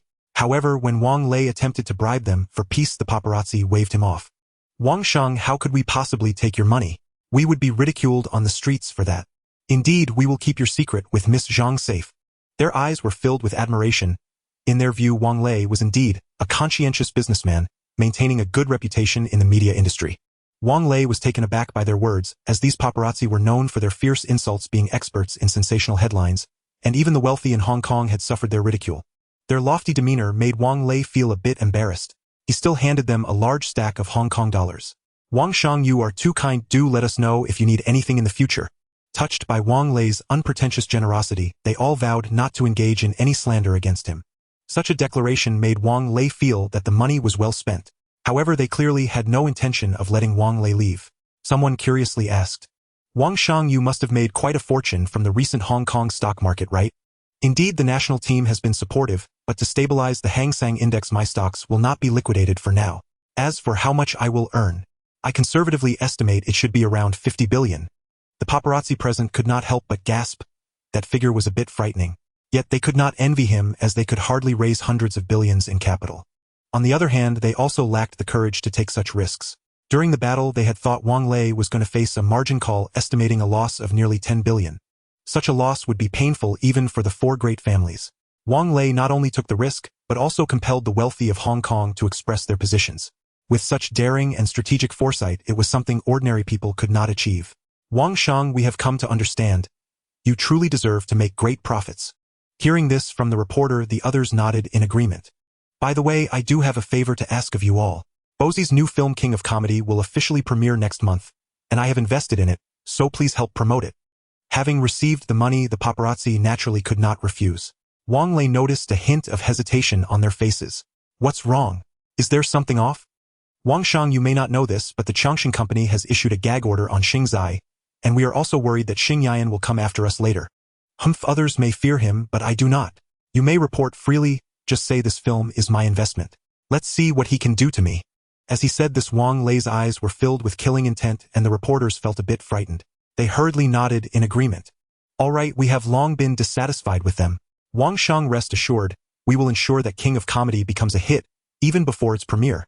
The paparazzi spoke confidently, who was currently the top traffic in Hong Kong. It was not some superstar, but rather Huanyu Real Estate and Wang Lei. Wang Lei's investment in King of Comedy would become the biggest news in the entertainment industry. They certainly did not come in vain. Just as Wang Lei planned to remain in seclusion and wait for his stocks to mature, director Ian personally came to pay him a visit. "No wonder my lark has been chirping non-stop today. It turns out a distinguished guest has arrived." Director Ian chuckled and shook his head. "It has been a few days since we last met, Wang Shang. You are becoming more humorous." The two had forged a deep friendship while jointly battling against international capital. After some casual reminiscing, director Ian explained his purpose for coming. "Representative Dong and the Hong Kong government have unanimously decided to award you the Grand Bauhinia Medal. The Grand Bauhinia Medal is the highest honor under Hong Kong's award and commendation system, recognizing individuals who have made outstanding contributions to Hong Kong. Awardees can add the title Grand Bauhinia Laureate after their names in public settings. So far, only 12 medals have been awarded, with Li Banqing not receiving his until the year 2000. Li Zhaojia did not receive this medal until 2007. It would only become increasingly difficult to obtain. This was undoubtedly the highest recognition from the country for Wang Lei. On the day the Grand Bauhinia Medal was awarded, Li Banqing and Li Zhaojia, both present for the ceremony, watched as Representative Dong personally placed the medal made of 18K gold and platinum around Wang Lei's neck, feeling a pang of jealousy. Seeing their own son becoming increasingly outstanding was hard for them to stomach. The applause at the scene thundered for 3 minutes before it gradually subsided. Representative Dong adjusted Wang Lei's collar, finding him more and more agreeable. "At first I thought you were just joking, but I did not expect you to take it to heart. Well done." The higher-ups are also singing your praises. Wang Lei's greatest contribution was not just in consuming the Air Force's effective combat strength, The key moment he stepped forward to take charge was only one of his merits. His largest contribution was uniting the grassroots forces of Hong Kong to challenge foreign capital. Not only did he restore public confidence in the Hong Kong stock market, but he also elevated the recognition of overseas compatriots regarding their identity. Throughout the eastern continent, only Hong Kong had genuinely repelled the speculators and hedge funds. It was merely my duty. You brat still being humble with me. With a smile, Representative Dong recalled something and quietly reminded Wang Lei, a deputy director sure has been sent to meet with you. Deputy director. As Wang Lei sat down to continue watching the awarding ceremony, a middle-aged man with a standard square face and old cadre demeanor approached him. You are deputy director sure? Yes, Mr. Wang, I am a police officer from the mainland. You should know why I am looking for you, right? Upon hearing the other party's identity, Wang Lei's heart sank. Could it be that his relationship with Jeang Renyong had been uncovered? He managed to remain calm, as receiving the Grand Bauhinia Medal indicated that the situation was not serious. Are you here to stop me from doing business in the mainland because I funded a society? Haha, Wang Shang, you jest. I can deal with a few small fry, but I lack the energy to stop you from doing business in the mainland. Many of us are eagerly waiting for your investments. Then we hope to use your influence with the British and American Association to suppress the entire underground world of Hong Kong. Only with the societies under your control can we truly feel at ease. I see. I will have Jeang Renyong submit the list of societies for your records right away. Seeing Wang Lei's willingness to cooperate, Deputy Director Shi instantly felt relieved. When Jeang Renyong rose to prominence, Deputy Director Shi began to pay attention to the British and American Association. He was surprised for quite some time as the British and American Association began to clean its image, until recently discovering that the funds used for the cleanup ultimately flowed into Wang Lei's account. He was finally certain of who the boss behind it was. He came this time to test Wang Lei's attitude. He was quite satisfied with Wang Lei's willingness to cooperate. Mr. Wang, we warmly welcome you to invest in the mainland. Boss. Workers greeted Wang Lei as he walked by. Beside him, the sycophantic Lau Kai was summarizing the production status to Wang Lei. So are you saying that our production line can barely fulfill Microsoft's processing tasks? Lau Kai dared not respond, unsure of why the boss was dissatisfied. He and everyone else had been working very hard to fulfill Microsoft's contract until Wang Lei produced a beautiful machine he had never seen before. Lau Kai could swear to the heavens that he had never seen such an exquisite gadget. What is this, boss? I, along with Chief Engineer Han, have named it HDMP3. You can think of it as a portable music player. MP3 is a digital music format, and this is a player for MP3 music. With it, people can download MP3 music from the internet and enjoy the pleasure of music anytime, anywhere. Having worked in the electronics industry for so many years, Lau Kai immediately recognized the technological significance of this gadget. With it, people no longer have to carry heavy speakers around the streets, and they can even ditch cassette tapes, keeping it in their pockets. Its biggest selling point is its design, which is as exquisite as a piece of art. HDMP3 is a good name, boss. Our Haode electronics will surely rise to greatness because of it. At that moment, Lau Kai finally understood why Wang Lei placed such importance on those researchers. This groundbreaking product was enough to etch Haode into the annals of technology history. No, with such a product, Haode would completely shed the label of a processing factory and leap into becoming a world-class technology electronics manufacturer. The HDMP3 will become a target for imitation by many foreign companies. Thinking of this, he reminded boss I should hurry to register a patent. The patent has already been registered. Now there is a new task for you. The new Haode factory is still too small and too rudimentary, and the production line is far from meeting our needs. He thought for a moment and instructed Lau Kai, let's buy up the thousands of acres of land next door. It's time to build a Haode technology park. Hearing this, Lau Kai couldn't help but feel delighted. Thousands of acres were enough to build several large buildings that could accommodate thousands of people working simultaneously. The boss decision meant that Haode was transforming into a large technology company. Life was becoming increasingly promising. Let's go to Little Days and acquire a dozen production lines to produce MP3s with full force. Lau Kai quickly agreed, thinking, boss, the construction of the new park won't be completed overnight. We can fulfill Microsoft's processing contract by acquiring other processing factories in port cities. Then we can free up our own production line and labor to create the HDMP3. This way we can fulfill our contract with Microsoft, push the MP3 to market sooner, and still build the new park. Wang Lei couldn't help but look at Lau Kai with admiration. This was indeed a very good idea. He wasn't short on money and could easily liquidate hundreds of billions of Hong Kong dollars from the port city stock market. Things that can be accomplished with money are not problems.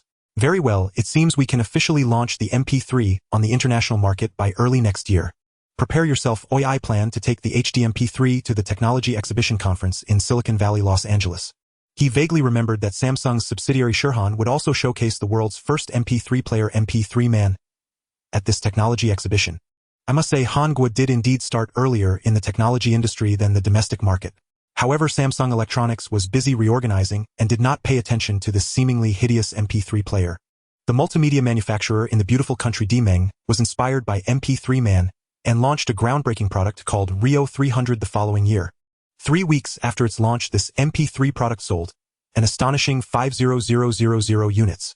The sales of the Rio 300 were exceptionally hot, even angering the American Recording Industry Association. Wang Lei's purpose for attending the Los Angeles World Technology Expo was simple. He wanted Samsung Electronics behind Shirhan to see what a high-tech product truly is. As for Demeng, sorry, I've already secured the position of the initial MP3 giant. He wanted the world's technology companies to witness the autonomous research and development capabilities of the Dragon Kingdom. The Hong Kong Stock Exchange was particularly busy in November. People seemed to have forgotten the stock market crash that lasted a year as the exchange was packed. This was because Hong Kong successfully repelled Soros short-selling, showcasing the strength of the Hong Kong financial trade port to the entire East continent. As a result, many wealthy individuals from the East continent chose to invest their funds into the rapidly recovering Hong Kong stocks.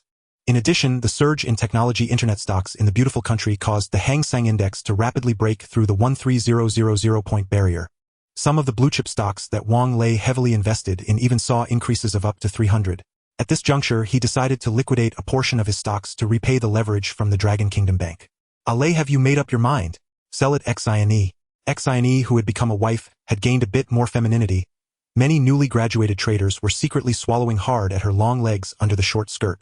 Since she had made arrangements with various financial institutions in advance, as soon as Jia Xine sold, it was quickly bought up.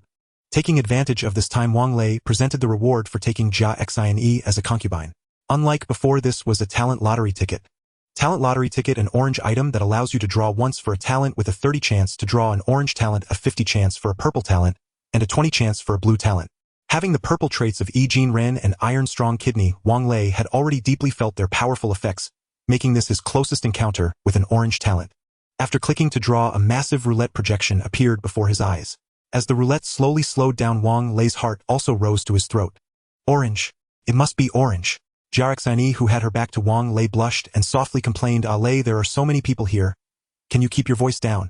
Seeing Jia Xine's shy demeanor, Wang Lei suddenly realized that she was wearing orange underwear. At that moment, the pointer stopped and an orange light flashed. Congratulations to the host for obtaining the orange trait talent. Dangerous omen. Dangerous omen. When the Grim Reaper is watching you, some not so good signs will occur around you. At this time, you must remain vigilant. A person's life is only one. Thinking about how he has offended many people on Wall Street, this trait seems very precious. After a prolonged 5-day sell-off, Wang Lei liquidated nearly half of the stocks he held in various companies. The trading volume exceeded 40 billion Hong Kong dollars for 5 consecutive days, causing minor fluctuations in the Hang Seng Index, which slightly declined by 6. The entire port city was stirred by Wang Lei's massive sell-off. Experts estimated that Wang Lei had sold stocks worth at least 100 billion Hong Kong dollars. Some sensed that Li Xiaoji, the richest man in the port city, might not be able to hold on to his position as a young financial titan was on the rise. And Ilan was not surprised by Wang Lei's arrival. Wang Shang, are you and Xine here to process the withdrawal procedures? Yes, Xine has gone to meet with manager and I am here to have a chat with you. And Ilan nodded politely, her gaze towards Wang Lei carrying a hint of something unusual. What's wrong, Miss Ni? Is there something off about my appearance? You might not know this yet, but the latest issue of Forbes has listed you as the 8th richest person in the world, while Li Xiaoji ranks 23rd with 12.8 billion US dollars, and Li Banqing ranks 30th with 11.9 billion US dollars. Wang Lei was suddenly taken aback. Had Forbes already taken notice of him so quickly? This magazine often exposes the fortunes of wealthy individuals without their consent to boost sales. Initially not well received abroad, but as time passed, more and more individuals facing business bottlenecks began to willingly send money to Forbes magazine, inflating their fortunes. They promoted themselves through rankings associating with their companies. Forbes thus gained both fame and fortune, growing ever larger. Li Xiaoji helplessly held the title of the richest man in the East for 2 consecutive years. In the original history in 1998, Li Xiaoji's wealth significantly shrank due to the East's financial crisis, yet it still exceeded that of Li Banqing. Until 1999, Li Banqing sold orange in the Eagle country, profiting 168 billion, thus surpassing Li Xiaoji and officially becoming the richest man in the East. However, due to his impressive performance in the battle against Suoluasi, the rankings changed. Wang Lei took the magazine and found his name in the 8th position on the list. Chinese name Wang Lei. English name Li Wang. Wealth $20 billion US. Source of wealth Microsoft shareholder real estate stocks. Country long country. Age 24. Forbes even dedicated an entire page to briefly introduce Wang Lei's rise to wealth. In their words, Wang Lei was highly praised, portrayed as a genius in the financial industry, even being crowned the title of the youngest billionaire in the world. Wang Lei, however, felt that they were putting him on a hot seat. With so many invisible billionaires not on the list, what merit did he have to appear in the top 10? Nevertheless, Wang Lei quickly shifted his mindset. Fame and fortune are a double-edged sword. If he appeared at the World Tech Expo, he would undoubtedly become the focus of global media. This would be extremely beneficial for promoting HDMP3. Moreover, the mainland populace idolized the wealthy. Returning to invest as the richest man in the East would surely earn him the highest level of treatment. Officials across various regions would vie for his enterprises to settle, offering even better conditions would not be impossible. And Ailan observed the changes in his expression. Surprised, she said, "I didn't expect you to accept this fact so quickly. I thought you would be confused and excited for a long time. This list is not entirely credible. It not only underestimates some wealthy individuals in the port city, but also fails to fully account for my wealth. I feel it is an attempt by some who dislike me to use this method to bring me down. However, they clearly chose the wrong target. I am very grateful for the publicity they provided me. To buy a spot on the list, at least a few million in publicity fees are required." Wang Lei saved a substantial amount on advertising and was grateful to them for it. "Miss Ni, how is the matter we discussed last time?" And Ailan replied seriously, "I have already inquired for you. The land is in the hands of the official in Modu. They originally did not plan to develop it so quickly, but now that they know you're interested, they plan to hold an auction in 2 months. Good, I will attend the appointment then." At this moment, Jeang had also completed the withdrawal procedures and waved to Wang Lei. "How did it go?" 100 billion Hong Kong dollars minus various fees leaves 26.6 billion Hong Kong dollars.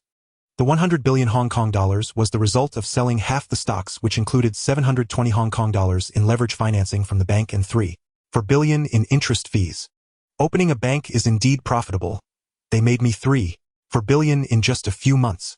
Looking at Wang Lei's heartbroken expression, Jeang, he couldn't help but laugh. "Well, manager, and I not asking you for any extra commission is already quite courteous. If it were HSBC." Wang Lei nodded, realizing there were so many hidden rules in doing business with banks. Fortunately, his partner was Long Country Bank. Speaking of the use of money, Wang Lei said to Jeang, "Use this money to open a financial management company in the Cayman Islands, and you will manage this money from now on." Jeang's eyes lit up. This amount of money, reaching 3.5 billion US dollars, would count as a fairly sizable financial company. "Lei, don't worry, I won't let you down. I will make this company one of the top private equity firms in the world. My suggestion is to invest the money in startups in Long Country's internet sector. It will surely yield great achievements in the future." Jeang understood Wang Lei's vision and clearly took it in, planning to thoroughly investigate potential internet investment projects in the mainland. "But Lei, have you not thought about how to spend this money after making so much?" Wang Lei fell into deep thought. He truly had nothing he wanted to spend it on. He lacked neither houses nor cars, and he never relied on spending money to attract women. As long as he waved his hand, women from the entertainment circle would flock to his bed. He couldn't think of any places to spend money at the moment. "For example, do you have any good suggestions? I know a close friend who works in Boeing's sales department. She mainly handles business in the East. You know what the situation is like in the East now, so why not buy a luxury airplane for my good friend?" Wang Lei's eyes brightened. How could he have forgotten this? Being the youngest billionaire in the East, if he took a regular passenger plane to Los Angeles, he would be a laughingstock among the wealthy in the port city. He didn't even know how the rich in the beautiful country would ridicule him. At that time, he wouldn't just be losing face for the Wang family. The entire wealthy circle of the port city would be embarrassed. He not only needed to buy a plane, but the largest and most luxurious one, otherwise how could it match his current worth? Of course, Jeang was still supportive of her man, smiling as she said, "Her business is extremely difficult right now. She hasn't made any achievements for almost a year. If you contact her at this time, she might give you a big discount." Wang Lei responded, "Since she is your close friend, then I will help her out." "Mr. Wang." A stunning woman in uniform waved gracefully toward Wang Lei, causing his eyes to light up instinctively. She was breathtaking.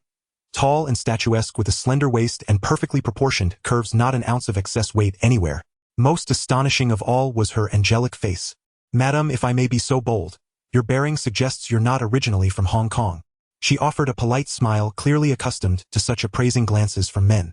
Compared to coarse, aging men, Wang Lei carried himself with remarkable poise. Yes. I'm of mixed heritage. My mother is British, I'm a Eurasian. No wonder Xine praised you as a rare beauty. Hearing the compliment, she covered her mouth with a delicate laugh. I nearly forgot to introduce myself. Mr. Wang, I'm Julie Zhu, Boeing's regional sales director for East Asia. Wang Lei blinked in mild astonishment at her title. She was several years younger than him, yet held one of the most senior sales positions in the region. This was no ordinary sales manager roaming the streets, but a bona fide executive, equivalent to a divisional sales director. Wang Lei's gaze grew subtly wary. Could she possibly be a mistress who rose through favors rather than merit? Clients purchasing private jets were invariably wealthy or influential. Employing elegant women as sales representatives was standard practice. Julie seemed to sense his quiet skepticism, yet offered no explanation, simply guiding him professionally into a private lounge. She retrieved a Fujitsu tablet and began asking about his specific requirements. Mr. Wang, what are your exact specifications for a private jet? And what price range are you prepared to consider? My criteria are simple. It must be large and spacious with exceptional power, so imposing that other aircraft instinctively veer away upon sighting it. Julie responded with a cascade of soft, amused laughter. Had anyone else spoken thus, Julie might have dismissed it as mere bravado. But this was Wang Lei, a world-renowned billionaire whose fortune had been forged in the stock markets.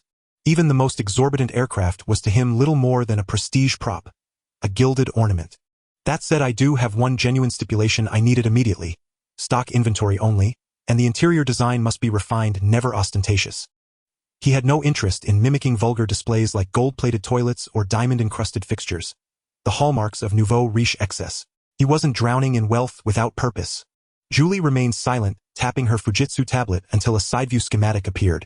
Coincidentally, we have one aircraft that meets your criteria. It was originally commissioned for the President of the United States. As you may know, however, certain complications arose, and the White House canceled the procurement. If you wish to acquire it, I can offer you an additional 20% discount on top of our already reduced 20% sale price. Few clients possessed both the means and urgency to purchase a large private jet outright, and many ultra-wealthy buyers preferred custom interiors. Thus, this brand-new Boeing 747 had remained idle at the maintenance facility, accruing substantial upkeep costs. Wang Lei studied the exterior photograph and the understated opulence of the cabin, then nodded. Please detail its full configuration. Boeing 7478 VIP, total cabin volume, 4900 square feet, approximately 454 square meters. It features one dining area seating 21 conference room, 2 lounges, 1 double-occupancy bathroom, and 1 executive office. Powered by 4 General Electric Jeang engines, it achieves non-stop flight over 8,000 nautical miles. She paused, locking eyes with him through long, elegant lashes. Most crucially, its original price was 400 million. Today, you may take it home for just 256 million. 1 Hong Kong dollar. 996 billion. Wang Lei could tell Julie had deployed every persuasive artifice in her arsenal to sell this Boeing 7478 VIP. The price is fair. If I purchase it, would you accompany me for a night of intimacy? Julie hadn't expected such candor. Yet his sincerity rendered the question disarming, not lewd. I'm sorry, Mr. Wang. You appear to have misunderstood me entirely. Let me arrange another representative for you. With that, she turned sharply and strode away, hips swaying with quiet indignation. A flicker of disappointment crossed Wang Lei's face. Had he misread her entirely? Boeing dispatched another beautiful saleswoman, but he felt no enthusiasm. After paying the deposit, he was informed delivery would occur within 15 days. Disheartened, he dialed Jiasini and asked, voice tinged with bewilderment, "Exactly who is this close friend of yours?" Her reply came laced with smug amusement. "I knew you'd stumble with her. Her grandfather is a founding board member of Boeing, and one of its most enigmatic shareholders. Her family has no need for your modest fortune." "Ah, I see. So she's a legacy appointment. That explains how someone so young rose to regional sales director." Jiasini added, puzzled. "Did Julie decline your dinner invitation?" "She did. But tell me, did you behave inappropriately beyond that?" Wang Lei winced, hastily denying, "Absolutely not." "Good. I'll thank her personally soon for securing you such an extraordinary discount." Just as Zhang Zhao prepared to drive off, he spotted Julie struggling, clearly evading. Tall foreign man who clung to her with presumptuous familiarity. Wang Lei cast a single glance. Zhang Zhao understood instantly. Revving the newly acquired Rolls-Royce, he blared the horn and accelerated straight toward them. The foreigner recoiled in panic. The man erupted in furious native-tongue curses. "Fuck! How dare you drive like that? Do you even know who I am? You'll all be arrested today. Wang Lei swung open the door. Immediately over a dozen former G4 agents stepped out in unison. The foreigner's voice shriveled to a whisper. Wang Lei replied fluently in English, "Are you addressing us with that language?" William hadn't expected this Chinese man to speak English. Yet arrogance surged back instantly. "You're their boss. Whoever you are, you will apologize for their insolence." Perhaps years of ingrained subservience among some Hong Kong residents had warped his perception, convincing him they were third-class citizens unworthy of dignity. Apologize, Zhang Zhao. Drag him to a secluded spot, beat him soundly, then dump him at the U.S. Consulate General's gates. Inform the Americans he's been expelled. And should I hear him bark again, I'll have him minced for my dog's supper. Wang Lei delivered this in flawless English, every word piercing William's ears. Terror flared in his eyes, mingling with outrage. Even as he was seized, he snarled, "I am royalty of the British Crown. You cannot do this. I will retaliate." Wang Lei laughed coldly. "Break all 4 limbs. I'd like to see how he retaliates then." A man who ventured out without bodyguards claiming royal lineage. Julie, hearing agonized cries echo from the alley, looked genuinely shaken, utterly unprepared for this ruthless edge beneath Wang Lei's polished demeanor. "Miss Julie, are you unharmed?" "Don't worry. I'll have him delivered to the U.S. Consulate General immediately. He will never trouble you again." Julie's long, slender legs trembled faintly. "Mr. Wang, he is British royalty, though his branch has long since faded into obscurity. A decayed British aristocrat. If he dares harbor vengeance against me, I'll eradicate his entire bloodline without hesitation." His words dripped with lethal intent. Julie's pulse quickened involuntarily. At that moment, Boeing's security team arrived on the scene. "Miss, are you all right?"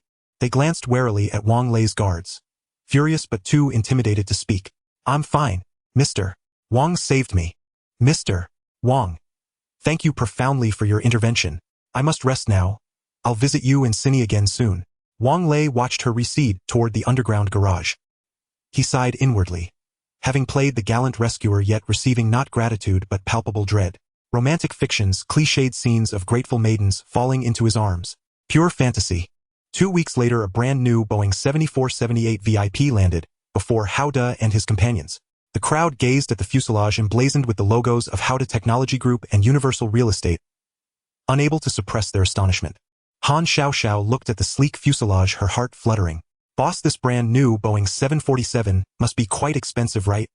"Not expensive at all, only $400 million at the original price." Upon hearing this, the crowd couldn't help but gasp in amazement. $400 million could buy a building in Silicon Valley in Los Angeles. Han Xiaoxiao swallowed hard. As an engineering girl, she simply could not resist the mechanical allure of this aircraft. Seeing her expression, Wang Lei couldn't help but roll his eyes. Originally, he didn't want to bring Han Xiaoxiao along, but this exhibition required technical personnel. He felt uneasy about letting Han Sanxian lead, so he preferred to bring the exquisitely beautiful Han Xiaoxiao. With that thought, he waved to everyone saying, "What are you all waiting for? Let's board the plane. We are heading to Los Angeles." Han Xiaoxiao rushed into the cabin first. Wow! What greeted her was a tea restaurant with 20 seats, each equipped with first-class amenities. Next to it was a kitchen. As she walked further inside, she discovered a slightly ajar door with a sign that read, "Boss Lounge, please do not enter." This only aroused her curiosity, and she pushed the door open. A heart-shaped large bed came into view. Looking further inside, she found a double bathroom.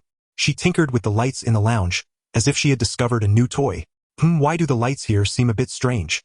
Having lived in the East for a long time, the girl associated it with something, her face slightly flushed. Wow, these clothes are so beautiful. She found many strange outfits in the wardrobe. They looked like cosplay uniforms. She took out a Catwoman outfit and tried it on, shaking her head, repeatedly feeling her slender body, could not pull off such a revealing costume. Turning around, she saw a maid uniform. Just as she was eager to try it on, Wang Lei walked in, intending to take a nap after the plane took off, as the flight to Los Angeles would take 12 hours. "Bad boss, why didn't you knock before coming in?" Han Xiaoxiao suddenly recalled the scene where Wang Lei punished her with his hand, causing her to blush. Han Xiaoxiao, understand the situation. This is my lounge, and I should be the one asking you that question. Oh, I see. Then you rest well? I'll go relax in the tea restaurant. Seeing her guilty expression, Wang Lei couldn't help but laugh and tease her. Since you're here, why not stay? Look at this bed, it's long and wide. It's a waste of space for me to sleep alone. To Wang Lei's surprise, Han Xiaoxiao didn't grasp the innuendo at all, looking quite moved. That might not be good. I have rather poor sleeping habits. Would it disturb you? This girl was genuinely considering it.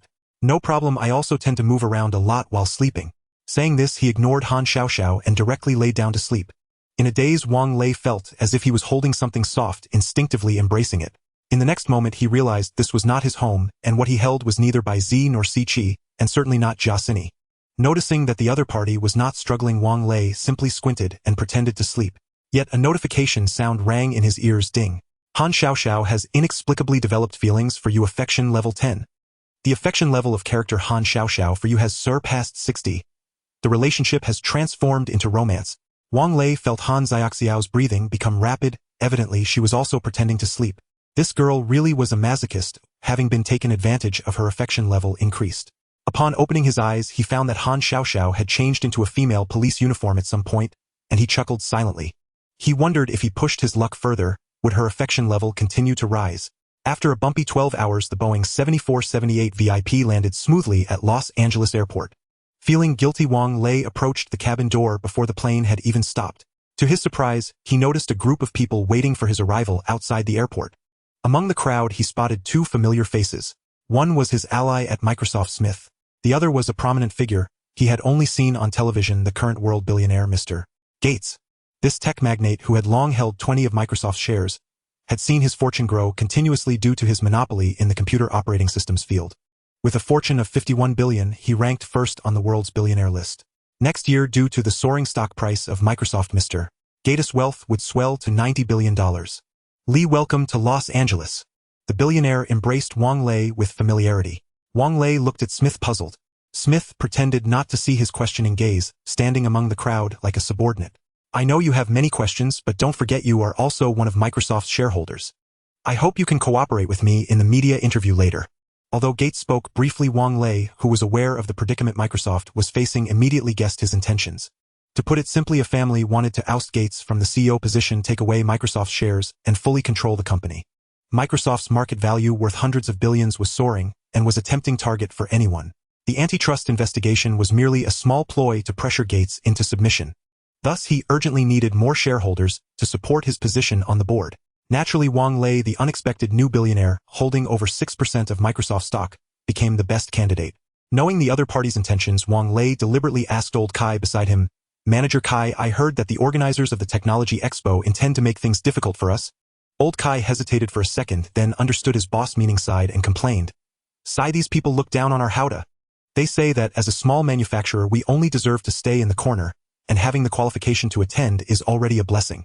The only honor that Haode Electric could boast of was its partnership with Microsoft. If it weren't for this status, Haode wouldn't even have the qualification to purchase an admission ticket. Naturally, the organizers had no good attitude towards small manufacturers, and Haode was arranged in a mixed exhibition area of only a few square meters. Originally, Wang Lei planned to spend money to lobby the staff of the organizing committee, but now that Gates was around, he naturally wanted to make full use of the resources. The translator quickly and vividly conveyed their conversation to a group of Microsoft executives. Gates was surprised by Wang Lei's cunning. He never thought he would be schemed against by a young upstart.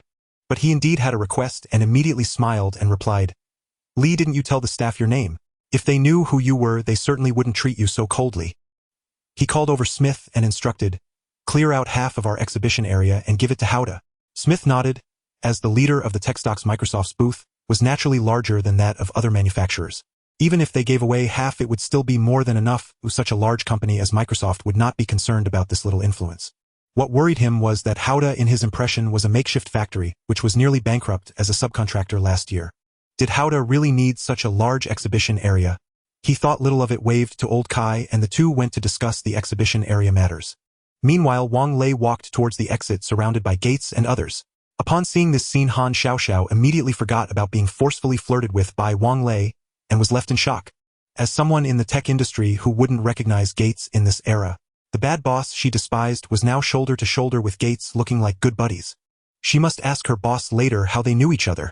As soon as they arrived at the exit, Wang Lei and Gates were bombarded by a flurry of cameras. The bodyguards from both sides formed a wall, blocking the media reporters from getting too close. Journalists who rushed over upon hearing rumors immediately realized that standing next to the billionaire was Li Wang, the richest man from Hong Kong City. The other party's appearance was more mature and dignified than expected. Mr. Wang, we heard that you are also a major shareholder of Microsoft. Is that true? Everyone looked at Wang Lei with curious eyes. Although many had confirmed this from the disclosed major shareholder information of Microsoft, they still wanted to hear firsthand from Wang Lei. Accustomed to being in the spotlight, Wang Lei replied unreservedly, yes, when Microsoft's stock price was still low in '97.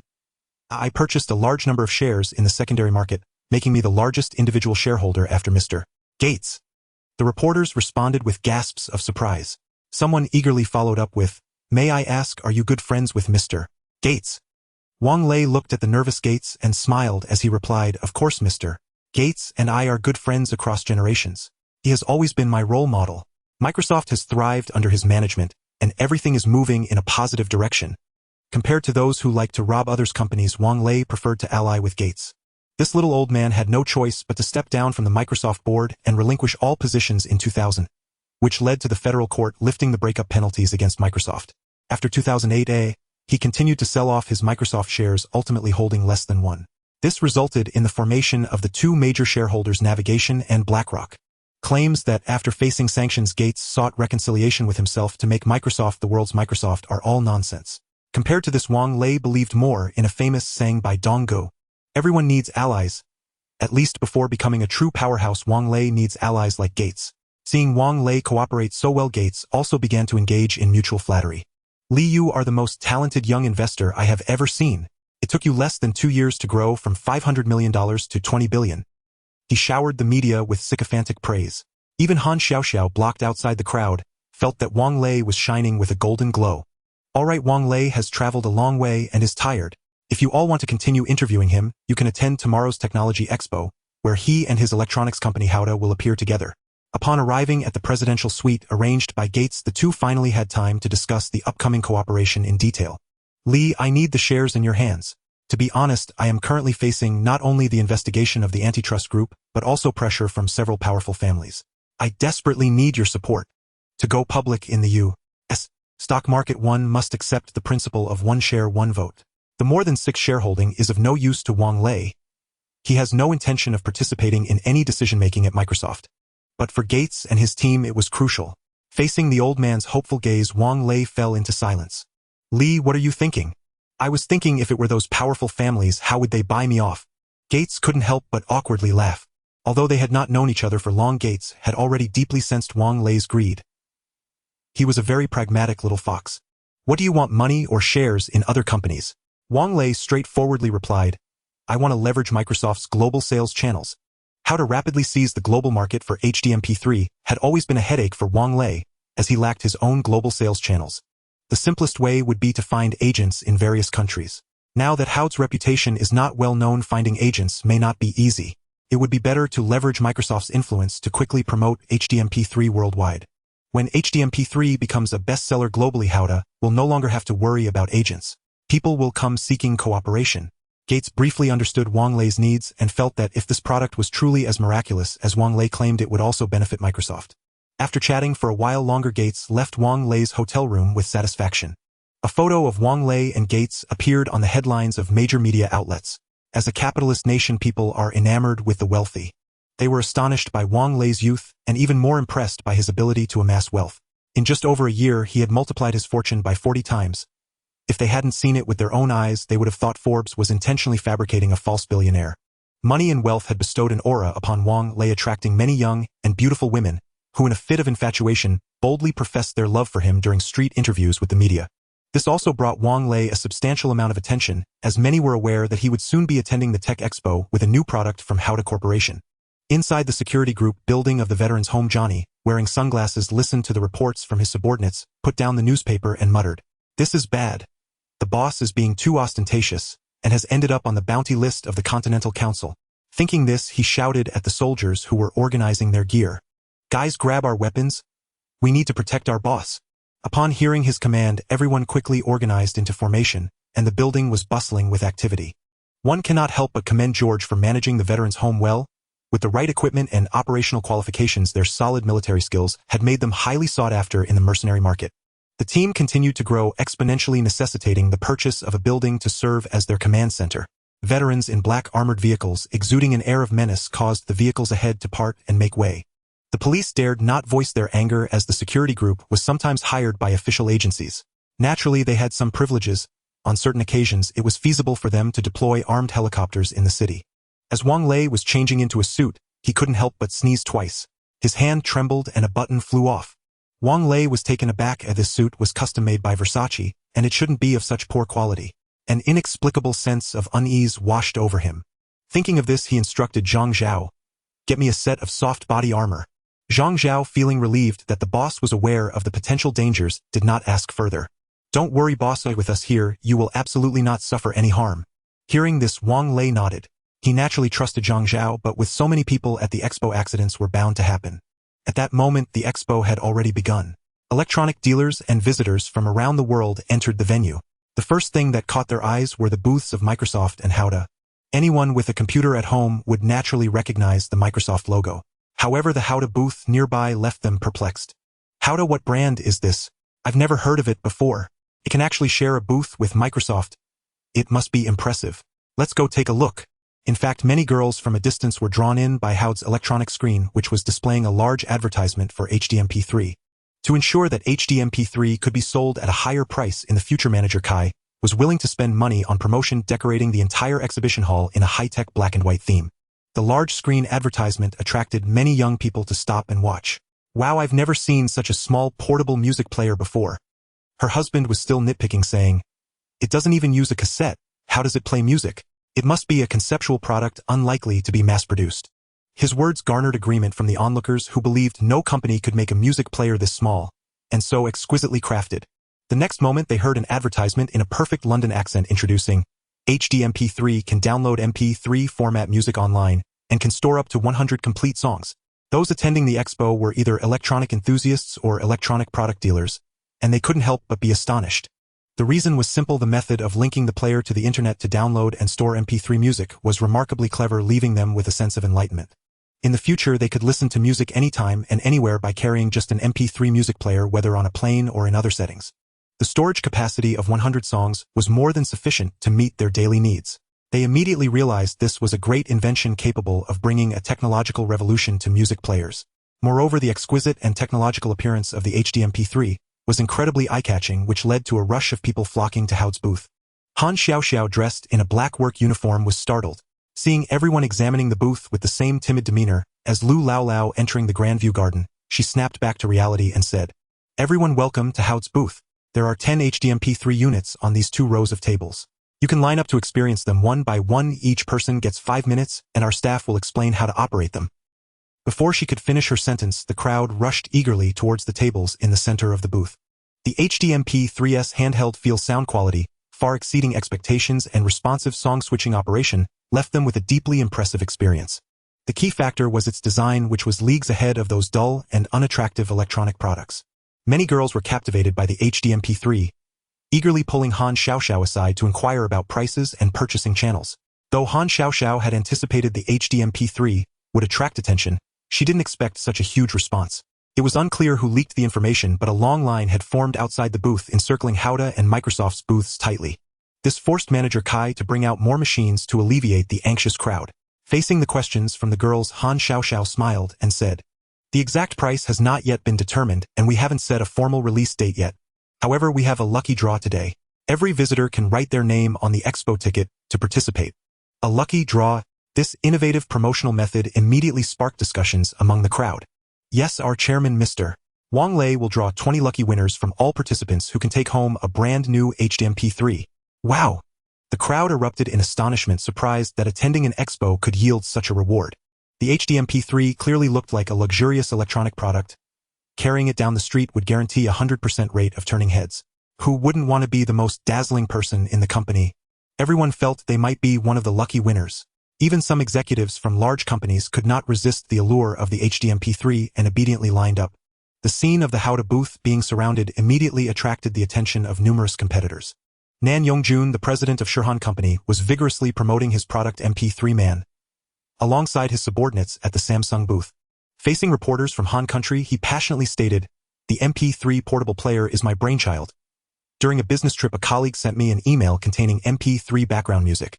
I wondered if it was possible to detach the music system from a computer to create an independent product, which led to the conception of MP3 Man." The reporter glanced at the drab display on the platform, unable to commend Shirhan Company's aesthetics. Naturally, Nan Yongjun noticed the reporter's expressions. He felt helpless about this back in 1997. When he worked for the parent company Samsung, he had proposed a music player.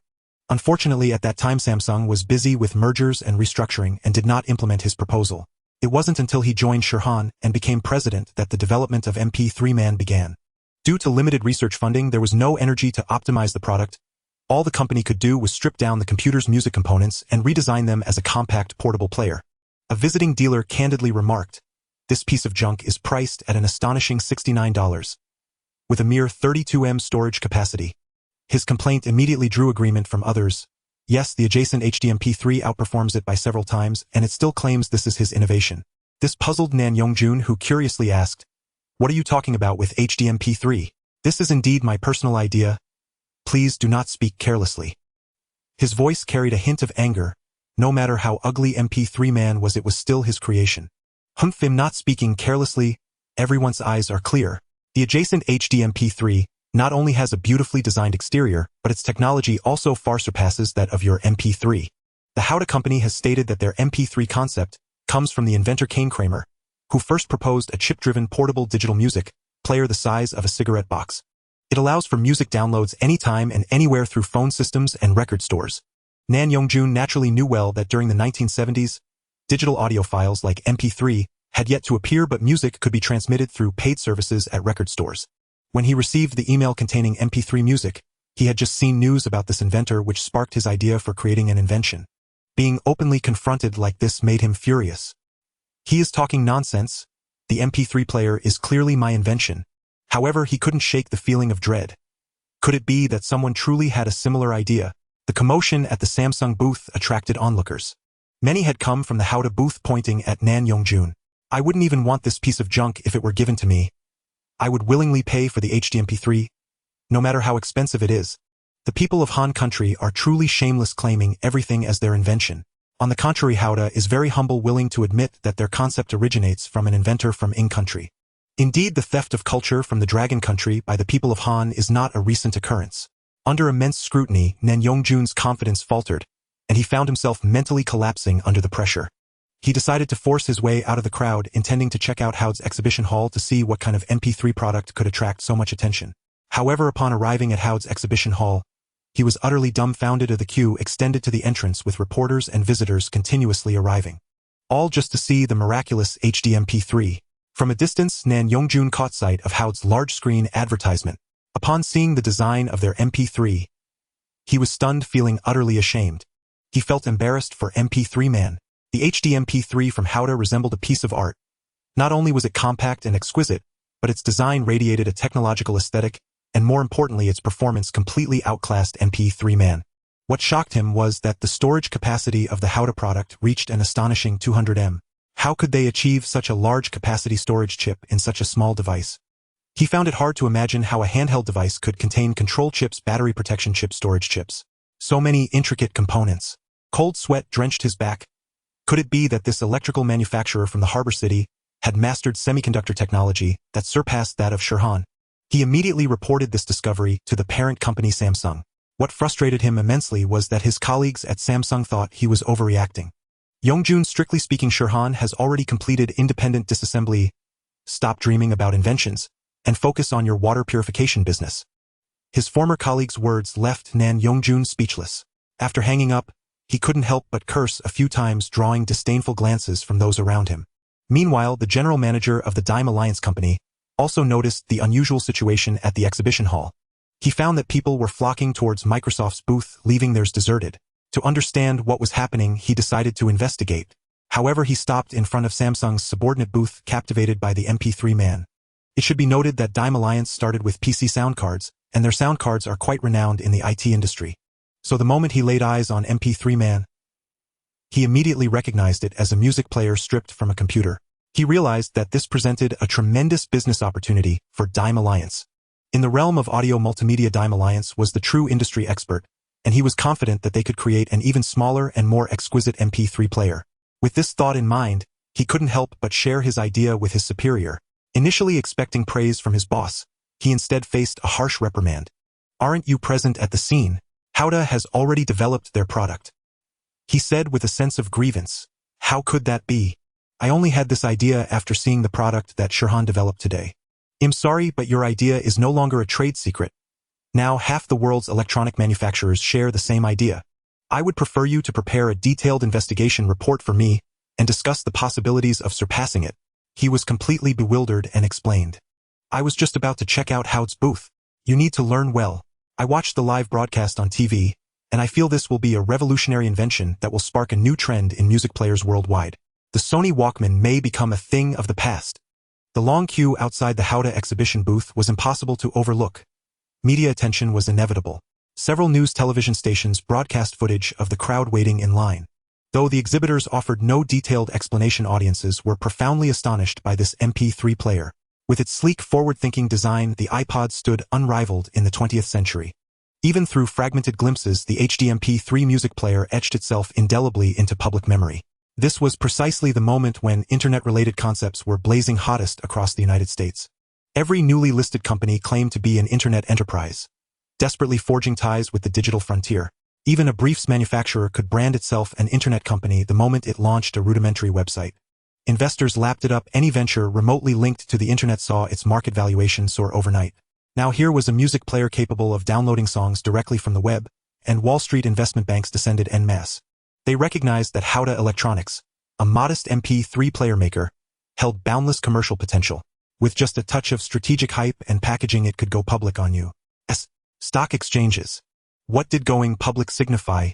Instant multiplicative returns on their investments. Moreover, Haode possessed tangible functional products, akin to Microsoft itself. More and more passersby surged toward the booth. Even Steve Jobs, having rejoined Apple only 2 years earlier, had taken notice of this MP3 player. He marveled aloud. Truly a boldly conceived product. The design alone has ignited a torrent of inspiration within me. Jobs didn't even entertain the notion of building his own version. In his view, the device's form language was already so mature that, even for him, no further breakthrough seemed possible. Haode Electronics. Fascinating. So this is the conglomerate owned by Dongzhou's wealthiest tycoon. It appears he is not merely a shrewd investor, but also a handsome industrialist. Bill Gates stared dumbfounded at the exhibition hall's entrance, now completely sealed off by the throng. When Wang Lei had confidently assured him this would be a breakout hit, Gates had dismissed it as idle enthusiasm.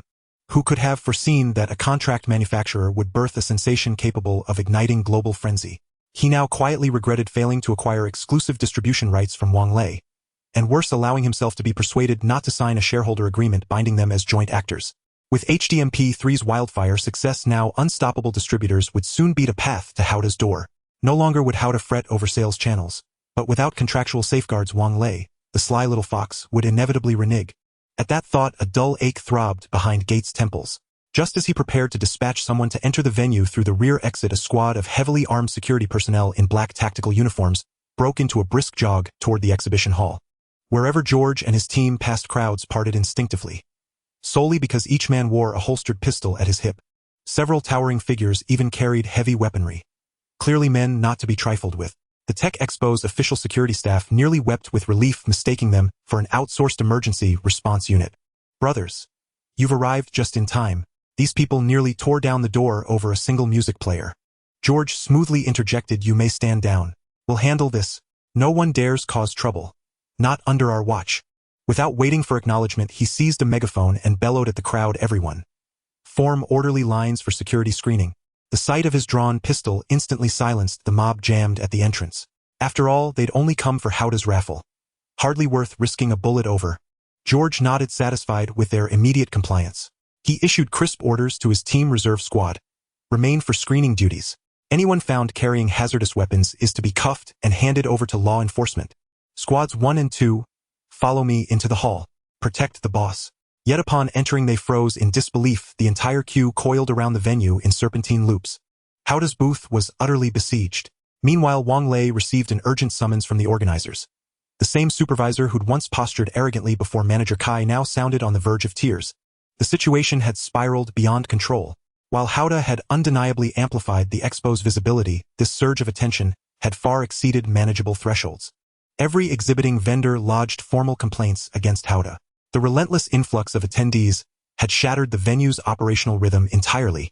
No one dared imagine what chaos might erupt if this continued unchecked. Mr. Wang, I beg you, rein in your powers. Cancel the live raffle.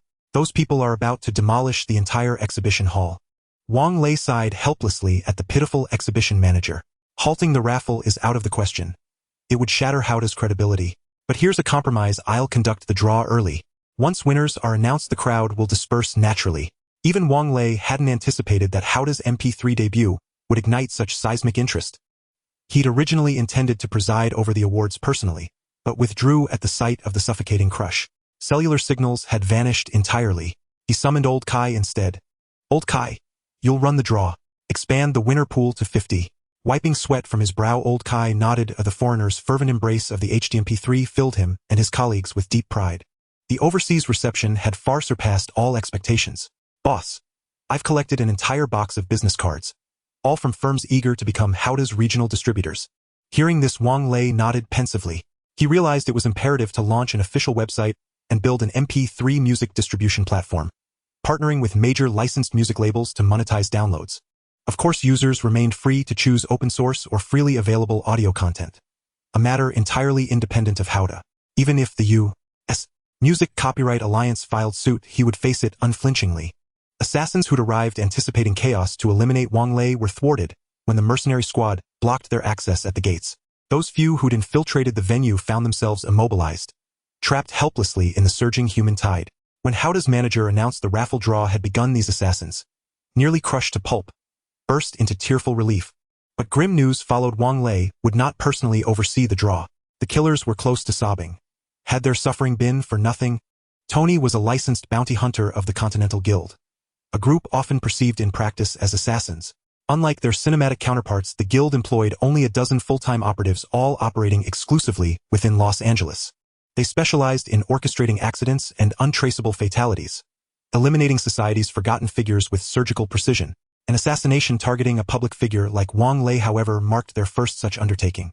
Yet their leader Sean viewed the mission as a golden opportunity to elevate the guild's notoriety, and offered a staggering $2 million bonus to seal the deal.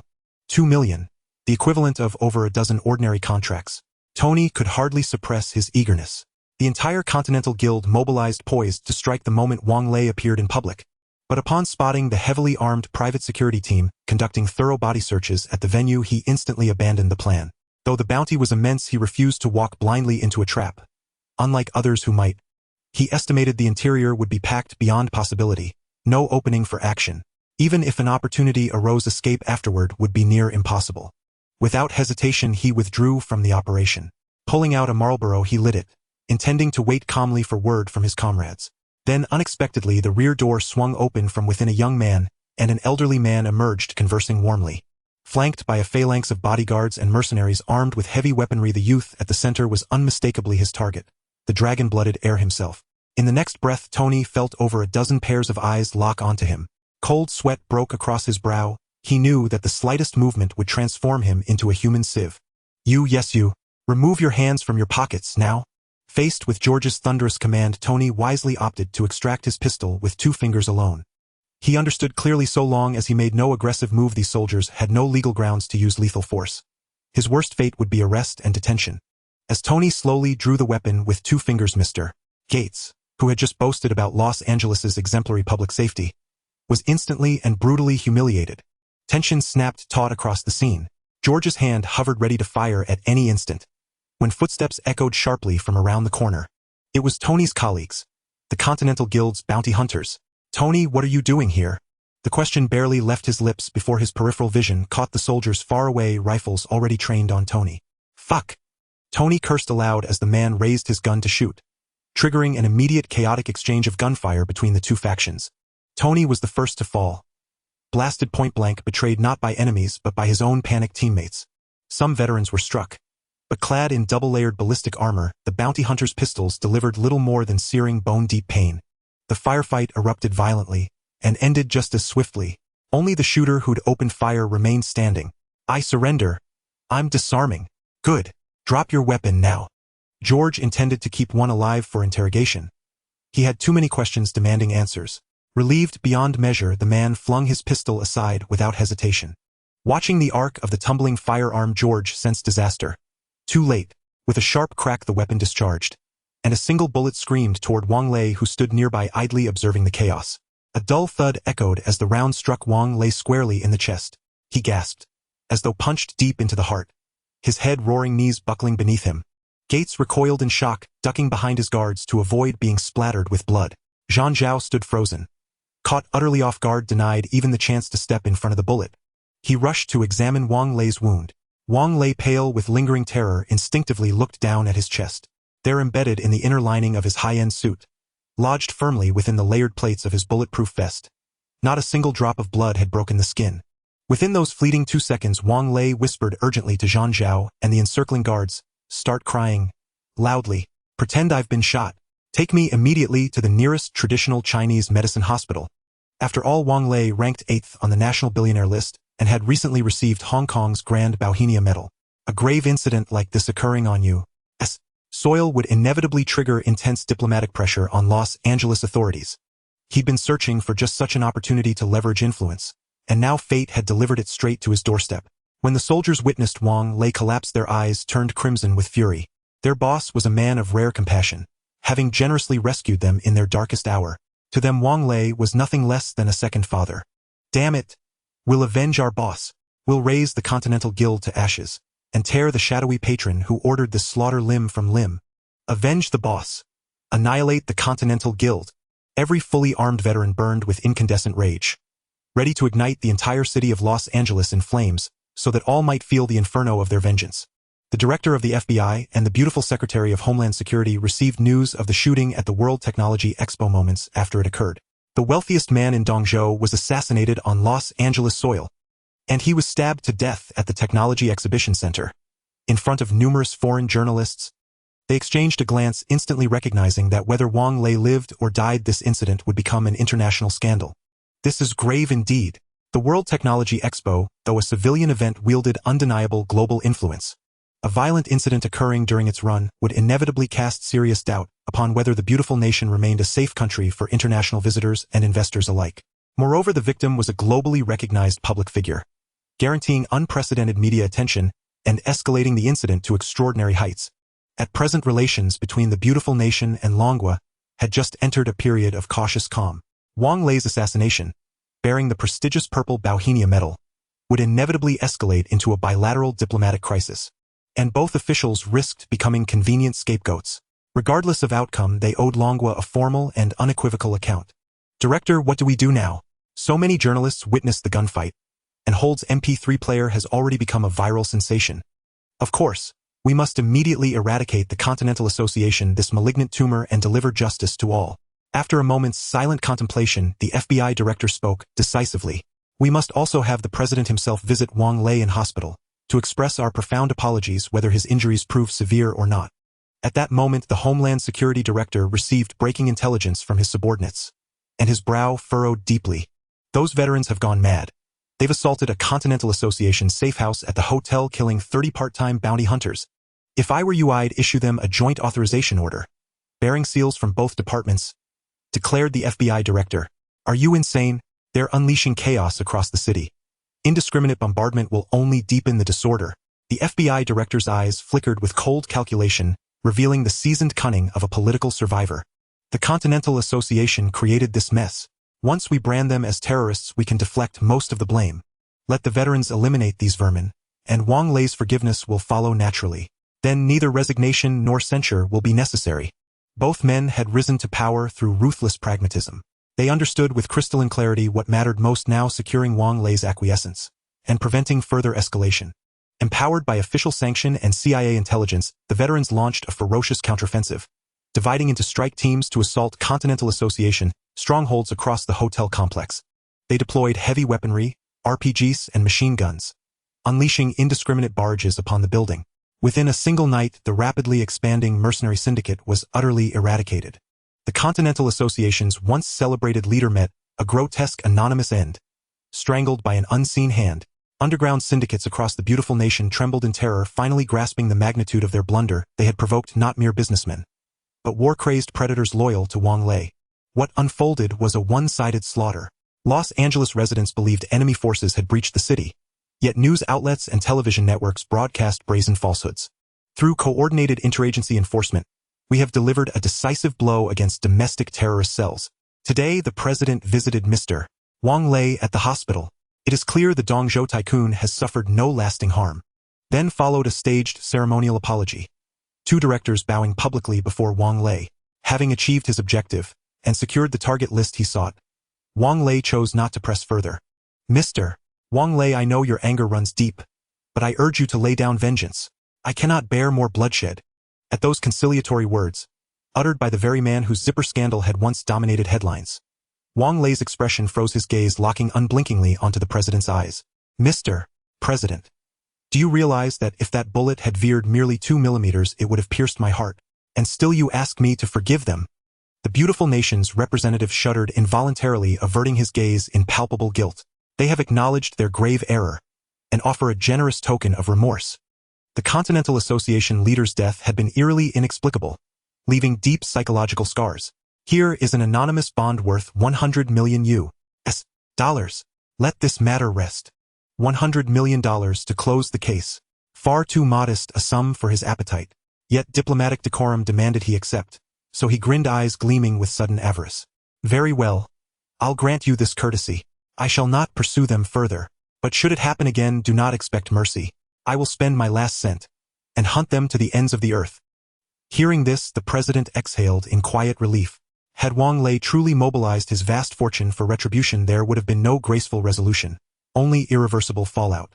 After the crowd departed, Wang Lei sprang off the bed in one fluid motion. Abu, hearing the commotion from the bathroom, stepped out. Shall we simply let this matter drop, young master? Absolutely not. Only by erasing them entirely will my enemies tremble with dread. Once they grow complacent, we shall strike. Swift, decisive, and without mercy. What troubled Wang Lei most was that, formidable as Abu was, he stood alone. To move against those Wall Street investors demanded a thunderclap assault. No breathing room, no second chances. With that thought, he turned to Abu and asked, "Do any of your comrades wish to come to Hong Kong and join me? Speak with them." Hearing the question, Abu did not hesitate for an instant. "I shall write to them at once. If they refuse, Abu will hold them personally accountable. Mang Village breeds no ungrateful souls." "Excellent. With them, and George's band of seasoned veterans. Eliminating those old men will pose no difficulty." At that moment, Zhang Zhao handed Wang Lei his phone. "Boss, Ms. Lu Jiayu is calling. Will you take it?" Wang Lei had already informed his family, but had deliberately withheld the news from Lu Jiayu. This was not her first call. The moment the line connected, her voice came through, warm, concerned. "Lei, are you all right?" A mischievous impulse stirred within Wang Lei. Feigning frailty, he replied in a faint, breathless tone. "Jiayu, I don't have long to live. Before I go, I have one small wish. Would you grant it? Could I just see you?" "Wang Lei, do you take me for some naive girl?" All right. I was only teasing. I'm perfectly fine." "Yes, you are fine. I can hear it in your voice. And yet I worried myself half to death. How about I treat you to shopping and a lavish dinner soon, as compensation? That's your promise? I'll drain your card dry." Recalling their carefree days as a trio, her mood visibly brightened. "Then you'd better train hard, Jiayu." He chuckled inwardly, joking. Of course, the black gold card from Longwa Bank carried no trivial limit. Purchasing an aircraft outright would scarcely strain its balance. "I will train hard, and my father wishes to meet you." Wang Lei, ever the jester, teased lightly. "Jiayu, isn't meeting your father a bit premature?" His sharp tongue earned him a scolding, but after agreeing on a meeting time, they hung up. The brief conversation lifted Wang Lei's spirits, considerably freeing him fully from the shadow of the assassination attempt. Indeed, women remain the finest balm for the soul. As he mused thus, new visitors arrived at the hospital room. Seeing Wang Lei so vigorous and alert, Gates instantly grasped the truth. "You've had the entire American elite spinning like tops." The assassination attempt had sent shockwaves through Washington, nearly escalating into a diplomatic crisis.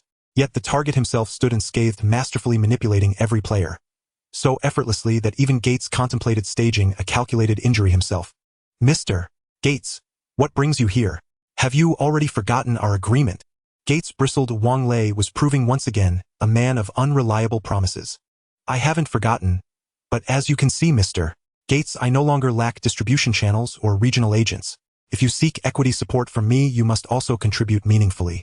Such a one-sided bargain does not exist in this world." Wang Lei's words left Gates speechless. Had he known Wang Lei's product, unreleased but already viral, Gates would have signed the contract on the spot. Yet upon reflection, deeper collaboration between our companies would significantly boost Microsoft's stock price.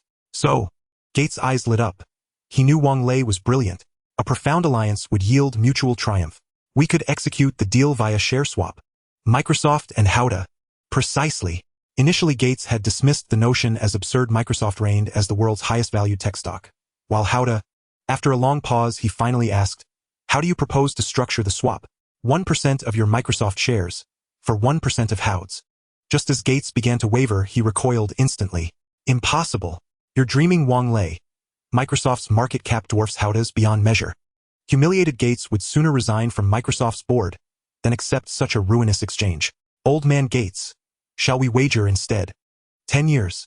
Grant me 10 years, and Haode's valuation will surpass Microsoft's. Should I fail, I'll hand you an additional 10% of Haode's equity. Wang Lei spoke with absolute conviction. Gates' departure from Microsoft was inevitable. Compounded by the looming internet bubble, Microsoft stock would steadily decline, while under Wang Lei's guidance Haode would within a decade become a colossus. Seeing Wang Lei's overflowing confidence, Gates fell into deep thought. He indeed needed the voting rights in Wang Lei's hands, and granting Wang Lei one of shares without equity seemed to be a trivial matter. As long as the selling period is properly defined, in the long run what he loses would merely be some dividends from Microsoft. Moreover, he had high hopes for the HDMP3 product. If all goes well, this device could sell over 1 million units worldwide, and the valuation of Haode Company would rise significantly. If Wang Lei loses the bet, he could obtain 11 of Haode's shares, making this deal difficult to evaluate in terms of who benefits. Thinking of this, Gates said, all right, we need to sign a concerted action agreement for deep cooperation between our companies. However, before we sign, I must ask you, do you understand the risks behind this agreement? Do you know who our enemies are? This is essentially a pact of alliance. If truly enacted, those families controlling the economy of the beautiful country would undoubtedly see Wang Lei as an enemy. Wang Lei was well aware that the one of Microsoft's shares were not given for free. Fully understanding the risks involved, he felt no fear. Even if he did not confront these individuals directly now, as his reach extended into Europe and America, he would inevitably come up against them. Wang Lei held no illusions about coexisting peacefully with them. They were far greedier, more ruthless, and more evil than one could imagine. Of course, I have always enjoyed challenges. In business warfare, I have never been afraid. Gates greatly admired Wang Lei's courage. If it were someone else, they might not even have the guts to face it head-on. Very well, I will have someone draft an agreement. Do you have any special requests? I hope to add a clause to the contract stating that if Microsoft is indeed found guilty of monopolistic practices, I have the right to sell all my shares excluding that one. Hearing this, Gates raised an eyebrow. This request was quite reasonable. These shares were all acquired by Wang Lei in the secondary market, aimed at buying low and selling high for profit. If Microsoft were truly sanctioned for monopolistic practices, anyone would choose to sell. All right, I agree, but I can assure you that the sanctions against Microsoft will not succeed. They would not do something so foolish. In response, Wang Lei could not agree. The investor families behind the Federal Reserve enjoyed playing with fire, believing that the economy was merely a toy they could manipulate. Little do they know sanctioning Microsoft would trigger a series of adverse reactions. Yet Gates' confidence was also justified. It was proven that Microsoft could not be split, and after witnessing the negative impacts of sanctioning Microsoft in order to avoid a greater economic recession, the federal court revoked the sanctions against Microsoft's breakup. Microsoft's official website soon announced this news. The announcement of a deep cooperation between two tech companies was undoubtedly a heavy bombshell that ignited Wall Street. Rumors circulated that Gates intended to acquire Haode Group. The HDMP3 was indeed a revolutionary tech product which attracted significant attention upon its debut, causing a noticeable decline in the market value of competitors like Sony. If all goes well, its rise is merely a matter of time. The other side of the rumor involved the tech giant Microsoft. If the acquisition were successful, it would undoubtedly extend its reach into the electronics industry. Due to this rumor, Microsoft's stock price surged again, reaching 30, with a market value of $320 billion.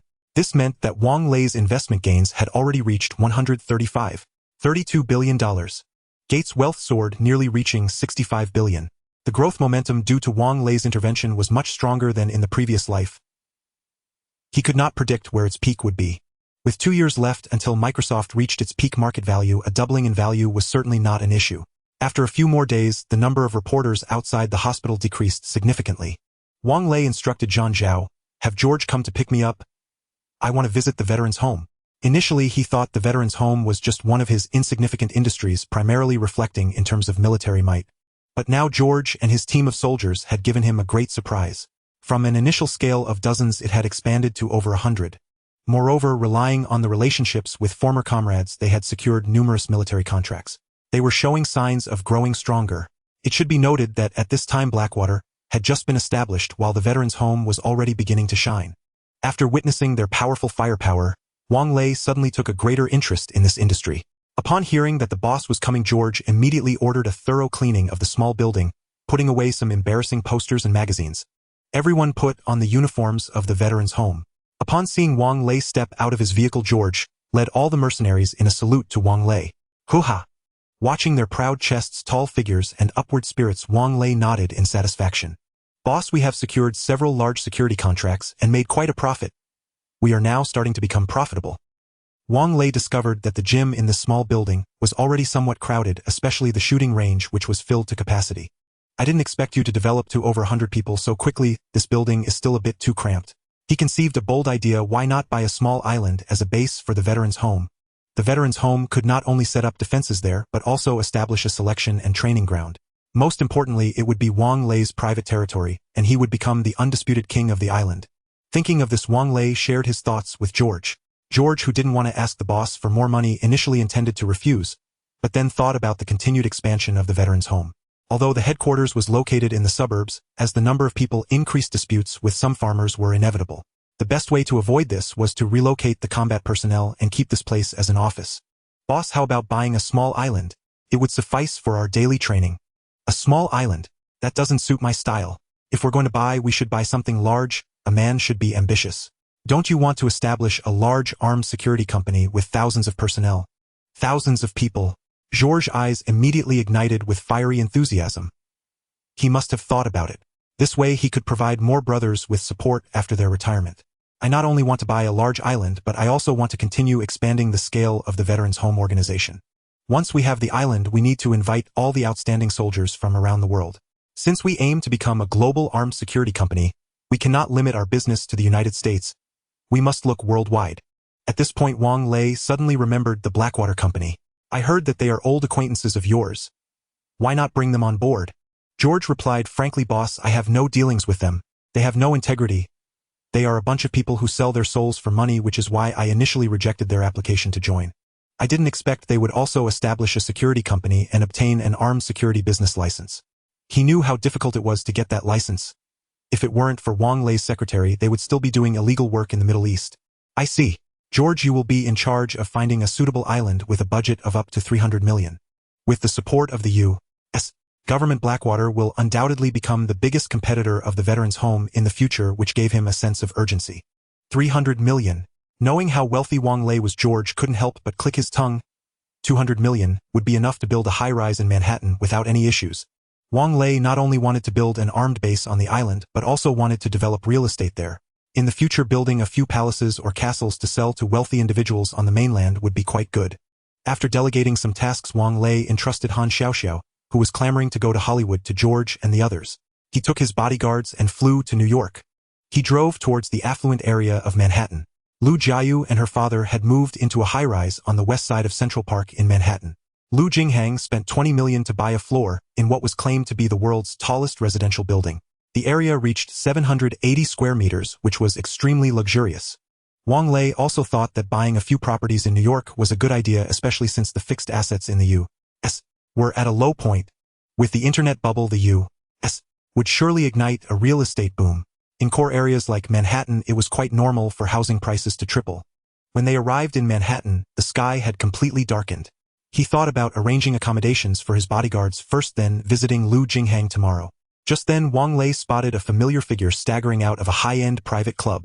Wang Lei's gaze sharpened. Oh, what a coincidence to encounter Miss Julie from Boeing in Manhattan. Julie was walking on stilts, desperately leaning against the wall to keep herself from falling over. She moved quickly, seemingly trying to escape from this place. Wang Lei said to Zhang Zhao, "Hurry, get her in the car." Julie, being pulled, fiercely resisted, but no matter how much she struggled, she could not break free from the hand in front of her. "Miss Julie, it's me." Julie shook her head, trying to open her eyes, her blurry vision focusing on Wang Lei's face. "Mr. Wang, please take me away from here quickly, don't let them find me." Wang Lei nodded and scooped Julie into the SUV. Zhang Zhao, hurry and drive. Just as they were leaving, a group of suited men rushed out, spreading out to search for Julie. Julie's soft, fragrant body trembled slightly. The glimpse of spring revealed before Wang Lei's eyes made it hard for him to bear. Her fair long legs paired with black stockings were simply enticing. Miss Julie, Julie was clearly already in a stupor, mumbling, "Water, I need to drink water." Listening to Julie's murmurs, Wang Lei couldn't help but swallow hard. He opened a bottle of pure water beside him and slowly fed it to Julie. "Miss Julie." The beauty finally struggled to open her eyes, and with a clear voice she gratefully said, "Mr. Wang, thank you, you saved me again." Wang Lei smiled indifferently. He didn't feel Julie's sincerity. If she truly felt grateful, there should have been an increase in favorability prompted by his ear. In her eyes, Wang Lei didn't even qualify as a friend. Just as he was musing over this, Julie closed her eyes again, as if she had become intoxicated. "Boss, she seems to have been drugged. An ordinary person's constitution wouldn't be able to support her going this far, and she should have noticed her bodily discomfort. This woman is likely not simple, is she?" The driver Zhang Zhao nodded. He had also undergone inhumane training in G4, and the only way to build up a certain resistance to drugs was to be exposed repeatedly. Julie, wanting to push through and escape after being drugged, clearly had undergone similar training. Gazing at the captivating beauty before him, Wang Lei fell into deep thought. Could this woman be a spy trained by the Eagle Nation? The spy organization of the Eagle Nation was quite renowned, causing him to ponder. "Forget it, I'll see this through. No matter your identity, I'll take you to the hotel and that's it." Julie was a close friend of Jiaxini, so he naturally had to protect her. The Rolls-Royce arrived at the destination and the doorman opened the car door for Wang Lei. As Wang Lei got out, he felt a bit awkward because he had been holding Julie's alluring body tightly, and he found himself reacting. Fortunately, the doorman and the attendants didn't seem to notice anything. Looking at the sleeping Julie, Wang Lei couldn't help but exclaim, "What a little tormentor." With an angelic face and a devilish figure, Julie was a top-notch beauty among his women, even making someone as seasoned as him feel unable to control himself. Fortunately, Julie wasn't heavy and carrying her was quite easy. After arriving at the bedroom, Wang Lei gently placed Julie on the bed. But Julie's hand tightly grasped his arm, a hint of unusual redness appearing on her face. "Miss Julie, let go of me. It's inappropriate for a man and a woman to be so close." However, Julie showed no intention of letting go, and one hand even unfastened the button of her qipao. Don't go, it's so hot." Wang Lei was suddenly overwhelmed. Julie wasn't under a drug, but was likely under a love potion. She spread her legs and began to pull at her fitted skirt. The barely concealed allure made Wang Lei's blood surge, and he could no longer suppress his inner beast. "If I don't act, I would be even worse than a beast." Is this the battle power after being hit by a love potion? Wang Lei gasped heavily as he ascended to the clouds. Julie grasped at the air with both hands and opened her eyes. "Ding, for unknown reasons, Julie's favorability towards you has greatly increased, currently at 80. You and Julie have officially established a relationship classified as mistress. You can now investigate Julie's specific character attributes. Ding, the goal of marrying and taking concubines has been completed, rewarding the host with the Fire Eye Orange active ability. Fire Eye can actively investigate unknown character attributes once a day. The system's rewards are based on conquering character attributes. Is Fire Eye an orange talent? Could Julie be an orange character? Thinking of this, he began to browse through Julie's character attributes. Character Julie. Grade orange, upgradable. Talent Deadly Seduction, Ace Agent, Elite Education. Deadly Seduction, activating this character's talent greatly enhances the host's charm for a short time. Novice Agent, one of the reserve members of a well-known righteous organization, proficient in many skills, but with low combat power, often unable to be promoted to formal member. Elite Education can provide children with traditional noble elite education, greatly increasing the likelihood of children becoming social elites. Favorability 80. Relationship Love. Remarks Character Grade has upgradable traits, methods to explore on your own. From this, Wang Lei confirmed one thing: Julie was not a spy from the Secret Intelligence Service, but rather an agent trained by a noble organization. Such organizations have their own operational codes, often passed down through bloodlines. Perhaps her mysterious father was one of the formal members of the righteous organization. Looking at Julie's slightly furrowed brows, Wang Lei felt a pang of pity as he held her in his arms and fell into a deep sleep. The next morning, he didn't wake up until the sun was high in the sky. However, he discovered that Julie was no longer beside him. But something amusing happened. He found a stack of cash on the bedside cabinet. What does this woman mean? Is it a night fee for him or a tip for his efforts? 4 hours later, inside Lu Jinghang's sky villa, Wang Lei sat on the balcony sofa, watching the sunset view of Manhattan. Lu Jiayu, dressed in a suit, hurriedly arrived. "Oh, Ms. Lu, you still have time to see me. Who told you to stand us up this morning? Both my father and I are busy people.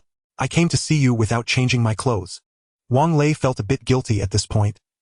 He had only slept until sunrise, so it was natural that he stood her up. "Uncle Lu, you won't blame me, right?" In Wang Lei's impression, Lu Jinghang had never been kind to him, always wary, fearing he would corrupt his precious daughter. Little did Lu Jinghang know his daughter was no obedient girl. She was well versed in smoking and drinking. Yet now Lu Jiayu appeared noticeably more mature, likely having quit smoking and drinking, her complexion restored to that of a youthful glow. Why haven't you moved on from Jean Boss' death? I haven't. I just can't find a suitable partner. Perhaps one day I'll heed my father's arrangements and marry someone randomly. Her voice carried a hint of loneliness. Jean Bo would be unhappy seeing you like this. I have been living with his grand ambition in mind. Jean Bo was indeed the most outstanding elite Wang Lei had ever met from Longhua. He completed a 4-year economics course in just 1 year, learned programming and various computer technologies within the same time frame, and even began exploring aerospace studies.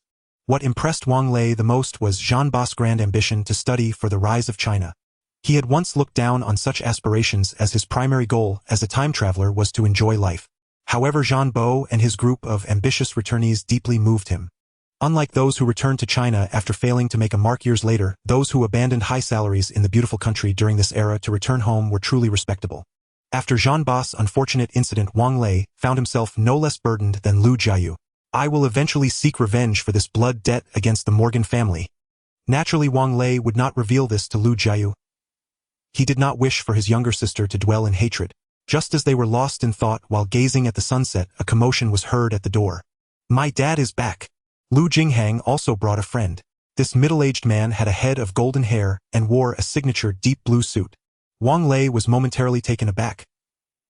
He recognized this person as someone who would one day become the most knowledgeable figure in Longhua.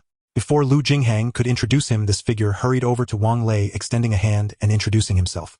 I am Donald. The tower nearby, the Donald Tower, is my property. Donald is a well-known real estate mogul in New York who likes to name his properties after his surname. He is the only one. His bizarre statements and unexpected actions have made him quite famous in New York. 1992 marked his darkest hour as his businesses went bankrupt, and the real estate market in the beautiful country entered a slump with debts reaching $4 billion. However, this guy is a master of making something from nothing. The money he invested was all borrowed from banks and Wall Street, with investors' bankruptcies and personal wealth having no bearing on him. The banks did not want him to go bankrupt either and actively extended his debts. Thus, Donald continued to live quite well. After the recovery of the real estate market in the beautiful country, his debts were reduced to a minimum, and he returned to the ranks of the wealthy. In the early 90s, being able to owe $4 billion, Wang Lei could not help but acknowledge Donald's borrowing skills. I have long admired you. Knowing that he would become the president of the beautiful country, Wang Lei's attitude remained relatively polite. I heard you were coming to visit, so I immediately dropped everything to come here. Donald's words carried a hint of flattery. In his eyes, Wang Lei's wealth far surpassed his own, especially with a product like DMP3 that was destined to sell well. This was a bright gold mine. Thinking of this, Donald shamelessly said, I wonder if you have any interest in developing real estate in Manhattan. I can get plots that others cannot, as well as airspace. In the beautiful country, building skyscrapers requires not only land but also purchasing airspace around to block others' sunlight for a fee. In fact, the skyscraper boom in the beautiful country has already passed, but Donald clearly does not see it this way. In 2001, during the recovery of the real estate industry in the beautiful country, he built a 72-story building in the center of New York and also constructed a plaza named after himself. Wang Lei was indeed interested. He knew that the real estate market in the beautiful country would rebound in the early 21st century, and the olive branch Donald extended was an excellent investment opportunity for an outsider like him. With Donald, a local native, in front of him, he would face much less trouble. Of course, I'm interested. I also have a real estate development company in Hong Kong, and I plan to establish a branch in New York. Upon hearing this, Donald was even more delighted. I am planning to acquire the General Motors building. Are you interested in joining in? Of course I'm interested. How do we cooperate? Donald cunningly smiled. Their psychological price is around $1 billion. How about we each put in half the money and share the profits equally? Little did he know Wang Lei understood Donald's rise to fame better than he did. Acquiring this building did not require that much money. Wang Lei's smile vanished, his expression darkening. The atmosphere in the reception room plummeted into icy silence. Mr. Wang, have I said something wrong? Wang Lei's gaze sent a shiver down Donald's spine. Guiltily, he dared not meet those piercing eyes. Humph, Donald. This is hardly how one treats a friend. We Longhua people have an old saying, fine wine for friends, hunting rifles for wolves. Donald hastily forced a nervous chuckle. Oh, $10 billion is non-negotiable. If I negotiate on your behalf, $8 billion would be more than sufficient. The extra $2 billion was of course his unspoken commission. A long-standing maneuver of his, regardless of whether partners or subcontractors profited, he always walked away with guaranteed gains. Donald dubbed this tactic risk transfer. He never imagined Wang Lei would see through it instantly. Just then he had a chilling premonition. If he persisted in feigning ignorance, Wang Lei would turn hostile without hesitation. Ah, I see. Why didn't you make that clear from the start? Both men exchanged hollow practice smiles. Just as Donald believed the deal was sealed, Wang Lei shook his head. Frankly, this venture promises meager returns. Even converted into luxury apartments, break-even would take decades. And even if we wait for the market to rebound before selling, we'd net only a few $100 million at best. His tone dripped with quiet disdain. For him, this was no more than a trivial affair. Hearing this, Donald felt deeply wounded. The General Motors building worth $8 billion was dismissed by Wang Lei as utterly unappetizing. Acquiring it had been Donald's grand ambition. Yet to the wealthiest man in Dongzhou, it was nothing but an insipid, half-useless bone. Comparisons truly were soul-crushing. Then what do you propose? A man must dare boldly. If we act big. Before Donald could reply, Wang Lei declared, voice rising with conviction. We'll establish a real estate development company in the Cayman Islands, each investing $5 billion, totaling $10 billion. Then we buy whatever catches our eye. Rockefeller Center Mitsubishi Estates portfolio. They're up for sale. We'll acquire them at bargain prices. From now on, every skyscraper in New York will bear your surname at its very beginning. At the thought of having buildings named after him, Donald's spirits soared. He'd been struck precisely where it thrilled him most. The idea was audacious, yet undeniably lucrative. He knew American property values would inevitably surge. Now was the perfect moment to enter the market. Waiting until prices rose meant settling for mere scraps behind the titans of real estate. Realizing this, he grew hesitant and murmured, embarrassed. Mr. Wang, though I sincerely wish to partner with you, I simply cannot raise such capital. No capital. Borrow from banks. You already owe $40 billion. Adding another $50 billion changes nothing. Besides, our corporate account holds $50 billion in liquid assets. If you can't leverage it tenfold, I'll honestly hold you in contempt. Leveraging $5 billion into $450 billion, Donald fell into deep contemplation. A master of bootstrapping, his father had merely been a provincial developer. His profits drawn from laborers and clerks. After arriving in New York, Donald reinvented himself as a rustic tycoon, persuading banks to lend him tens of millions, thus erecting his first Manhattan Tower. Owing $40 billion marked both the darkest and brightest chapter of his life. At least bankers treated him like royalty. Now his debt had shrunk to its lowest point. He'd even considered living modestly, until meeting Wang Lei reignited his second entrepreneurial awakening. Though tenfold leverage might be unrealistic, 4- or 5-fold remained within reach, yielding billions, even tens of billions within just a few years. At this thought, his face flushed with exhilaration, and he made his decision. Mr. Wang, while I can't guarantee tenfold leverage, securing $200 billion against $50 billion poses no issue. My banking contacts are eager to support us generously. So, you're limited to 5-fold leverage. Donald, poised to commit fully, suddenly grew uneasy. Was Wang Lei implying he lacked competence? That he wasn't worthy of partnership? After several rounds of psychological pressure, Donald had lost all capacity for rational thought. Wang Lei imperceptibly now held absolute control. Lu Jinghong, who had remained silent beside them, watched in astonishment. This young man was extraordinary. Donald, the very fox whom seasoned players both coveted and dreaded, had been disarmed by just a few words. Indeed, Wang Lei's ascent to Dongzhou's wealthiest man was no accident. As a veteran strategist, Lu Jinghong knew the hunt was about to begin. Donald, if 5-fold leverage is your ceiling, you must commit your entire fortune. Shall we then allocate equity strictly according to invested capital? Donald's face tightened with discomfort. Hesitantly, he stammered, at most, I can contribute $500 million. Wang Lei shook his head, clearly dissatisfied with the investment from Donald. Donald, on the other hand, was quite frustrated. He couldn't grasp such a good opportunity right in front of him. How about this? You first take some time to contemplate, and then we can. Mr. Wang, please wait. I can mortgage all my assets to raise $1 billion without any issue, and I only want 15 of the company's shares. Wang Lei's face finally showed a hint of relaxation. He had been waiting for Donald to say this. A crafty capitalist like him wouldn't dare to cooperate without putting his entire fortune on the line. Very well, let's have a pleasant cooperation. Donald raised his eyebrows, almost wanting to dance with joy. This would be his second venture. I won't make it hard for you. We can first transfer half of the funds to the company's account as startup capital, and once the company is on track, we will transfer the second batch of funds.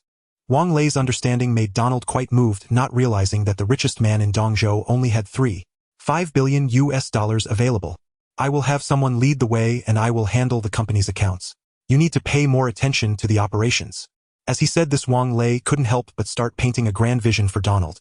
Donald, this is just the beginning. Our goal is to go public on the New York Stock Exchange.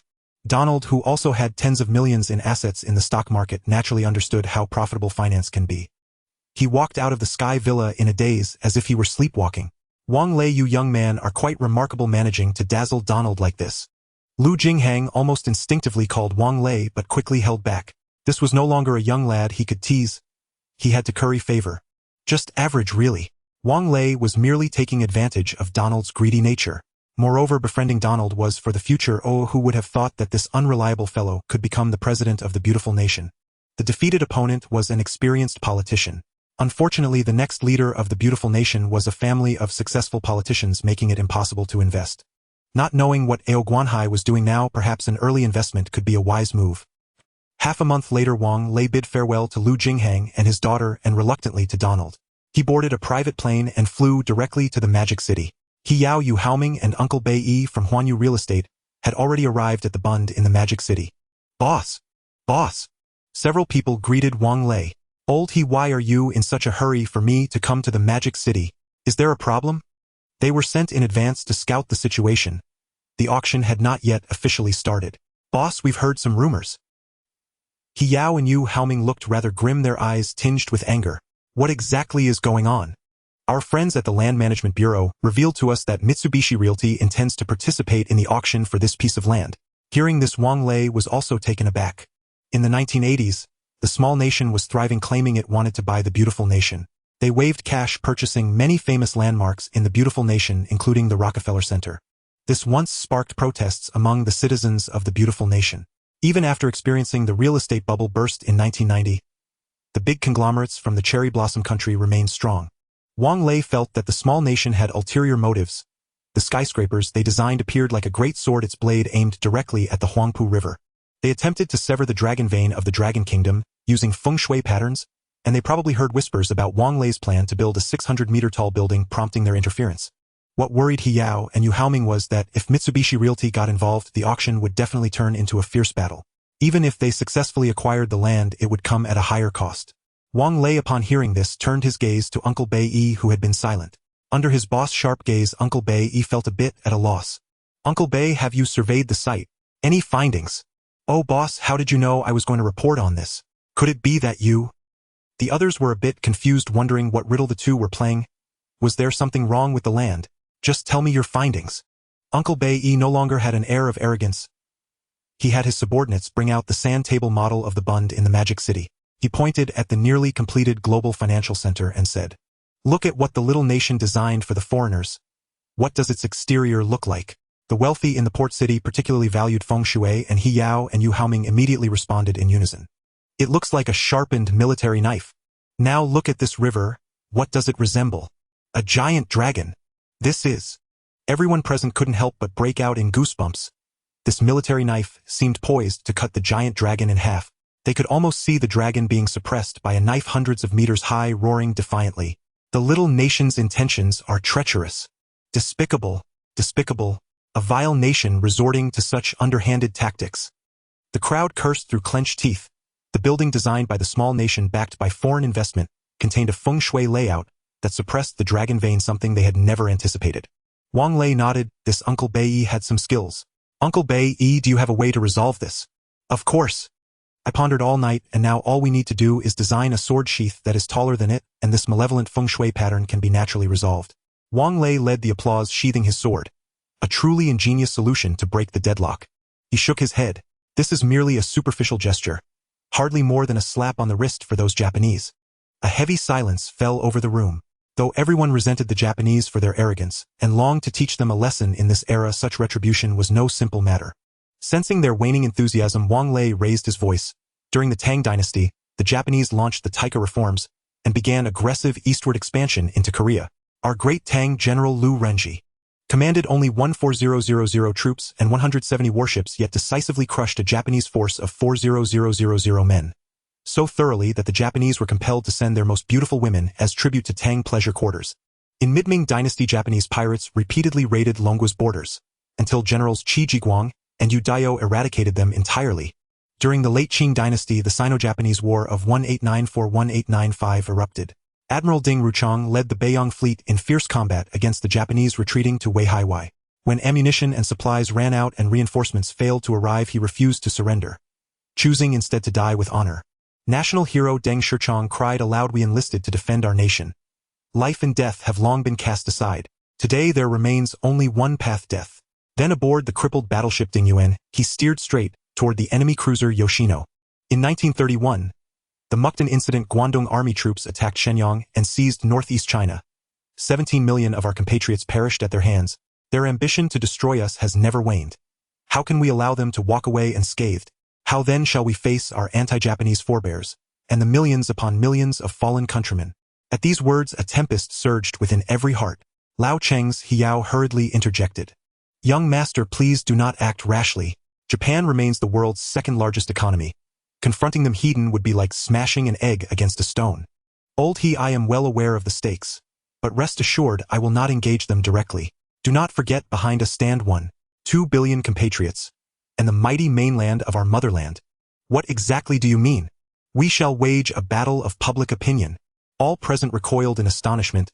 A battle of public opinion. Precisely. We shall deploy Hong Kong's tabloid magazines to wage an unwinnable campaign of truth and exposure. Hong Kong people deeply revere feng shui. Nearly half the world's renowned feng shui masters hail from Hong Kong.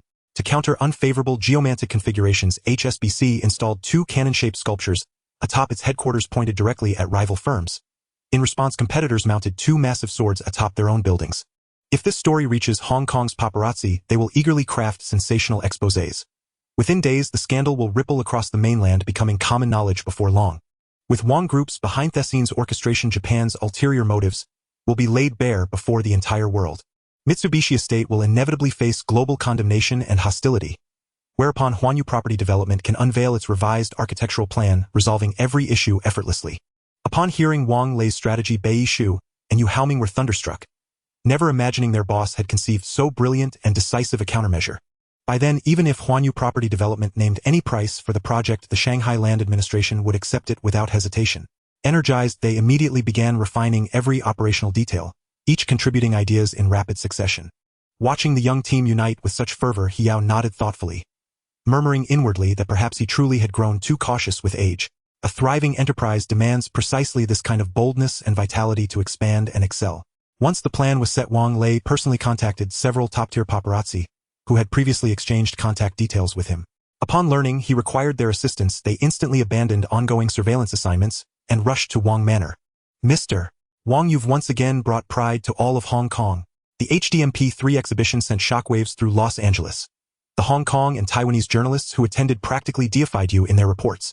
All present flushed with excitement, proud to share in the glory. Yet beneath their elation lingered a faint trace of envy and regret, for the major media outlets had claimed all the limelight, leaving them on the sidelines. "Haha, let me ask you this, would you like fame and fortune both, and become the very architects of a historic event?" Of course they would.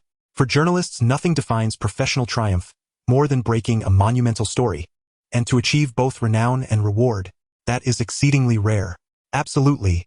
We'd love nothing more, Mr. Wang. Are you planning another grand maneuver? Then let me ask you one more thing, are you afraid of the Japanese?" "Humph. The Japanese are despised by all. Though we may be mere paparazzi unworthy of formal recognition, our national integrity remains unshaken. Mr. Wang, if you possess damning evidence against them, speak plainly." The others echoed his sentiment. Wang Lei nodded. This move, it seemed, had been perfectly calculated. Righteousness abounds among common folk. Betrayal often dwells in scholarly hearts. Had he approached reporters from major television networks, instead they would have weighed risks and gains carefully, never agreeing so swiftly and unequivocally.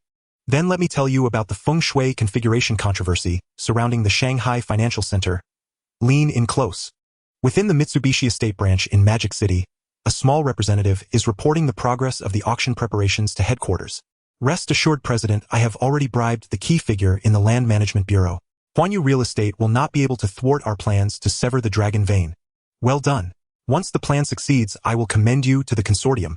The company involved in designing the Global Financial Center is a subsidiary of Mitsubishi Estate, and there are 3 dragon veins in the Dragon Kingdom. They have been plotting to cut off this particular vein in Magic City for a whole 9 years. They inadvertently received internal news that Huanyu Real Estate intends to purchase the land next to Global to build the tallest skyscraper in the world. If the tallest skyscraper is actually completed, the global financial center will become the second tallest building, which would undoubtedly diminish the impact of severing the dragon vein. Something they cannot accept. Thus Mitsubishi Estate decided to take matters into their own hands and began competing with Huanyu for the land. With the help of insiders, they aimed to gain an advantage in the bidding process without issue. Boss, the Deputy Director Fong from the Land Management Bureau, called to ask how much we plan to invest in total. He also dislikes the small representative and has decided to help us out. Wang Lei noticed something was off and scoffed. This Deputy Director Fong is a bit suspicious. He clearly claims to be helping us, yet he's asking about our bid. Shouldn't he first disclose the small representative's offer to us? Yu Haoming was a bit slow to realize the implications. It wasn't that he was lacking in caution, but rather that Fong Buqian was exceptionally good at playing the sympathy card, making him seem like a patriotic hero. Damn it, I almost fell for his tricks. Luckily, I didn't say much and came to seek your opinion first. Yu Haoming was always extremely cautious, especially after his previous experiences. Although Fong Buqian disguised himself well, he hadn't provided any substantial information. Boss, should we expose him? Not at this moment. The small representative has surely bribed more than just him. Once we secure the land and get the design approved, we can settle the score with them then. As for now, let's use him a bit. He wants to know our bid, so let's tell him and use that as tangible evidence. Yu Haoming readily agreed and immediately relayed the dark bid price of the first proposal to Fong Buqian. Fong Buqian pretended to be helpful, stating that this price was lower than Mitsubishi's quotation, suggesting Huanyu should increase just a little. Yu Haoming feigned gratitude and updated the bid. This new bid quickly appeared on the desk of the president of Mitsubishi Estate. Excellent, send the cash to Mr. Buqian's home to thank him for providing us with such favorable information. The very next day, several major entertainment publications in Port City splashed headlines about the global financial center and the dubious designs of Mitsubishi Estate's subsidiary. They truly lived up to their reputation as sensationalists. Their criticisms were too brilliant, piercing right into the hearts of the citizens. They hinted at the presence of moles within the Land Management Bureau and scornfully denounced the people behind the design as incompetents. These newspapers sold out immediately upon release. The feng shui industry in Port City was thriving, and a reporter eagerly sought out a feng shui master to inquire about the matter. These individuals were adept at gauging the situation and naturally condemned the small representative vehemently. With the endorsement of a feng shui master, public opinion in Port City reached a climax. Even the two major television stations invited feng shui masters to discuss the matter on air. Almost every household in Guangxing was tuned into the Port City television station, and this matter quickly spread to other cities through word of mouth. The first to speak out was Nandu, where a history professor questioned whether there was any truth to the claims from Magic City. More and more people began to emerge, with many spontaneously protesting in front of the Haode-completed global financial center. This incident directly incited public outrage, and more newspapers joined in. Even the slightly informed citizens were discussing this matter, particularly after a television station exposed the aerial view of the global financial center. The voices of dissent reached unprecedented heights. Fong Buqian felt unprecedented pressure, as he had personally approved the original design plans and facilitated the introduction of multiple foreign investments. If the higher-ups truly investigated, he could not escape blame. The president of Mitsubishi Estate was also furious on the phone with the branch manager. How could you let things get so out of hand, causing such a huge uproar? Now those people are pointing their fingers at us, Mitsubishi Estate, and we might very well be excluded from the dark bidding by the Magic City officials. President, these are all just baseless rumors. The military knives, the dragon veins. It's all nonsense. As long as Fong Buqian issues an official statement with the ignorance of those people, they'll surely forget about this matter in some time. All right, the people of the Dragon Kingdom are forgetful. Let's proceed with that plan. Soon the Land Management Bureau issued a public notice, its tone stern and authoritative. The notion of feng shui is merely the dregs of the old society, and the idea of severing the dragon vein is even more absurd. The design proposal from the Japanese company meets the scrutiny standards, and the various rumors have harmed our friendship with the Japanese. We will hold the rumor mongers accountable. In simple terms, the idea that military sabers can sever dragon veins is pure feudal superstition, and is not a valid reason for us to make a fuss. Compared to the minor grievances of the locals, they valued the friendship with the Japanese consortium more. They needed foreign investment, and anyone who disrupted this would be targeted. This pointed directly at the Huanyu real estate from the harbor city. Upon hearing this, the public deemed it reasonable. They had long ceased to believe in feng shui, considering it a remnant of feudalism that was not a legitimate reason to resist the Japanese. If foreign partners were chased away, who would still invest and help them develop the bund? Even if a few stubborn individuals remained, they could not stir up any significant trouble. The anger of the Longwa people came swiftly and faded, just as quickly as the headline news was soon replaced by a scandal involving a major female star evading taxes. In light of this, He Yao and Yu Haoming both felt a bit disheartened. However, Wang Lei chuckled indifferently. He had exposed this incident to set the stage for the upcoming dark bid reversal. Let's go. In these times, we can only fight with our backs against the wall. Everyone nodded heavily. They departed from the Peace Hotel and arrived at the bidding site in just over 10 minutes, only to run into a group of bowing and scraping craftsmen. The president of the Mitsubishi Real Estate branch bowed in unison with a group of Japanese executives to greet Wang Lei. Mr. Wang, it is an honor to be your opponent. Wang Lei merely responded with a disdainful smile. The Japanese were hypocritical, offering small gifts without any true righteousness. He had no intention of engaging in pleasantries with them and directly walked past into the venue.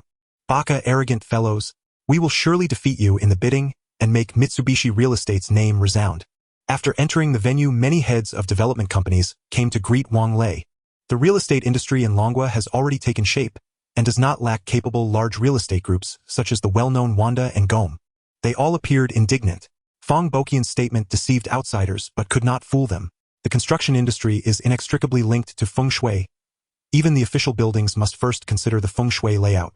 After being reminded by Huanyu Real Estate, they naturally saw through the Japanese's ulterior motives. Boss Wang, as long as you take the lead, Gome is willing to work with you against the Japanese. Upon hearing this, old Wang also expressed his stance. Wanda Real Estate is also willing to contribute to the resistance against the Japanese. Whether it was Boss Huang of Gome or Boss Wang of Wanda, both were future tycoons of the mainland. This generation of entrepreneurs had some sense of patriotism, and when it came to resisting the Japanese, they were more enthusiastic than anyone else. Wang Lei thought little of it and declined. I appreciate your goodwill, but it's not that we at Huanyu are arrogant. Rather, this upcoming dark bidding will be quite spectacular. You two can just sit back and watch. This bid cannot be taken away. With Wang Lei's resounding words, both of them felt much more at ease. In their eyes, Wang Lei was full of vigor and Huanyu Real Estate's strength was formidable. Being able to compete on equal footing with several major hedge funds on Wall Street, a mere branch of Mitsubishi Real Estate would hardly be his opponent. Thus, upon hearing Wang Lei's words, they felt reassured. All right then, we shall quietly observe this grand spectacle. The bidding auction was hosted by Fong Boqian. He put on an air of authority and said, Ladies and gentlemen, this land auction will proceed in the form of a dark bid. We will not only consider the prices you offer, but also evaluate your design proposals and management methods from multiple aspects. Considering these factors, we will select a suitable developer from among the many guests. These are all matters that everyone is already aware of. No one raised any objections and everyone submitted their written bidding prices in the dark bid documents into the large red box. Please wait a moment. Our Land Management Bureau will announce the bidding results on the spot after a brief discussion. Once behind the scenes, the staff from the Land Management Department spread out all the dark bids and began cross-reviewing them. As the highest authority, Fong Boqian directly took Huanyu Real Estate's dark bid document. Just when he thought everything would unfold as he had envisioned, he let out a gasp. Director Fong, could it be that Huanyu Real Estate's bid is extremely high? Everyone thought that Huanyu Real Estate had offered an exorbitant price, which was why Fong Boqian was so astonished. Fong Boqian, slightly bewildered, shook his head in confusion. Has Huanyu Real Estate gone mad? They only offered a bidding price of 10 million. Everyone was taken aback, or a bid of 10 million was far too mediocre and could be said to be insignificant among the various bidding prices. The offered price was below the average price stated in the room. Including Fong Boqian, everyone was somewhat puzzled. Wang Lei had created such a huge stir, but it seemed like a lot of noise with little impact, akin to voluntarily withdrawing from the bidding. Fong Boqian felt that there was something amiss. Why hadn't Huanyu followed the previously disclosed bidding price? What secrets were hidden that he was unaware of? Fong Boqian quickly set aside his doubts, secretly feeling pleased. Huanyu Real Estate had clearly withdrawn from the bidding, making it a foregone conclusion that Mitsubishi Real Estate would secure the land. Just as he thought everything would proceed smoothly, someone spoke up for Huanyu. I believe that Huanyu Real Estate's design plan is outstanding, possessing artistic beauty, and the investment is the largest among all the bids. Aside from Fong Boqian, everyone else nodded in agreement. They believed that this land was related to the next phase of development along the Bund, and it shouldn't just be about who offers the highest price, but rather who invests the most and has the greatest potential impact. The allure of the world's tallest building was irresistible to everyone present. The people of Longwa had a deep-rooted fascination with skyscrapers. Even with the 600-meter prohibition imposed in later years, some places still dared to challenge greater heights. Another reason they favored Huanyu Real Estate was its blade sheath-like design plan. Although Fong had warned them against feudal remnants, the sight of the nearly completed global financial center made them unconsciously associate it with the image of a sword slashing a dragon. The more one denied certain things, the more it tempted people to draw connections. Thus, upon seeing Huanyu Real Estate's blade sheath design, they couldn't help but applaud it in their hearts. If Little Ri really had ulterior motives, then this blade sheath would just happen to counter the sword. The key point was that this was a world-class skyscraper designed and built by the people of the nation, leading them to believe that the low land price was very reasonable. Consequently, they kept discussing the merits of Huanyu Real Estate's hidden bid proposal. Each time someone expressed support for Huanyu, Fong Boqian's expression darkened further. This was not a one-man show. If everyone's stance leaned towards Huanyu, he could not risk going against all their wishes. Would that not be akin to openly betraying his side?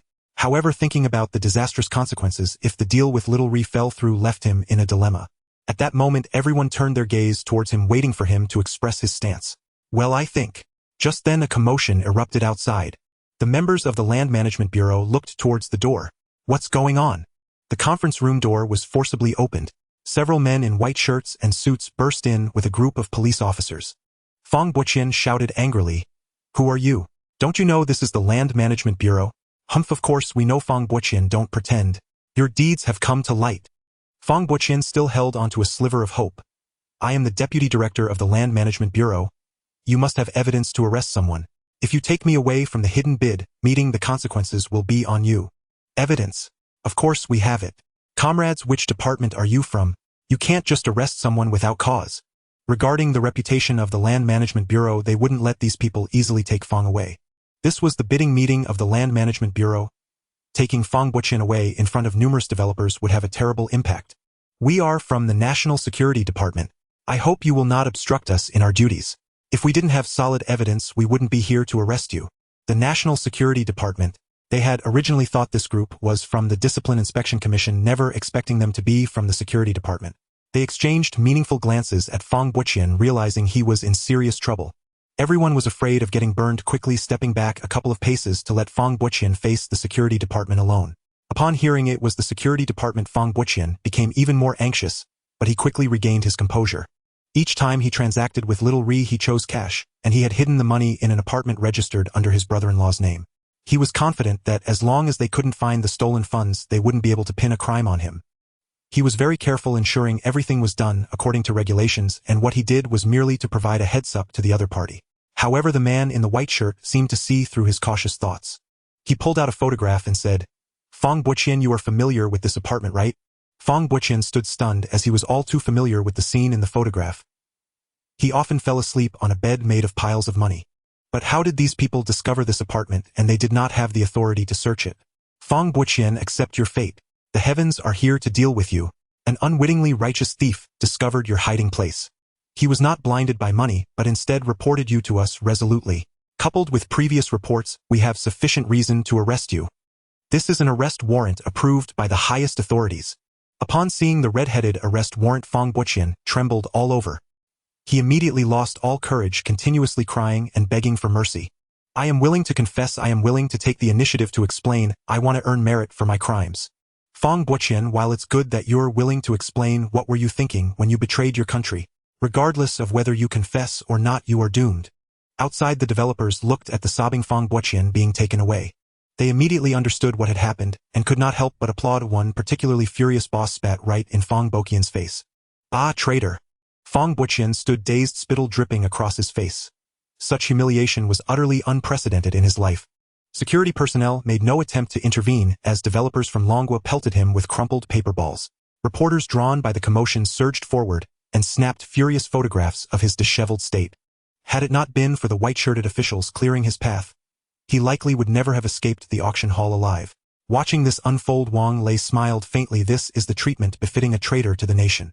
Hearing these words, the Mitsubishi real estate representatives shuddered involuntarily. With Fong Boqian under investigation, incriminating evidence of their bribery would inevitably surface.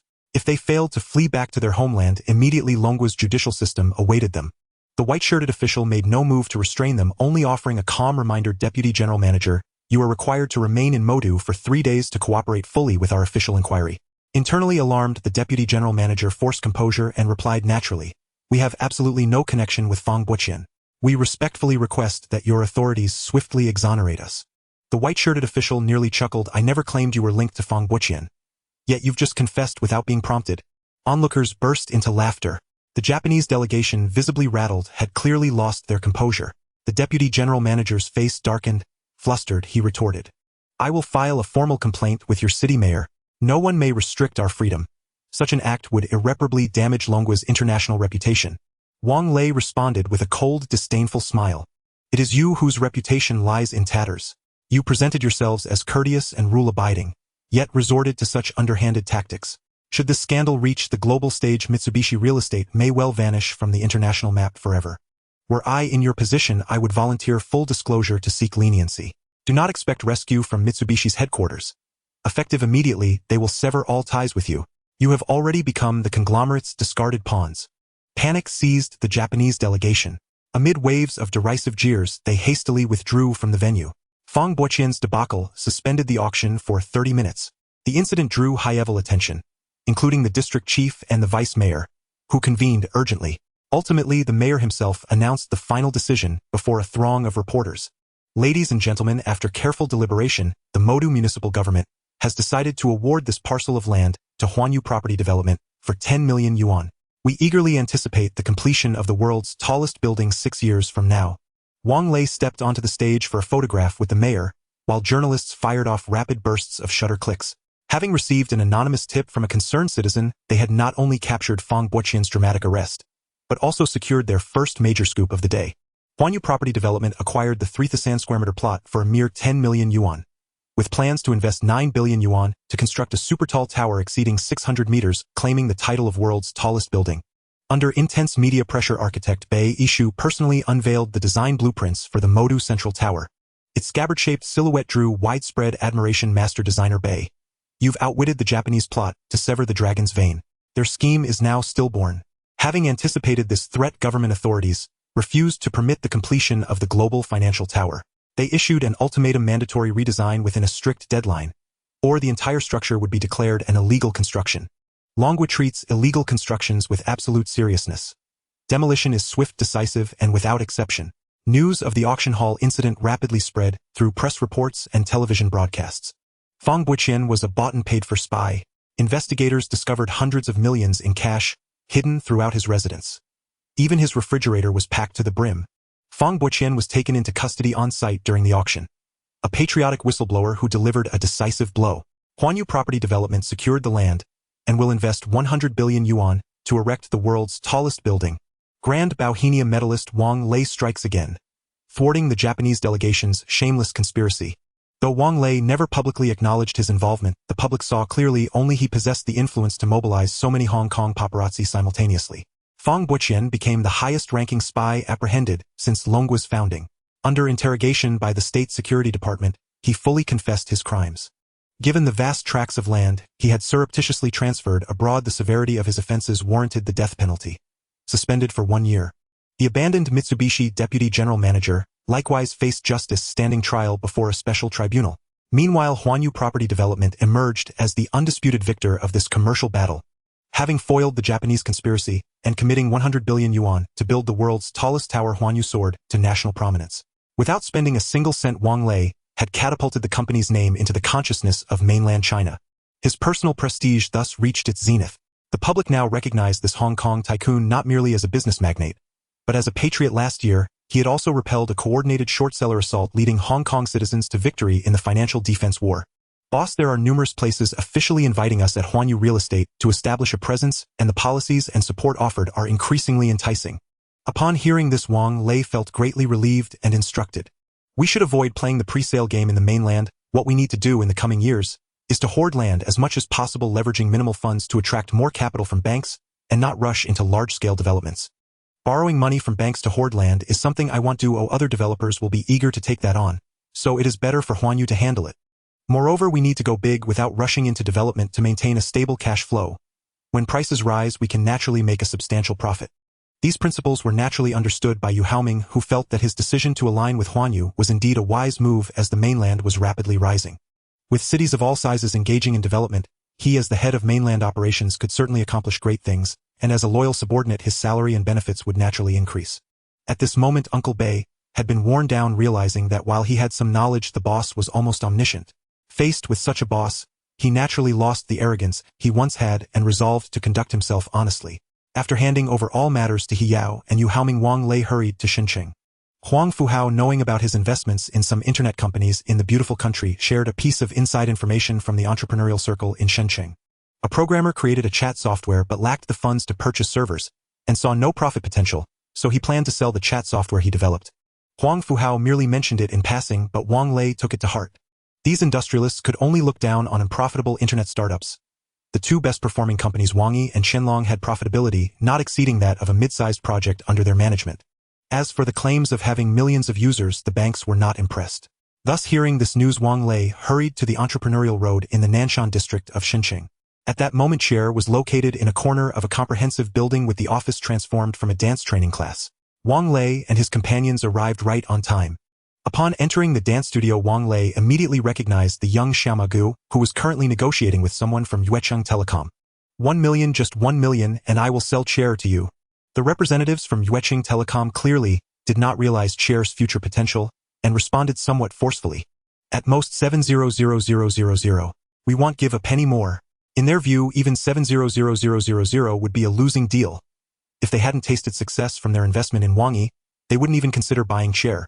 Seeing this, Xiao Magu became a bit anxious, but realizing that Yuecheng Telecom was the only party making an offer, he felt somewhat deflated. The Chair chat software project left him in a dilemma. The promotion at universities had been very successful, giving Chair over 1 million users, but this also significantly increased their maintenance costs. They not only needed to purchase new servers, but also had to hire more personnel. At this time, programmers were high-paid talents, and their monthly salaries were not insignificant. With more hands on deck, they also needed to change to a larger office space. The little money he earned from the stock market was simply not enough to sustain this. They considered applying for a bank loan, but when asked what they could use as collateral, Xiao Magu proudly said they could use 1 million users as collateral, only to receive disdain from the bank staff. The other party even asked him how much fixed assets the company had, like how many computers. Xiao Magu switched directions to find someone knowledgeable, but they naturally rejected him. He tried to find Jinshan, but did not even get to see Lei Busi. Then he approached the industry leader Wang Yi, but Ding Sancher thought the Chair chat software lacked technical content and was merely a copycat. Xiao Magu fell into self-doubt, wondering if Chair was really only worth 700,000. Just as both parties were at a standstill and negotiations hit a deadlock, Wang Lei spoke up. I am willing to spend 1 million to buy Chair. The representatives from Yuecheng Telecom were taken aback, wondering where this nouveau riche had come from. They internally valued it at only 600,000, and the additional 100,000 was merely to encourage young entrepreneurs. As a result, word quickly spread to Wang Lei. With Yucheng's advanced information network, they naturally recognized him as the recently frequently featured Wang Shoufu Wang Lei. Since Mr. Shoufu is interested in this business, Yuecheng Telecom will withdraw from this acquisition negotiation. After saying that, they gathered their briefcase, not forgetting to nod to Wang Lei as they left. Mr. Wang, do you really want to spend 1 million to buy my company? Of course, I am very interested in instant messaging software, and we can sign the contract right now and make the transfer. What a joke. Buying Chair for 1 million, its net profit in the coming year will exceed 10 billion.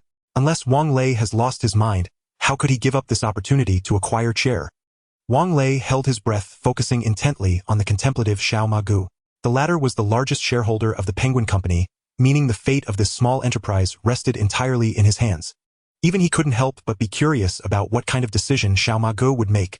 Xiao Magu realized one thing: the richest man in the East Continent would not buy a website without any hope of profit for no reason. Since he was willing to buy, it must be because he saw the potential in Penguin. Thinking this, he hesitated and said, Mr. Wang, I'm sorry, but I need to consider this for a couple more days. I can't give you an immediate answer right now.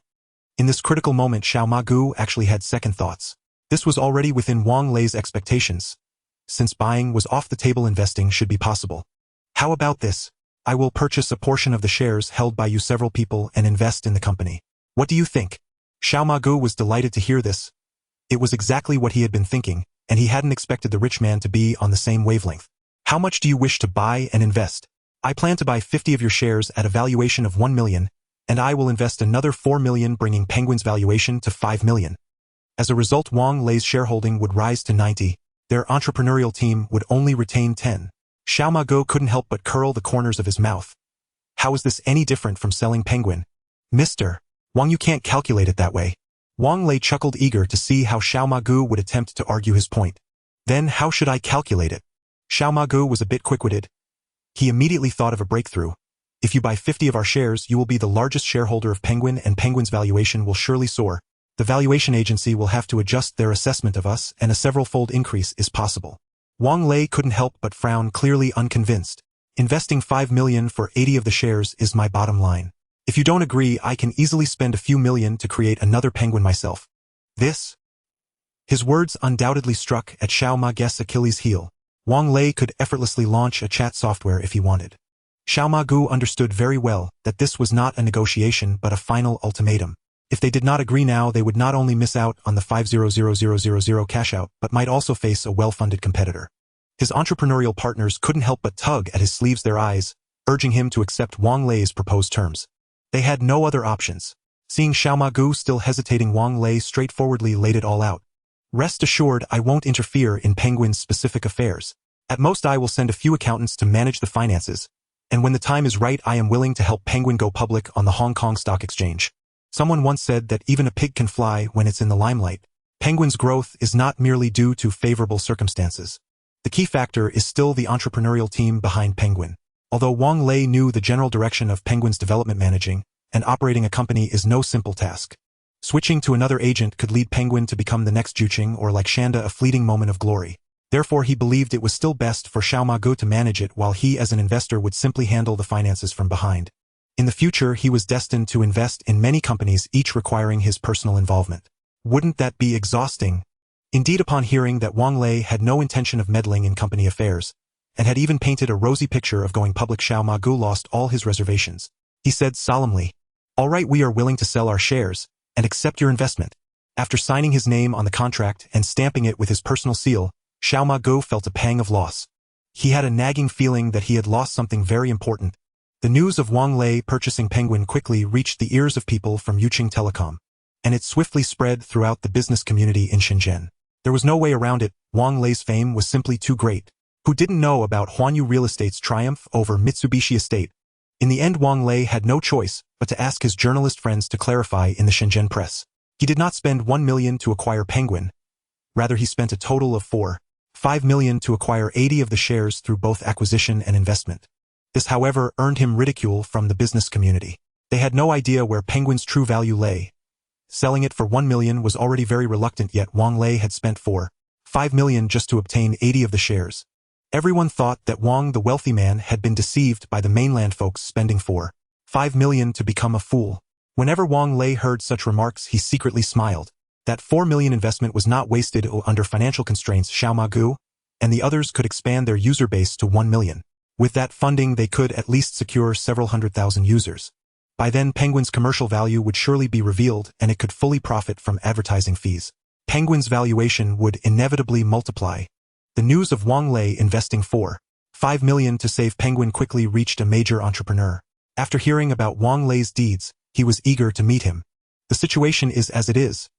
Whether you are willing to meet him is up to you to decide. I'm merely passing on a message for him. It's truly a twist of fate that General Run of Longwei has sought him out.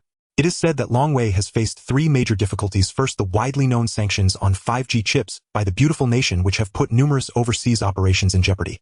Second, around 2001, Longwei abandoned its small telecom business and insisted on pursuing 3G, but made little progress and was backstabbed by the Crown Prince, who maliciously poached talent with high imitation technology. During this period, it also faced malicious lawsuits from Cisco, creating both internal and external troubles. It even reached a point where they considered selling Longwei for $10 billion. But unfortunately, the president of Motorola insisted on driving the price down to $5 billion. Third, during the development of the GSM project, they faced a barrage of malicious complaints with authorities, receiving thousands of letters of complaints against Longwei and General Ren. There were accusations that Longwei was involved in smuggling, that it owed salaries, and even claims of tax evasion amounting to hundreds of billions.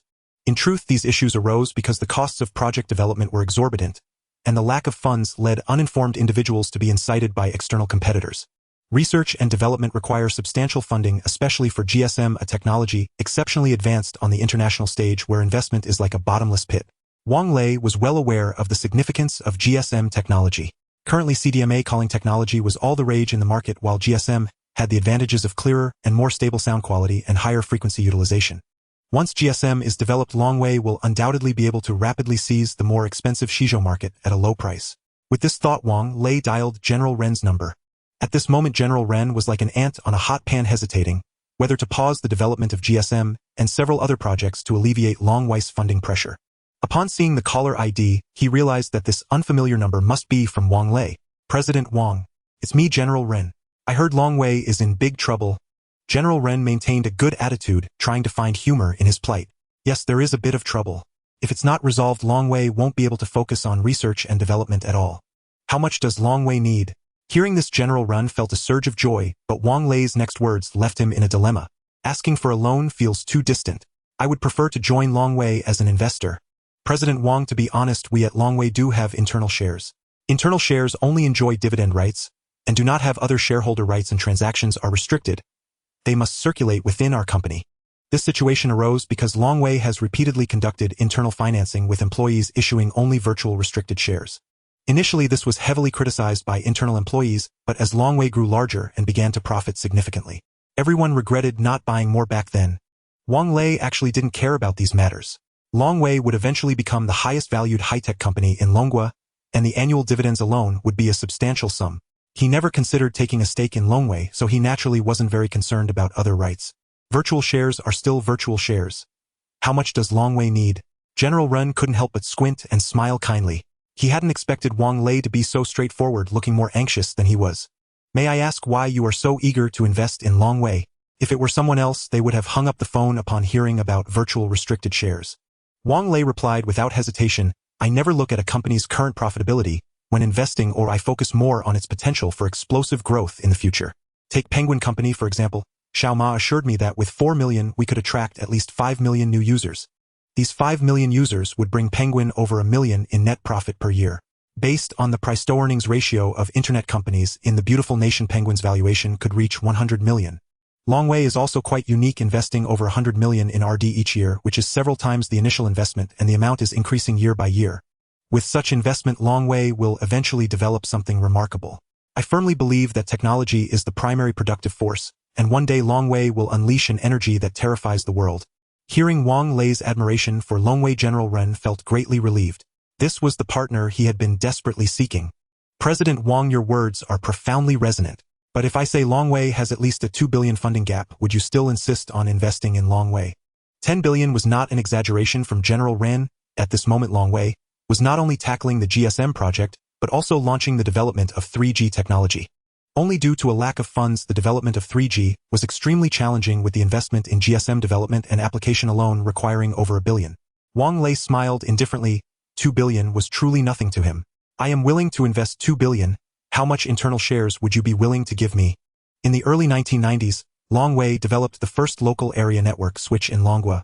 In the following 2 years, due to a significant misstep in the research direction, the upgraded switching technology, which had consumed considerable efforts, faced immediate obsolescence upon its debut. This failed project nearly depleted the resources Long Wei had painstakingly saved.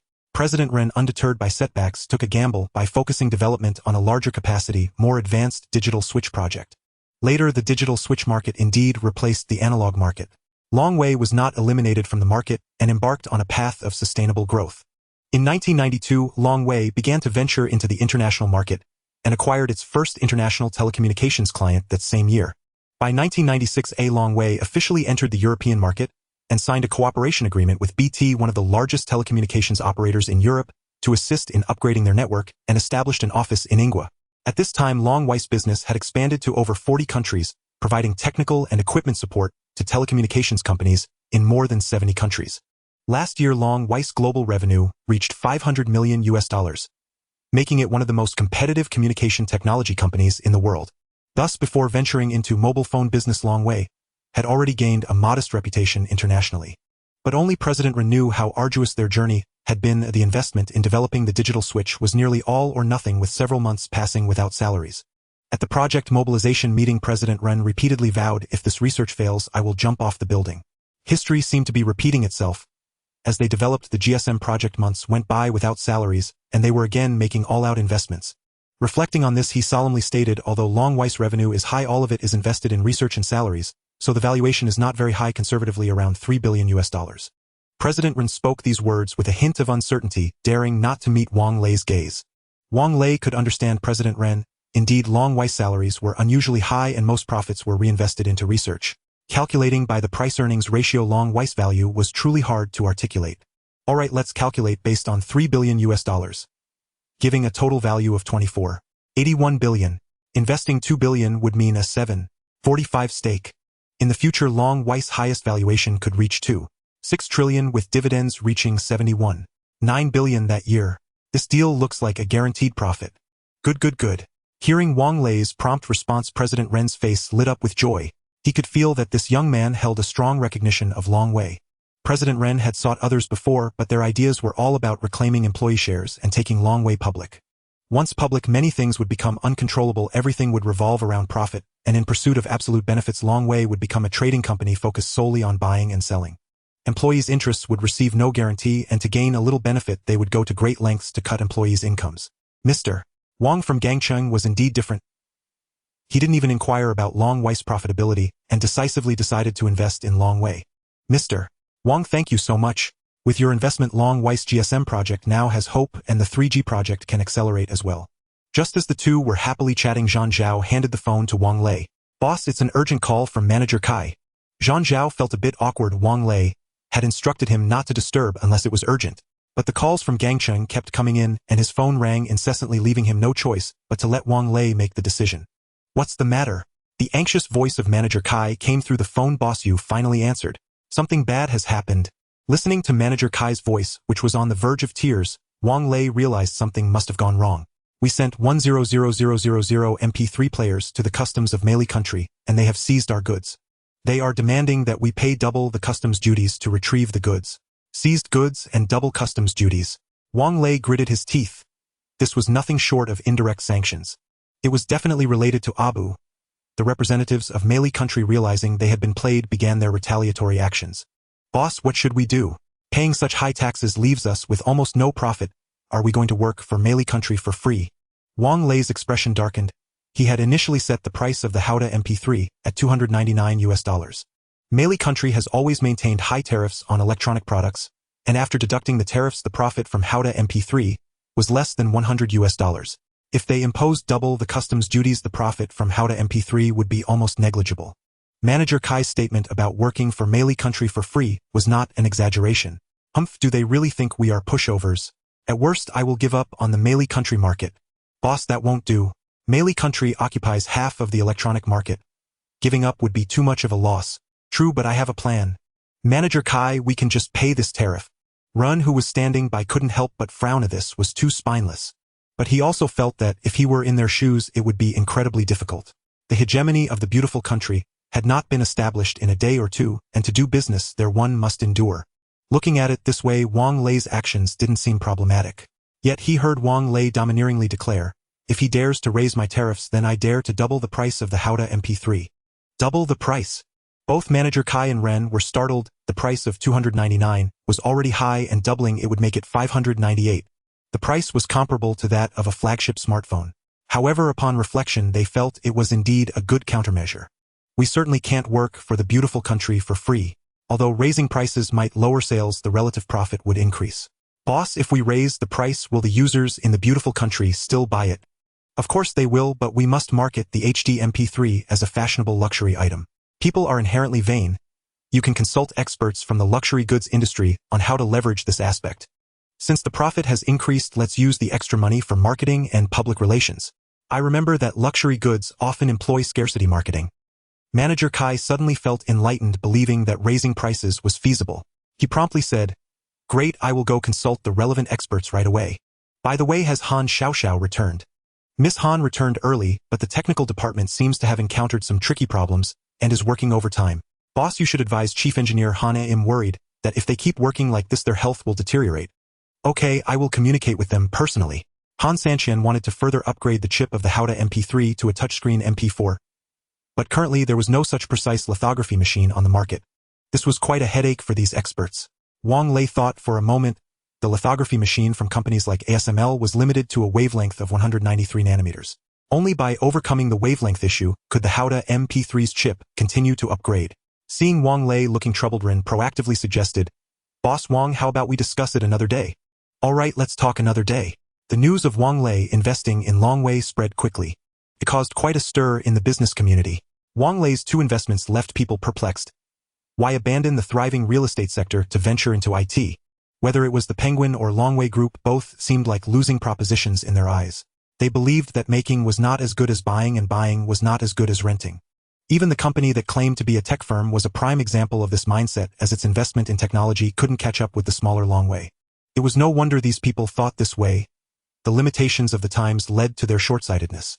The technological level of the Dragon Country lagged behind Europe and America by hundreds of years, and such a gap couldn't be bridged in a day or two. Self-research was seen as a waste of time. It was better to buy ready-made products from abroad. They preferred to use the time for research and development to capture the market, relying on low labor costs to earn a meager profit from OEM work. However, such a situation was not a problem for small Southeast Asian countries like Siam. With low demand and low risk of hostile blockades, naturally it was better to buy than to create. In smaller countries with fewer populations, demand was even lower, and since updates happened quickly, renting was even better than buying. However, the Dragon Country is a vast nation with a large population. It requires a broader perspective. The rise of the Dragon Country will inevitably attract the scrutiny of Europe and America. Not wanting to become a slaughtered pig or sheep, they must boldly pursue self-research in core technologies. Thus, upon hearing that Wang Lei had invested in the internet and supported Longwei, the higher-ups had a better impression of him. They immediately dispatched people to thoroughly investigate the slander against Longwei, striving to clear Longwei and Ren's name. Just 2 days later, the authorities announced the investigation results. Longwei had no issues. After receiving Wang Lei's investment, they promptly cleared their overdue wages and engaged in no illegal activities in their operations. They did uncover a few foreign comprador companies stirring the pot and issued a symbolic verbal reprimand. After the matter was settled, Wang Lei planned to leave Shenzhen and return to Hong Kong to deal with the lithography machine issues troubling the research and development team. In the cold wind, Ren continuously waved goodbye to Wang Lei. It said that true feelings are revealed in times of adversity. Wang Lei was willing to take risks to vouch for Longwei, writing a guarantee letter to Long Nanhai, which led to the thorough investigation by the authorities. Boss Wang, just wait for my good news. Within 6 months, we at Longwei will definitely conquer GSM, and by then the money we share with you will be so much that you won't be able to count it, and we'll have to take it out to show off occasionally. This phrase wasn't coined by some lawless rogue. It was Ren's catchphrase, which he often used to encourage the research and development staff. Boss, will your wife get upset if you treat me to dinner? Wow! This is delicious. Boss, try a bite yourself. If you're dating me secretly, will your wife get jealous? Listening to Han Xiaoxiao's playful banter, Wang Lei rolled his eyes. Where on earth had this girl picked up such cheeky talk? Be honest, boss. Did you invite me out privately just to court me? Han Xiaoxiao wore a smug, knowing grin, as if she'd anticipated exactly this. Don't flatter yourself. I only wanted to consult you on some technical matters, to avoid making a fool of myself. At his words, a flicker of disappointment crossed her eyes, and she retorted with feigned indignation. What do you want to ask? My consulting fee is steep. A single meal won't cut it, that's hardly sincere. I'd like to understand Senior Engineer Han's perspective. Given the current technical impasse, what does he think? Han Xiaoxiao spoke with grave seriousness. Boss, you're overthinking this entirely. We're perfectly content at Haode. We won't desert our posts over such a challenge. My grandfather's view is straightforward. Since no tighter pitch lithography machines exist on the market today, we should partner with major lithography equipment manufacturers, though this would require substantial investment. He's still weighing how best to raise the matter with you. Wang Lei nodded. It was sound reasoning. Semiconductor giants operated precisely this way, TSMC collaborating with ASML, Sony, and Hitachi partnering with Nikon and Canon. Yet grandfather Han had overlooked one critical fact: Haode was no longer serving Japan. It now appeared on U.S. sanctions lists. Given the nature of these Western powers, collaboration with them would be tantamount to negotiating with a tiger. One more question: could lithographic equipment be scaled into large-scale photolithography plants? We may not achieve micron-level precision, but we're not competing with lithography giants either. Han Xiaoxiao froze, mouth slightly agape. What's wrong? Did I say something inappropriate? Boss, that idea is brilliant. How did I never think of it? We can shatter convention outright. Who decreed lithographic systems must take the form of modular transportable steppers.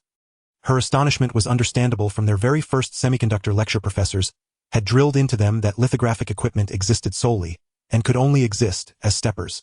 In their minds, the concept of a photolithography plant simply did not exist. This was because lithography tools had been commercial products since inception. Their market-driven nature demanded compactness and portability for ease of transport and sale. ASML's PS5500, developed in 1991, epitomized this philosophy. Every module was fully detachable and independently assemblable, pushing convenience in commerce to its zenith. Indeed, all lithography manufacturers pursued miniaturization and modularity as core design principles. Yet, as the semiconductor industry advanced, demands on lithographic precision escalated exponentially. Delivering stable, high-efficiency wavelengths under extreme constraints became increasingly formidable. But scaling up to a massive photolithography facility changes everything, whether IBM's X-ray systems, conventional deep ultraviolet sources, or Nikon's F2 excimer lasers. All could readily upgrade wavelength performance. Wang Lei's remark had jolted Han Xiaoxiao awake. As if rousing a dreamer from slumber, she gazed at her boss, eyes shimmering with adoration. "Boss, you're absolutely brilliant. The most inventive man I've ever met." In that moment, Han Xiaoxiao felt even her foreign professors, those revered Western academics, paled beside her boss's acumen. Han Xiaoxiao's admiration surged past all thresholds, crystallizing into an unshakable devotion. Rank Golden Legend. Innate talent prodigy scholar. When activated, RD efficiency across the host's scientific laboratories increases by 50. Cultural trait Neon Gene. A profound reverence for strength accompanied by distinctive personal inclinations. Affinity Otaku. Exceptional aptitude in manga creation and cosplay. Affection level 100. Relationship status obsessive admiration. Studying Han Xiaoxiao's detailed profile, Wang Lei scratched his head in bewilderment. Aside from the active talent prodigy scholar, she seemed to offer little tangible utility. No wonder her character rating bore subtle flaws. Yet with that one active talent, wouldn't every research project accelerate by 1/3? At the thought, Wang Lei instinctively drew a sharp breath. That ability was nothing short of miraculous. Projects like lunar landing and manned orbital insertion, which normally required 5 to 6 years, were compressed to 4 thanks solely to Han Xiaoxiao's enhancement. On a grander scale, if humanity needed 2 centuries to develop a world-altering breakthrough, Han Xiaoxiao's presence could slash that timeline by half. A full 50 years. Since the two had not yet confirmed their relationship or consummated it, the prodigy scholar talent remained dormant. Unaware of her idol's scheming thoughts, Han Xiaoxiao continued to gaze upon him with pure, unguarded reverence. Han Sanqian saw Wang Lei bringing Han Xiaoxiao back to the research and development room and did not think much of it. He furrowed his brows and said, "Boss, you finally returned. We have something to discuss with you." "You mean the need for a large sum of money to collaborate with a major manufacturer on developing the next generation of lithography machines, right?" Upon hearing Wang Lei's nonchalant tone, the engineers led by Han Sanqian felt a sudden jolt in their hearts. They could sense that their usually open-minded boss seemed uninterested in this plan. "Boss, after some consideration, we believe this investment is essential. Only by joining the Extreme Ultraviolet Alliance can we break through our current predicament and continue developing touchscreen MP3 chips." The so-called Extreme Ultraviolet Alliance is a research organization established in 1997 and spearheaded by Intel and the Semiconductor Industry Association of the United States, with members including the then-thriving Motorola AMD and the 3 major national laboratories in the U.S. This can be said to be a research organization built with the combined strength of the entire nation. Wang Lei responded seriously, "Chief Engineer Han, I can assure you that even if I were to invest significantly, the Extreme Ultraviolet Alliance would not trust us with their core technologies. And even if they developed the next generation of lithography machines, they wouldn't sell them to us." The many technicians immediately began whispering among themselves, feeling that Wang Lei had a misunderstanding of the U.S. and even exhibited a hint of nationalistic bias. In their eyes, the U.S. is a land of freedom, and the notion that science knows no borders was first proposed by them. Don't be naive, the U.S. doesn't even trust its own small businesses, fearing that their semiconductor industry might rise again. ASML successfully joined, but even the Americans are wary of them, as Philips has long been kicked out of the major shareholders' ranks. ASML is already a company entirely controlled by the U.S. To join, one must become a company under their control, otherwise what significance is there for us to operate Haode? Upon hearing that ASML had become a U.S.-controlled company, Han Sanqian and the others were taken aback. Indeed, even small businesses couldn't join the Extreme Ultraviolet Alliance, let alone Haode, which probably has even less qualification to share their technology. It is an undeniable fact that ASML is a company controlled by the U.S. They must seek the approval of the Semiconductor Industry Association of the U.S. to sell their developed lithography machines. The U.S. has continuously regarded semiconductor technology as a lifeline for national security. How could they possibly grant access to a competitor like Longhua, which could rise at any moment? The reason Hongua is supported is that it is not a sovereign state. Their economy, military, and diplomacy are all led by the Americans. However, Han Sanqian keenly noticed that Wang Lei mentioned the significance of operating Haode and pressed further, "Boss, are you not running Haode to make money?" "Of course, making money is the primary goal. However, I also want to contribute to the rise of Longhua. I hope that in the future our companies in Longhua will no longer be choked by the U.S. on chip technology and that Haode can become a shining example of domestic products. I hope each of you can leave your names in history to have your names one day written in textbooks. Everyone was astonished. They knew Wang Lei was a responsible entrepreneur, but they didn't expect his spirit to reach such heights. The phrases about leaving a name in history and being mentioned in textbooks deeply stirred them. They are all descendants of dragons, and their original intention in studying abroad was to change the backward state of national technology, but they didn't know when they had been corrupted by the prosperity of the U.S. and Japan. Wang Lei's words began to loosen the shackles on their original intentions, and they were eager to express themselves. But they soon calmed down. They were all novices in the field of lithography machines, and the idea of creating a lithography machine themselves seemed utterly absurd. Boss, you should quickly share your groundbreaking ideas with them, Wang Lei said with a touch of pretentiousness. My idea is to bypass the lithography machines and directly establish a large-scale lithography factory. The entire laboratory fell silent for a few seconds, followed by a series of gasps.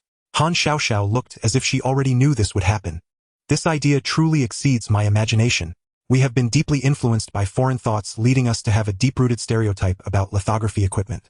Who says that producing chips must use compact and delicate lithography machines?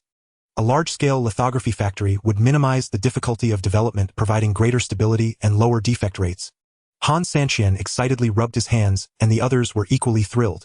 The originally hell-level challenge suddenly dropped several dimensions in difficulty, transforming into an easy-level task. This idea shouldn't be such a big deal, right? Boss, if you had a formal education, you would know just how revolutionary this idea is.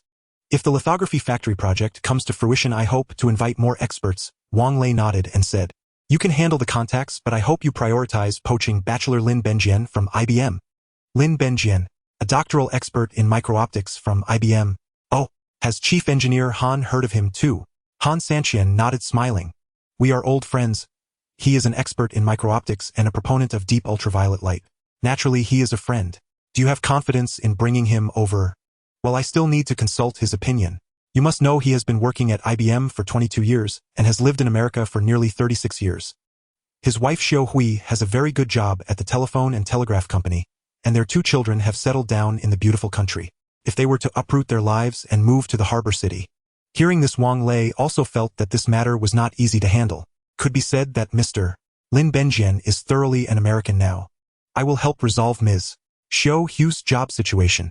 As for the salary, I am willing to offer him double what he earns at IBM, and I will provide housing. Coincidentally, I have a villa available in Victoria Harbor. Upon hearing this, Han Sanqian felt slightly surprised. This treatment was quite generous. Although Lin Benjian was dedicated to deep ultraviolet research, he had not made significant breakthroughs. Could it be simply because his parents were from the Dragon Kingdom? Only Wang Lei knew the importance of Lin Benjian. Soon he would propose the immersion microimaging. This theory, which utilizes water refraction to shorten the wavelength of deep ultraviolet light, stunned the entire microimaging field upon its announcement. According to Lin Benjian's theoretical research, using water in conjunction with 193 nanometer deep ultraviolet light could enhance the process more than dry f2 laser 157 nanometers by an entire generation. Moreover, this technology is an upgrade of the 193 nanometer deep ultraviolet technology, eliminating the need to switch to f2 laser equipment. This means that the investment in research and development will be significantly reduced, potentially shortening the wavelength to 132 nanometers. In the original history, 2 years after Lin Benjian joined TSMC, he helped the company conquer the 193 nanometers immersion lithography technology, becoming a leading wafer manufacturer in the world. At the same time, he indirectly helped ASML defeat Nikon, ultimately becoming the largest lithography machine manufacturer globally. Such an industry genius is worth the price of triple when poaching. Can be said that he is the soul of the lithography factory. Perhaps in a decade or so, when Haode matures its technology, it will produce the most advanced lithography machines and compete with ASML and Nikon for the lithography machine market. Not long after, Han Sanqian replied to Wang Lei, Boss Dr. Lin has recently been quite confused. He has had significant disagreements with his boss at IBM. Deep ultraviolet light is not IBM's main focus, so he cannot secure sufficient R&D funding. At the same time, the company he founded is facing an operational crisis, with competitors merging with another company, leaving his market competitiveness in jeopardy. Wang Lei instantly understood what Lin Benjian was implying. He also wanted to change jobs, but by merging with his startup company. He did not give an immediate response, but asked Han Sanqian how about Lin Chuang's company. It has a bit of a reputation in the micro-optics field, with a team of about 50 people, all experts in micro-optics. Wang Lei felt no displeasure upon hearing this. He originally intended to recruit a microimaging expert, not expecting Lin Benjian to bring along a small team. This would save a lot of trouble compared to recruiting them one by one. He smiled and said ask him how much he would be willing to sell the company for. Of course, he must bring at least half of his team to the harbor city. Mr. Wang, you should talk to him personally. Wang Lei nodded, taking the satellite phone. Meanwhile, in the White House presidential office, the Commerce Secretary was reporting his work to Clinton. What response has Haode Company given? When inquiring about this matter, Clinton still held a hint of anger. This newly wealthy individual did not take him, the representative of the beautiful country, seriously at all, clearly having promised not to create further conflicts. Yet he went back on his word, assassinating several Wall Street tycoons. This incident had a very negative impact in the wealthy circles of the beautiful country, making many capitalists realize the ruthlessness and brutality of this Dragon Kingdom tycoon. But such behavior undoubtedly slapped him several times. It left him, the representative of the beautiful country, feeling very humiliated. Thus a slight punishment was necessary, and raising tariffs was undoubtedly the most direct method. He wanted Wang Lei to understand that to do business in the beautiful country one must listen to him. OSS, this Eastern Continent tycoon, is a softie. He didn't even make a protest and dared not show any dissatisfaction or resistance, obediently paying the additional tariffs, not daring to utter a word. The finance secretary chuckled, haha, it seems all Dragon Kingdom people are soft. They only know how to protest, strongly protest, and this Wang Lei is especially soft all over. A subtle smile appeared on Clinton's face, as he felt very pleased to retaliate against Wang Lei in this way. However, he felt something was not quite right. This did not align with Wang Lei's vengeful character. What? Wang Lei plans to raise the price of HDMP3 to $598. Gates was utterly astonished, or after hearing this news from Smith, he felt that Wang Lei had lost his mind. Such a price is almost on par with that of Nokia's flagship phones. The root cause is that Haode has faced sanctions from the White House, which has doubled their tariffs. Why did he choose the worst possible response? Gates naturally knew why Wang Lei had been sanctioned. In his view, there were many ways to resolve this issue. The best way, of course, would be to spend money on public relations, with the White House expressing submission. One must know that in America any problem can be solved through public relations. It is naive to think that foreign officials are genuinely incorruptible. They accept company sponsorship, election campaigns are funded by money, and they hold their positions for financial gain. Yet Wang Lei clearly did not want to bow down and admit fault to the White House, choosing the worst possible approach. This truly aligns with that kid style. He would rather face sanctions than be a pushover. Aren't you also like that, facing so much pressure without bowing to those people? There is a difference. I have my support, while Haode has yet to establish a foothold in America. At this point Gates rubbed his temples, feeling quite a headache, and commanded, then let's initiate pre-sales at the price of $598 per unit and list HDMP3 on our software mall. Smith nodded, saying, for now we can only do this. Looking at the price tag of $598 for HDMP3, Clinton's eyes blazed with fury. Damn those Dragon people. I mistakenly thought he was backing down, but it turns out he was just waiting here for me. The Minister of Commerce and the Secretary of Finance both wore expressions of gritted teeth. They felt that Wang Lei was demonstrating against them in this manner. This guy was not only unyielding, his resolve was exceptionally strong. OSS, rest assured the market will teach Wang Lei a lesson. At such a high price, consumers are not fools and will not pay for it. Yes, Haode will definitely suffer a severe setback, as sooner or later they will bow to us. Regardless of the situation, we must further add Haode to the sanctions list, informing ASML and all lithography machine manufacturers that they are prohibited from selling any lithography equipment to Haode. We must strictly enforce the ban. Since the 1990s, Clinton has signed a ban treaty with its allies to restrict high-tech exports to the Dragon country. The Dragon threat theory gained momentum during this time. America has always been unscrupulous, fearing being surpassed by the Dragon country, which showcases terrifying manufacturing capabilities. Especially after Haode produced the MP3, American companies felt the sky was falling. Such an impressive product is not theirs, so even if Wang Lei does not directly oppose Clinton, he will eventually face sanctions. To avoid sanctions, one must become a dog under America's feet, completely becoming someone they can control.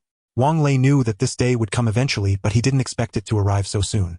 To promote HDMP3, Haode has indeed invested heavily, hiring one of the 4 divas of Europe and America, Mariah Carey, as their spokesperson. She was the best-selling recording artist in the world during the 1990s. They even thought this was not enough and brought in Westlife and Backstreet Boys, 2 popular groups at their peak. Backstreet Boys were rated by Rolling Stone magazine as one of the most influential groups in the 1990s pop music scene in Europe and America. As spokespeople for HDMP3, they created a music advertisement worth $10 million for the Haode MP3 music player, which played repeatedly in Times Square. According to statistics from authoritative advertising agencies in America, Haode spent $20 million on advertising in just 2 weeks to launch this advertisement. However, these investments paid off as people had a profound impression of the ads featuring superstars. The endorsements by these top singers significantly elevated the status of Haode MP3 in the public's perception. Subtly, they made people think this was the world's most advanced high-tech product and equally the most fashionable piece of art. When an item is associated with fashion and art, it often becomes unaffordable for the general public and the price naturally increases. Particularly, the endlessly appealing design of HDMP3 won their favor. Young boys and girls often have vanity. Owning a Haode MP3 would undoubtedly make them the coolest kid among their peers. Therefore, after Microsoft and several internet companies initiated pre-sales, it caused a tremendous sensation globally. They keenly noticed that the stock of HDMP3 was very limited across all channels. The total pre-sale quantity had reached 10 million units, but Haode had only released 2 million units. The numbers created a sense of urgency among the public, indicating that HDMP3 was in short supply. Pre-sale registration was limited to 1 unit per person, and to actually get their hands on it, they still had to go to the mall to pay for it. The day before the official sale, many chose to arrive early at the official sales point, only to be astonished to find they were a bit late with long lines already formed at the sales point. This is NBC News, where viewers can see that even before the release of the HDMP3, a long queue has formed at the sales point, and this player is selling remarkably well. The Wall Street Journal, the HDMP3 has become a phenomenal product in North America and throughout Western Europe, with sales booming, and Haode Company has initiated a second round of pre-orders with all partners. The New York Daily, due to the scarcity of the HDMP3, it has already been speculated to reach 1,000 on the black market. Almost all influential newspapers and media around the globe have reported on this matter. Some have suggested that this is inseparable from Haode Company's intense advertising efforts, successfully transforming a player into a luxury item that even the wealthy cannot acquire. Potential users of Haode's MP3 feel both love and hate towards the company. This MP3 is akin to a captivating school beauty, constantly teasing their emotions. Yet they can only watch from the sidelines, always yearning but never able to grasp it. Their unfulfilled desires leave their hearts in perpetual unrest. Meanwhile, manager Kai brings Wang Lei some good news. Boss, we have good news. In just 1 month, we have sold nearly 5 million units of the HDMP3, with 3 million units sold in the beautiful country alone. All of this was within Wang Lei's expectations. He had spent over $100 million on marketing. If he didn't sell a few million units, he would definitely incur losses. There's another piece of good news. Our profits have reached $1 billion. Upon hearing this figure, Wang Lei couldn't help but be slightly surprised, exclaiming in astonishment, "How can it be so much? Boss, don't forget that we sell it for $598 in the beautiful country, and we earn nearly $250 in pure profit for each unit sold." Wang Lei raised an eyebrow and couldn't help but chuckle. "So should we thank Clinton and his Secretary of Commerce?" "Haha, it seems we really should thank them. If they hadn't raised tariffs, we wouldn't have made so much. Isn't there anyone who objects to our doubling the price?" "Of course there are, but our temporarily hired PR team is not idle. They are deliberately guiding the narrative for us, explaining that it's because of the increased tariffs imposed by the White House that we had no choice but to raise prices." This so-called PR team is merely a group of water army members hired from the beautiful country's internet on a whim by Wang Lei. These individuals are all international students from the Dragon Country. They merely guide the discourse a bit, and the loyal fans of HDMP3 immediately follow suit. Every user of the HDMP3 is essentially a free promoter for Haode. This directly led to the White House's tax policy becoming a scapegoat. Every time Americans mention unfair treatment, they first curse the decision-makers of the Department of Commerce. Meanwhile, Haode is viewed as a completely victimized entity in the eyes of the American public. This company from the Hong Kong city is receiving unfair treatment in a country that advocates for a free economy. They actively defend Haode, stating, "Haode also hopes to lower prices as this would allow them to sell more." It is the White House that is forcing Haode to set high prices to protect domestic capitalists, enabling their MP3 products to share a slice of the sinking market. The official forum of the White House was immediately besieged by petitioning citizens. Looking at the crumbling official website, Clinton's mouth twisted in anger. Clearly, the price increase was a unilateral decision by Wang Lei. How did it become their fault? "Mr. President, public opinion is very unfavorable for us. Our ruling party's approval rating has dropped by 10 points. Shut up. Immediately instruct our allies to enforce the embargo order. I want to make the HDMP3 a swan song. They shouldn't even think about developing the next version." After this directive was issued, the Empire Alliance and Samsung Electronics praised Clinton's decision. Lee Jae-yong and his son from Samsung Electronics applauded. As long as they cut off the channels for Hong Kong City to purchase lithography equipment, the production of HDMP3 would inevitably be confined within a certain range. They had already decided to repackage the MP3 Man, which they had previously looked down upon, pricing it 50 lower than HD. They believed the repackaged MP3 Man would seize the market that Haode could not consume. The Empire Alliance also felt assured their actions were even a bit quicker than Samsung Electronics, as designing computer sound cards was their forte. Their Empire MP3 was already planning a launch conference and would officially go on sale within 3 months. It's no wonder these electronics manufacturers are so eager. The HD MP3 is incredibly profitable, and Haode's production line can no longer be called a production line but rather a money-printing machine running at full speed. In such circumstances, everyone turned their attention to Haode, eager to see how they would respond to this crisis that had them choked. In their eyes, Haode seemed to be in grave danger. This electronic company, which was about to rise strongly, had just started, but was being extinguished in its infancy due to the White House's actions. Hearing that Haode was on the embargo list, Manager Kai was filled with trepidation. Boss, thanks to your foresight in ordering a batch of their latest lithography machines from Nikon in advance, or we would be in serious trouble now. Wang Lei was also filled with apprehension. Understanding American tactics well, he immediately realized that the White House would take desperate measures to cut off their procurement channels. So he placed a large order with Nikon in advance. This batch of lithography machines has already left the Tokyo port speeding towards Hong Kong City. But boss, we've been placed on the export restriction list. How will we develop the next version? Seeing Lao Kai's anxious expression, Wang Lei decided not to conceal the truth any longer. Senior Engineer Han and I anticipated this long ago. I plan to expand our high-tech industrial park and build a photolithography fabrication plant. A photolithography plant? Lao Kai was momentarily stunned. What on earth was that? Yet the moment he saw his boss's supremely confident demeanor, his own mood lightened considerably. Constructing a photolithography plant would cost no less than developing an entirely new generation of photolithography machines. Wang Lei had certainly hesitated before, but now with HMMP3 as a relentless cash cow, building 2 more such plants would pose no difficulty whatsoever. Especially with Dr. Lin Benjian aboard, he could leapfrog Western and American manufacturers by several generations within a remarkably short time. Moreover, he would never share immersion lithography technology. Without Dr.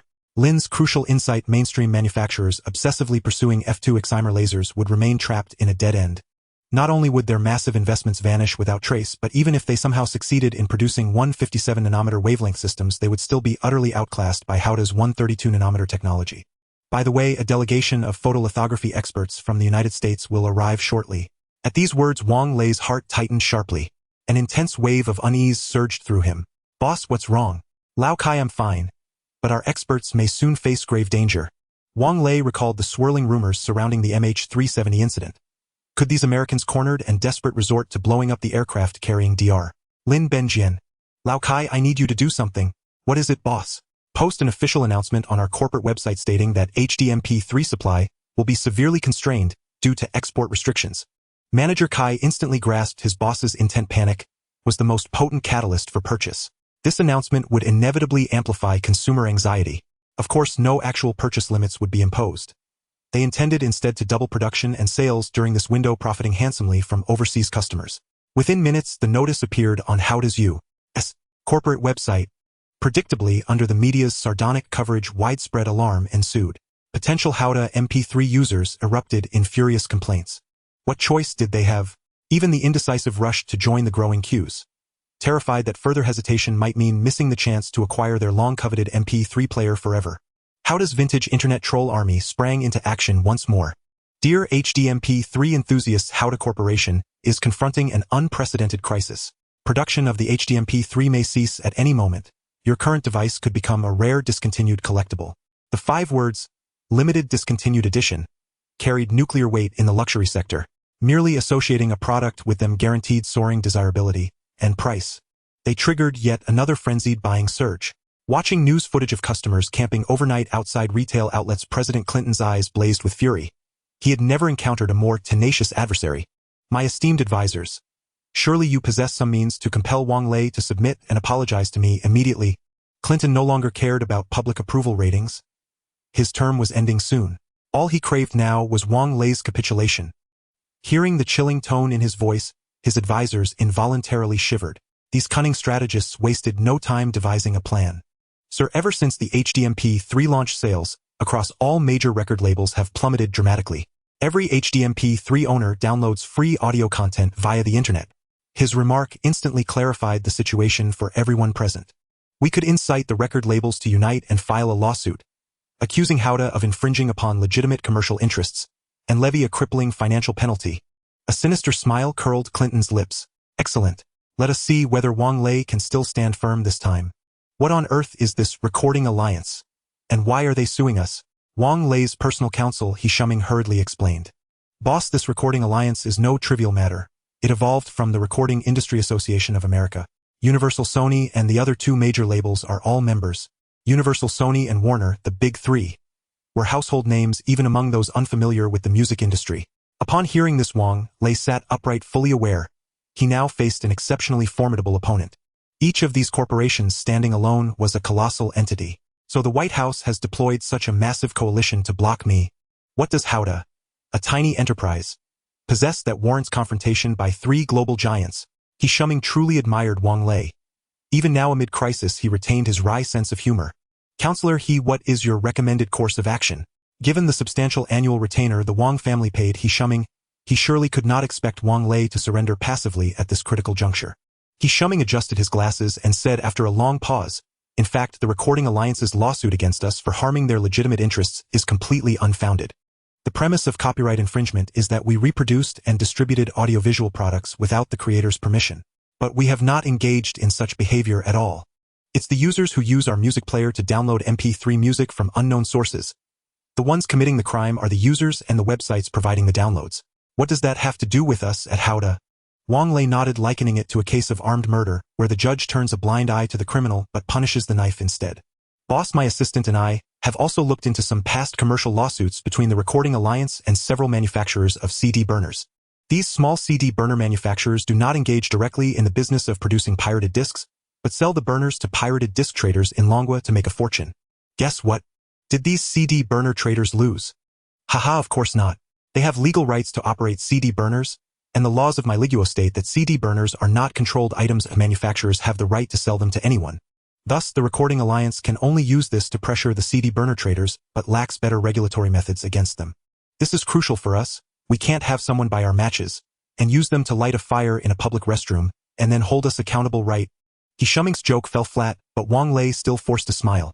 That's true, but we are fighting a lawsuit against these unscrupulous people in my Liguo. Will they reason with us? His rhetorical question left He Shuming somewhat at a loss. If the trial were in Gongqing with his connections, he could easily have the opposing lawyer jailed. But that's my Liguo, they want reason with you. Thinking this, Wang Lei gritted his teeth and said, Humph, if they want reason with me, I'll force them to reason with me. Boss, you mustn't be impulsive. To me, there is no problem in my Liguo that money can't solve. He Shuming knew the nature of the Americans. As long as he provided a public relations fee to bribe the judge and jury, resolving this matter would be very easy. But the boss seemed unwilling to spend that money. Wang Lei was not someone who couldn't adapt. He was more than willing to achieve some goals through private transactions, provided that the outcome must result in him gaining greater benefits. The current problem is that the White House and the three major record companies in my Liguo want him to submit and obediently fall under their control. Even bribing the judge and jury would mean he admits to the charges against him. I am innocent, why should I pay? Which is something he cannot accept. Mister. You just prepare well for the lawsuit. I won't act impulsively. After He Shuming left, Wang Lei summoned Lao Kai again. Lao Kai was indeed a bit worried. It was hard to see the light of dawn, and just when Haode was about to start making big money, they encountered such a tricky lawsuit. If they lose, paying a large sum of money would be a minor issue. He was concerned that they would be unable to produce and sell MP3s in the future. This would be a fatal blow to the rapidly expanding Haode high-tech zone. What? The lawsuit hasn't even started and we are already losing.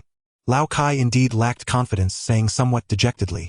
Some foreign media have exposed our lawsuit issue, portraying the major record companies behind it as fierce beasts. Moreover, they have even claimed that Haode will definitely lose the lawsuit and go out of business. Now everyone in Haode with thousands of employees is a bit demoralized. The once bustling factory has become somewhat. Hearing this, Wang Lei coldly said to Lao Kai, this won't do. If even our own people at Haode think we'll lose, how can we fight this lawsuit? Notify everyone at Haode. I want to hold a general mobilization meeting. No, it should be called a celebration. I want to tell everyone in Gangqing that Haode is confident in winning this lawsuit. I want the foreigners to know that the thousands of us at Haode stand united, and even if they resort to schemes and tricks, they absolutely cannot bring us down. Manager Kai was also inspired by Wang Lei's passionate emotions. He nodded heavily, saying, All right, I'll prepare the celebration party right away.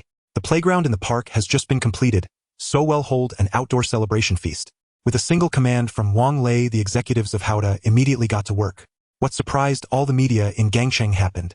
At this critical moment of life and death, Haode did not close its doors to discuss countermeasures. but instead began to hold a grand celebration feast.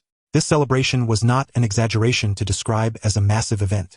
They almost bought up all the locally raised pigs, ducks, and chickens from nearby farmers, creating a busy scene around the Haode factory, with many farmers voluntarily coming to help slaughter pigs and chickens. The mournful cries of pigs echoed from morning until night. Wang Lei also invited some of the most powerful figures from the Gangcheng government, including Representative Dong and Director Yin among the guests. The representatives of the 4 major families were also present to support Wang Lei. 1,000 eyes converged on the celebration. Everyone wondered what trick Wang Lei was playing. When Representative Dong and Director Yin entered the square, they saw tables stretching to the horizon already laden with cold dishes. Villagers were carrying plate after plate of home-cooked food to the round tables. Representative Dong exclaimed in surprise, "Has Haode grown to such a scale already? Isn't it true? I heard that because Haode expanded its factories, our labor market is facing a rare shortage of workers. Backed by the mainland, Gangcheng had hardly ever experienced a labor shortage. Yet Haode's rise had violently upset that balance." Dong's eyes flickered and he sighed softly. "Those foreign powers are truly loathsome. If Haode escapes sanction, it will surely become the largest electronics factory in our Gangcheng. The Haode Industrial Park will provide countless jobs. But if they lose the lawsuit, the surging Haode would be torn up from its roots." Director Yin said gravely, "The Commerce Bureau upstairs is negotiating with Mei Guo, but it seems of little use. They appear intent on suppressing our technology industry." Just then Representative Dong noticed 2 banners flanking the makeshift stage. One proclaimed the triumph of a product, the other a rallying cry, celebrating HDMP3 sales exceeding $3 billion. The other banner read, "Haode Spirit, unyielding, indestructible, never defeated." The 2 men felt their spirits lift. Director Yin could not help but applaud. "Remarkable. Haode sales have actually surpassed $3 billion. What an astonishing figure. Even if they lose the lawsuit, a few $100 million in damages would be manageable." Representative Dong murmured to himself, "What a banner. Unyielding and indestructible. That young Wang Lei is trying to instill a fighting soul into Haode. A company imbued with such a soul would not falter at mere hardship." He could foresee that if Haode weathered this trial, it would rise from the flames and become a great enterprise. The thought quickened Representative Dong's blood. He wondered whether if Haode suffered setbacks in the United States, it could rely on the mainland market and wait for the next chance. At that moment, the 4 tycoons of Gangcheng also took their seats. They too were startled by the banners. Li Banqing said, "I find myself increasingly baffled by that young Wang Lei. Before coming, I thought Wang Lei had only lucked into beating the Americans once with official backing. Could he do it twice? But after seeing these banners and the workers' demeanor, I feel uncertain." Li Banqing heard his old rival speak and laughed. "Wang Lei is not the sort to lay down his arms. Let us sit back and enjoy the show." Soon the crowd on the field swelled. The veteran workers marched in orderly lines. The research and development teams followed close behind. Then the engineering crew from Huanyu Real Estate paused their labor and by invitation took their places among the guests. Han Xiaoxiao, watching so many people, bit her lip in astonishment. For the first time she truly felt that Haode was no longer the small factory of a few hundred workers she had known. As the Master of Ceremonies Manager Kai took the microphone and said, "Before the celebration begins, please welcome our chairman Mr. Wang Lei to speak." A sustained burst of applause rose from below. Haode's workers acknowledged their young boss with genuine heartfelt approval. Other capitalists had never treated mainland laborers as human in the same way. Only Wang Lei cared for their lives and was willing to spend to improve them. Representative Dong was struck by the light in every Haode worker's eyes, an eager expectation for the future. "Thank you all for attending our internal celebration at Haode," he began. "In truth, before this banquet, I felt anxious and uneasy. I kept wondering, what if we lose? Haode's technology park was already half built, and not long ago, we added more than a dozen production lines, and thousands of brothers and sisters from the mainland were about to join our family. But now the Americans sought to strangle us with fabricated charges." At this, Wang Lei's eyes brimmed with tears. He felt the same unwillingness and grievance. From below, Han Xiaoxiao and several other women let out sympathetic choked sounds. "Shall we simply lay down our arms and surrender? No. I want to tell those self-righteous Americans, you may destroy our bodies, but you cannot extinguish our indomitable spirit." Facing their unfair competition, Haode will take the lead and shout no loudly. "I will tell them that even if we lose today, you will never destroy us. It is not Haode who should be afraid, but those who have run out of options. They fear our rise. They fear the changes we bring that would upend the rules they have woven. They fear our improvement will shatter their hegemonic rule." Those 3 fears at first drew derision from some foreign media, and yet upon reflection left them uncomfortably silent. If not fear, why resort to such ignoble measures? Representative Dong led the applause, and his words resonated deeply with them. Continuously sanctioning Haode was merely a manifestation of their own deep-seated insecurity. Seeing the journalists from the Dragon Kingdom displaying knowing smiles, the reporters from the beautiful nation felt immense embarrassment. They decided to return and mercilessly mock Wang Lei in their newspapers.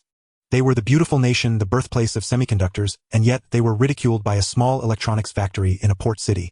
Wang Lei gestured for silence and continued speaking. What does not kill me will ultimately make us stronger. This resolute declaration ignited a surge of enthusiasm among everyone present. Every employee of Haode seemed to awaken something extraordinary within themselves, becoming utterly fearless. Ladies and gentlemen, the celebration banquet officially begins. With the sound of firecrackers, the banquet commenced. Everyone forgot their fears of the sanctions and began toasting and drinking as if they were genuinely celebrating. Foreign journalists were leaving in droves, planning to spread the events of the night through their newspapers. Meanwhile, the online army created by Haode began to mobilize once more. In the music sections of various forums, the lawsuit against Haode by the record union began to rapidly gain traction. Greedy capitalists, they are attempting to destroy Haode Corporation and force us back to the era of physical records. We cannot allow their conspiracy to succeed. I have grown accustomed to listening to music on an MP3 player. Asking me to revert to a bulky cassette player is akin to a social death. The White House is sanctioning Haode with baseless accusations. Their actions violate the rights of free trade. This is a classic example of politicians and capital colluding to persecute small companies. My goodness, it's almost the 21st century and such ugly affairs are still happening. Forums erupted in a frenzy, lest we forget that Haode's MP3 has already garnered hundreds of millions of potential users worldwide. It was their praises that elevated Haode to a pedestal. It's worth mentioning that in October last year, the House of Representatives approved a formal impeachment inquiry into the Clinton-Lewinsky scandal. Public opinion is currently very unfavorable towards Clinton. If he is branded with a dirty label, he could very well become the second president of the beautiful nation to be impeached. This was something Clinton had not anticipated, as he never expected that sanctioning a port city's electronics company would affect the final outcome of his impeachment trial. Sir, I advise you to immediately cancel the actions against Haode. Our most important task right now is to navigate the impeachment inquiry smoothly and preserve the remaining 2 years of your term. The aide's words were quite reasonable, but Clinton clearly did not share the same sentiment. In the matter of judging Haode, he had aligned perfectly with the 3 major record companies. Now to suggest backing down would mean that the capital backing him would not let him off easily. Just as he hesitated on how to resolve this matter, the White House's Secretary General brought him several newspapers. Mr. President, here are the latest news regarding Haode. They have taken new actions. Clinton glanced at the headline of the Wall Street Journal and found it quite amusing. A celebration banquet. They actually dare to say we fear them. Clinton and everyone in the room wore expressions of ridicule, clearly amused by Wang Lei's words. Thus far they believed that destroying Haode would be as easy as squashing an ant. With this thought, Clinton stroked his chin and said, "Since they insist we are playing tricks, let us make this trial public. I want to see how Haode will argue its case." A public trial was indeed the best countermeasure they could think of. It would not only silence the gossip but also demonstrate their own innocence. In this way there would be an explanation for both the netizens and the capitalists. This matter cannot be delayed. I can no longer tolerate Haode's repeated provocations before me. I want to crush it with one punch. Soon Haode Corporation received notice that their lawsuit against the record union would be publicly heard in 5 days at the federal court. Many television stations would broadcast it live. Upon hearing it was a public trial, Jeang felt a surge of confidence. "Boss, rest assured, if it's a public trial, I have a 50 confidence of winning this lawsuit." Wang Lei couldn't help but roll his eyes and retorted, "I think you're stating the obvious. There are only win or lose outcomes in a lawsuit. You say 50, isn't that just half and half?" Jeang chuckled. The outcome of this lawsuit was indeed hard to predict.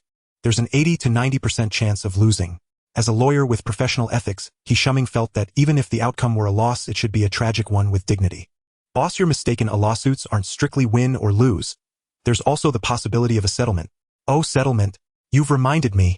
What is the purpose of capital? The simplest and most sincere desire is of course to make money, often accompanied by a monopoly over a certain industry, as unique businesses are the most profitable. Capital may seem powerful, but it is not invincible. Very few monopoly companies can endure for a century without decline. Especially in the context of continuous technological innovation, once a ruler of a certain industry may become a terror of the times and disappear into the annals of history due to the emergence of a new business model. In Wang Lei's view, starting from the 21st century, record companies will inevitably decline. The Record Alliance is certainly aware of the terror of the MP3 player. As soon as the Haode MP3 emerged, they realized that someone had opened Pandora's box. If they didn't do something, their record companies would surely become the tears of the times. Without a better strategy in mind, they chose to unite against Haode Company and initiate sanctions. As long as they win this lawsuit, it will surely instill fear in other MP3 manufacturers, and they can crush the crisis in its infancy. However, Wang Lei thought of a win-win cooperation. Since you can't come up with a better solution, I'll teach you how. So before the trial began, Wang Lei used his connections with Lu Jinghang and Gates to arrange a meeting with the presidents of the 6 major record companies. Faced with Wang Lei's invitation, the presidents of the 6 major record companies were quite surprised, mistakenly believing that Wang Lei was afraid and intended to seek an out-of-court settlement. Lawsuits cost money, and if Wang Lei was willing to offer them a compensation and publicly express a remorseful attitude, they might consider withdrawing the lawsuit against Haode if they were in a good mood. So they gladly accepted the appointment. Upon arriving at the meeting place, they saw Wang Lei busy on his laptop. Mr. Wang, our time is very precious. Are you hoping to seek an out-of-court settlement? Sort of. I hope you all take a look at this website first. The 6 plump presidents all turned to the screen of the laptop. The screen displayed a music website that had already collected numerous works from independent musicians. These works could be streamed for free, but when they hovered over the download button, a charging prompt appeared requiring a payment of $1 via PayPal to continue downloading. This revelation enlightened them as they seemed to glimpse the future of record companies. If they could put all their copyrighted music online for users to download for a fee, wouldn't that avoid the cumbersome offline sales channels and allow users to purchase their music more conveniently? However, alongside their excitement, a sense of panic surged within them. They did not know what Wang Lei truly intended. This was a highly confidential business secret that the other party had displayed to them without reservation. Was he demonstrating his power to them? If Wang Lei chose to enter the digital music platform, it would immediately become a sanctuary for independent musicians. Talented independent musicians would no longer have to wait for record companies to discover them. They could directly publish digital albums on the HD online music platform. The reach of the internet is terrifying. It can cross geographical limitations in a short time. As long as Wang Lei is willing to support newcomers, he will surely create a shining superstar. This would immediately destroy their past business model. Thinking of this, they couldn't help but shiver. This guy is a devil. Wang Lei didn't care what they were thinking and smiled as he said, "Gentlemen, you can see that I plan to create an online music platform. Every Haode MP3 will come with an instruction manual on which we will print the URL of the HD online platform. Every user who has already purchased a Haode MP3 will also receive an invitation letter from us. We will update our software versions on the HD official website, open pre-orders for the next model, and hold a series of lottery activities. This will allow the HD music online platform to accumulate tens of millions of users in the shortest time." The presidents of the 6 major record companies couldn't help but gasp. Tens of millions of users would merely be a starting point. With every Haode MP3 sold, the HD music platform would gain another user. If every user downloads paid music on Haode, it would bring a significant additional copyright income to Haode Company. Some began to realize that Wang Lei had shared so much with them, clearly indicating deeper intentions. He asked amicably, "Mr. Wang, what exactly do you want to say?" "What I want to say is that the record industry will inevitably become a sunset industry after the emergence of MP3 players. Even if you eliminate Haode, countless other MP3 manufacturers will rise. However, if you collaborate with my Haode, it will be different. We have enough strength to monopolize the online music sector. You can continue to publish albums in digital music form on the HD music online platform, and you can bring out your past copyright libraries, generate digital music, and make money again. Can't we do it ourselves? Yes, we can completely leave you behind and go solo." Seeing that the presidents of the record companies were still being stubborn, Wang Lei sarcastically remarked, "It's not that I underestimate you. The most important aspects of an internet company are operations and promotion. You won't be able to handle this. Even if you imitate me, my business model will crush yours. Besides, I can acquire tens of millions of users in the shortest time. What about you? How long will it take?" The presidents of the 6 major record companies felt somewhat uneasy hearing this. They could not guarantee that every record user was an internet user, but Haode could ensure that every MP3 user needed a music online download platform. "Think it over, or if we join forces, you can collectively combat piracy online. Wouldn't it be great for us to monopolize the online music platform and make money together?" The presidents of the 6 major record companies all nodded in unison. Wang Lei's words struck a chord with them. They started companies to make money. Now, with their biggest competitor willing to sit down and share the cake with them, what more could they want? The president of Universal Records immediately spoke up. "I wonder how Mr. Wang plans to cooperate with us." "It's simple. HD Online Music Company is an independent internet company, and I am willing to give 30 of the shares to you all. Of course, you need to provide all your music copyright libraries for free use on the website. As for the digital music you provide, as long as someone pays to download, you can receive additional shares. The amount will be determined based on the value of the digital album. Naturally, the shares for platinum albums will be higher. The 6 major record companies knew that they had no room to negotiate. In just a few minutes their identities had transformed. Wang Lei quietly placed himself in the position of the house, while the 6 companies became competitors. They suddenly realized that if they did not want to be kicked out, they had to listen to Wang Lei. We at Universal Records have no objections. Neither do I. The rest was just about how they would distribute the 30 shares. Wang Lei watched them argue with flushed faces, very pleased. Finally they decided who would take more and who would take less based on their market share. This avoided a major dispute. Before we sign the contract, I have one more thing to discuss with you. Someone eagerly volunteered. Mr. Wang, is it about the lawsuit? Don't worry, we'll withdraw the lawsuit as soon as we get back. Yes, we have no need for fighting, it's much better to make money together. However, Wang Lei shook his head. The White House has already set the stage for us. How can we miss this great opportunity to advertise the music platform? This incident has sparked global discussions, and all television stations will live broadcast the trial. This exposure is comparable to that of an international competition. Advertising during the Super Bowl costs tens of millions of dollars. This lawsuit is undoubtedly the best promotion for the HD music platform. We will cooperate with Clinton to put on a show, and in the end publicly announce a settlement and reach a cooperation agreement. This lawsuit will undoubtedly be recorded in history as another exemplary case of resolving commercial disputes. Upon hearing this, everyone burst into laughter. The presidents of the 6 major record companies all felt that Wang Lei was extremely shrewd, even taking advantage of the White House. Fully leveraging public attention, this is more substantial than any advertisement they could run. For them, it is also a great opportunity for record companies to break new ground. Subsequently, they signed confidentiality agreements, share agreements, and deeply binding agreements. To be safe, they included exorbitant penalty fees in the contract, to which the 6 major record companies felt no aversion. They were used to such transactions. After the contract was finalized, Wang Lei couldn't help but breathe a sigh of relief. Haode had successfully passed this hurdle. Kyoto University. A young professor stood before his class, reading aloud with fervor from today's freshly published official gazette. The American Empire has never ceased its blockade against our national enterprises. What Haode had endured that day might well recur. As Mr. Wang Lei had declared, those we cannot defeat shall only grow stronger. Their repeated obstructions cannot prevent us from embracing this world. The students sat in heavy silence, aware that in Hong Kong their compatriots were suffering unjust treatment at the hands of the United States. Haode Corporation stood united, waging a seemingly unwinnable legal battle against the 6 major record labels. Many already envisioned its tragic collapse under crushing fines. Support Haode! Support Haode! Spontaneous crowds gathered before the U.S. Embassy in protest.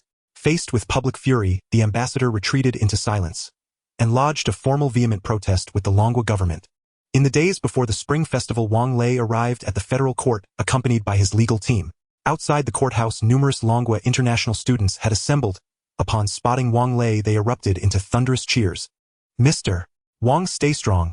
We stand with you. Haode, stay strong. The 6 major labels will fall. Emotions ran high.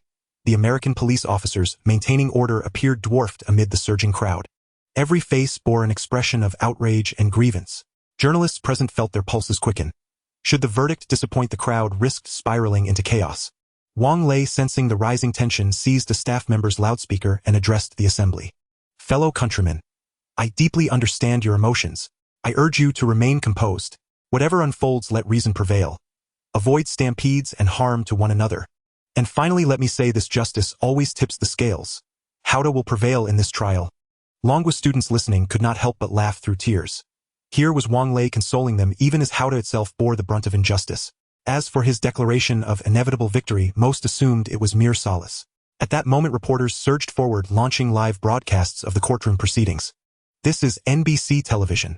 This is Tokyo Broadcasting System. This is China Central Television. Virtually every major global television network had dispatched crews to the scene. Cameras large and small, all trained relentlessly on the courtroom's center. Even the judge and jury, adjusting their robes and composure, felt a tightening of nerves. Privately, they cursed the White House. This spectacle would surely cost them professional dignity. They knew full well the case against Haode lacked legal merit. Behind closed doors, they could have rendered judgment without hesitation. Yet now the White House had approved open proceedings, exposing them under unblinking lenses to unbearable psychological pressure. Fortunately, their resolve was hardened, and betraying conscience was no novelty. Thus, before the cameras they maintained outward calm. Meanwhile, Longwa citizens watching the live broadcast erupted into heated discussion. These foreigners clearly bear ill intent. Tisich, those jurors are clearly pre-selected. Even the judge reeks of racial bias. The camera panned to plaintiff and defendant benches. The 6 major labels' legal team filled their side, imposing numerous radiating elite authority. On the defendant's bench stood only a handful, Heir and Wang Lei, visibly outnumbered and outmatched. This trial bodes ill for Haode. Han Xiaoxiao, watching alongside the RD team, felt her heartbeat quicken. Silently she made a wish, one laced with forbidden longing, her cheeks flushing faintly. The court hereby commences the public hearing in the case filed by the Recording Alliance against Haode Corporation. Defendants Haude's MP3 players allegedly flooded the market maliciously, damaging the interests of American record companies. How do you respond? Heir frowned instinctively at the judge's aggressive tone. They were still defendants, but the judge's words already presumed guilt. Your Honor, we object. Your conduct compromises impartiality. We demand. Objection overruled. The defense waives its right to rebuttal. Plaintiffs will now present their statement. Viewers across Longwa watched in mounting fury as the presiding judge displayed such blatant partiality. Your Honor, I object. Order. Disrupt the proceedings again, and you will be removed from the courtroom. Even He Dazhuang, renowned in Hong Kong for never losing a case, stood drenched in cold sweat, stripped of his usual indomitable bearing. Shameless Chief Justice, you're openly rigging the trial, denying defendants the right to speak, yet preaching human rights, judicial independence, and absolute justice. Your Honor, I object. The evidence submitted by the plaintiff is clearly fabricated. Our client has never provided users with pirated audio sources. Facing Heir's objection, the presiding judge struck the bench sharply. Order in the court. It is not yet your turn to speak. Heir stood utterly helpless. This was not the independent, impartial judiciary he had imagined the beautiful country's courts to be. Was the so-called separation of powers merely a facade?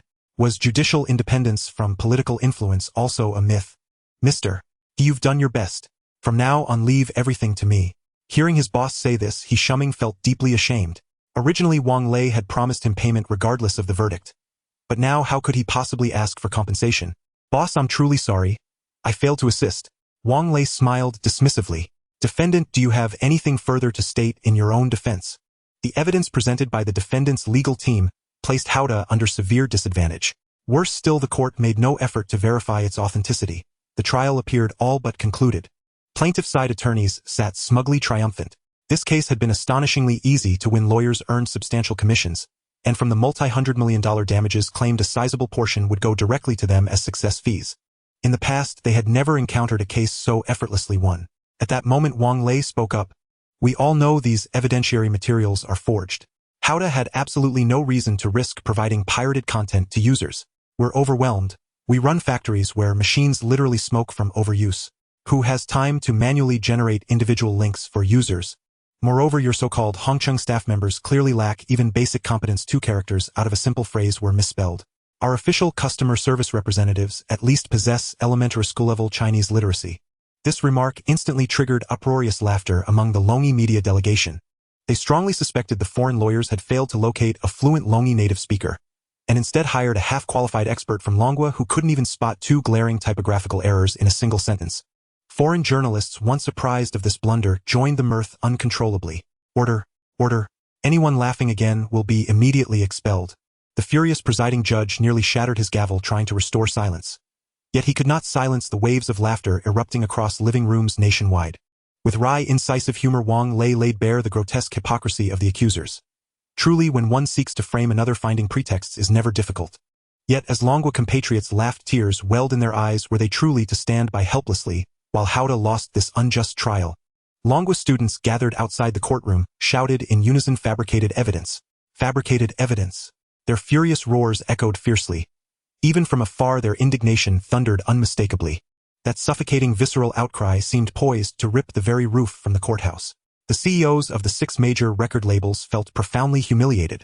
They had never anticipated their hired legal team would resort to fabrication.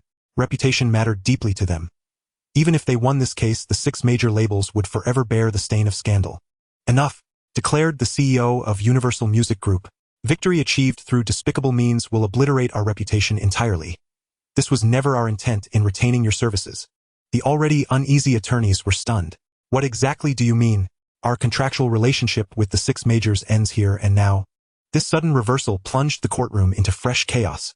Reporters struggled to comprehend the CEO's maneuver, but their immediate termination of the unethical attorneys was undeniably an act of moral courage.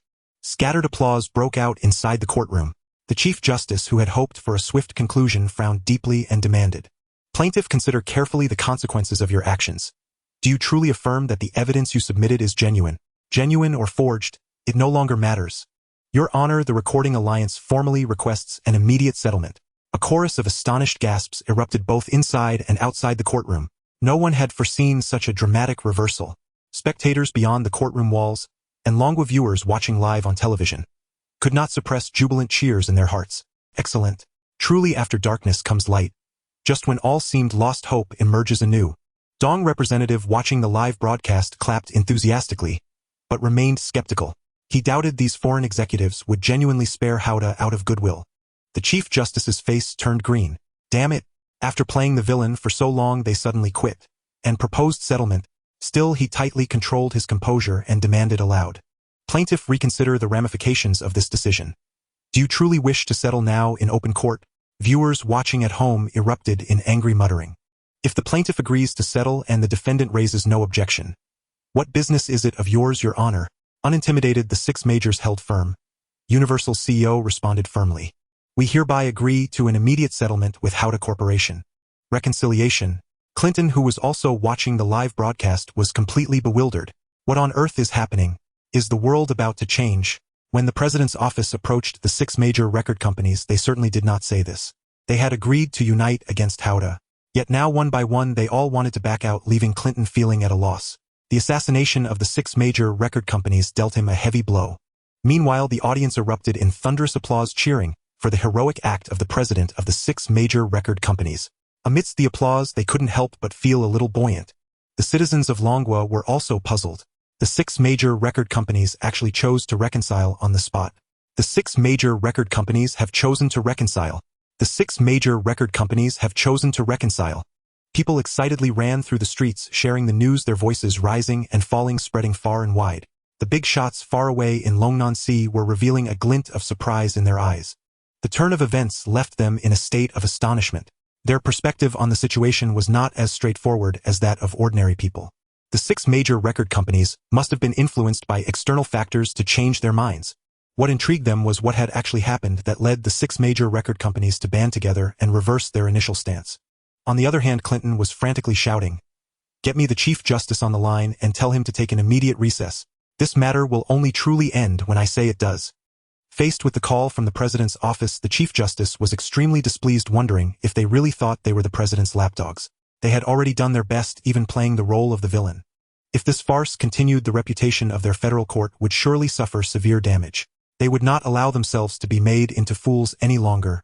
Seeing how things had reached this point, the Chief Justice even conceived a bolder idea.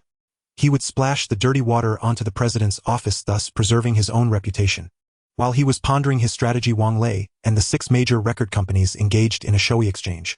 Both sides are smiling, seemingly having reached a consensus on certain matters. Wang Lei then picked up the microphone that had been placed on the table. "Ladies and gentlemen, our Haode company has reached a consensus with the six major record companies. We will jointly work towards creating an HD digital music online platform promoting genuine music sources and providing our Haode users with a more enjoyable music experience." HD online music platform. Not only were the journalists in the audience puzzled, but even the viewers in front of their televisions were struggling to understand the actions of both parties. They were clearly discussing legal issues, so how did the conversation shift to a legitimate music platform? Some shrewd businesspeople had already realized the vast business opportunities involved. Many users of Haode MP3 were desperately searching for sources, and immediately turned to their computers to search Yahoo for the HD music platform. Damn, there really is one. Everyone immediately discovered the brilliance of this company. Not only could they find the website, but they also discovered that the HD music library included not only numerous albums from independent artists online, but also the music copyright libraries of the six major record companies. Although some obscure songs were still not in the library, most popular music had already been uploaded. Some smart individuals quickly realized that the so-called temporary reversal was actually premeditated. Gates' assistant was puzzled. The six major record companies must have reached an offline reconciliation with Haode long ago, so why? This is the nature of business wars. There are no permanent friends or permanent enemies, In the eyes of capital, there is only profit. Faced with personal interests, these individuals decisively abandoned Clinton. Only a few could see this point. Most people only saw both sides choosing to reconcile on the spot and reach a collaboration. It was a mutually beneficial outcome. Clinton watched as Wang Lei and the 6 major record companies took a group photo, their smiles seemingly mocking his incompetence. Rage instantly filled his entire being as he shouted in exasperation. The Ministry of Commerce is to issue the highest prohibition against Haode, banning the sale of any chip components to Haode. If any manufacturer violates this order, they will be dealt with accordingly. The Minister of Commerce felt a chill run down his spine under Clinton's icy gaze. However, such a demand targeting only Haode posed no psychological pressure for them, as they had done similar things in the past. Clinton's thinking was simple: to make it impossible for Haode to purchase the most advanced lithography machines while cutting off their chip supply, turning them into a complete island.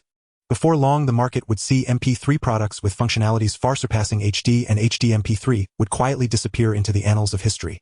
Wang Lei, I want to see who can smile last. You're still too inexperienced to challenge me. Wang Lei, who was preparing for an interview, sneezed several times. Mr. Wang Lei, are you satisfied with the outcome of the reconciliation? This question piqued Wang Lei's interest, and he shook his head, saying, Of course not. The president of the 6 major record companies saw his smile fade. Did this Wang have any other thoughts? Gentlemen, please remain calm. I object not to you but to the U.S. Department of Commerce's unjust treatment. Hearing this, the 6 major record labels shot Wang Lei an exasperated glance. Could he not speak without such dramatic pauses? The Department of Commerce held no jurisdiction over them. In fact, they were expected to support their ally Haode. As if receiving urgent news, Wang Lei's expression turned grave. Just moments ago, the U.S. Department of Commerce imposed further sanctions upon our company. It has banned all global semiconductor manufacturers from supplying Haode with any form of chip, effectively strangling us at the throat. A stunned silence fell over the room. No one had anticipated that the White House would escalate its confrontation with Haode so relentlessly. Wave after wave of punitive measures allowing Haode no respite whatsoever. Representatives from the 6 record labels shook their heads and murmured words of quiet reassurance to Wang Lei. At least Haode still commands a robust online music business. We wholeheartedly endorse your operational strategy. Backed by our support, they cannot undermine your digital platform. Wang Lei, inwardly unshaken, knew that once Lin Benjian arrived, construction of the lithography plant would commence immediately.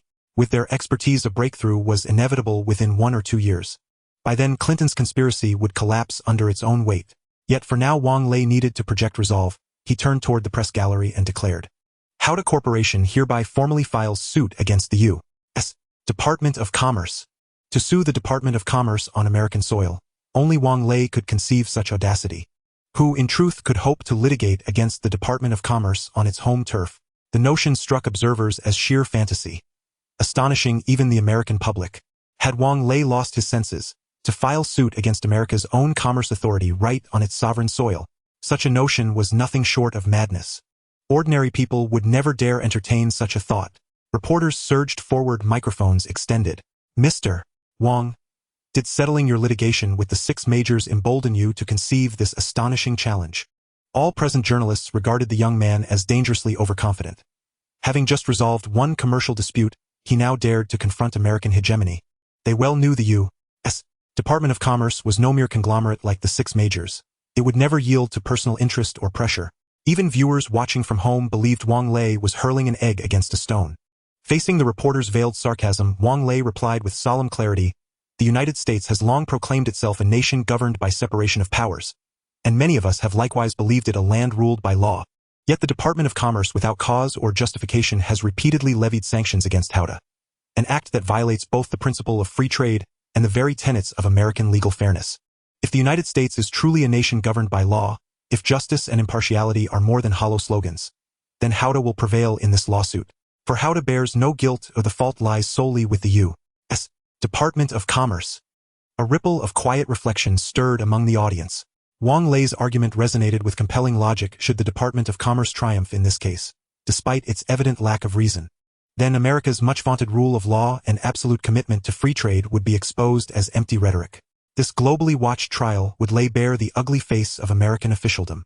To play the hypocrite while erecting a monument to virtue, to claim moral high ground while undermining it at every turn. What irony! The U.S. Secretary of Commerce offered a wry, dismissive smile. This young man has truly lost his mind. To actually sue them, was he courting death? Flanked by his security detail, Wang Lei exited the courthouse, when instantly cheers erupted from fellow compatriots. President Wang, you've made us proud. You've restored dignity for every Chinese student abroad. No one will dare bully us again.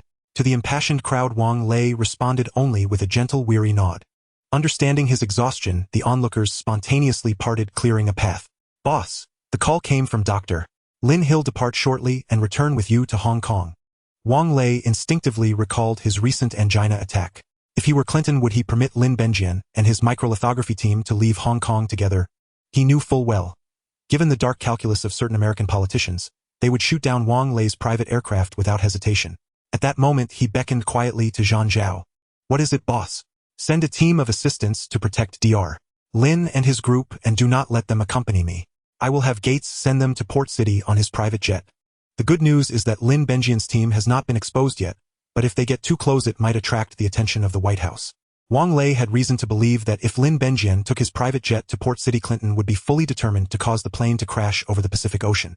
Things here have come to a temporary conclusion, and it is time for Wang Lei to return. However, to keep the White House's attention focused on him, he deliberately stayed an extra 2 days in Washington. 2 days later, the latest news arrived from Port Island. Boss, Dr. Lin and his group have safely arrived in Port City, and we have arranged for them to stay in the seaside villa area. Very good, thank you for your hard work. Upon hearing the news of Lin Benjian's safe arrival, Wang Lei couldn't help but breathe a sigh of relief. The United States is truly despicable. To maintain its technological monopoly, they have done many disgraceful things. Perhaps the White House did not realize the importance of Lin Benjian's team. Otherwise, bringing so many people back to the country would be an extremely difficult task. The moment he arrived in Port Island, Wang Lei met with Lin Benjian and his wife. Mr. Wang. Dr. Lin. Ms. Xiao Hui, are you comfortable in your stay? Xiao Hui is an extraordinarily open-minded woman. She is fully aware of her husband's lifelong dream. Although they had established their own career and property in the United States, she resolutely gave up her high-paying job to realize her husband's wishes. What reassured her was that her husband's company treated them very well. Upon joining, they arranged a seaside villa for them as their residence. As soon as she stepped outside, she was greeted by golden sands followed by an endless horizon of the sea. This was truly her dream retirement spot. Thank you for your hospitality. There is no better place to live than this. Xiao Hui decided to cook for Wang Lei herself. Wang Lei finally had the opportunity to have a private conversation with Lin Benjian about future matters. Currently, our semiconductor research and development is entirely self-contained. I hope Dr. Lin can lead us to break the foreign monopoly in photolithography and move towards a brighter future.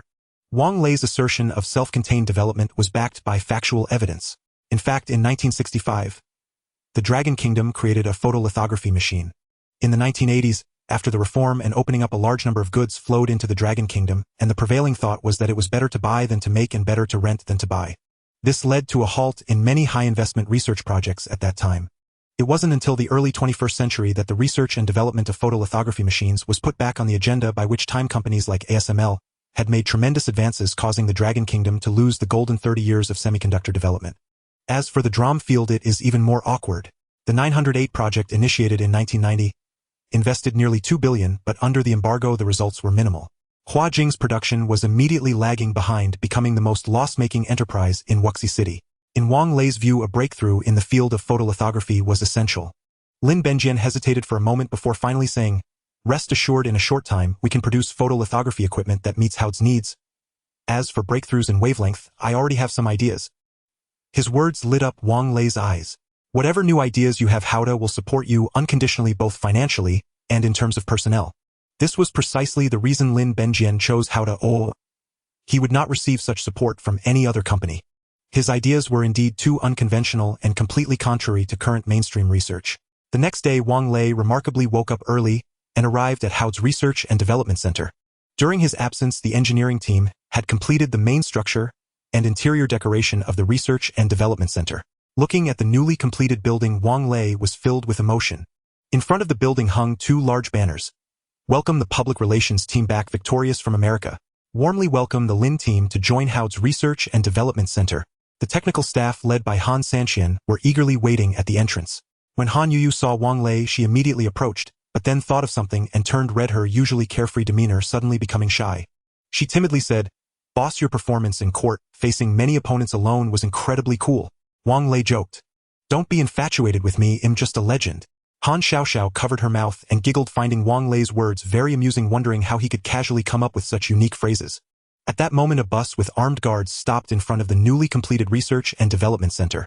The optical team led by Lin Benjian began to disembark. Many of them were graduates from world-renowned universities, and upon seeing Haode's Research and Development Center building, they were all astonished.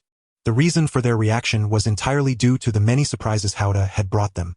They originally thought they were coming to suffer, but were pleasantly surprised by the excellent treatment at Haode, with accommodations arranged in villas. Rumors had it that Haode was merely a makeshift factory, but seeing it today made them realize that all such claims were slander. Along the way, they saw dozens of tower cranes working simultaneously. Haode's campus was so vast that it seemed endless. If it weren't for the bus, it would have taken them over half an hour to walk into the campus. Haode's Research and Development Center building was a modern masterpiece full of artistic flair. Upon inquiry, they learned that it was designed by a top disciple of Master Bei, far more beautiful than the old buildings in Europe and America. Han Sanqian and Lin Benjian embraced eagerly. Dr. Lin, you finally arrived. Old Han, sorry for keeping you waiting. The two seemed like old friends reunited with endless conversation. Seeing this scene, Wang Lei nodded in satisfaction. He was worried that without a meeting the two might have unnecessary conflicts over their authority. Wang Lei also announced in front of everyone, according to the board's decision, we are hiring Dr. Lin Benjian as the Deputy Chief Engineer of Haode Company, fully responsible for the photolithography equipment research and development project. Please give a warm welcome to our new colleague. Han Xiaoxiao took the lead in applauding. With the addition of Lin Benjian's team, Haode's Research and Development Center became even more formidable. After the legal turmoil, the entire research team held its breath. They wanted to show the foreigners how Haode overcame difficulties. Wang Lei looked at the united scene and couldn't help but want to thank Clinton. Originally, after developing the MP3, everyone in Haode was a bit proud. Achieving such great sales was naturally intoxicating, but due to the unjust sanctions, the small issues that had just emerged internally disappeared without a trace. Just as Wang Lei said, what cannot be defeated will only make Haode stronger. Boss, I toast to you. I, Old Kai, have never admired anyone in my life, except you, whom I revere with utter devotion. And Manager Kai was not flattering Wang Lei. These were his heartfelt words. He had witnessed firsthand how Haode evolved from a dilapidated factory into a thriving enterprise.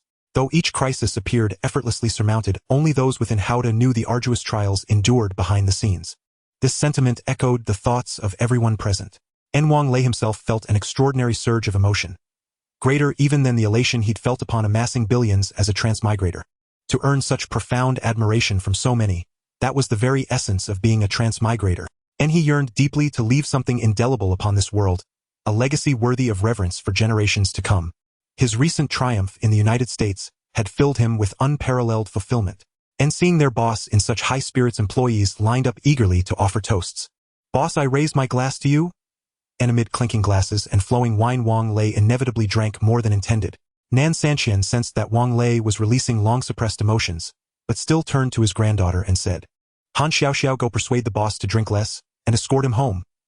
Nan Xiaoxiao had already consumed several glasses of red wine. Her cheeks glowed faintly with intoxication. Her eyes twinkled mischievously as she replied, all right, grandfather. I'll deliver him home safely. Nan Sanqian, unaware of his granddaughter's ulterior motives, had also indulged in a few extra glasses himself. Han Xiaoxiao swiftly steadied Wang Lei, who now wore nothing but a dazed, vacant smile, and snatched the wine glass from his hand. Turning to the others still waiting in line, she declared, the boss has had quite enough tonight. Please save your toasts for next time. And though disappointed, the group reluctantly accepted the dismissal, seeing clearly that Wang Lei was indeed intoxicated. Even Manager Kai, seasoned in countless banquets, felt slightly lightheaded. He turned to Han Xiaoxiao and said, then we entrust the boss entirely to Miss Han. And without further thought, Kai assumed Han Xiaoxiao was simply the cheerful, lively young woman he knew, unaware that beneath her bright demeanor dwelled a mischievous little demon wielding a whip. Gazing at Wang Lei's blissfully vacant grin, a voice seemed to whisper in Han Xiaoxiao's ear, this is your perfect chance for revenge. Seize him and punish him with your whip. At that thought, Han Xiaoxiao couldn't help but giggle foolishly. And you scoundrel, come with me. And Zhang Zhao hurried forward as Han Xiaoxiao guided the unsteady Wang Lei out. Brother Zhang Zhao, the boss says he won't be going home tonight. Please take him to his usual hotel. And Zhang Zhao suspected nothing, assuming only that Wang Lei, drunk and embarrassed, dared not face his wife. Occasionally, when the hour grew too late, Wang Lei would simply check into a hotel, and the chauffeured van delivered them to the hotel lobby. And Brother Zhang Zhao, I'll take it from here. You can pick him up tomorrow morning. Yes, very well. Thank you, Miss Han, for looking after the boss. Nonce Zhang Zhao had disappeared into the distance. Han Xiaoxiao's expression instantly shifted to one of triumphant cunning. You scoundrel. You never imagined falling into my hands, did you? Most people when drunk descend into embarrassing chaos, babbling incessantly or erupting into rage. Wang Lei, however, embodied the opposite extreme, greeting everyone with a serene, benevolent smile. This made Han Xiaoxiao's task far easier. Just lie here and rest. I'm off to fetch some colored pens, and I will draw a giant pig's head on your face. Recalling all the times Wang Lei had teased her before, Han Xiaoxiao's cheeks flushed crimson. Yet just as she turned to retrieve her supplies, Wang Lei seized her wrist and pulled her close. A devilish murmur brushed her ear and, tisk tisk. Little girl, did you truly believe I was drunk? And he then inhaled deeply, savoring her delicate fragrance. Han Xiaoxiao, about to resist, froze as his warm breath grazed her ear. Her body jolted as if struck by lightning, melting helplessly into his embrace. Powerless against his feverish touch, she offered no resistance. Wang Lei gazed down at Han Xiaoxiao, fast asleep and drooling gently, and tenderly wiped away a tear glistening at the corner of her eye. Most of the alcohol had already dissipated from his system, and she was still too young. During his studies abroad in the United States, he'd attended parties nearly every night. Such a relentless round-robin drinking contest posed no real challenge to him. Ending. Congratulations, host. The bond between you and Han Xiaoxiao has been formally established. Her status is now concubine. Concubinage successfully completed. Reward 1 orange tier artifact card, technology replication card, and technology replication card, an orange tier single-use artifact card capable of duplicating any technological project. Hearing the notification, Wang Lei couldn't suppress a delighted smile. At last, Han Xiaoxiao's genius, her ability to dramatically accelerate technological development, could be fully harnessed. After activating Han Xiaoxiao's talent card, 2 ongoing Haode RD projects appeared: NDARM memory chips and immersion lithography. Originally requiring 900 days for immersion lithography, the timeline had now shrunk to just 600 days. Thanks to the genius girl's influence. That meant Lin Benjian could lead his team to pioneer immersion lithography technology as early as the year 2000. The official daily newspaper reported extensively on the lawsuit between Haode and the record company for 3 consecutive issues. The reconciliation between Haode and the 6 major record companies left the public cheering with joy. It is truly excessive how the United States and European powers exhibit double standards, claiming to support free trade while imposing unjust sanctions on companies from Longwa. The most obvious example is the anti-dumping sanctions against domestic television manufacturers. Back in the 1980s, domestic television manufacturers had already expanded their businesses overseas, leveraging their advantages of affordability and quality to force large companies like Philips in Europe and America into consecutive years of losses. Longwa produces tens of millions of color TVs each year for export. When their hegemony was threatened, the United States and other powers immediately changed their tune and imposed sanctions. The increased tariffs left domestic color TV manufacturers without any advantages, forcing them to initiate price wars, internally leading to ever-decreasing prices for their products. The domestic manufacturers who advocate for thin profits and high sales could only begin to exploit labor, compressing costs as much as possible to increase their minimal profits. This has led domestic goods into a vicious cycle. To survive, they can only focus on cost-cutting. Without sufficient profits, how can they innovate and improve performance?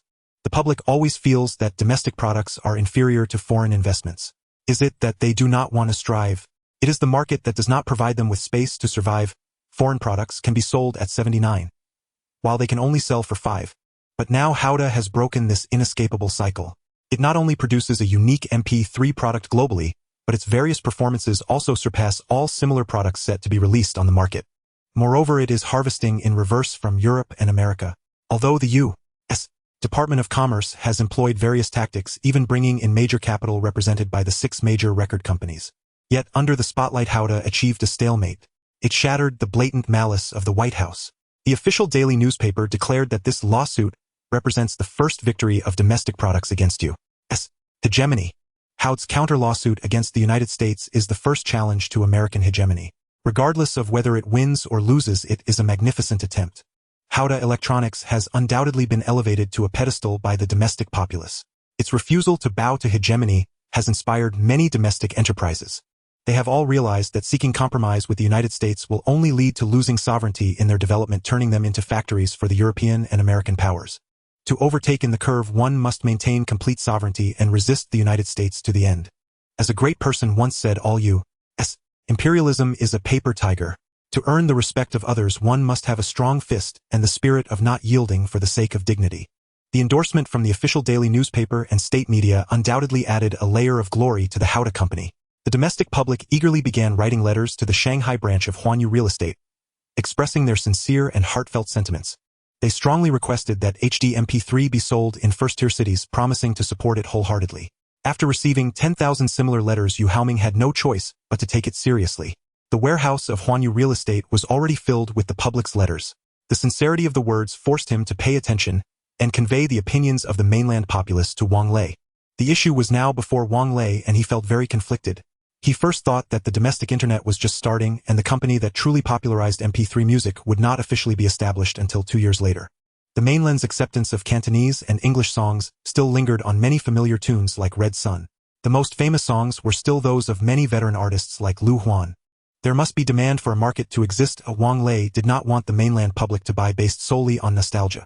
However, after Yu Haoming articulated the public's expectations, Wang Lei began to rethink the matter.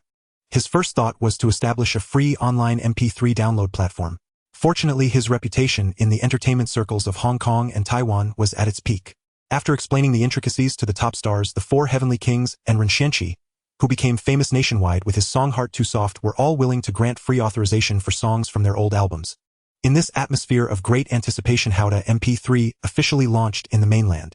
The price was only half of what it was overseas, and all songs from major stars were available for free download. With low prices and free sources, these two major advantages caused a storm to rise in Longwa as soon as HD MP3 was released. Manager Kai, who initially looked down on the mainland market, was left speechless upon receiving the financial report from the first week of sales. After a long while, he regained his senses and was eager to convey this good news to Wang Lei. When Manager Kai rushed into the office with a beaming face, Wang Lei knew it must be good news. "Boss, there's great news. I just received a message from our branch in the mainland city of Modu. The HD MP3 has sold 500,000 units, within just 1 week of its release, generating a sales revenue of 600 million dragon coins." Wang Lei couldn't help but gasp at this. You see, the HD MP3 was only released in the first-tier cities of Beijing, Shanghai, and Guangzhou, meaning that the total sales from just these 3 locations had already reached 500,000. That's excellent. It seems our strategy is indeed sound. The purchasing power in the mainland is much higher than we imagined. Even though the price in the mainland is nearly half of that in other regions, it still stands at a steep 1288 dragon coins. Given the average wage levels at this time, even some urban white-collar workers would consider it a significant expense. According to the report from the general manager in the mainland, the HD MP3 has become the trendiest electronic product. Its portability has made it the best gift for civil servants to exchange favors. In some areas, agents have even regarded it as a financial asset, beginning to stockpile it on a large scale. Manager Kai spoke of this matter with great pride. After all, the higher the black market price of the HD MP3, the more it proves that Haode's products are in demand and recognized by the market. However, Wang Lei frowned slightly. Old Kai, the stockpiling by scalpers and agents is not a good thing. No matter how high the black market price goes, it has nothing to do with Haode Company. Rather, it casts a shadow over Haode, giving it a bad reputation for being hard to buy and having inflated prices. Moreover, Wang Lei did not want Haode's products to become tools for others to profit from, turning them into luxury items that the general public cannot afford, which was not his original intention. Wang Lei's few words made Manager Kai realize the seriousness of the issue. "What should we do, boss? I don't want scalpers and agents to ruin Haode's hard-earned good reputation. We need to tackle the scalpers at the source. Let's fully open the supply to all cities in the mainland. On the other hand, we should strictly implement a unified national price. I will not only prevent them from raising prices, but will also start discounting. Once the supply is fully open, stockpiling by agents and scalpers will become meaningless. How much do you plan to lower the price in the mainland? Let's unify the price reduction to 15. I hope more people can take the Haode MP3 home." Manager Kai nodded. Once the price reduction and increased supply are implemented together, it might lead to many stockpiling individuals going bankrupt. But those people should be thankful. As soon as they began stockpiling, Haode's official response was to put a stop to it, allowing them to minimize their losses, which is actually a good thing for them. By the way, how is the production progress of the mini version of the MP3 developed by Chief Engineer Han? The mini version is a product of Han Sankian's team during their idle time, essentially a stripped-down version of the HD MP3, featuring a more cartoonish plastic casing. With the performance being stripped down, the cost of each unit will also be lower. We have already started ramping up production and can begin official sales at any time. Very well, you must ensure quality control. Although it is a stripped-down version, that does not mean we can be careless. We must let the public know that Haode's products are synonymous with quality. Manager Kai immediately nodded vigorously. The mini version will primarily be sold in Dongzhou. Although the economy in Dongzhou is severely wounded, the truly bankrupt are just a minority. The purchasing power of the wealthy and the middle class should never be underestimated. Boss, the official in Modu, has approved the land for our technology industrial park, and we have secured an area of 880000 square meters. Thanks to Wang Lei's reputation in the mainland, the officials have given a green light for his land approval. Upon hearing that Wang Lei wanted to build a tech park, the officials in Pudong welcomed him with applause. Wang Lei also intended to invest in the high-tech industry in the mainland after reaping the benefits of the internet in the beautiful nation. He aimed to venture into important areas such as drones and electric vehicles. Thinking of this, Wang Lei couldn't help but recall Microsoft's antitrust case. Perhaps because he was too closely associated with Wang Lei, Gates was also somewhat implicated. The Netscape browser took the opportunity to launch a public lawsuit against Microsoft. They accused Microsoft of bundling the IE browser with the newly released Windows 98, leveraging its monopoly in the operating system market to engage in unfair competition in the browser domain. Netscape was indeed a legitimate victim. As the first internet company to go public, their stock was once highly sought after in the secondary market with a market value that once reached over $100 billion, making it the fastest growing company in the history of the beautiful nation. However, after Microsoft entered the browser market with IE, Netscape quickly shrank in a market that was almost monopolized by browsers.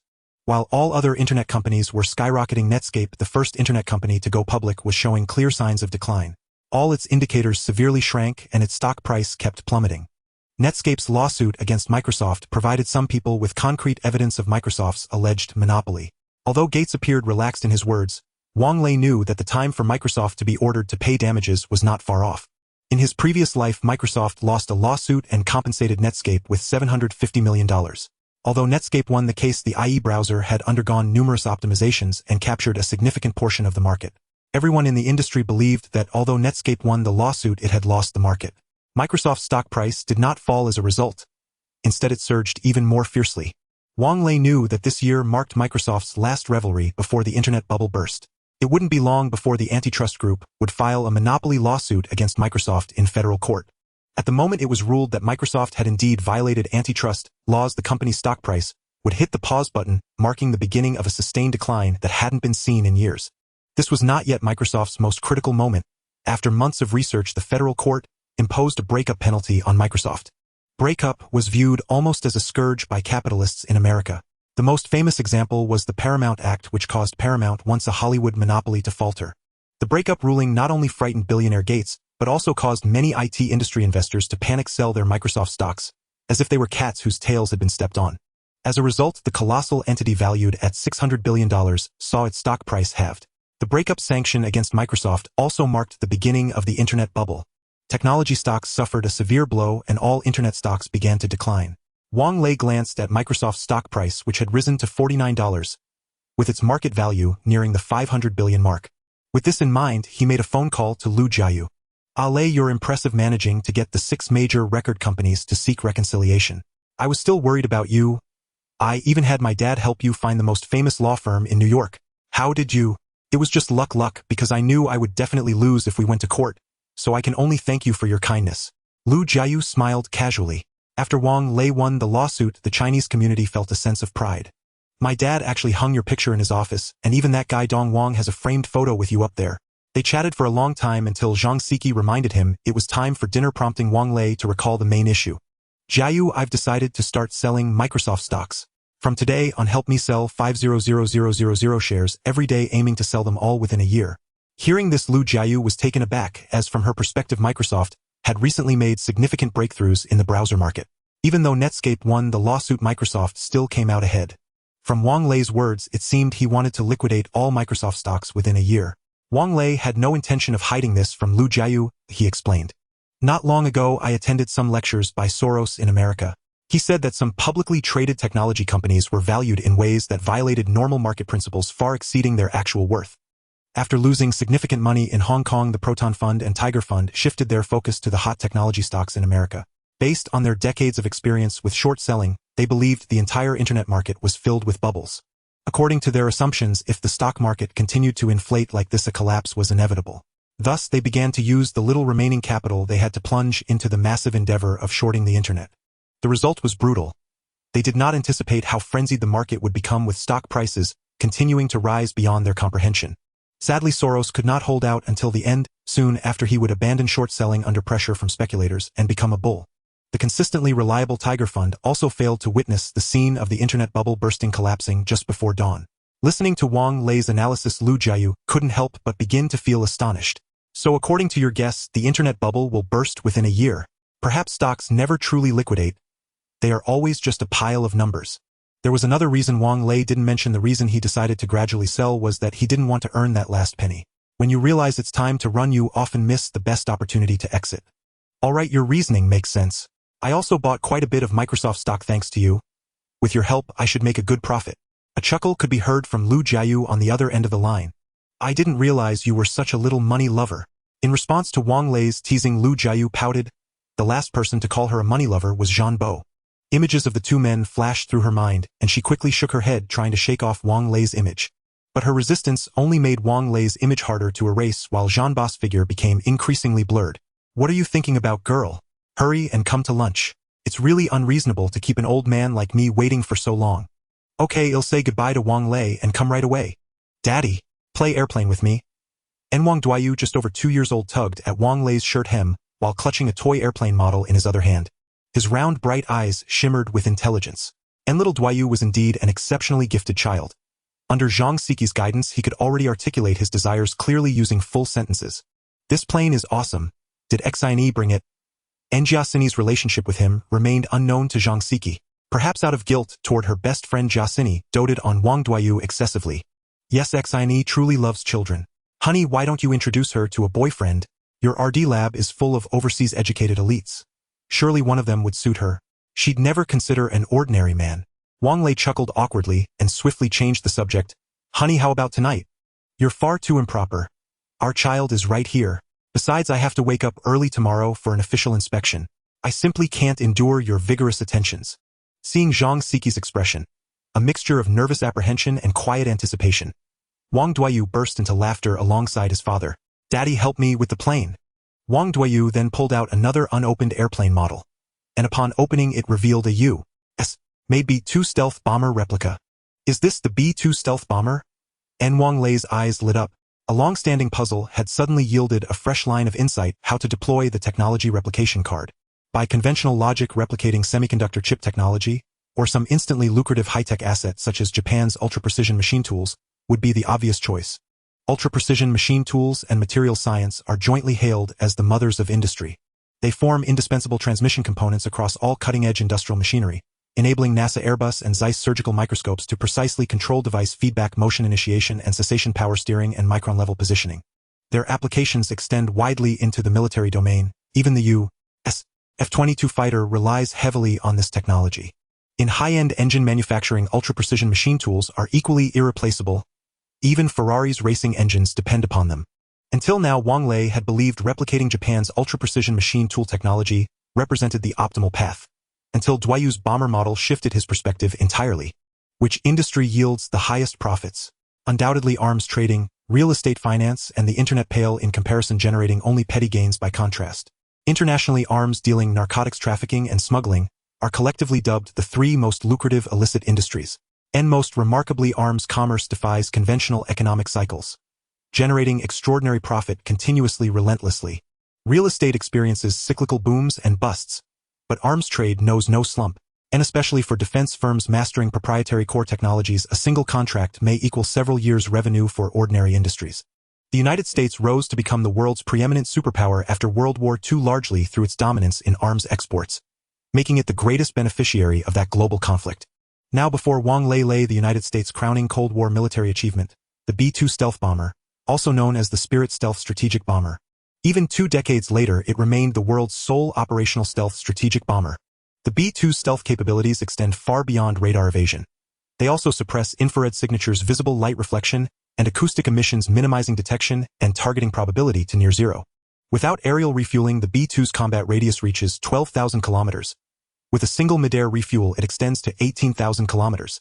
Typical mission flight durations exceed 10 hours. The U.S.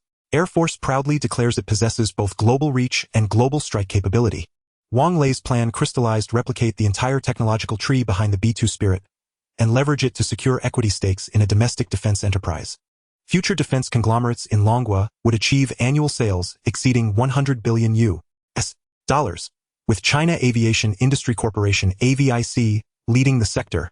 That year AVIC's total equipment sales alone would reach $22.5 billion, reaching world-class standards. And that figure accounted only for hardware sales. The group's overall annual revenue approached $50 billion, with a net profit of $3 billion. Most crucially, Wang Lei could license this technology to multiple firms, rendering the potential profits astronomical. And at this thought, he lifted Wang Duyu high into the air. "Duyu, you truly are my lucky charm," and he, delighted by his father's joy, Wang Duyu responded with a pure, guileless smile. The idea was clear, but reality imposed a barrier, and the system notified him that the technology replication card required physical proximity to the actual artifact, not mere video footage or archival material. Wang Lei immediately felt stymied, and the B2 Spirit Northrop Grumman's flagship product was guarded with extreme rigor. How could it possibly be accessed so easily? "Julie." Hearing the familiar voice, Julai's hand trembled slightly, while pouring tea, almost scalding her delicate hand. Looking up, she indeed saw Wang Lei smiling and waving at her. The moment she saw him, memories of their passionate night together flooded her mind. She felt like a wanton woman revealing her true nature in front of this man. His energy seemed inexhaustible, lifting her soul to the heavens multiple times. Remembering that sensation now, Julie couldn't help but feel her legs weaken. Her face flushed deeply, reaching her ears. Wang Lei, gazing at her figure clad in work attire, couldn't help but feel a surge of desire. Busy with work lately, he had indeed neglected the beauty, and today, he seized the opportunity to reconnect with Julie. However, as soon as Julie welcomed Wang Lei into the office, her expression changed. "Mr. Wang, my stance is quite clear. That night was an accident, and we shouldn't entangle ourselves further." Her angelic face radiated an aura of rejection. It seemed she truly did not want to rekindle the past with Wang Lei. Wang Lei felt a bit displeased. The system had already recognized Julie as his mistress, and this woman was clearly playing with fire. Wang Lei was not one to play the submissive role. A strong desire to dominate surged from the depths of his heart. In a moment of reckless impulse, he said, "Miss Julie, I took a considerable risk to save you that night. A beauty like her, if captured, would undoubtedly face dire consequences, potentially encountering perverts." Julai's expression darkened immediately. This man truly had no appreciation for beauty, coming straight to her with demands for repayment. She saw through him. He never used sweet words and preferred to be forceful with women. Ding. Julai's favorability towards you decreased by 10. Current favorability is 70 in love. The relationship between the host and Julie, the mistress, has been terminated. Fire Eye Golden Eye active, talent deactivated. Wang Lei's mind buzzed. Could it really be that just because he made a sarcastic remark he lost favorability? "Mr. Wang, you didn't suffer that night, did you? The one who truly suffered was me. As for repayment, feel free to propose conditions, and I will do my best to meet them." At this point, Wang Lei was getting into the spirit of things, and decisively said, "I hope you can use your organization's connections to allow me to observe the B2 Spirit Bomber up close." At this moment, Julie felt a rush of suspicion. How did Wang Lei know about her powerful organization despite her caution? Wang Lei continued, "Stop pretending, rookie agent. I know exactly who you are." Hearing the term rookie agent made Julie step back warily, nervously saying, "Who exactly are you, and how do you know my code name?" Wang Lei was also taken aback, surprised that someone would use rookie agent as their code name. "Me, a powerful tycoon from the east, someone who likes you and can shield you from the storm when you need it." Hearing this, Julie felt warmth in her heart. Although this man was a bit overbearing, he held no ill intentions towards her. If he had any ulterior motives, he wouldn't have waited until now. Ding. Julai's favorability towards you increased by 10. Current favorability is 80. The relationship has been restored, but she did not hear the sound of relationship conversion. Women are indeed complicated creatures. "Will you really help me, Wang Lei?" Julie asked, her eyes red, filled with an irresistible hope. Wang Lei was not one to respond better to force. He feared nothing more than seeing the woman he loved cry before him. "Of course you are my woman. If you encounter trouble, I will certainly stand by you. My father has gone missing, and I suspect it has to do with the Geely group in Tokyo. Your father-in-law is missing. Why aren't you looking for news about him in Tokyo? Why are you wandering in Hong Kong and New York?" Hearing the reprimand, Julie felt as though she found her anchor. Tears streamed down her cheeks as she tried to maintain her composure and explained. "I came to Hong Kong because I heard my father had come here to investigate the Geely group before going missing, and the last place he was seen was that club in New York. I originally planned to rely on William's connections in Hong Kong to start my investigation, but he was. So I inadvertently disrupted your plans. No, in Hong Kong, I have enough strength to help you investigate anything. Why didn't you just come to me? I initially intended to do so, but I found you seemed even more difficult to deal with than William, and right in front of me you broke that guy's leg. I thought twice before asking for your help." Hearing Julai's complaints, Wang Lei couldn't help but sheepishly rub his nose.